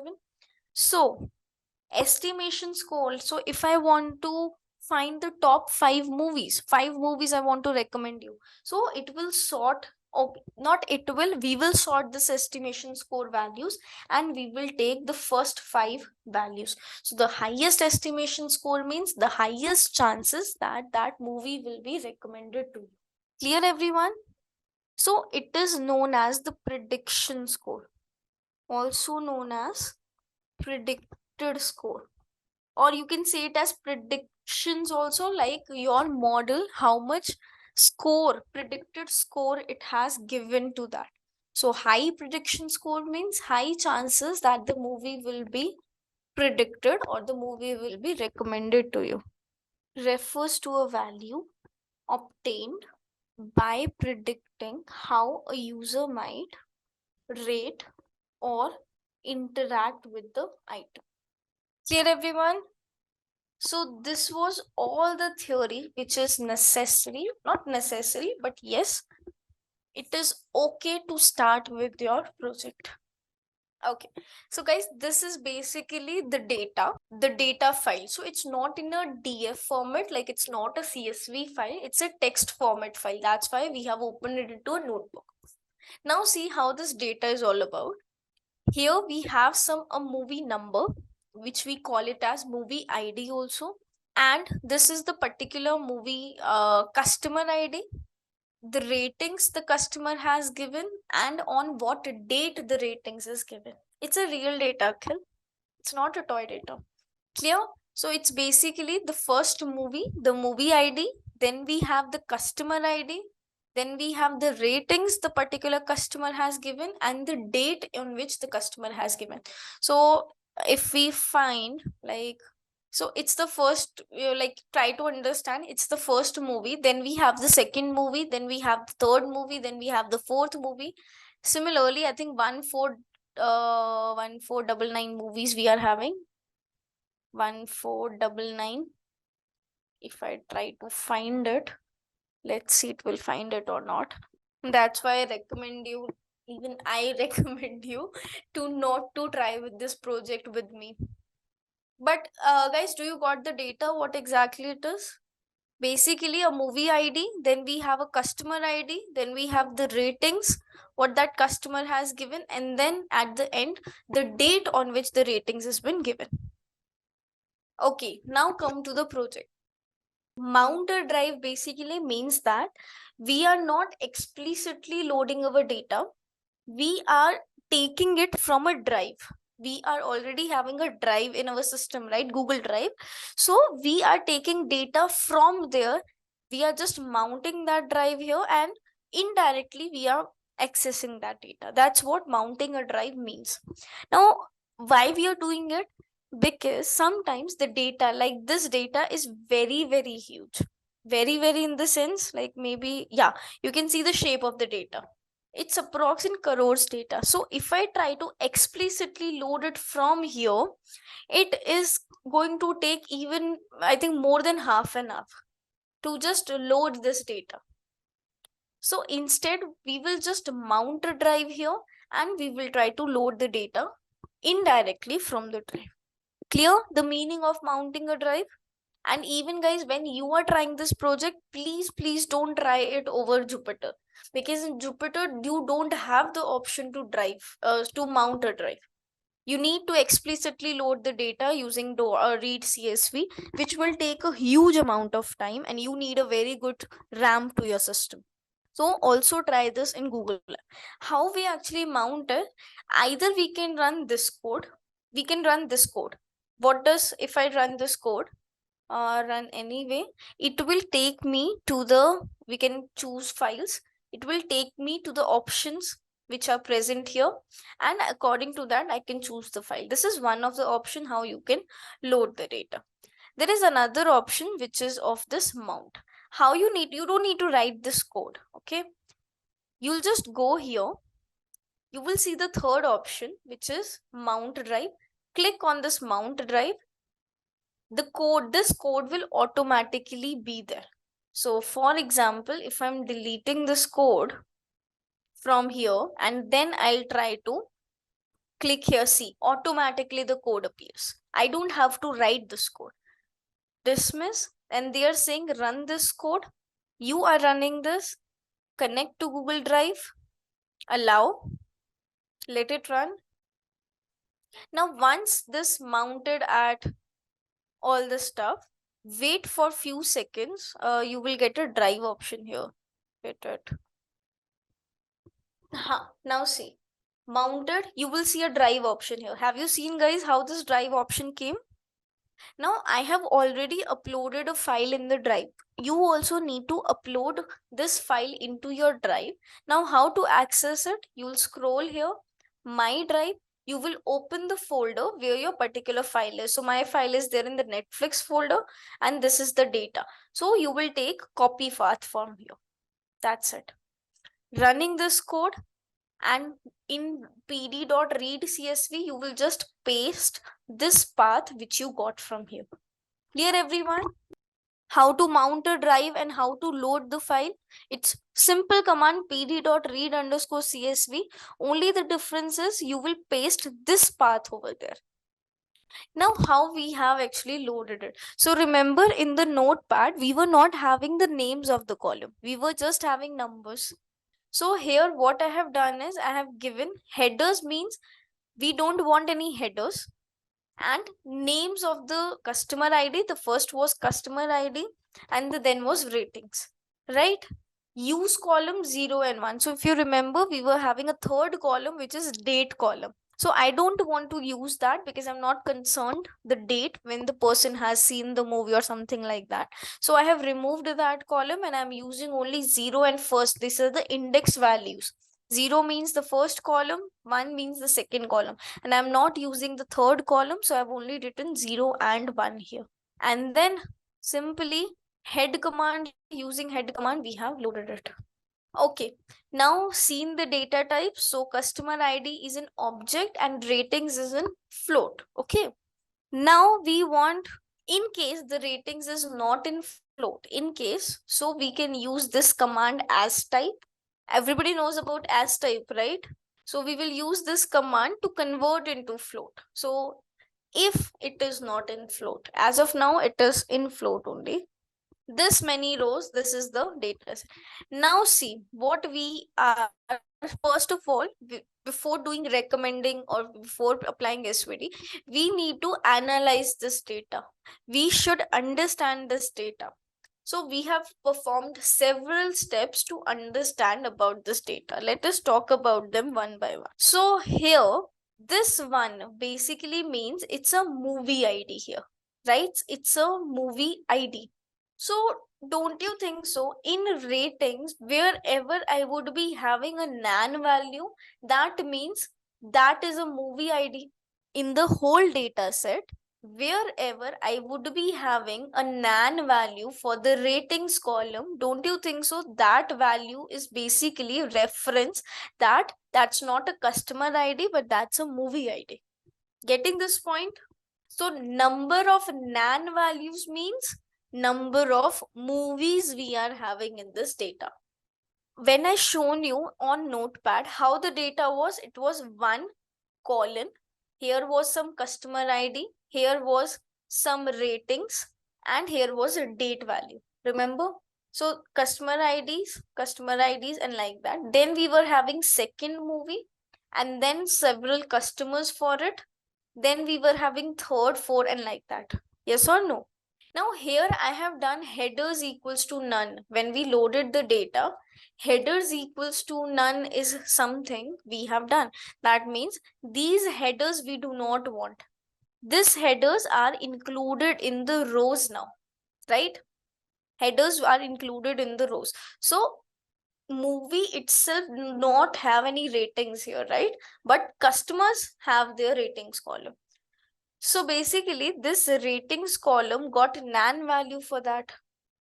So that means number of nan values will tell me the number of movies I'm having. Now change the data type. We have checked the shape of the data. Now if I want to see that how many people has rated movies 1, 2, 3, 4 and 5 means how many movies got 5 stars, how many movies got 4 stars, how many movies got 3 stars. So that is the thing which we can do with the help of value counts also. See, if I do ratings of value counts, it will tell me na these many movies have 1 ratings, these many movies has 2 ratings, these many movies has 3 ratings. Clear everyone? So this is one using value counts we can do. We can do it with the help of group by function as well. So if you're comfortable with group by, you can use group by, in which we have passed ratings and then the ratings column and dot count function. So it will basically count the values. You can use group by. You can use group by with aggregate function also. Dot count or dot aggregate also. So this is the second method and value counts will be your third method of finding this. Clear? Then if we want to calculate how many movies, so I already told that we will count the number of null values. So I have checked for the null values here and you can see you have 4499.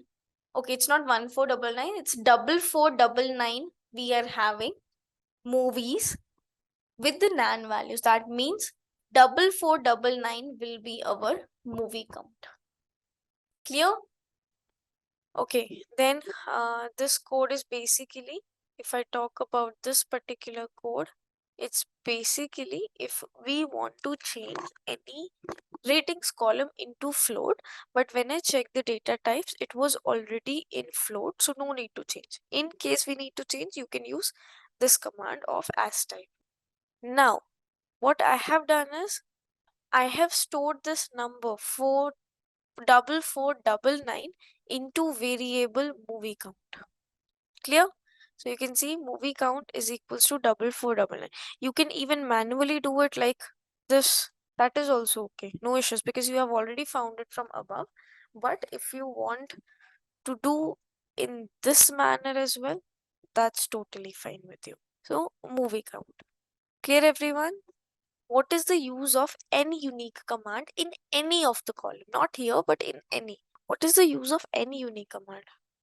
Yeah, n unique will give you the count of unique values. How many unique values you are having.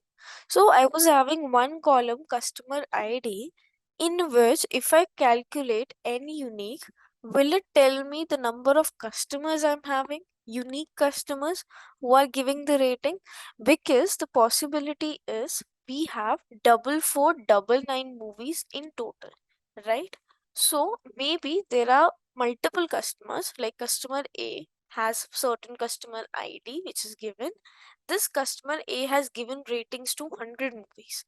So 100 times this A will be repeated in my data set, right? Similarly, there would be another customer B who has given 1000 times, 1000 movies he gave the rating. So that customer will be repeated 1000 times. So if I use n unique command here, will it give me the count of customer IDs also? The unique customers I'm having? Okay. Customer ID clear, like how many unique customers we are having. But have you noticed one problem that in my customer ID, I also have movie IDs now.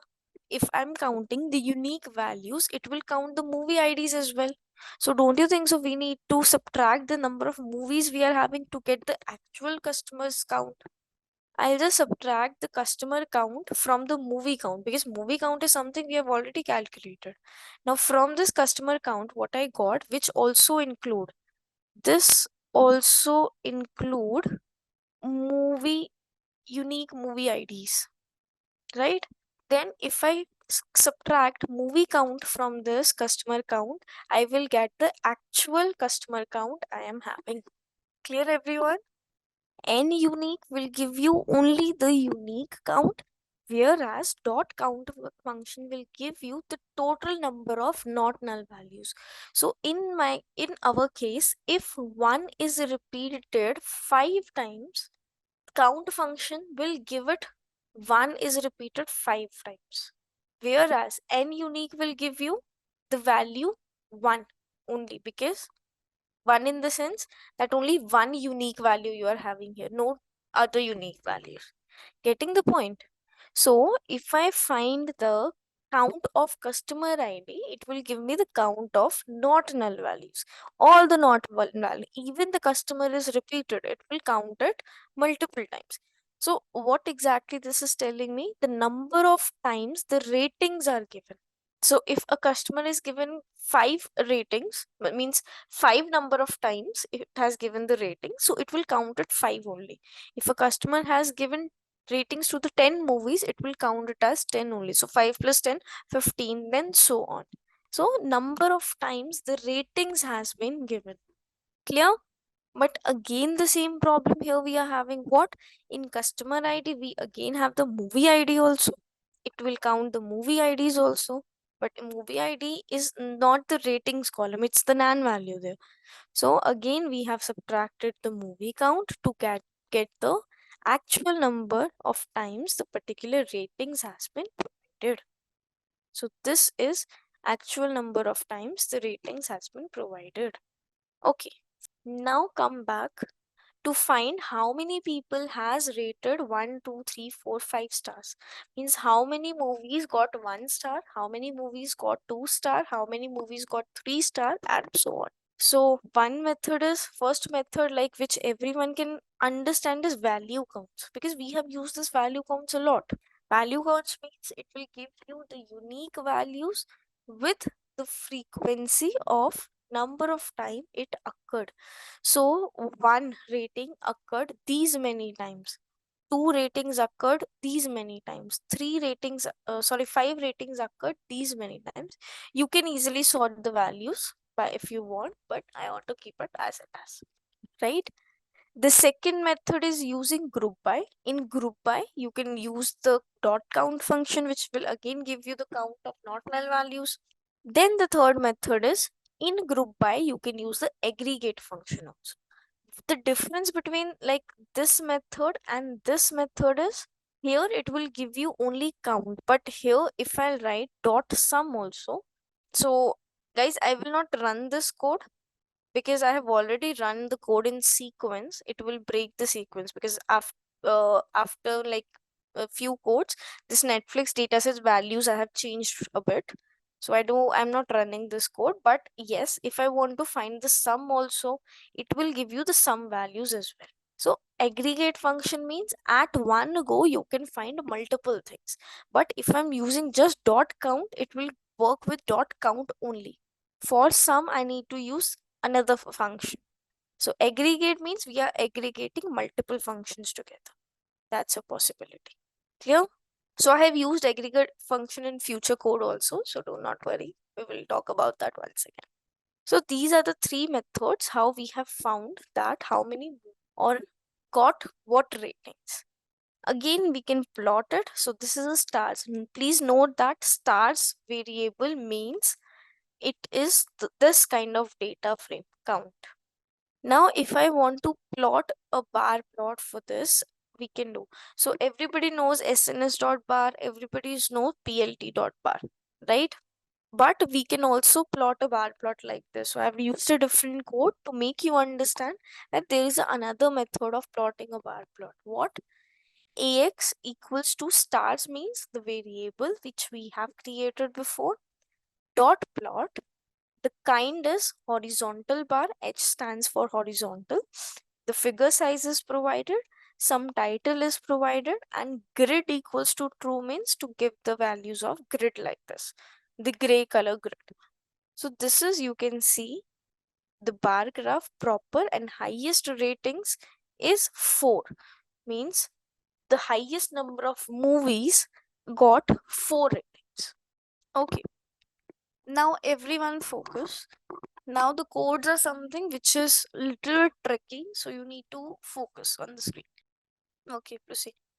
Now in my data it was like this: 1 customer ID, further number of customer IDs, number of ratings, then 2 movie, then number of customer IDs, then number of ratings, then 3 movie, number of customer IDs and number of rating. This was the data set till it is 4499, it is repeated. Now what I want to try is that I'll create a one more column which will be the movie ID, and one which is present here, instead it should be present here. This row is for one movie, this row is for one movie, this row is for one movie. Similarly for second, this movie is for two movie, this is two, this is two, this is two, then three, three, three, three, three. So every row itself will have the movie ID, instead of only one time the movie ID was present.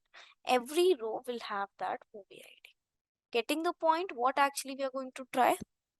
We just want that every movie ID should be present in another column.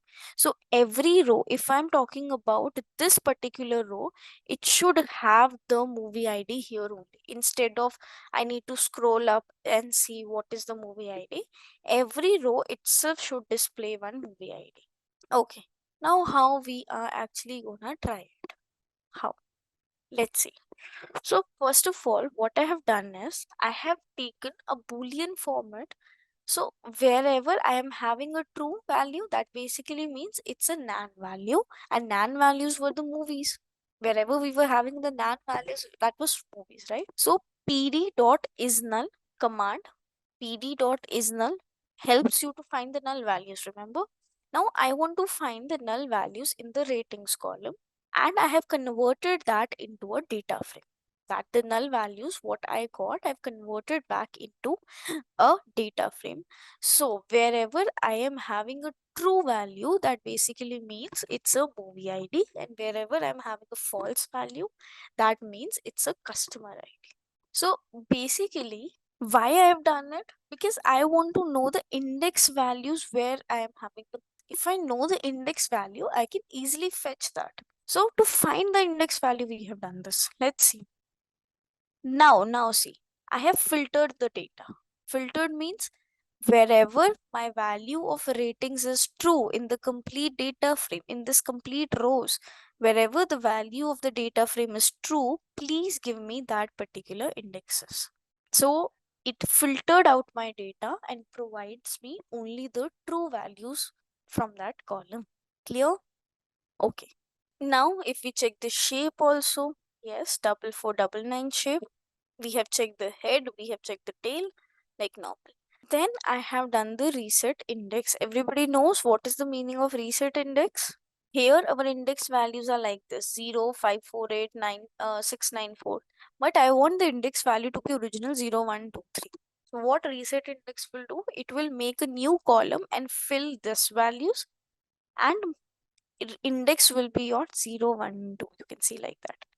So index here, these values got one another new column, and index are resetted to 0, 1, 2, 3, 4 and so on. Clear? Okay. Now the working of a code is started. Now think that the first index is this. Second movie start at this index. That what it basically means is, okay, the first index is here, the second is 548 index where a movie 2 is present, here movie 1 is present. That means in between this means 0 to 547, I need to fill all the rows with 1. Similarly, how many movies I need to fill to is 694 minus 548. but 548 itself is a second movie. So basically from 548, but here it is not 694. 694 means the third movie. It is 693 here. Till 693 we need to fill it with 2. Similarly, for third movie we need to fill it from 694 till 2706. Yes or no? So what I got is that if I subtract a value from its previous value, I will get the number of times that movie is to be filled. How many rows I need to fill it with 2. So that is 694. 694 minus 548 minus 1. These many times I need to fill it with 2. Right? So this is for the second movie. Similarly, for the third movie, it will be 2707 minus 694 minus 1. Clear, everyone? So this was the concept. This is the concept we thought that we can do. So I will get that these many times 1, then I can easily run a for loop. That these many times 1, these many times 2, these many times 3, and so on. But how we can actually achieve it using Python? Concept is okay, but in Python we need to do. So what I've done is, if in case, like, let me explain you with a small number first. Like, forget about this. Suppose we have index values like this: 1, 2, 3, 4, 5. We have index values like this. Now see, if I want to subtract 2 minus 1, 3 minus 2, 4 minus 3, 5 minus 4, how I can do it? I can create this into two different methods. One, it will store the value from the first index. So this is a 0 index now. It is stored from first index 2, 3, 4, 5. And here it will take the first 4 values, means accepting the or excluding the last one. 1, 2, 3, 4. Now can you subtract both of these values? 2 minus 1, 3 minus 2, 4 minus 3, and 5 minus 4. We can do this easily, right? If I try to split that into two different categories, not two different categories, basically two different values, and then subtract these two values, then I will be achieving the goal of 2 minus 1, 3 minus 2, 4 minus 3, and 5 minus 4. Now, okay, one more thing you need to understand, that it's fine that 2 minus 1 will give me 1, so there will be a 1 value. Again, there will be a 1 value. 4 minus 3 will give you 1 value. 5 minus 4 will give you 1. But what about this last? Are we getting any value for this last index? So note this, okay? We will not do anything of it as of now, but note this point, that we are not getting any value for the last. That means the method of solving the above values versus the last value will be different from each other. So how it is, I'll tell you. So let us now talk. Okay, we got it, that what we need to do. The thing is, again, how? I have a value 1, 2, 3, 4, 5. How can I change it into 2, 3, 4, 5? How can I change, guys? And even how can I change it to 1, 2, 3, 4, 5? No, 1, 2, 3, 4 only, because 5 will not be included. How we can do this? Log function means slicing. Can we achieve this task with the help of slicing? Okay, let's see how. So first of all, if I take minus 1, so if I want to exclude, so you can see it will extract all the records from the index column except for the last index. So that is the second part what we were finding. So it started with 0 but ended till 4497. So in our reality, the last index value was 4498, the last index value. But when we sliced it, we got 4497. So last value is excluded. Then to achieve the first one, we can start it, the index value will start with 1 only, just excluding the first value. till 4498. Now I can store this in one variable, I can store this in another variable and subtract both of them. So it will give me the subtraction of 548 minus 0, 694 minus 548, and so on. Yes or no?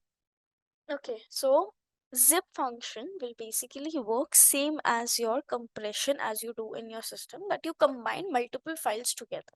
So in Python, zip command is used to combine multiple outputs together. So we got one output from here. You can see two different outputs we were having. So either we can use a variable to subtract them, or either we can zip that value, and if you want to display the value, 666. So you can see here now in this x variable only.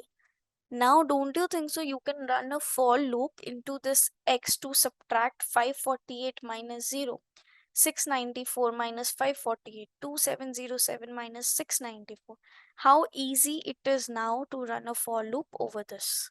Yes or no? Okay. Now everyone, do you remember the working of the full function? So in full, we need to pass the shape and then the value we need to fill it with. Okay. Now our main code. This was the partition of the code. Now what the thing is, remember that in the starting, we were having 548 minus 0 minus 1. That we need to do. So 548 minus 0 minus 1 means 547 times I need to fill it with 1. So in basically, if I make a variable temp np.full, I'll give the shape that started from the 1 and fill it till 547. How many times? The first one. Okay, now we will run a for loop. How? Let's see. So we will create a numpy array that will contain 1 from value 0 to 547, means the first movie, then 2 from value 549 to 693, because the second movie, and so on. So first we have created an empty list, which is movie underscore np variable, and movie id is starting from 1, so I have taken the value movie id equals to. Now for I and j into zip command, because in zip I have two different values, so I will run through this value and j will run through this value. So for I and j in this, temp is equals to np dot full starting with 1, I minus j minus 1. Remember that we were having like this 548 0, then 694 548, like this. So we need to subtract. So I minus j minus 1. Clear? Now we need to fill it with, like using full command I've shown you. We have given this value 1. We have figured out 547 using I minus j minus 1, and we need to fill it with, this is movie ID. So this is movie ID. Then whatever the temp value I got, means temp will give you a value like this. So if we are talking about movie ID 1, it will give you these many times 1, means I minus j minus 1 times 1. Similarly, it will give you number of times 2, 3, 4. We are appending this temp variable into movie np, that means into a list what we have created. And when we are appending it, so this list will be created something like this, movie np. At the end, it will be number of times you will be having 1, the number of times you will be having 2, then 3, then 4. So this list will be created. Then I can easily convert this list into a data frame. I can add this list as a new column into the data frame, right? Now after, once I got the number of times I need to find a particular value, it will increase the movie number. So one time it will fill all the ones, then movie ID is increased, so it will fill it with 2, then 3, then 4, till the number of movies we are having. So this was how we have achieved it. Now if we scroll down to see the output, you can see here, guys. So the first movies are filled it with 1. You can have a movie ID here, filled it with 1. Then other last it is filled with 499. You can see the tail. Similarly, you can see the other index values using ilog function to see a particular data is created.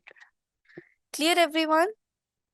Now, if you're confused, ma'am, how we have changed into data frame, so we have not changed into data frame here. We have just created a list using the next command. You can see this movie underscore np first change into integer, and that values are appended in one new column of movie id, then converted customer id also into integer, and then printed. So that was the next step we have created into a data frame. When we are finding the number of customer IDs, so in your customer IDs, we also have the movie IDs here now in the starting. So this is not a customer ID, so you need to subtract these values. So this is a movie ID, so you need to subtract the number of movies to get the actual count of customer ID there. Clear? Okay, guys. Now listen carefully. Now comes to data cleaning part.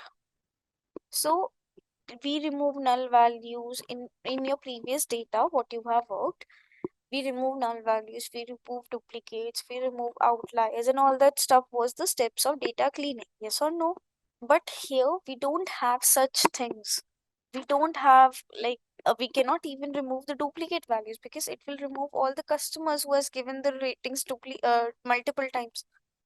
And even the ratings columns cannot, we can remove duplicates because maybe 3 movies got 2 ratings and all that. So duplicate values is not the option here. Null values is again not the option, and outliers are not considered here. So how we do data cleaning here, right? So there are 2 methods of data, like not 2 exact method, but this is something you need to think yourself how many more you can take. Like I have taken 2 categories in the sense I have thought that if I talk about customers first of all, so the customers who has given less number of ratings, they can be fake accounts. Like suppose I am a director of some movie and I want to increase the ratings of that movie. So basically, I will open 4 or 5 accounts or even 1,000 accounts I will open, and from that accounts I will give 5 ratings to my movie so that ratings will be increased for my movie.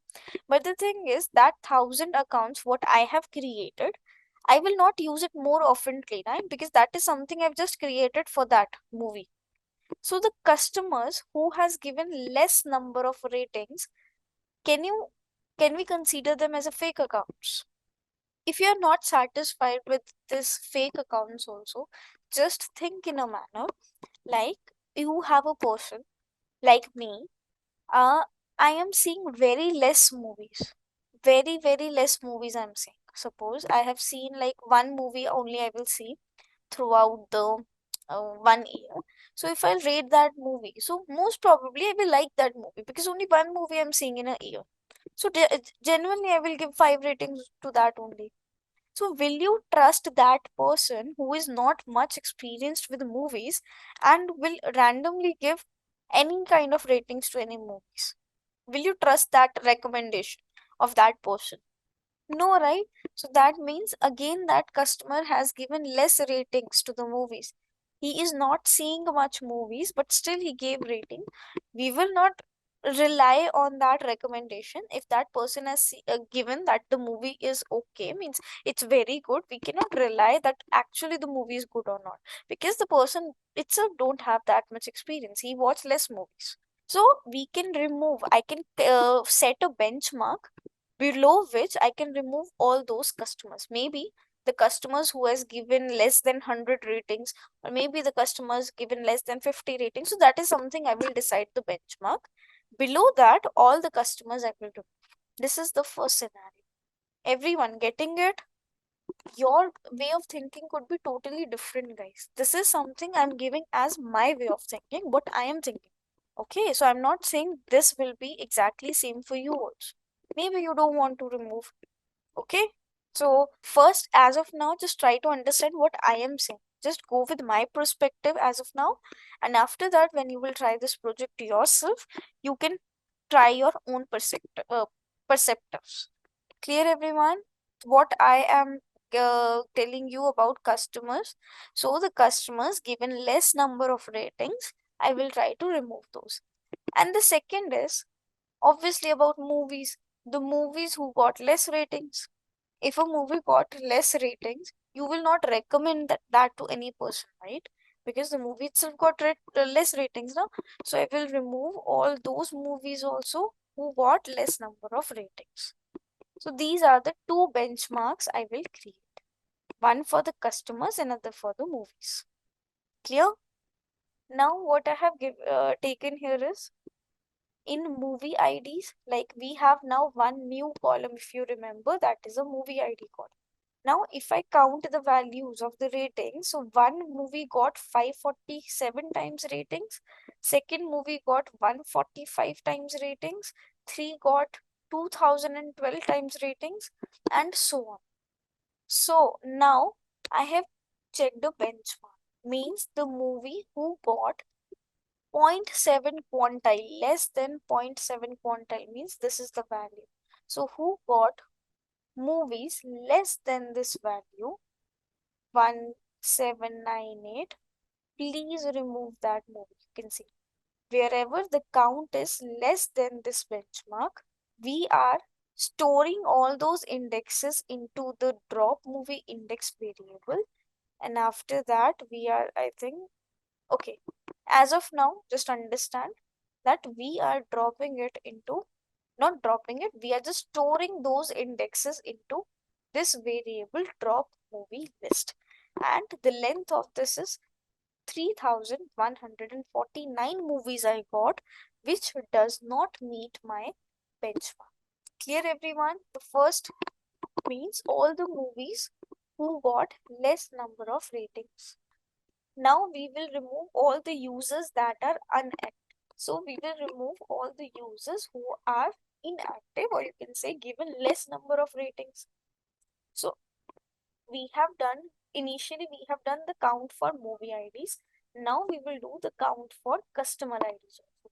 So this customer ID whose number is 6 has given 553 times ratings. The customer ID 7 has given 195 times rating, and so on. Similarly, this customer ID 25 has given only 4 times rating. Then you need to check a benchmark here also. So I've again taken a 0.7. So that's 52. Then stored all the indexes of the customers, which is less than this benchmark, into drop underscore customer underscore list variable. Clear? Now the original data frame shape was this. This was the very, very original shape. Now what we are doing is, these is in function will give you wherever you will get this value. So wherever we are having the indexes. Now, so everybody knows about this function, this operator. This operator means, guys, no, no, no. So wherever this value becomes false, only that values it will give. Means indirectly you are dropping the value. So the data set where these values are not included, because these values we have stored into drop movie list contains the values, remember, which are the indexes we need to drop. Drop movie list and drop customer list are the two variables which stores the indexes we need to drop. This is right. So now I have printed all those indexes of drop movie list. Now using this command, it says that wherever you are having the values which is stored into drop movie list, this drop movie list here, please don't include that values, and other than that all the values should be stored into Netflix underscore data variable. Means leaving the values which are stored into the variables drop movie list and drop customer list, all other values should be stored into this. Means indirectly you are dropping it only. If you know any other method to drop the values, you can use that also. We are just dropping the values which are stored into drop underscore movie list and drop underscore customer, right? After that, printing the new shape of the data, which is this. Now you can see initial shape was this, and now the new shape is this. Clear? Then you can see now head commands. Head initially it was giving you one, but the one movie was getting less rating, so it got removed. So your movie ID starting with 3 here, not from 1, not from 2. It is starting from 3 because the data is trimmed now. Okay. Now guys, we have loaded another data set similarly, like here only. You can see we have another data set, movie titles. So what is this data? This will have a movie ID, the year of release, and the name of the. So in our previous data set, we were not having the name of the movie. It was just a movie ID. But in this data set, we have the name. So we have loaded the data set. Okay. So these are the, you can see, 4499 movies you are having and the specific name of the movies. That means every movie ID got a name. Okay, now the surprise. Remember what was the surprise we discussed? Surprise is a library which consists of the algorithms we need to use for the recommendation system. So you need to install surprise package like pip install scikit. After that, model building. Now it's time to build our model. We have cleaned our data. Now it's time to build. So import certain libraries, reader, dataset, SVD, and cross-validate if we want to validate our model. Now, what does reader helps? What does reader helps? Reader will try to convert your dataset into a format which SVD algorithm wants. That's it. The work of reader is to convert the data frame into a variable, into a format which your SVD algorithm wants. Right? Now I have taken only the first 1 lakh rows because like to increase the speed of the code. When you're running this code without any Zoom meeting or something, you can run the complete code also. Means don't slice the values, take the complete because my RAM is consumed with Zoom meeting also. So I have taken only first 1 lakh rows so that no runtime error I will get. Now model equals to SVD. We have created the model over here. Cross validate the data using RMSE and ME. Like we have accuracy score in logistic regression, we have R2 score in linear regression, RMSE also. Similarly, we can cross validate the SVD model also using RMSE and MAE. Okay, then we have, okay, this is we have created our model here. We have properly created our model. Now, if we want to recommend movies, how? So what we have taken is, so we will take the user.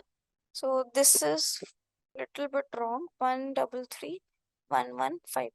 Now guys, if we want to recommend the movies, now see, if we want, we'll take any random user and we try to recommend some movies based on the past data. So he rated so many movies with 5 star, right? So what I've done is I have filtered out the data wherever the customer ID is this and the ratings given by that customer is 5. I want to see what are that values. So what we were doing is for this customer, like suppose I will give name to this customer instead of speaking any number. So what name we should give? Ram. Suppose we are giving this customer name as Ram. So I want to see how many movies Ram has given 5 ratings. So from this Netflix underscore dataset, which was our data, I have filtered out the data wherever the customer IDs of Ram and Netflix dataset means the ratings he has given is 5. All those values I have stored in, that is data underscore the customer ID of Ram. Clear? Now this data set, I want to see, it's the past data we are collecting, that how many movies the particular RAM has given 5 ratings. Now this data set, df underscore title is the new data frame we loaded.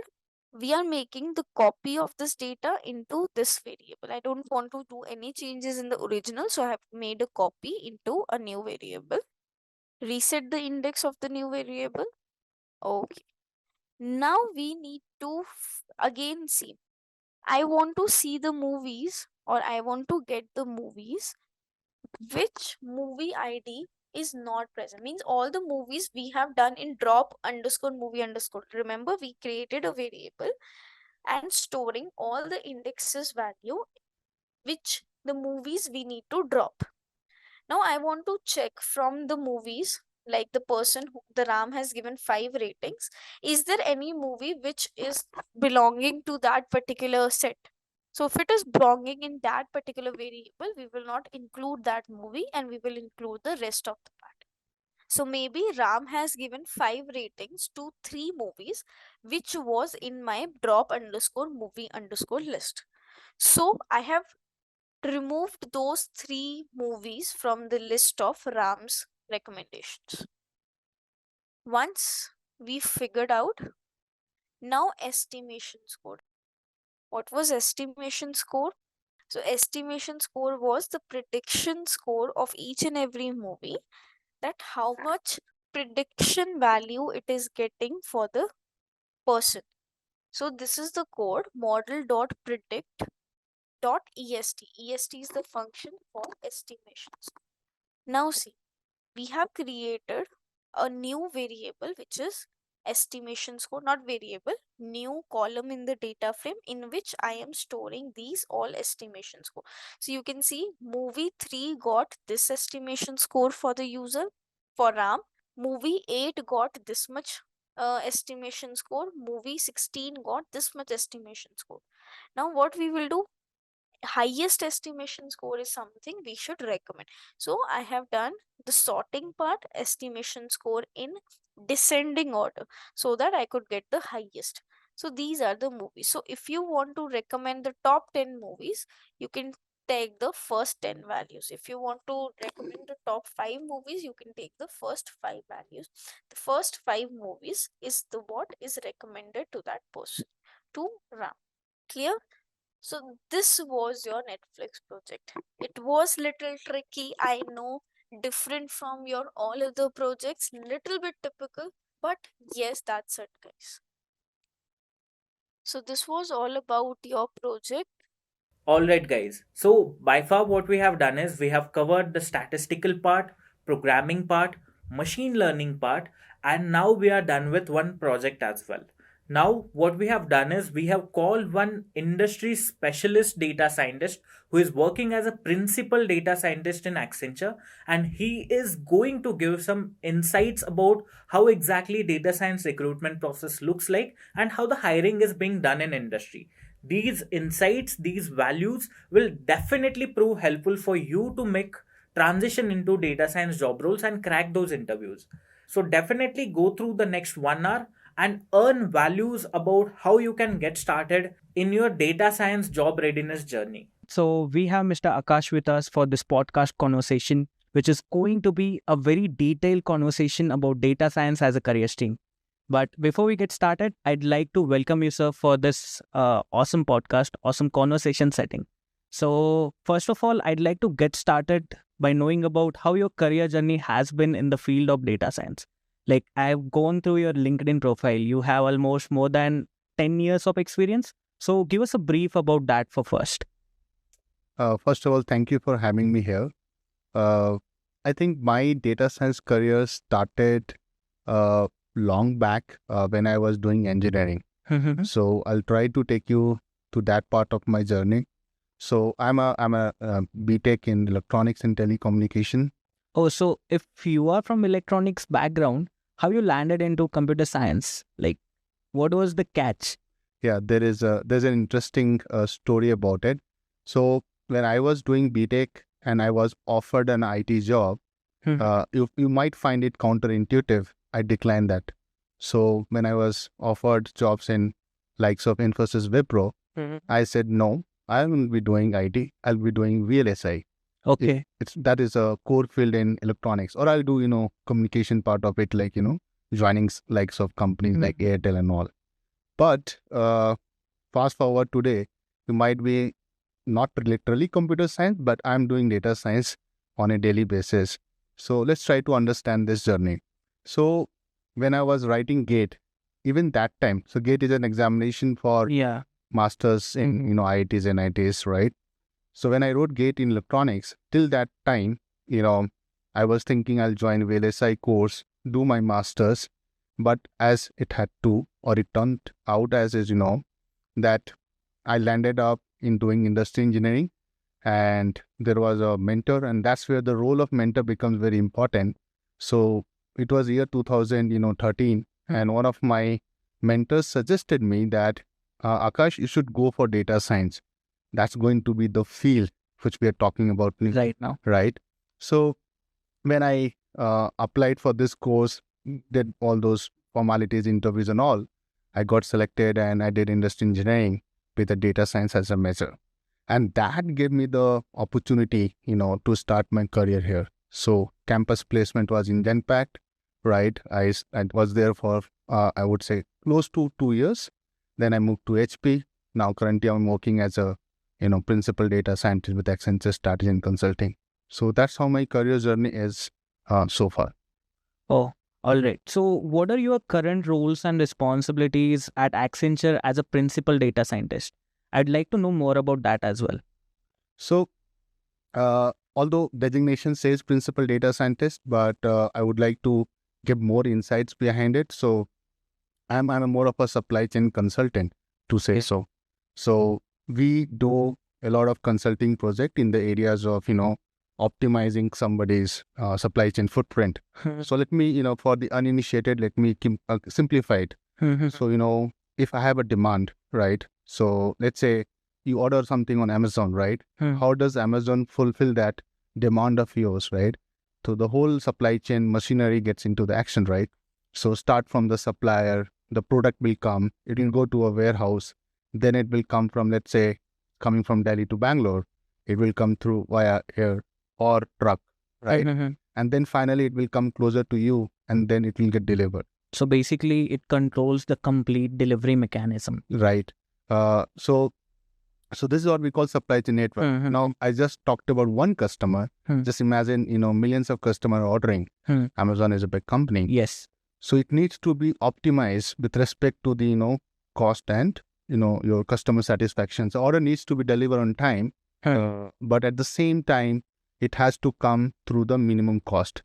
So we go there, we understand client's problem and try to give them the best solution for them and try to shape up the industry. That's one of my, I would say, my core area where I focus. But I also do other sides of optimization and use data science a lot. So let's talk about a little bit demand planning, where you have to forecast, right? So who will order from where? You have to also come to that. And that's where the other piece of supply chain start is that, forecast the demand, right? And that's where we use, advanced algorithm from machine learning, right? Generally, everybody start with linear regression, but we get into the advance of machine learning algorithm like likes of XGBoost, Random Forest, Prophet, which is given by Facebook, cyclic boosting given by Blue Yonder, right? So those algorithms we use to come up to the right answer for our client. Yeah, that sounds pretty in-depth knowledge about supply chain and how data science is applied to the supply chain domain. But let's piggyback into the data science side of it and how data science is actually driving those nuances towards supply chain management, or how data science is helping supply chain management into the optimization part. Okay. So, I would say data science is definitely touching upon a lot of supply chain areas.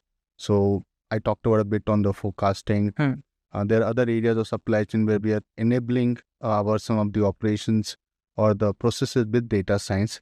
But it goes as simple as to even data analysis. So for example, I think everybody who's trying to be the data scientist, they must have heard the word pandas, right? Yeah, definitely. Correct. Not the Kung Fu Panda, but pandas. It's a library in Python.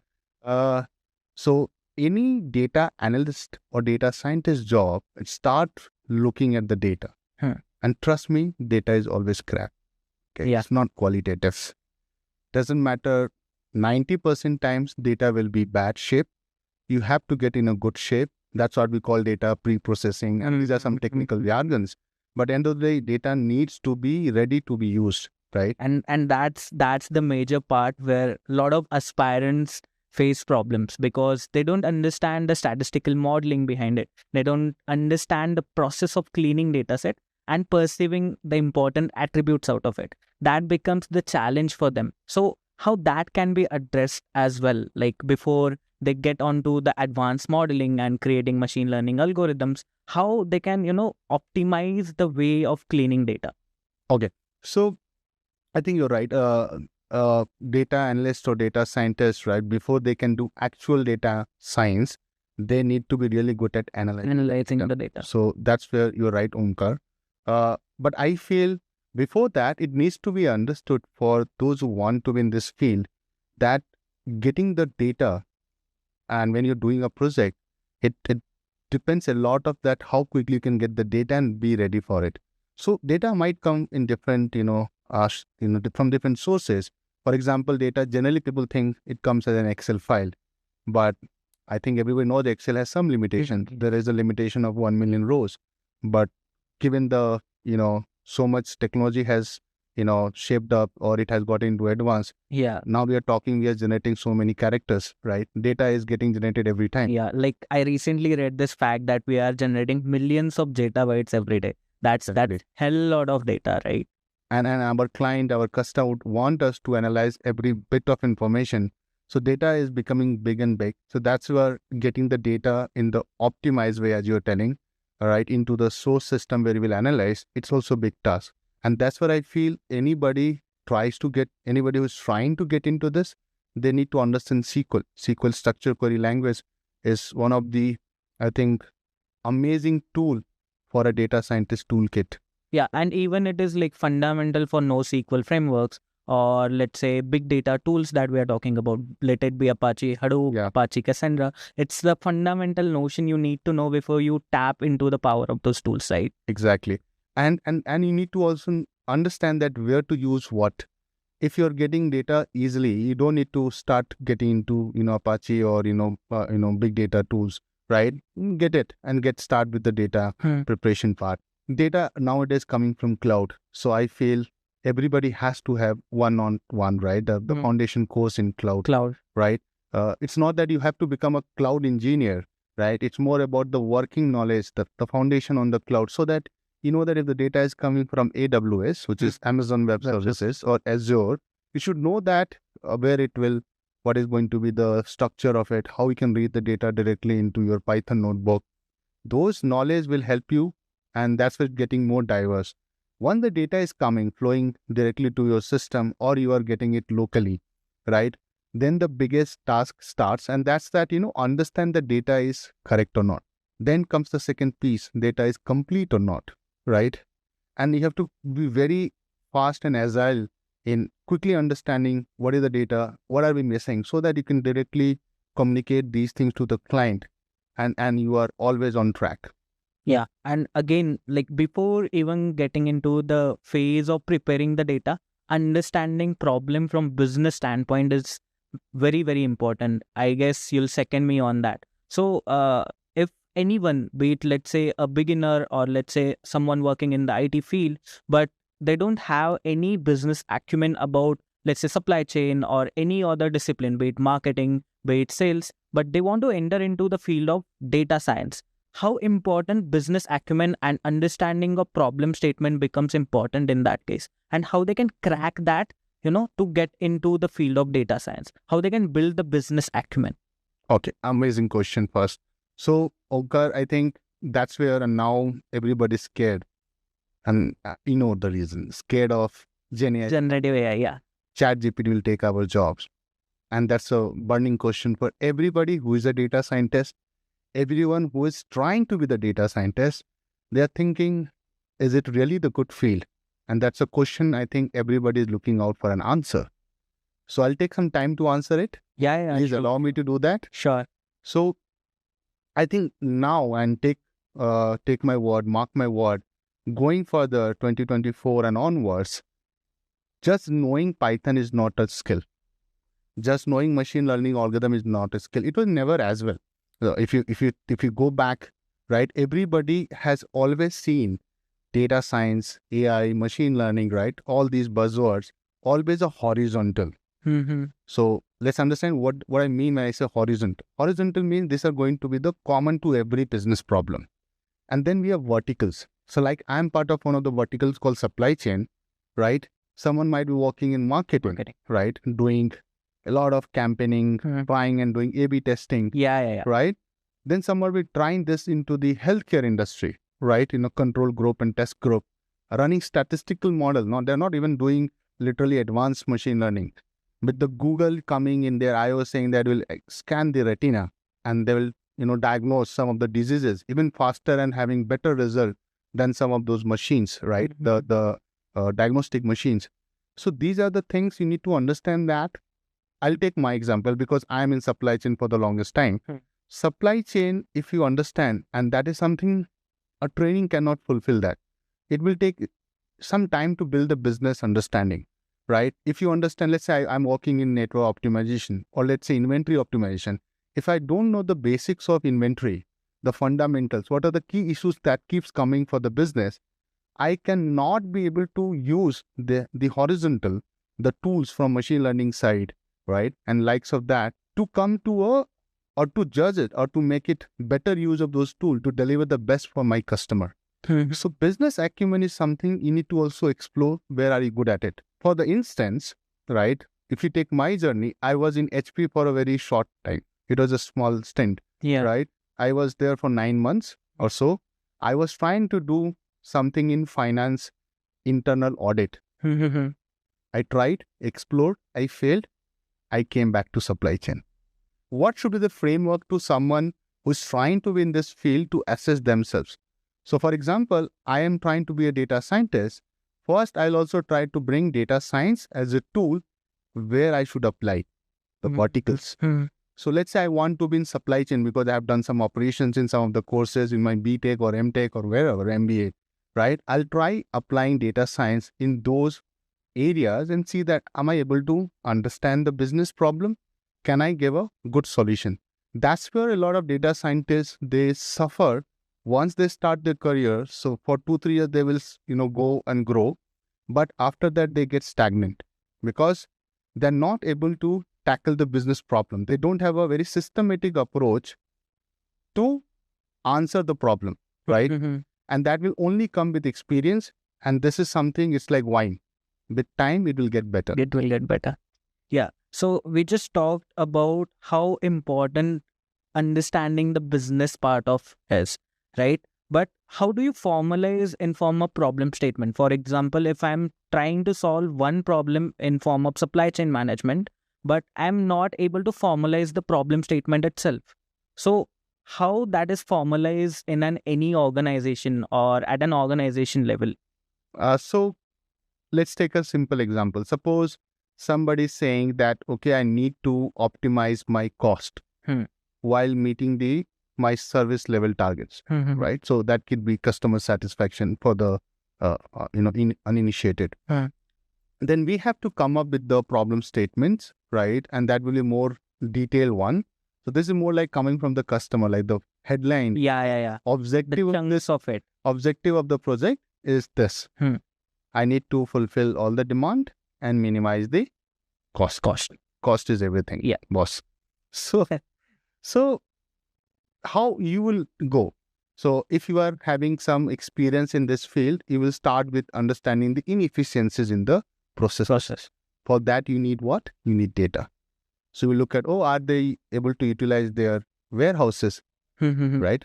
So warehouse is, again, it's a simple term for the supply chain guys. For the other, they might be confused. So warehouse is more like, you keep your material stores and nothing like a storage room.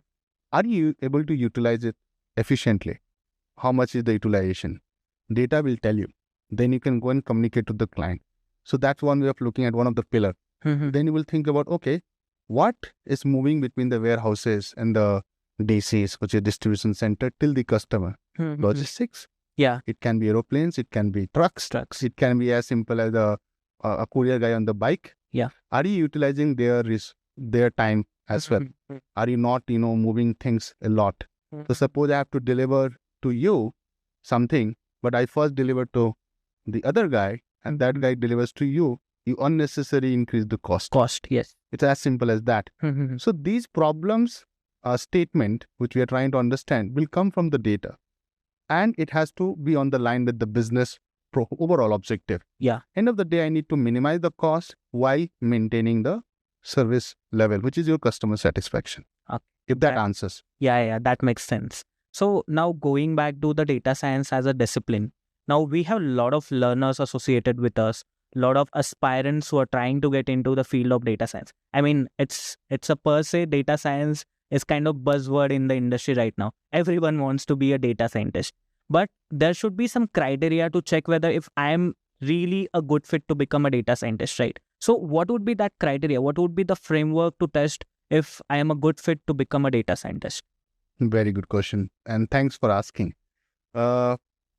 Everybody wants to be, the ones which are trending. Yeah, definitely. I wanted to be an actor and I decided to be an astronaut because I saw this. If somebody has... Yeah, definitely. Right.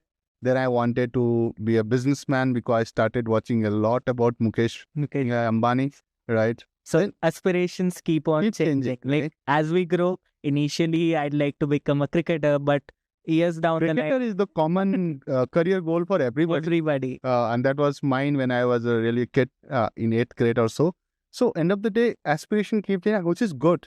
So suppose you want to buy a good camera, right? You go to all the different camera shops. Yeah, definitely. Then you decide to buy one. Career is also that, I would say, that detailed choice you have to make. Else you will suffer.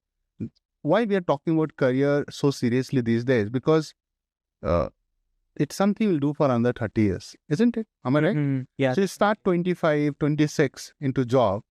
Till 60, generally everybody's plan. But let's say till even 50 you are planning to work. It's hell 25 years. Yeah, definitely. That's right? Hell a lot of time you're investing into something. So just imagine, I'll give another example here. I give you a job of a liftman. You just go up and down. In physics, your work done is zero. Yeah, because definitely. Your displacement is zero, right? So you might be not off for this job, right? And just imagine, just multiply. 30 years you have to do it. So that's where, if you're not able to get a job of your dream, a job of your choice, give it some time. Don't jump to a job because everybody is jumping. That's what we call peer pressure. Yeah. If everybody is going into IT boom happened like that. I'm from electronics, doing software development. I'm from mechanical, automobiles. Engineer, they are doing some C and C++. Can they survive? If they don't have the interest, definitely they are the ones who are in the bottom of the bell curve, right? The tail. They will definitely want to get fired. So my point is that even for data scientists, now since 90% of the youngsters, right, they are looking at job as salary. Yeah, definitely. They will filter highest salary giving jobs. Yeah. Data science is hitting that search. Then they think, oh, I can be the data scientist. And then this framework which you're trying to understand is very important. Can I be the true data scientist? How can I assess that? You have to start doing little bit of, reconciliation. I would say reconsideration of, your aspiration. You have to test it, and you can test it at home. You don't need to go and join some training program to do that. I'll help you with the framework. When I wanted to be data scientist, first thing I started doing that what data scientists do. Like we have talked about, and I'm damn sure that on your podcast, the previous one, there were a lot of good speakers speaking about what data scientists do. Yeah. Can you take a problem now? Trust me, when I was trying to be a data scientist, nothing was there. Now we have Kaggle. Yeah. We have Intellipaat, a lot of playlists and videos to help you answer that question. In my time, nothing was there. So what I did, whatever the information we had, right, I started looking into it and try to understand what they do, right? Can I do that? Do I have the background, right? So before even, tapping into that, decade back, data science was not even a major thing. Like people were not discussing about data science as highly as they are discussing it right now. So how you got across this career domain I mean, that's a big query that is going inside my head right now. So that thanks goes to the mentor. So he gave me there's something called data science coming, right? So he was in US and he said that, and he was more into research and EST. He said he was in Germany, so he said go for data science, and then I started searching for the word. So you just piggybacked on his word, or like? No, I did all the homework. So I was good at maths. Okay. Right. Yeah. So that's a big motivator in that case. I was good at maths. Machine learning is mostly Mathematics. Right.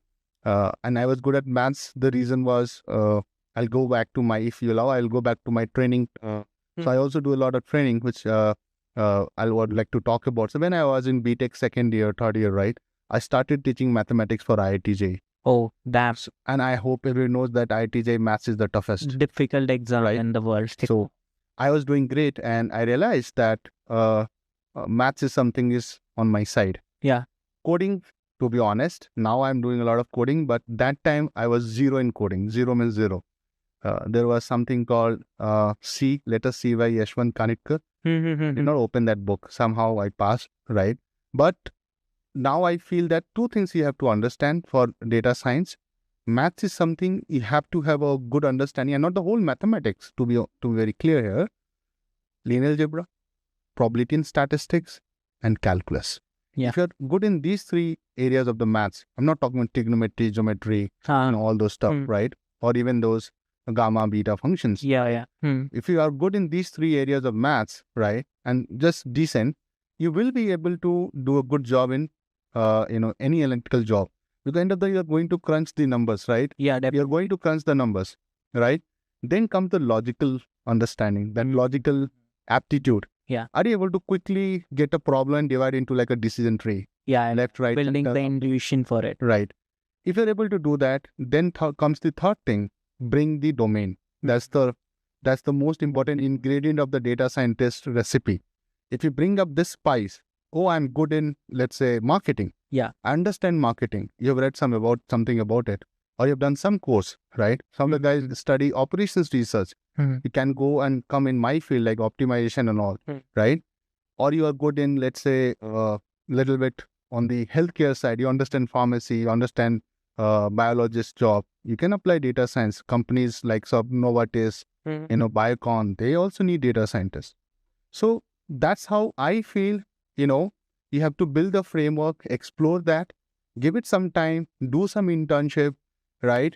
And once you have this clarity in mind that, I'm able to do it. And there are a lot of websites which help you to test this whole thing, right? You can take some mock tests, understand your Python understanding, understand what you're able to get into statistics or not, and can you test it, then understand the domain, and then apply, do some internship. Once you are doing great in that, try to get in a job. Generally, you have to do this while you are in college. Okay, I got that point. So now, before we summarize the framework, what I'd like to ask is how someone can build the coding skill.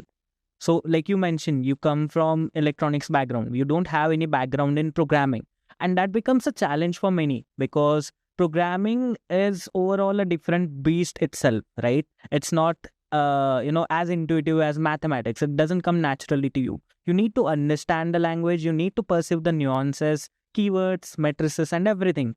So in order to make that happen, how someone who is coming from non-tech background can approach a programming? Okay. And what will be the best way for them to learn the programming? Okay, first we need to get rid of this taboo that, programming is only for technical people.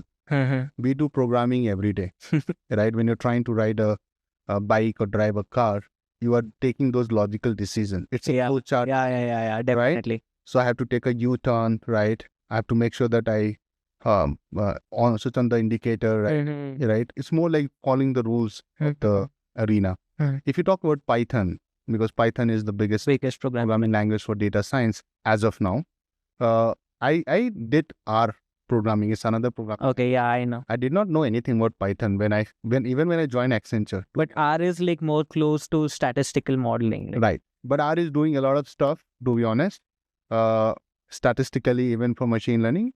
R is there, but generally Python has come up a long way. Let's take Python. what is programming? Programming is getting any problem and break it into logical solution, right? And I always feel any a big problem, you take it, you break into small modules. That's what I'll call program. Yeah. The small modules are called program. I'm not talking about any programming language here. It's just like on a plain paper and pen, you can write how I'm going to approach this. Divide into small modules or segments and try to solve it logically. So for example, I'll take a very simple example. If I have to, let's say, find the second highest salary in each department, right? So in here, a lot of people must be working, right? What should be my approach analytically so that I can find? So how will I find it? If I have to solve this problem on the spot, it's very simple. I'll try to find the, by department, the max, all the salary, rank it up and find the second one. Yes. Right? Simple. Someone has to do manually, he can do it. Just imagine this is something you are going to write in Python. So then you need to know the language of the land, which is your arena, the rules.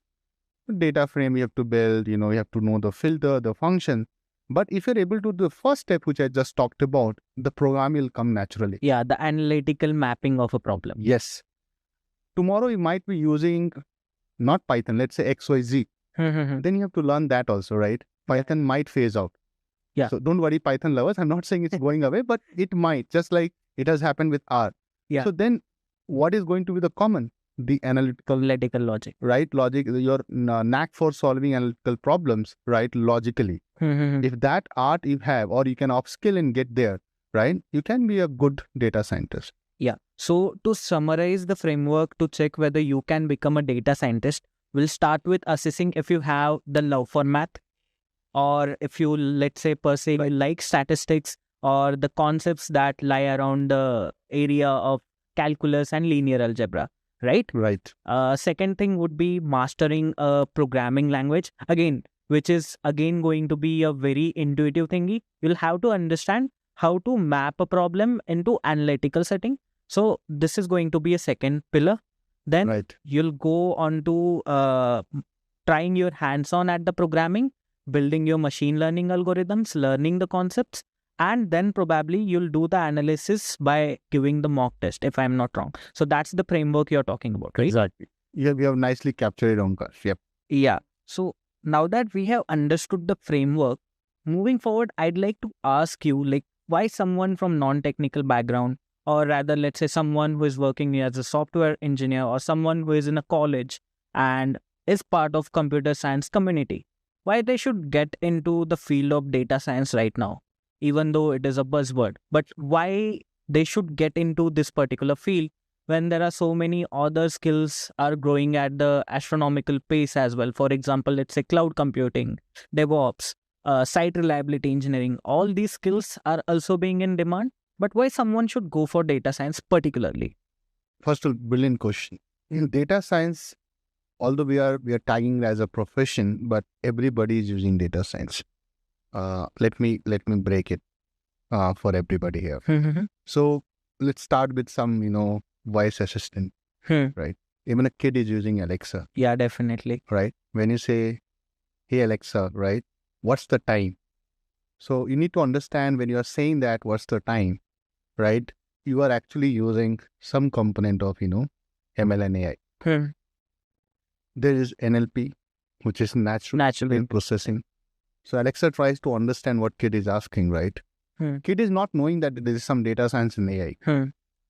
Second thing, I feel that if I take another example, like nowadays everybody is using smartphone, right? You have those AI camera, right? Of, your Face ID, which iPhone has, and likes of, might have a different name, but, unlocking your phone with the image. You're doing image process. Yes. Right?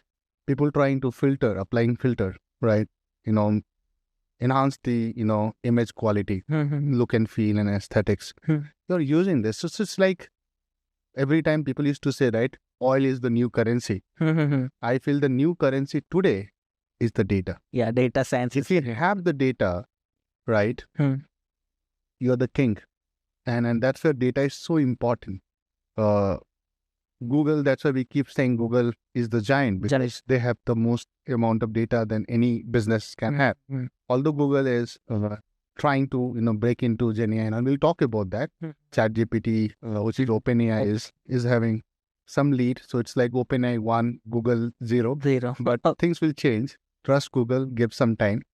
So data science is something anybody can quickly relate to. Like site engineering, definitely another career, right? For that matter, chartered accountant is another booming career, right? But not everybody can be the CA. But data science, everybody is able to analyze. Oh, this is data. Then we can come something. People are trying to put some videos. They understand some analytics. You get summary of your expenses. Where do you spend? Bank is giving you that. Oh, you spend a lot of money in movies. Yeah, I'm watching so many movies, right? You're spending a lot of money on food, and then you're sitting on a theater watching movies, eating popcorn, and then you realize, look at me, right? You might be thinking I'm eating a lot of popcorn and watching movies, and then on one fine day on a weighing scale, it scales up. Then you realize, oh, data is coming from everywhere, and people try to relate it with data because they're using every day, right? So I feel anybody who has a knack of doing, again going back to that, that they're good at maths, they are able to solve some analytical problems. They are I would say, the pure, true choices to be the data scientist. And it's very easy to get into it. Again, I would like to give some caution, quote unquote, that, data is data science and the data field is really challenging also. But yet it's very rewarding as well. So I remember that, when I started my career into data science, the pay was still better than IT. But now if you see, right, and to give you some numbers, and I was the placement coordinator in IIT Kanpur as well. Oh, so that's where I can give you some real numbers, not some made up numbers or inflated numbers. Today, I think a good data scientist, right, they might be easily getting somewhere close to 10 to 15 lakhs, right? But there are some tier 3 companies or 2 companies, tier 2 and 3 companies, they might give you, but even still you will get 8 to 10 lakhs in cities like Bangalore, Delhi, Mumbai.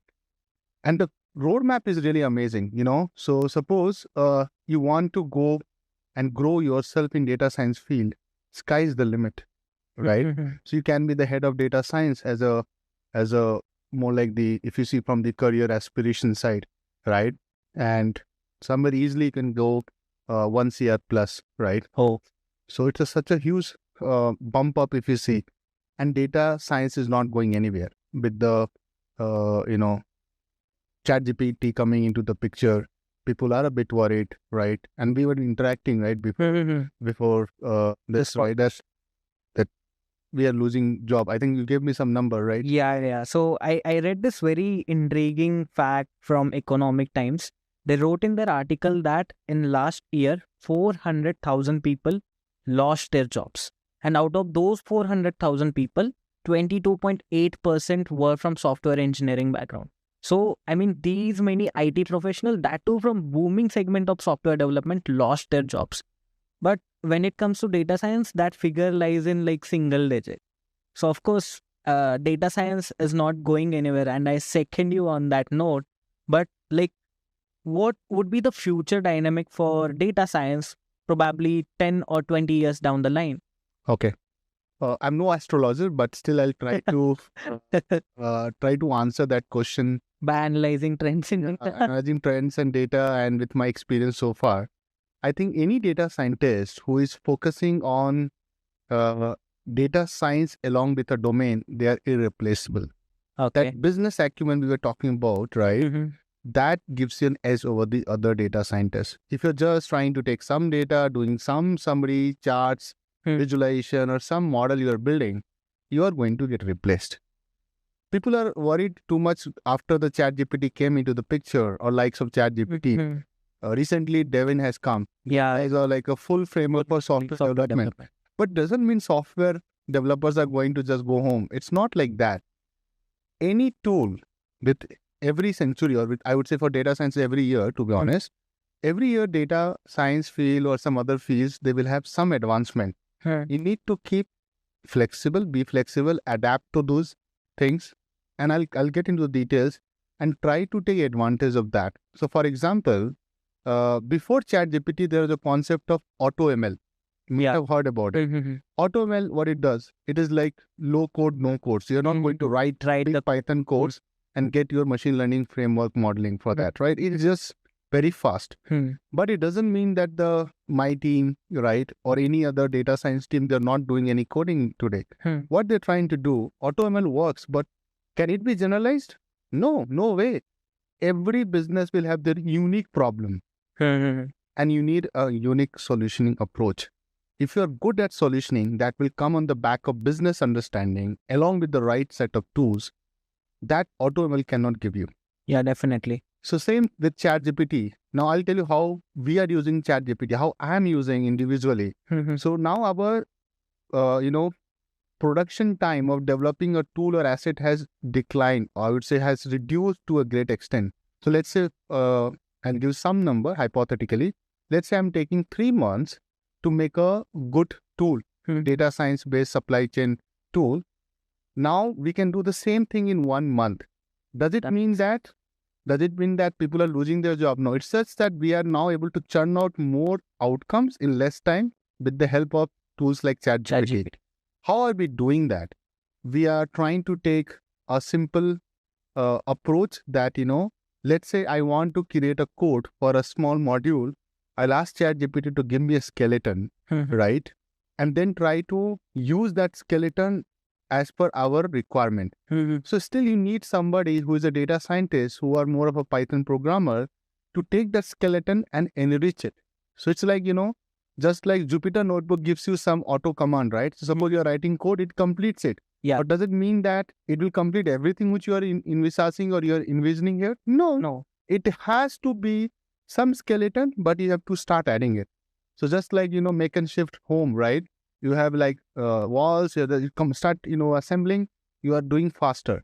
But then somebody is making those assembly or the sub-components. So just like somebody is building ChatGPT, you have to use for your data science work, but you have to be adaptable here. You have to be, learning the new technologies so that you can use in your own job, own work, and then see that how can you add value on it. So now if you're only learning Python, you might be feeling a little scared or jittery about that, oh, I might lose the job because you're only knowing Python. But if you know the business, you know that how I can solve the problem, what is my approach, and how can I make it better with the, using these tools or leveraging these tools, you are anyway replaceable then. Yeah, so basically what you're saying is today organization don't want specialization, they want generalization. So basically you do have a specialization in certain domain, but you are able to scale up and generalize across other business functions as well. Is what I'm saying right? To an extent, yes. So, but my point was more on like you have to have a specialized area. So in that case, I would say business. For example, I'm working in supply chain, but what within supply chain? So I said I do a lot of fulfillment and network optimization. That's my core strength. But if I am working my core strength and now data science fields keep changing and I keep learning those traits and try to keep working my core strength, still I am going to be relevant in the business. Okay. So I am not saying that you generalize your skills to everything. Like you should be good at everything, not possible even if you want. So that's why I would like to counter that. Idea is to be specialized and adaptable. So basically you need to specialize in one business vertical and you need to know the ins and outs of data science completely. Exactly. Yeah. That's how we can summarize this. Yeah, basically, right. So one more thing I'd like to talk about data science job description right now. Right. So I have been observing a lot of data science job description on LinkedIn. We have been going through them because we have a placement team which help a lot of people create their resumes. A lot of our learners associated with us, we help them create resumes. Now, the trend that we are seeing over there is that right now, even for a beginner level data scientist, companies are asking for MLOps, right? And which is a new trend that we are seeing these days. And a lot of programs, let's say even at the college level, people don't teach MLOps, or even let's say fresher data scientists, they don't have hands-on knowledge about MLOps. So is MLOps a trend in data science right now, or is it like a necessary tool for data science? Okay, very good question. I think we are talking about job description. Yeah. JDs are always misleading. And that's, I'm telling in my own capacity. I'm not representing anybody here, just to be a disclaimer. I have always a problem with JD. So job descriptions are like that. Something which was developed 2 years back, they might ask experience of 10 years. So you can't trust JD. Okay. And there are examples on LinkedIn to say so. But coming back to the specific question, do every data scientist needs MLOps, right? No, not at all, right? MLOps itself is a job, a very specific job, right? Data scientists. So let's also understand these. Data analyst, business analyst, right? BI analyst, business intelligence analyst, right? Data scientist, ML scientist, MLOps, ML engineer, data engineer. It might look like, oh, so many names. It's only one job. No, everybody has the different roles and responsibilities. It just happens, it turns out that in today's world, and mostly on our side, Indians, they are always a fan of Superman. They want to be the Superman, right? I can take it. And that's where I'm trying to again come back to. You need to have a anchoring yourself to one domain. I'm doing supply chain for almost 8 years now. I'm anchoring myself. Is it like really tough for me to go and do risk and modeling, banking, marketing? Yeah, it is tough. Suddenly I cannot switch over a night, right? Yeah, definitely. Career, right? Virat Kohli cannot start bowling to it. You just take this example. Right. You have to back your instinct and build, strengthen your core skill. My core skills is going to be in supply chain. I can hover or go left, right, center in supply chain. But suddenly I cannot be joining the Elon Musk, the SpaceX, right? Oh, now I want to become an astronaut, right? Or I want to become the engineer, the space engineer. Not possible. Yeah. Done for this life, right? So my 2 cents to the investor is that back your instinct and work on it. Okay. You might fail. You might not clear some of the interviews, but you have to back your instinct. And that's where JD has a big role to play. But I will try to, be a bit sorry to those who are trying to get a job. And that's on us, data science fraternity, that JDs are so misleading. But trust me, it's for all the different roles in the whole globe. So JD is always going to be like everything they'll put it and they'll try to judge. So MLOps is not the thing that data scientists really needs to do, to be honest.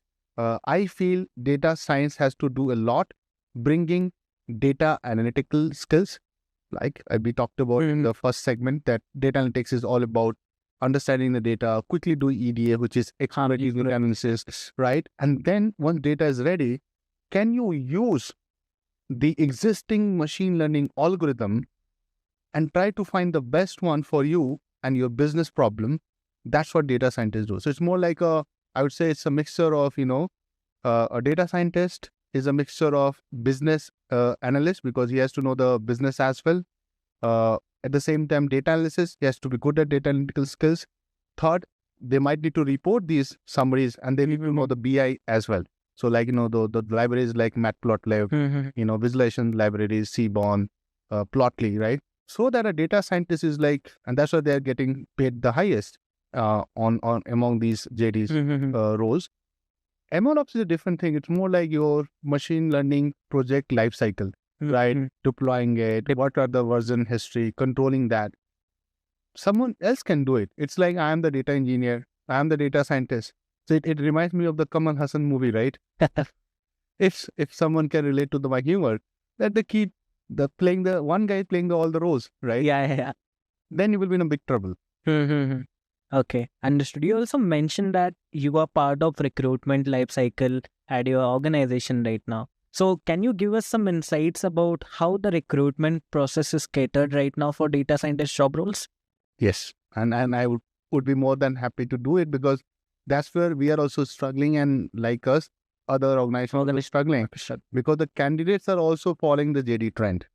If JD is saying, can you do this, they'll write, I know everything, I'm the Superman. But the guy will ask you a question, right? Interview is not like just, oh, come on, you are the Superman, right? You cannot appoint yourself. So then the Superman has to defend himself or herself, right? Wonder Woman or Superman, right? That, oh, I'm really the Superman. And generally 99% it's not the case. So what's we are struggling with, and that's where the guys who are looking out to polish the resume or CV, right? Mock interview. I'll give some bites for them as well.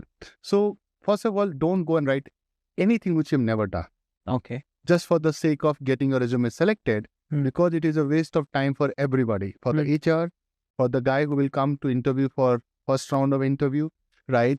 Because you have written something like, and now with ChatGPT, they are using some fancy words and resumes are getting better and better. So our resume filtering system is not able to reject those. ATS. And we need to, ATS. We need to do something about it as well, because AI needs to be applied there as well. Just like, other systems are using AI. But question is that interview is going to be more like a physical process, right? All we'll do on virtual, but we're going to face on a video camera. You can't lie, right? So that's where you need to be specialized. Suppose you say, I'm very good at data analysis. So somebody is asking about Pandas, right? You have to defend your skills in that. You have to answer questions, right? So that's where I feel, try to be honest, number one, ethical in terms of writing what you can do, and then give an open room that, okay, I'm very good at Python, but SQL I can manage. And you have to mention that in the interview so that you're not going to get asked question on SQL. And even the interviewer is not going to come from SQL background. The guy has to from the Python background.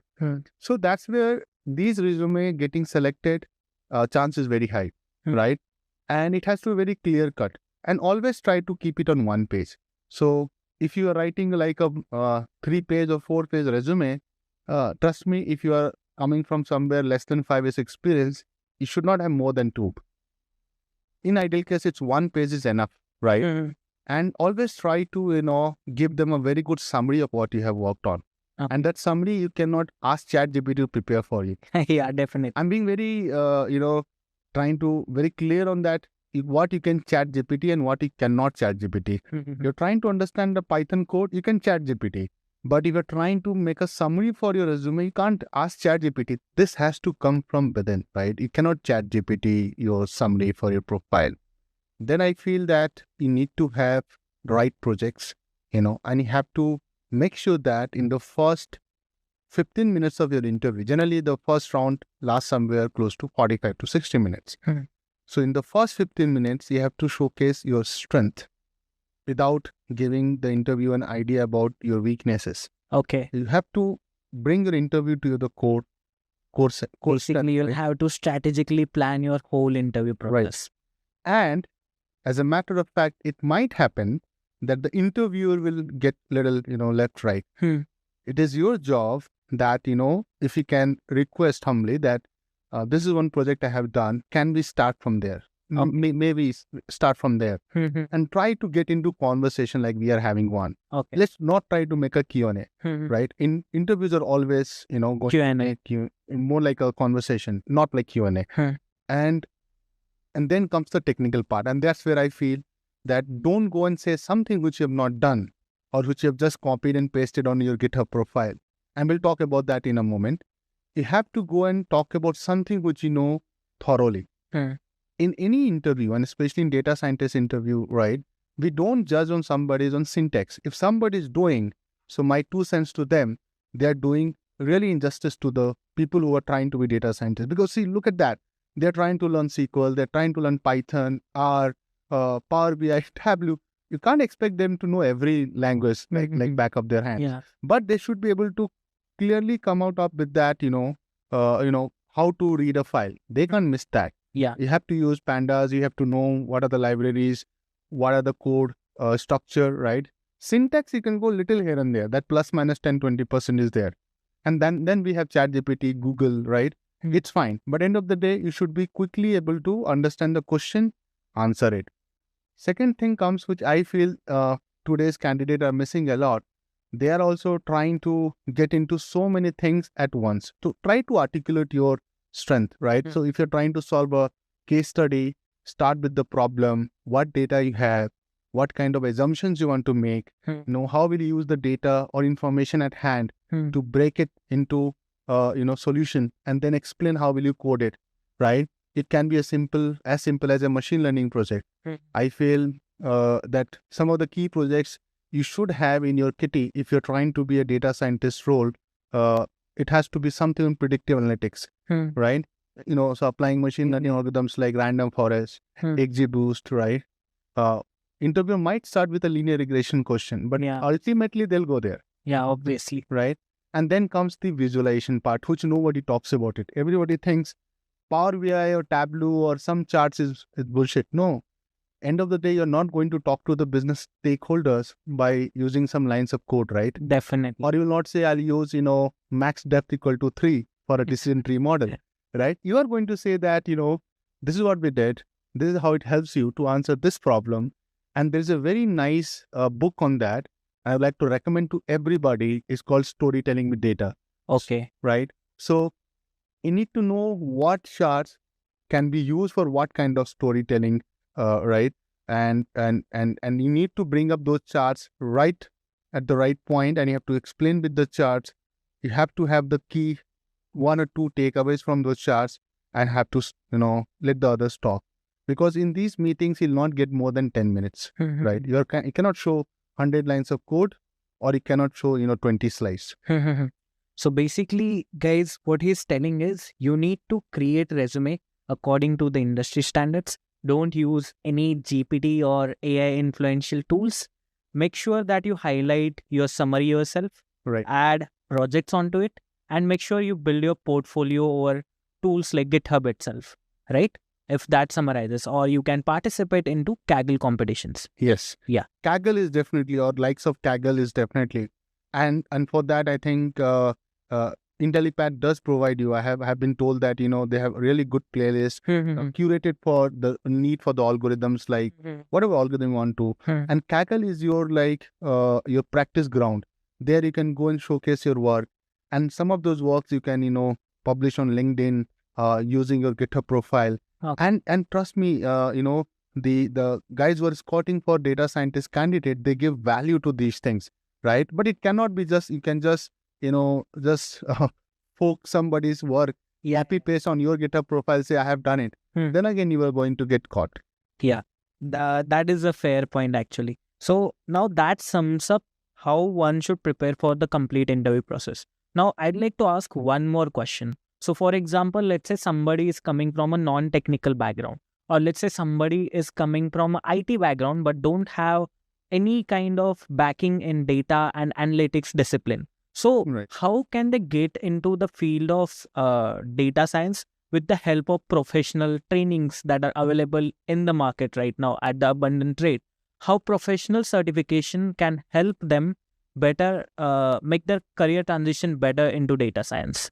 Very good question. I think those who are working professionals, right? And especially I have seen majority other IT people, right? From other fields like non-technical commerce, BSc, right?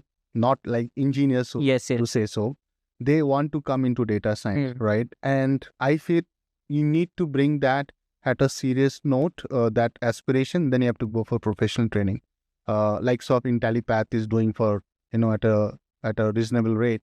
And why it's so important? Because a lot of time I have been told that, these things are on the YouTube, you can search, but that motivation factor is the thing, which I feel, right, that you have to bring into the equation. It's not that these information are not readily available, but it's not curated, right? It has not been backed by industry expert, right? So likes of Intellipaat and other players in the market, they bring you the authentic training, right? And give you the industry exposure as well, and the motivation. So you see, right, someone who is coming from an electronics background, doing data science in supply chain consulting and all, then you see that, oh, I think I can also make that happen. And for that, you need that professional training. In my time, it was all, you can either go to IITs or NITs and get some course. But now this has become, in last 5 years or so, it has become upskilling is a big course. And I feel you are not upskilling, you are downskilling, because others are upskilling. And that's where professional training has a lot to say, and we give value to them because you have gotten into rigorous boot camp for, let's say, 6 months, and that gives you a lot of clear understanding, right? What is data science, how you can prepare for it. And when you are working professional, right, you can, once the boot camp is complete, you can take some internal project, because you cannot be going as a fresher if you have 10 years of experience, and try to work within your team. Every team will have data, and bring some machine learning based use cases. And that can become a ground for you to do internal jump into data science domain if your company is having, or you can try jobs outside. Okay. That's I have to say on this. So from your lingo, we have got a lot of data science wisdom, and I'm damn sure as much as I have learned from your wisdom, definitely all of our learners and all the people who are trying to get into data science, they'll learn as well. Thank you so much for dedicating your time to us and being part of this podcast conversation. That's all I have to say, and will be grateful to you for dedicating your time in this endeavor. Thank you so much. Yeah, thank you, and thank you for having me here. I really enjoyed the conversation, and all the best to the aspiring data scientists. Feel free to bother me. You can find me on LinkedIn at Akash Pushkar, right? And yeah, looking forward to have more conversation like this. Thank you so much. Thank you, sir. Just a quick info, guys. Intellipaat offers a data science course in collaboration with iHub IIT Roorkee, which will help you master concepts like Python, SQL, machine learning, AI, Power BI, and more. With this course, we have already helped thousands of professionals in successful career transition. You can check out their testimonials on our Achievers channel, whose link is given in the description below. Without a doubt, this course can set your career to new heights. So visit the course page link given below in the description and take the first step towards career growth with the data science course.